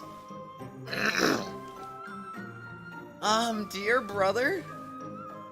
You don't wake me up to use the Privian anymore. Here, say nothing of the bedwetting. What? She mortified that Ukon is airing her embarrassing memories like this. Nakone writhes on his lap. Face crimson, but Ukon remains unaffected. How far back must you dig? I will have you know I'm with the bed for in at least 2 years. Nakone cuts herself off as though realizing her circumstances, casting furtive glances about the room. Her eyes meet mine and she freezes. 2 years, huh?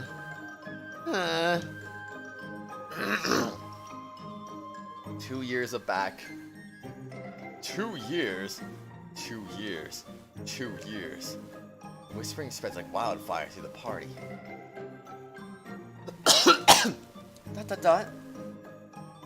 Exclamation mark! Nakone begins to wriggle again. She's acting like she wants to get away, but she must be comfy, seeing as she hasn't moved. But she's secretly thankful for the opportunity for attention from Ukon. She's still looking at me. Look at that earnest expression. She's such a darling. So it can't be helped. Come on, you can thank me out loud if you wanna. Why are you leering at me?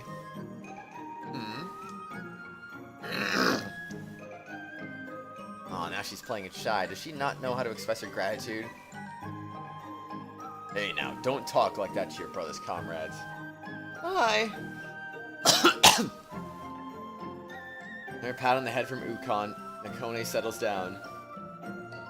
She is a really cute little sister.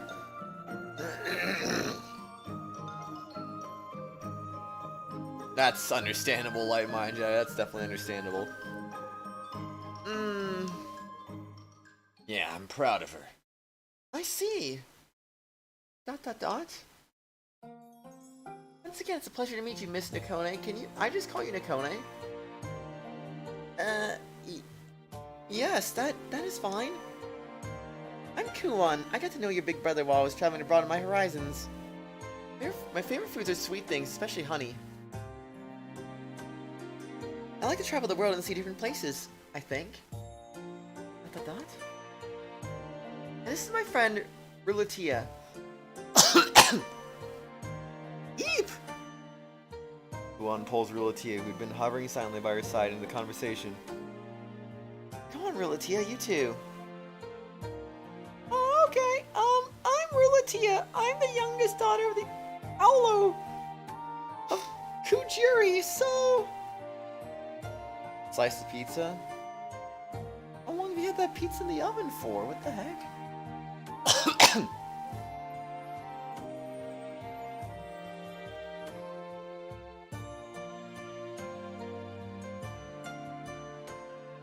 Dude, this was 45 minutes ago! I know, I'm used to make Red Baron pieces. They don't take that long. Unless your oven takes like an eternity to preheat or something. That should not take that long. Okay, but like... Okay, what, like 5 minutes to preheat? 22 minutes to cook? Oh, it takes long to preheat. Oh, never mind. I got you. That's a crazy long amount of time, though.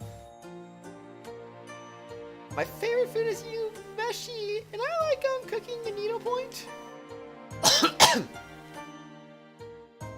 The Aulo of Kujiri? Yep, her dad's Lord Ozen, one of the 8 Pillar Generals, and an Aulo, which makes her a princess. Please excuse my rudeness, son. I was unaware you were a princess. Nakone straightens herself on Ukon's lap, bowing respectfully. 10-15 minutes to reach 40. Imagine 40 degrees. It's like, what? Yeah, 400 degrees, I gotcha.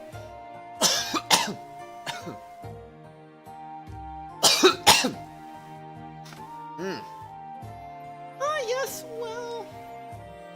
Latia's expression grows faintly sadder as Nakone suddenly adopts a formal, rigid tone. Nakone, you're going about all this all wrong, I think. Wrong voice. If you can, I wouldn't worry about stuff like that. It'd probably make Rilatia happier. Oh!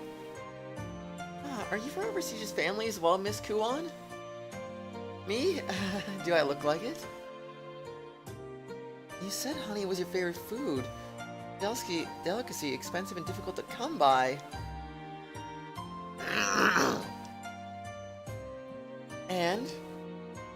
And how shall I put this? No, it's alright. My family's in trading. It's a little better off, that's all. I see. Nakone nods, but doesn't quite seem convinced. Miss Nakone, just as Miss Kuon said, I'd prefer if you just call me Rilatia. Very well, if you insist. Pleasure to meet you, Rilatia. Yes! Rilatia smiles happily. I'm pleased to make your acquaintance as well, Miss Nakone. Saved in a while.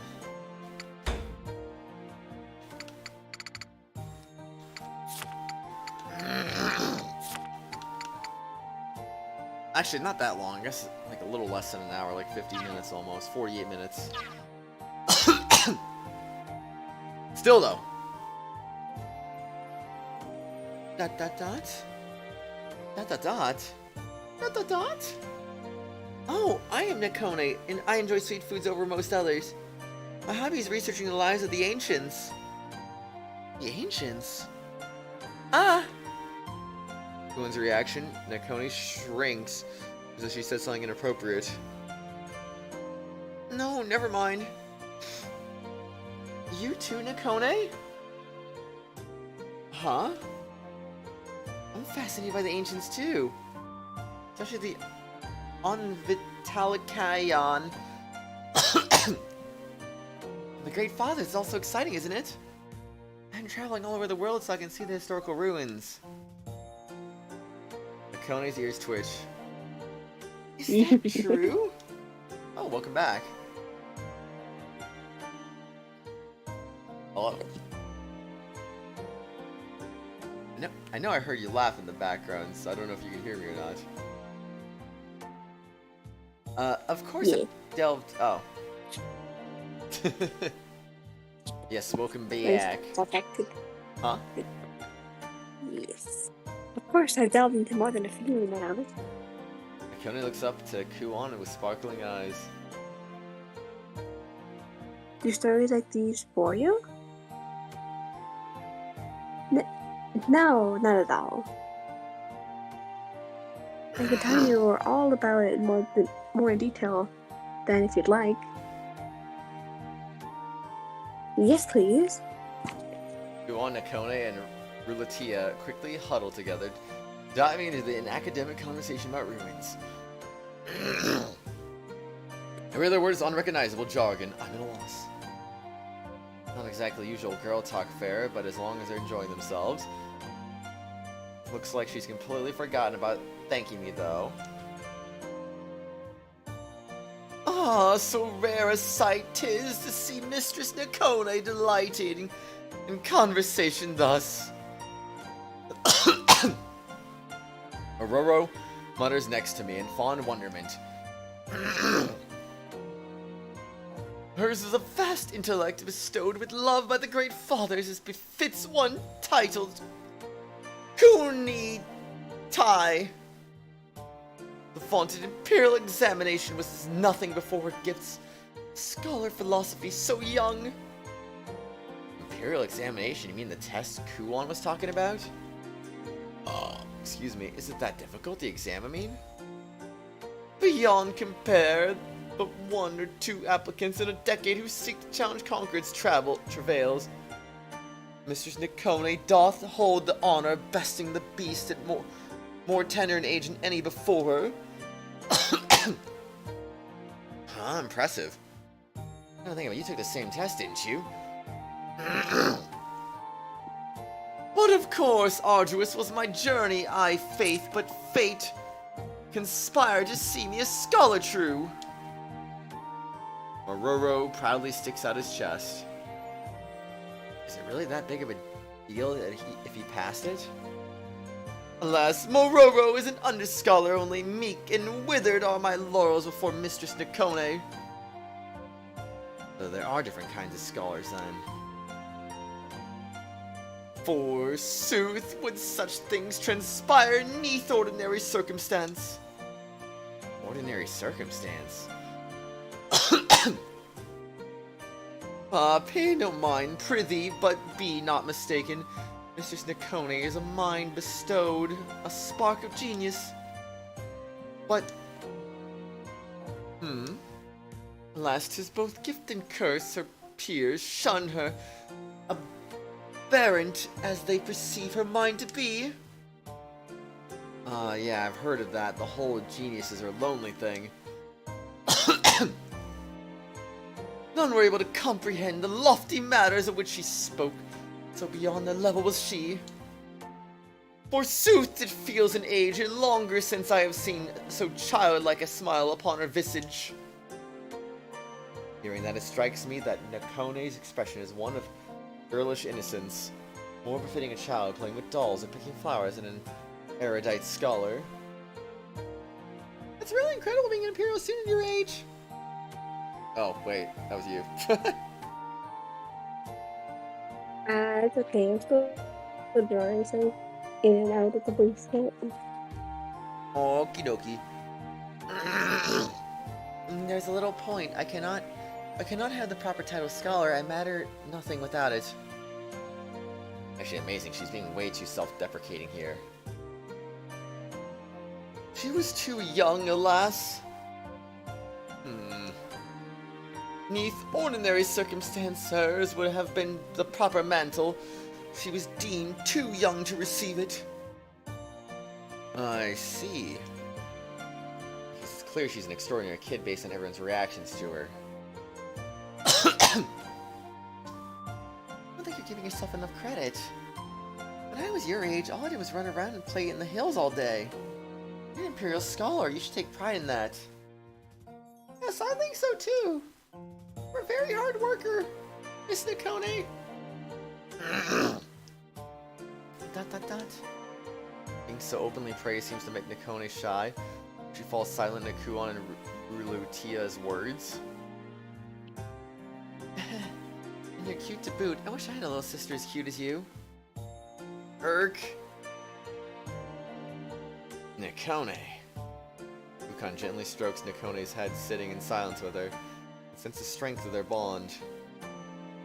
Dear brother. Nakone leans back on Ukon's lap comfortably, wearing a peaceful expression. I really am jealous. Yes, it makes me miss my own brothers. How wonderful it is for everyone to get along like this, all in a day's work, yup. Dot dot dot. You look so proud of yourself. Huh? Dear brother, are you picking up strays again? Should lead things where you find them. Nakone stares at me coldly. She addresses Ukon.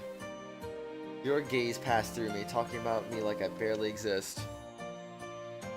Don't be so hard on Nakone. You may seem bland on the surface, but Haku's proven himself to be a pretty interesting guy. And I owe him a favor helping me. And come along, I have gotten into real trouble this time, see? He's right, if not for Haku's quick thinking, might not have made it here. Is that so? That's about the shape of it. Pour the kid a drink. We're exchanging cups to signify our friendship. At that, Nakone sighs. If you say so, dear brother, suppose thanks should be offered for services rendered. Nakone sits on her knees and retrieves a nearby bottle. Haku, was it? Allow me to pour you a cup. Your offering, by all means. Hold out my cup to Nakone. Right then. Nakone tips the bottle's neck into the cup, her grip a touch awkward. She must not do this much.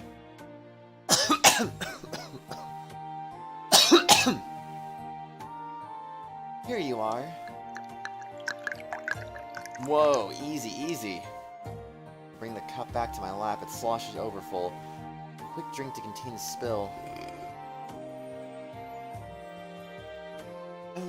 Oh, that's good. Sake poured by a cute girl always tastes better. Oh, I can't believe you're Ukon's little sister. ... You're way too cute to be related to rough and tumble Ukon. Are you sure you two are a family? Ah, of course you're family. Nakone's my beloved, brilliant little sis. Cute as a button, too. What?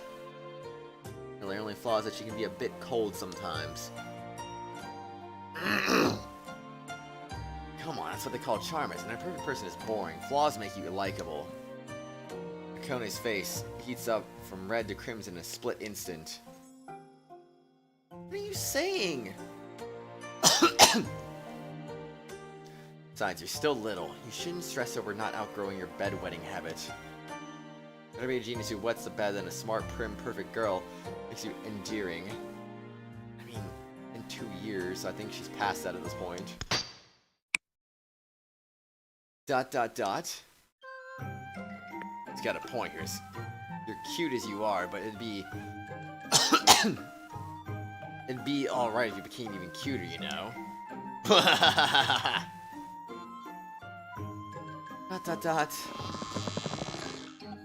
Herc?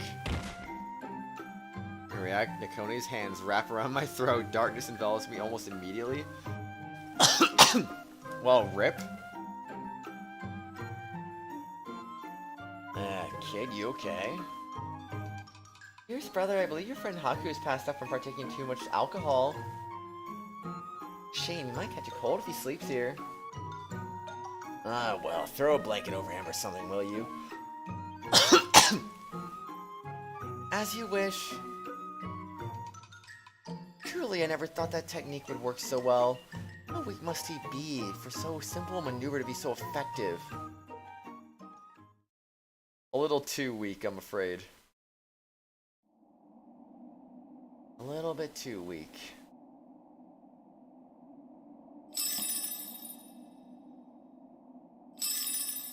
Pealing of bells echoes from a distance. Though the narrow, dim collar. In the darkness at the end of the hallway, a certain Apiryu-clad duo materialized in silence. No, like my Jetty, he literally just got strangled by I already forgot her name. Nakone, yeah. Yeah, he got strangled by Nakone though. That's why she was like, "Oh wow, how weak are you?" They wordlessly walk to the end of the corridor, stopping at a large door where a woman calls to them. Welcome back, you two. Thank you for the labors you have undertaken thus far. ... Please enter.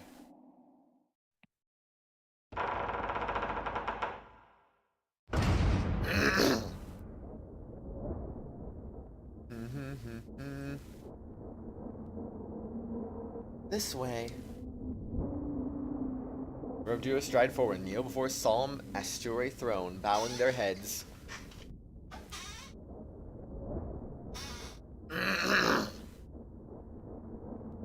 Absolutely certain about this discovery. The young woman beside the throne addresses them directly. ... Duo nods in silent reply. I see, in that case. Ah, at long last. Yes, my liege, finally, finally. One smiles with sincere happiness, turning towards the throne and bowing deeply. A reedy, rasping voice continues to speak from the throne. How long it's been. How long I've waited for this day. Surely it must be providence that this happens as my life draws near its end. ...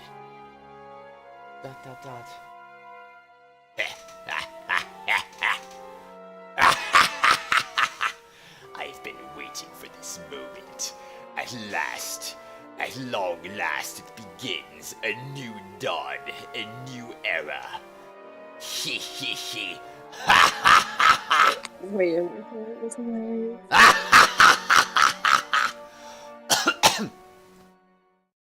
Oh man.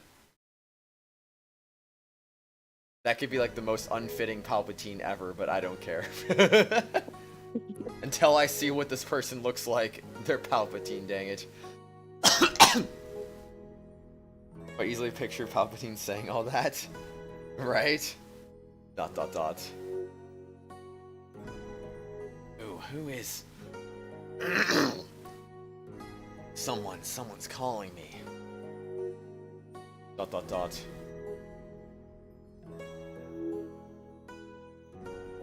Certain? Absolutely certain of this? Imagine there was a guy that had an evil laugh and then cough. That'd be something. I see, I hoped it wasn't true, but this, if it was true, we're in a dangerous situation. ... Try, do thing, risky. Is worried about you too. Yeah, I know. ... It'll be alright, I don't plan on doing anything stupid. ...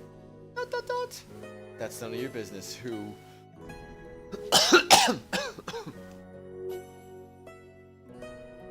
My lord, you forgot your meds again. Oops. Well, it's strange, but this feels really nostalgic. ...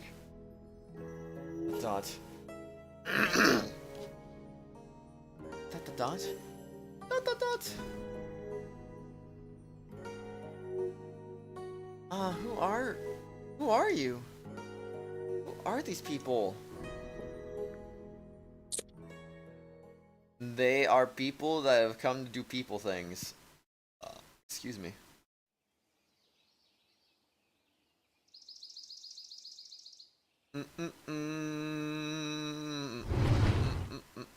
Phew.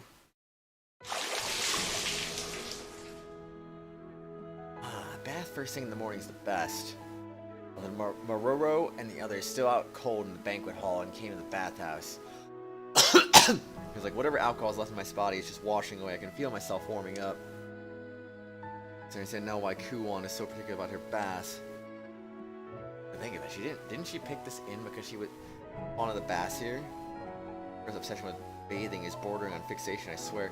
I thought it was Ukon that picked the inn.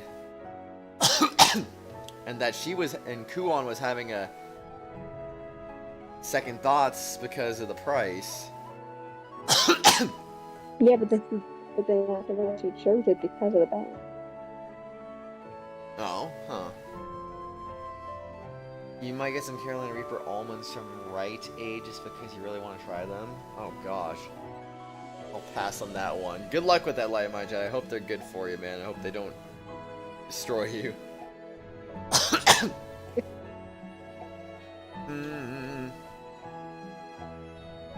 Dude, speaking of spicy food, I literally saw one of my coworkers putting spicy seasoning on watermelon the other day. And I was really confused. I'm like, what the flip is going on here? That is not normal.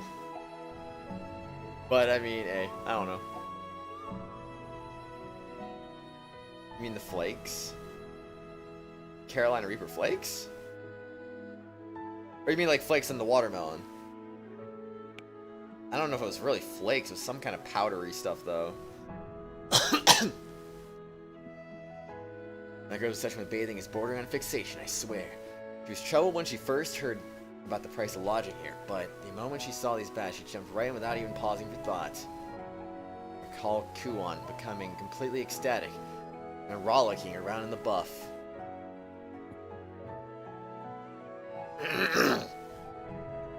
Sauce that you have: Carolina Reaper, Scorpion Pepper, and Ghost Pepper. I haven't had watermelon in a while, so you forget what its name is. Wait, really? Is that a common thing? Like, spicing up your watermelon? And here I thought my coworker was just being crazy. I don't even know. Well, I know they added hot sauce to a freaking pineapple one time. I'm like, I don't know, man. I don't know. It's so weird. ... Then I shudder as I remember what transpired after that. I'm just not gonna think about that. Why not, Haku? Why not?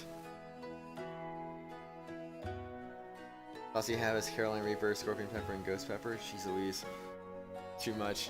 Time to return from the baths. All evidence of last night is gone, and breakfast is ready. Sightseeing the city.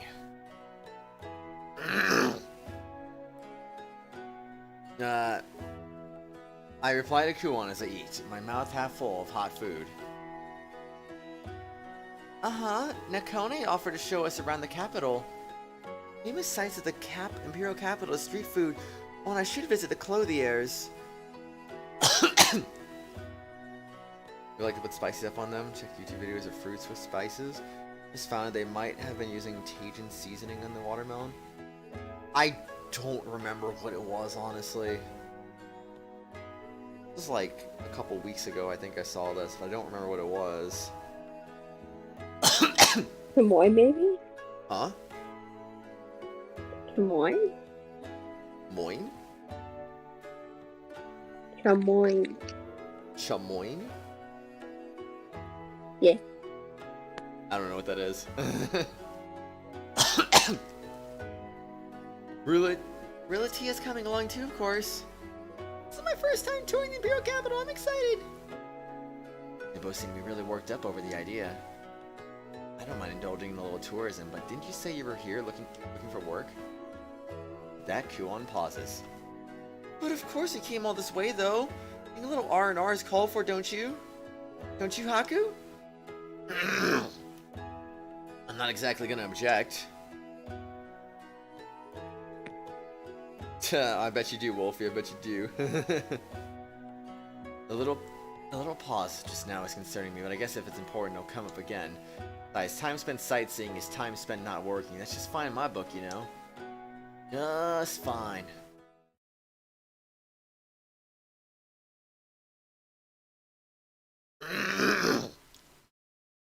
Yawn. Sleep a little more, but I try to stifle my yawn. I'm abbling to the entrance. Sorry to keep you waiting, dear sister. Thanks for doing this for us. Oh no, not anything for you, dear sister. Dear sister. And when Kuon and Nakone are addressing each other startles me. You pause and look at me as though noticing my reaction. Haku, what's wrong? These aren't long-lost sisters, are you? Haku! So the purpose of your journey was to find your younger sister. Well, that makes sense anyway. What inane gibberish are you spouting now? I'm surprised you figured it out. Huh? Yes, it's true. All along, Nakone was my long-lost sister. Kuon pulls Nakone dramatically into her arms. Nakone looks startled by this plot twist. Nakone, I won't ever let you go ever again. Dear sister? Nakone blushes slightly as Kuon rubs her cheek against her. I am. And that's enough joking around. ... When chuckles shifting back from Nakone, she starts explaining. See, Nakone and I promised ourselves to each other in sworn sisterhood. Promise to each other? That's a suspicious ring to it. I'm in a no minors allowed kind of way. Somehow, I feel he's thinking of something reprehensible. You could say that, though we aren't related by blood, we remain devoted to each other, come what may. Simply put, it's a promise between us to trust and treat each other like we are sisters by blood. Always wanted a little sister. I'm sorry to hear that, Savage. Hope it becomes less annoying. Kuon pulls Nakone close once again and hugs her more tightly than she did the first time. Dear sister, I also wanted you, dear sister. Did you say something? No, it's nothing. To choose antics. They may not be related by blood, but I sense a beautiful sisterly love. Yeah, friendship is a beautiful thing. Excuse me. I have a feeling he's thinking of something reprehensible again. How dare she hugging my clear conscience, my pure, innocent mind. Everyone, I'm sorry to have kept you waiting. Don't worry, it wasn't a bother at all. Lady Rilatia is here, so shall we be off? Kuon and Rilatia follow behind Nakone as she strides out in front of entrance. Yeah, have fun. 3 girls seem excited. I doubt they'd notice if I went missing. Time for a... Yeah. Going backwards like I got myself caught on something. As I look for the cause, I notice Kuon has grabbed me by the back of my neck, smiling ominously. Just where do you think you're going? Where? I was just going back to sleep for a bit. What are you saying? The plan was that you'd come along with us, right? Oh, well, I figured I'd be in the way this time around. You 3 girls should. You intend to abandon us after I so eagerly came here to show everyone around. ... I see. Rilatia was looking forward to seeing the sights together too. No, I didn't. Latia's face falls. Oh no, I thought I'd hang back a bit is all. I was looking forward to it too, really, okay? Okay. I can't handle that smile. That I believe in you expression is making me feel so guilty. Impugin is pronounced impune? Interesting, huh? Did not know that, You're good though, you're good. ...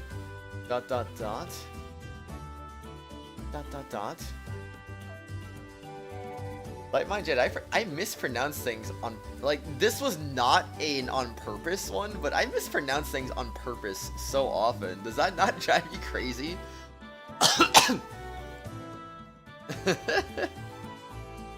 Then again, those scornful gazes of I don't believe in you at all aren't any better. There's a little struggle at first, but we make our way south on the capital's massive central road. I've seen it before, but the Imperial capital really is an impressive sight. Yes, it's so large it makes my head swim. This capital is a basin-like area surrounded by mountains. Its size certainly boggles the mind. Even more amazing than the size of this capital is its layout. Judging by the map, the capital is a perfect rectangle with carefully laid out perpendicular roads. Who exactly designed this amazing capital? The capital was formed hundreds of years ago by the Mikado, the founder of Yamato. I'm gonna save, and I'm gonna go take a quick bathroom break.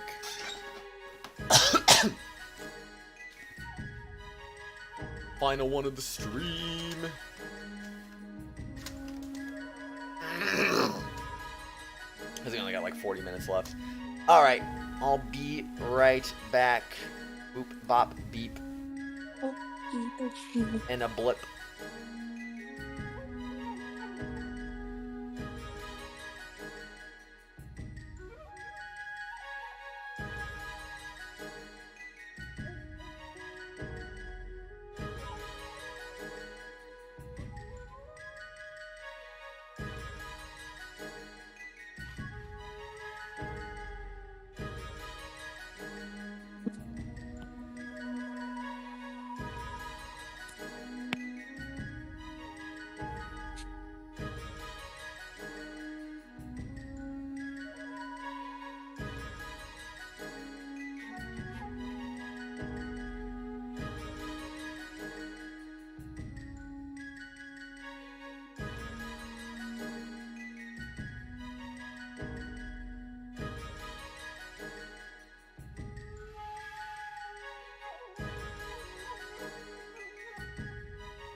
I'm back. Something. Thank you. Oh, man.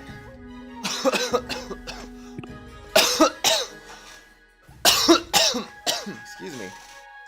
Thanks, Wolfie. Impugn means to bring into question or dispute the truth. Oh, that's cool. Did not know that. I see whoever was the Mikado back then must have had a real knack for the architecture. Sajingu, thank you also for the welcome back. What nonsense are you spewing now? The Mikado of today is the same Mikado as we've always had. I tilt my head in confusion at Nakone's interjection. You said he's here now, but didn't you say he was developed hundreds of years ago? Excuse me. There's no way the Mikado from back then is still alive. Nakone nods at what I said, her face looking somewhat exasperated, a wordless duh. Why are you saying the obvious about the Mikado still being alive? Oh, he's really alive. Wait, why am I the weird one for saying something like that? Dot? It's a Rulatia, but she's looking at me in confusion as if to ask the same question as Nakone. Thank you, Zim. Excuse me. Hey, is the Mikado? I whispered to Kuon. Seems he has lived for centuries after the nation's founding, while his appearance hasn't changed. Centuries? Is that even possible to live that long? Maybe it seems he's lived for ages, but they secretly switch in new ones? Or some trick like that? Under normal circumstances, I think the longest people live is near 200 years old, and most die long before. Right, wait, they can still live for 2 whole centuries? Who exactly is this Mikado? The great father of we people of Yamato, tested with omniscience and omnipotence. Oh, come on, there's no way he's actually omniscient and omnipotent. I can't pronounce that. Stop saying that word. Gosh dang it. Omniscient and omnipotent. Huh?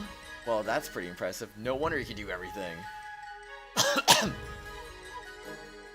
Legend tells that he used his power to cut through mountains, piled great stones to build this capital. In a war long ago, he called upon lightning, shook the ground with quakes, and blew tornadoes across the land, such as his might. Seemed fake to start with, and now it's even fishier. She seems sure, but who knows? That's okay, Wolfie. Glanced over at Rulatia. Dot? Rulatia nods reverently. It seems the stories are true.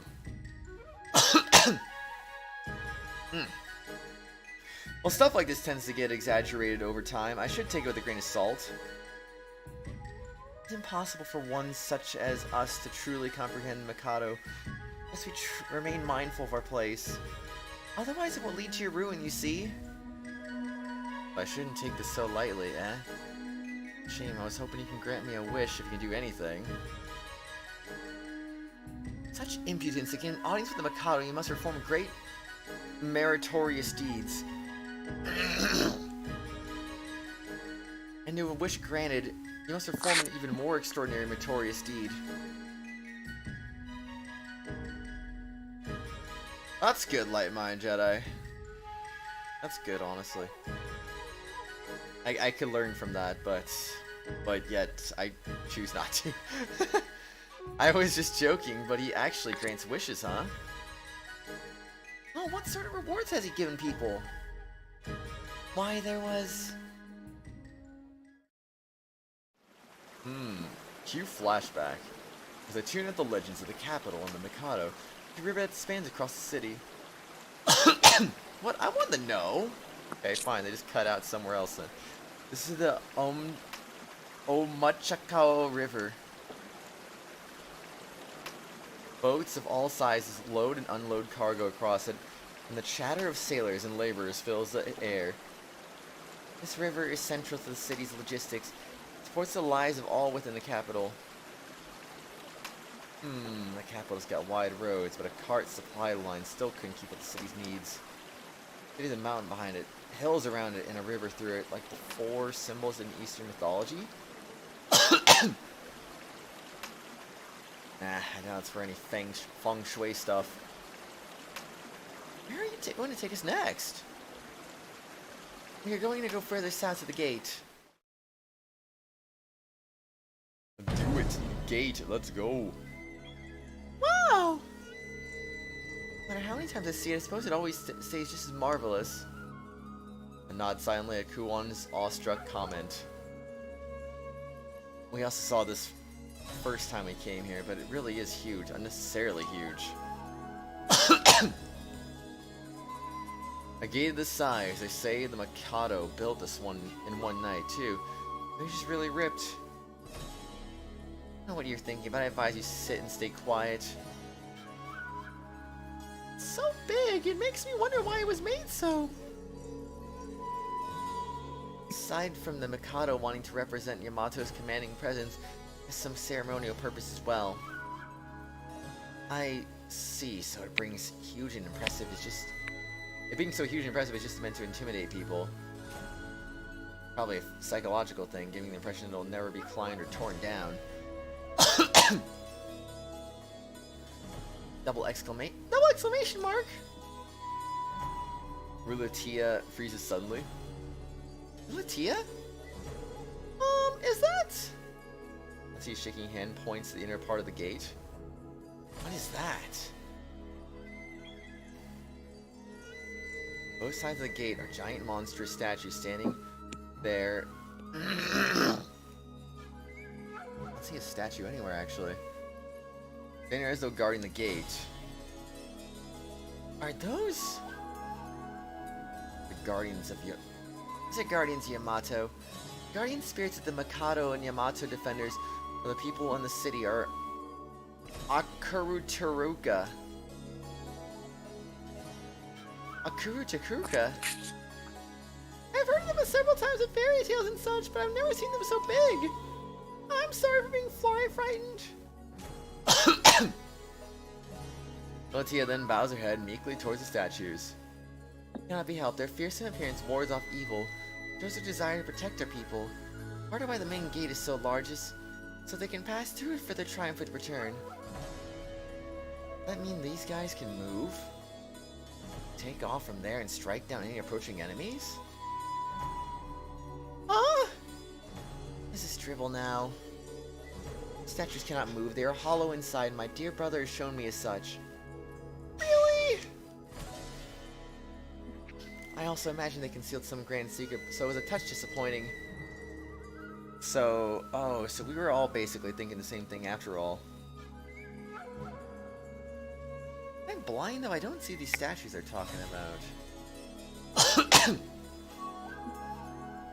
Dot dot dot. Is it bothering you that much? Oh no, I was just thinking about the curious similarities in our country's lore and myth. I'm like this in your homeland too, Kuwan? Suppose you could say that. Akone, where are you going to show us next? Yes, next we will return north to the central main road and head towards the mausoleum. Mausoleum hype! It's beautiful! Ilatia marbles of the mausoleum, too vivid white to be metallic, but too reflective to be porcelain. Stone building, no, it must be covered with some kind of glaze. Why it looks so smooth. If the man is lining the high street are elaborate, but the size and detail pale compared to this. This is a place where various rituals are held. Beyond this point is sacred ground, none but the highest authorities are permitted to enter. Some especially strictly forbidden to all but Mikado's attendants and religious figures. Well, even if we had permission, I'm not wild about climbing all the way up something like that. Some say it contains countless secret rooms, ancient knowledge, great treasure, and such like. I've heard that high-ranking scholars have permission to look inside, but I am not certain. Did you say treasure? And the twin buildings you see in front of the mausoleum make up the court. Oh, I've been in there before. Putting Rouletier anyway. Huh? I see.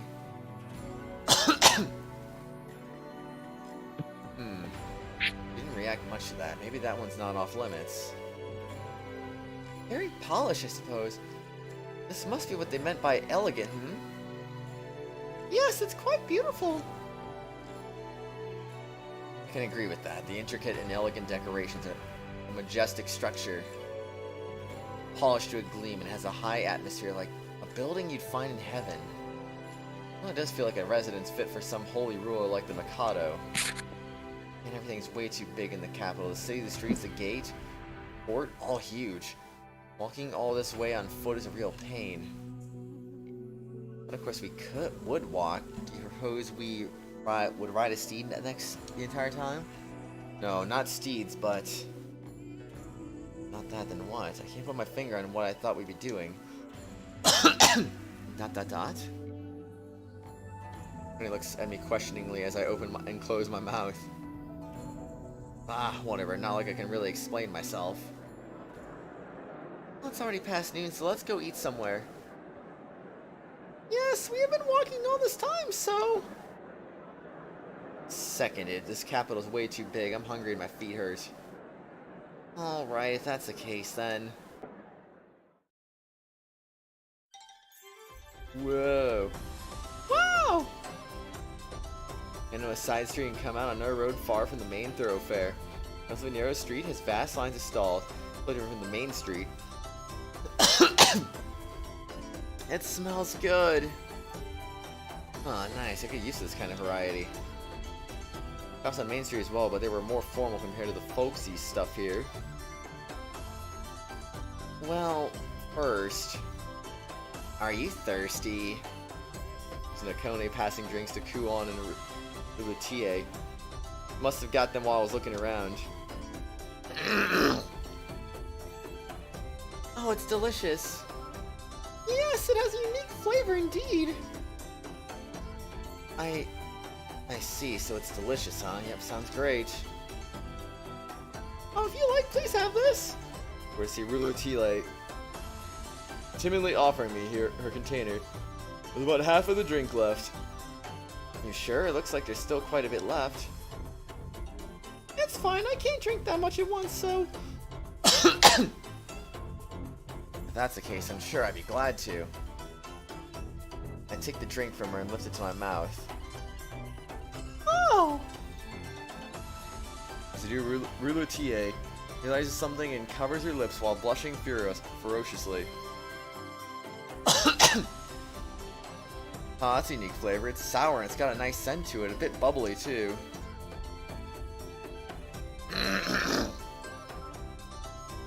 It's strange. It's a strange drink, but it's not bad at all. Phew, that was refreshing. Sir Haku's lips were... where mine were. Whoa, your face is all red. Are you tired? No, nothing is wrong. Are you sure?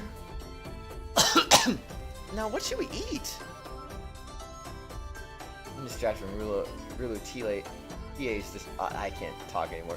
Out of stress as Kuwan turns my attention to a huge variety of shops. What's that fried thing there? Wrong voice. You mean the kamuka? A mix of minced meat and vegetables, fried with dough in a triangular shape. I've never had that before. I guess I'll try that one. I'll try this fishy cake thing. Is it even ready though? The fish looks kind of raw still. It's called a uchi, and it's comprised of salted fish folded into the thick steamed piece of almond dough. Let's see, it's delicious, but it's pretty salty. Then this calls for... I am not going to allow you to start drinking in the middle of the day. How'd you know? Is it obvious if you act with the same inclinations as my dear brother does? Erg? Miss Nakoni, what is that yellow sweet smelling thing? I have never seen it before. The sweet's called kunyui, batter of sweetened and beaten eggs filled with fruit and herbs, I believe. It looks like the gold is sparkling. Whoa ho ho, shining golden sweets, huh?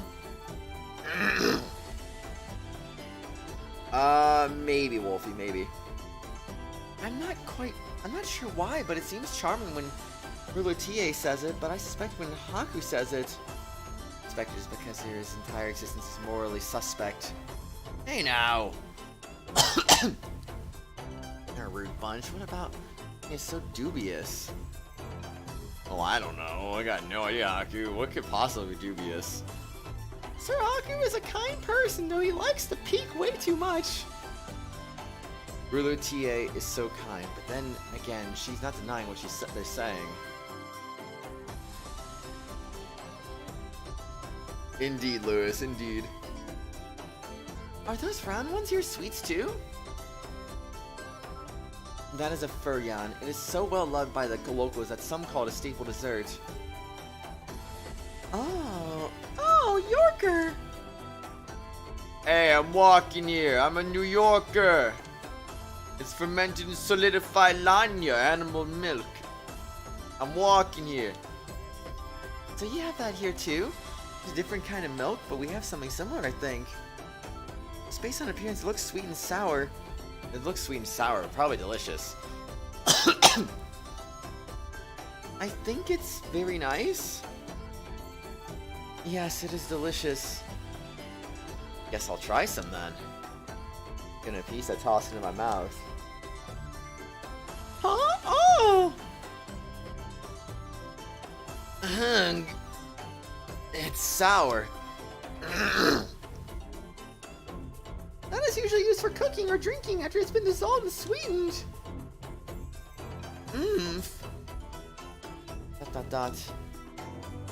Why those little... Biggie Hungy, you want to try them? Where can you find some? I don't know. As we continue strolling on our way, this really savory scent wafts in from somewhere. Ah, it smells good. Is that meat?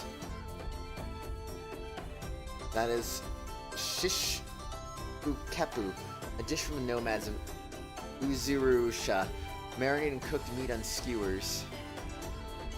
They say it is eaten with a Yorker drink in such regions. It is quite delicious, you know. It does look good. In this area, many stalls sell foodstuffs from all kinds of cultures and countries. The stall you see there serves a traditional dish from Shayahoro, a nation of the south. In Isokatsu, they take a fish called a katsu, coat it, fry it, and cover it in a spice sauce. And here, a fukotsumatsu, they're fish balls made from maso paste, fried and boiled in a red sauce. That stall offers foka, which is a home-style dish from Nakoko. One puts sukuru and sauce on dough, then adding herbs, eggs, and smoked meats, baking the lot in an oven. Different varieties can be made by simply changing the toppings. I suppose it's because this is Imperial Capital that we have such a wide selection available. About to have dinner? Nice, Lewis. Have a good dinner, dude. Yes. In our imperial capital, the center of Yamato, we have dishes from all over the world. I'm awfully proud, but I can't understand it's not easy conquering all this. The more I look, the harder it's going to be to make a decision.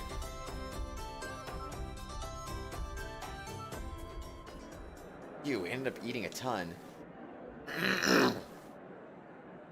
I'm a bit thirsty. I wouldn't mind a little break so we can have a little between meal snack. I knew it. She ate all of that and still wasn't anywhere near enough. Oh! Rulu suddenly stops walking. She keeps glancing restlessly into a small alley nearby. Something wrong? Let's see what happened. Appears to be some stores selling picture scrolls and books in the alley. Miss Nakone, what is this street? This one? I recall it is a street where one can find many vendors of books and pictures. I do not know much about them, as their focus seems to be on popular literature. Narrow alleyway bustles with young ladies around Rulutie's age, coming and going from the shops. It's full of women, well, girls anyway, because this place is pretty colorful. In the crowd, we see girls dressed in dainty clothes, so frilly that they easily stand out. See ya, Lewis. Have a good dinner, dude. I'll see you on Friday. Probably gonna have dinner too. Okay. What are you gonna have for dinner? Not sure. Ashi. Would it be alright if I went to look for a bit? Over some book in particular?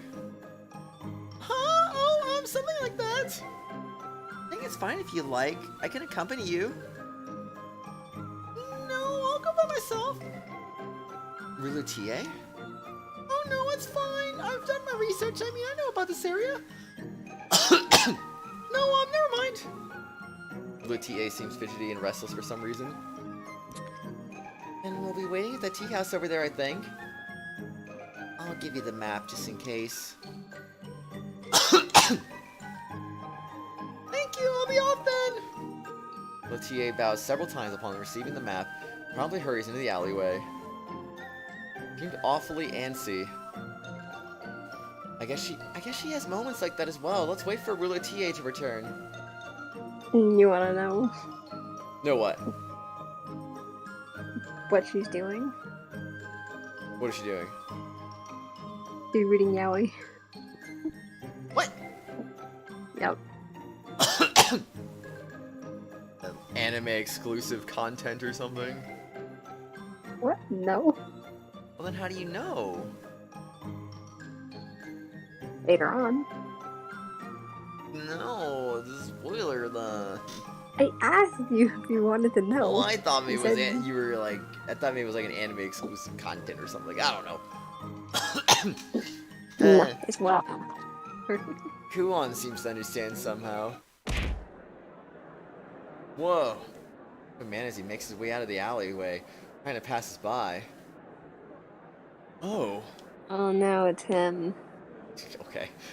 Bundles of paper flutter out from the parcel that the man has in his hands. Sorry. Oh no, the fault is mine entirely. I was not looking where I was going. Man gracefully kneels, starting to gather his papers. I hastily moved to help him. All the papers look like they're filled with strange symbols and characters. Beautiful face for a man. From his appearance, I assume he must be some kind of merchant prince. Thank you. Man bows graciously. I hold out the gathered bundle of papers, taking it from me. Oh. He looks my way. A soft exclamation escapes him, as though he noticed something. Ah! It seems to be dawn on Nakone as well. She hesitates, unsure. Unclear if he understands Nakone's expression or not. He walks to her, smiling broadly. It isn't Miss Nakone. What an odd coincidence it is to meet you out in a place like this. You are... You two know each other? Look my question at Nakone, seeing what's going on between the two of them. I would not go so far as to say that we know each other. Well, Miss Nakone is renowned as a girl of uncommon genius amongst the well-informed of society. Unfortunately, you cannot yet don the mantle of a scholar merely because of your age. It is nothing so significant, and as you say that, then you yourself are... ... The man lifts his index finger in front of his lips. Oh, I meant nothing by that. Please not concern yourself over it. Huh? What are they talking about? I'm sure you were guiding some foreign friends around our fair capital. Yes, that is correct, but what are you doing here? Is it wrong for me to be in such a place such as this? Not precisely, but it does not suit you somehow. I think you're in high-class shops along Main Street. I know, I usually send an emissary for such errands. An important task today. Something important? When tilts her head in puzzlement at the man's admission. To come to finally submit a new manuscript. Delivery, I wish to see it personally. Creation has been guiding my pen lately, and my secondary job has suffered somewhat as a result. Oh dear, truly troublesome indeed. Really, that should be your primary concern, not a secondary job. Tch, yourself are troublesome. I figure myself in my next script awaits. Regrettably, I must be off. My warmest regards to your brother. Very well. Well then, my fine sir and miss, take my leave. Perhaps we shall meet again. And gives a quick final bow and glides off into the crowd. You can make a fine muse. Perhaps I may find some means of coaxing him into my next pairing. Hi, Alicia. Good evening. How are you doing today? How is everything going with everything? Has everything gotten better, I hope? Haku, why are you squirming around like that? Is something wrong? No, just I felt some kind of weird dread for a second. I don't know why, but I feel like I'm straying in dangerous territory. That's a perfect place to cut it off for the stream. We're 11 hours and 52 minutes, so that's like 3 minutes off.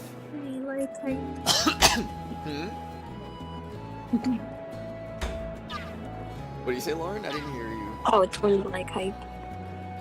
Oh, 20 like hype. Yeah. Thank you, everybody.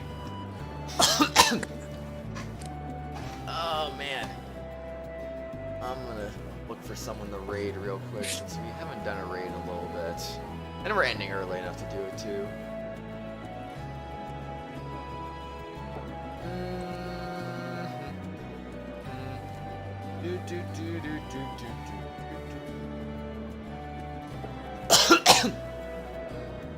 I don't see anyone in particular that would be a priority target, so maybe we just do it randomly, unless I'm playing.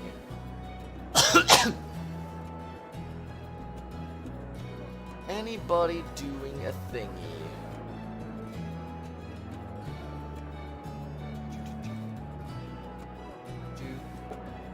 Nope, no one's doing a thingy. Okay, we'll do it random. How many is there? 1, 2, 3, 4, 5, 6, 7. Okay. Number between 1 and 7. 2. Yeah, sure, why not? Huh? So what do you think so far? That's interesting. It's definitely interesting for sure.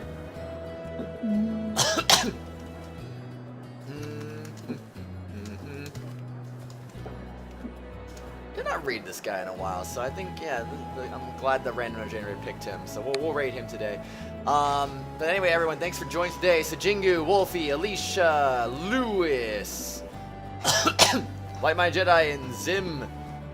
I think that's everyone. Thank you for being here today. Anyone was here earlier, anyone watching the archive, thank you for watching. Anyone present lurking, if I didn't call your name, thanks for also being here, of course. Lauren, thank you for suggesting this for your Tier 4 game of the month.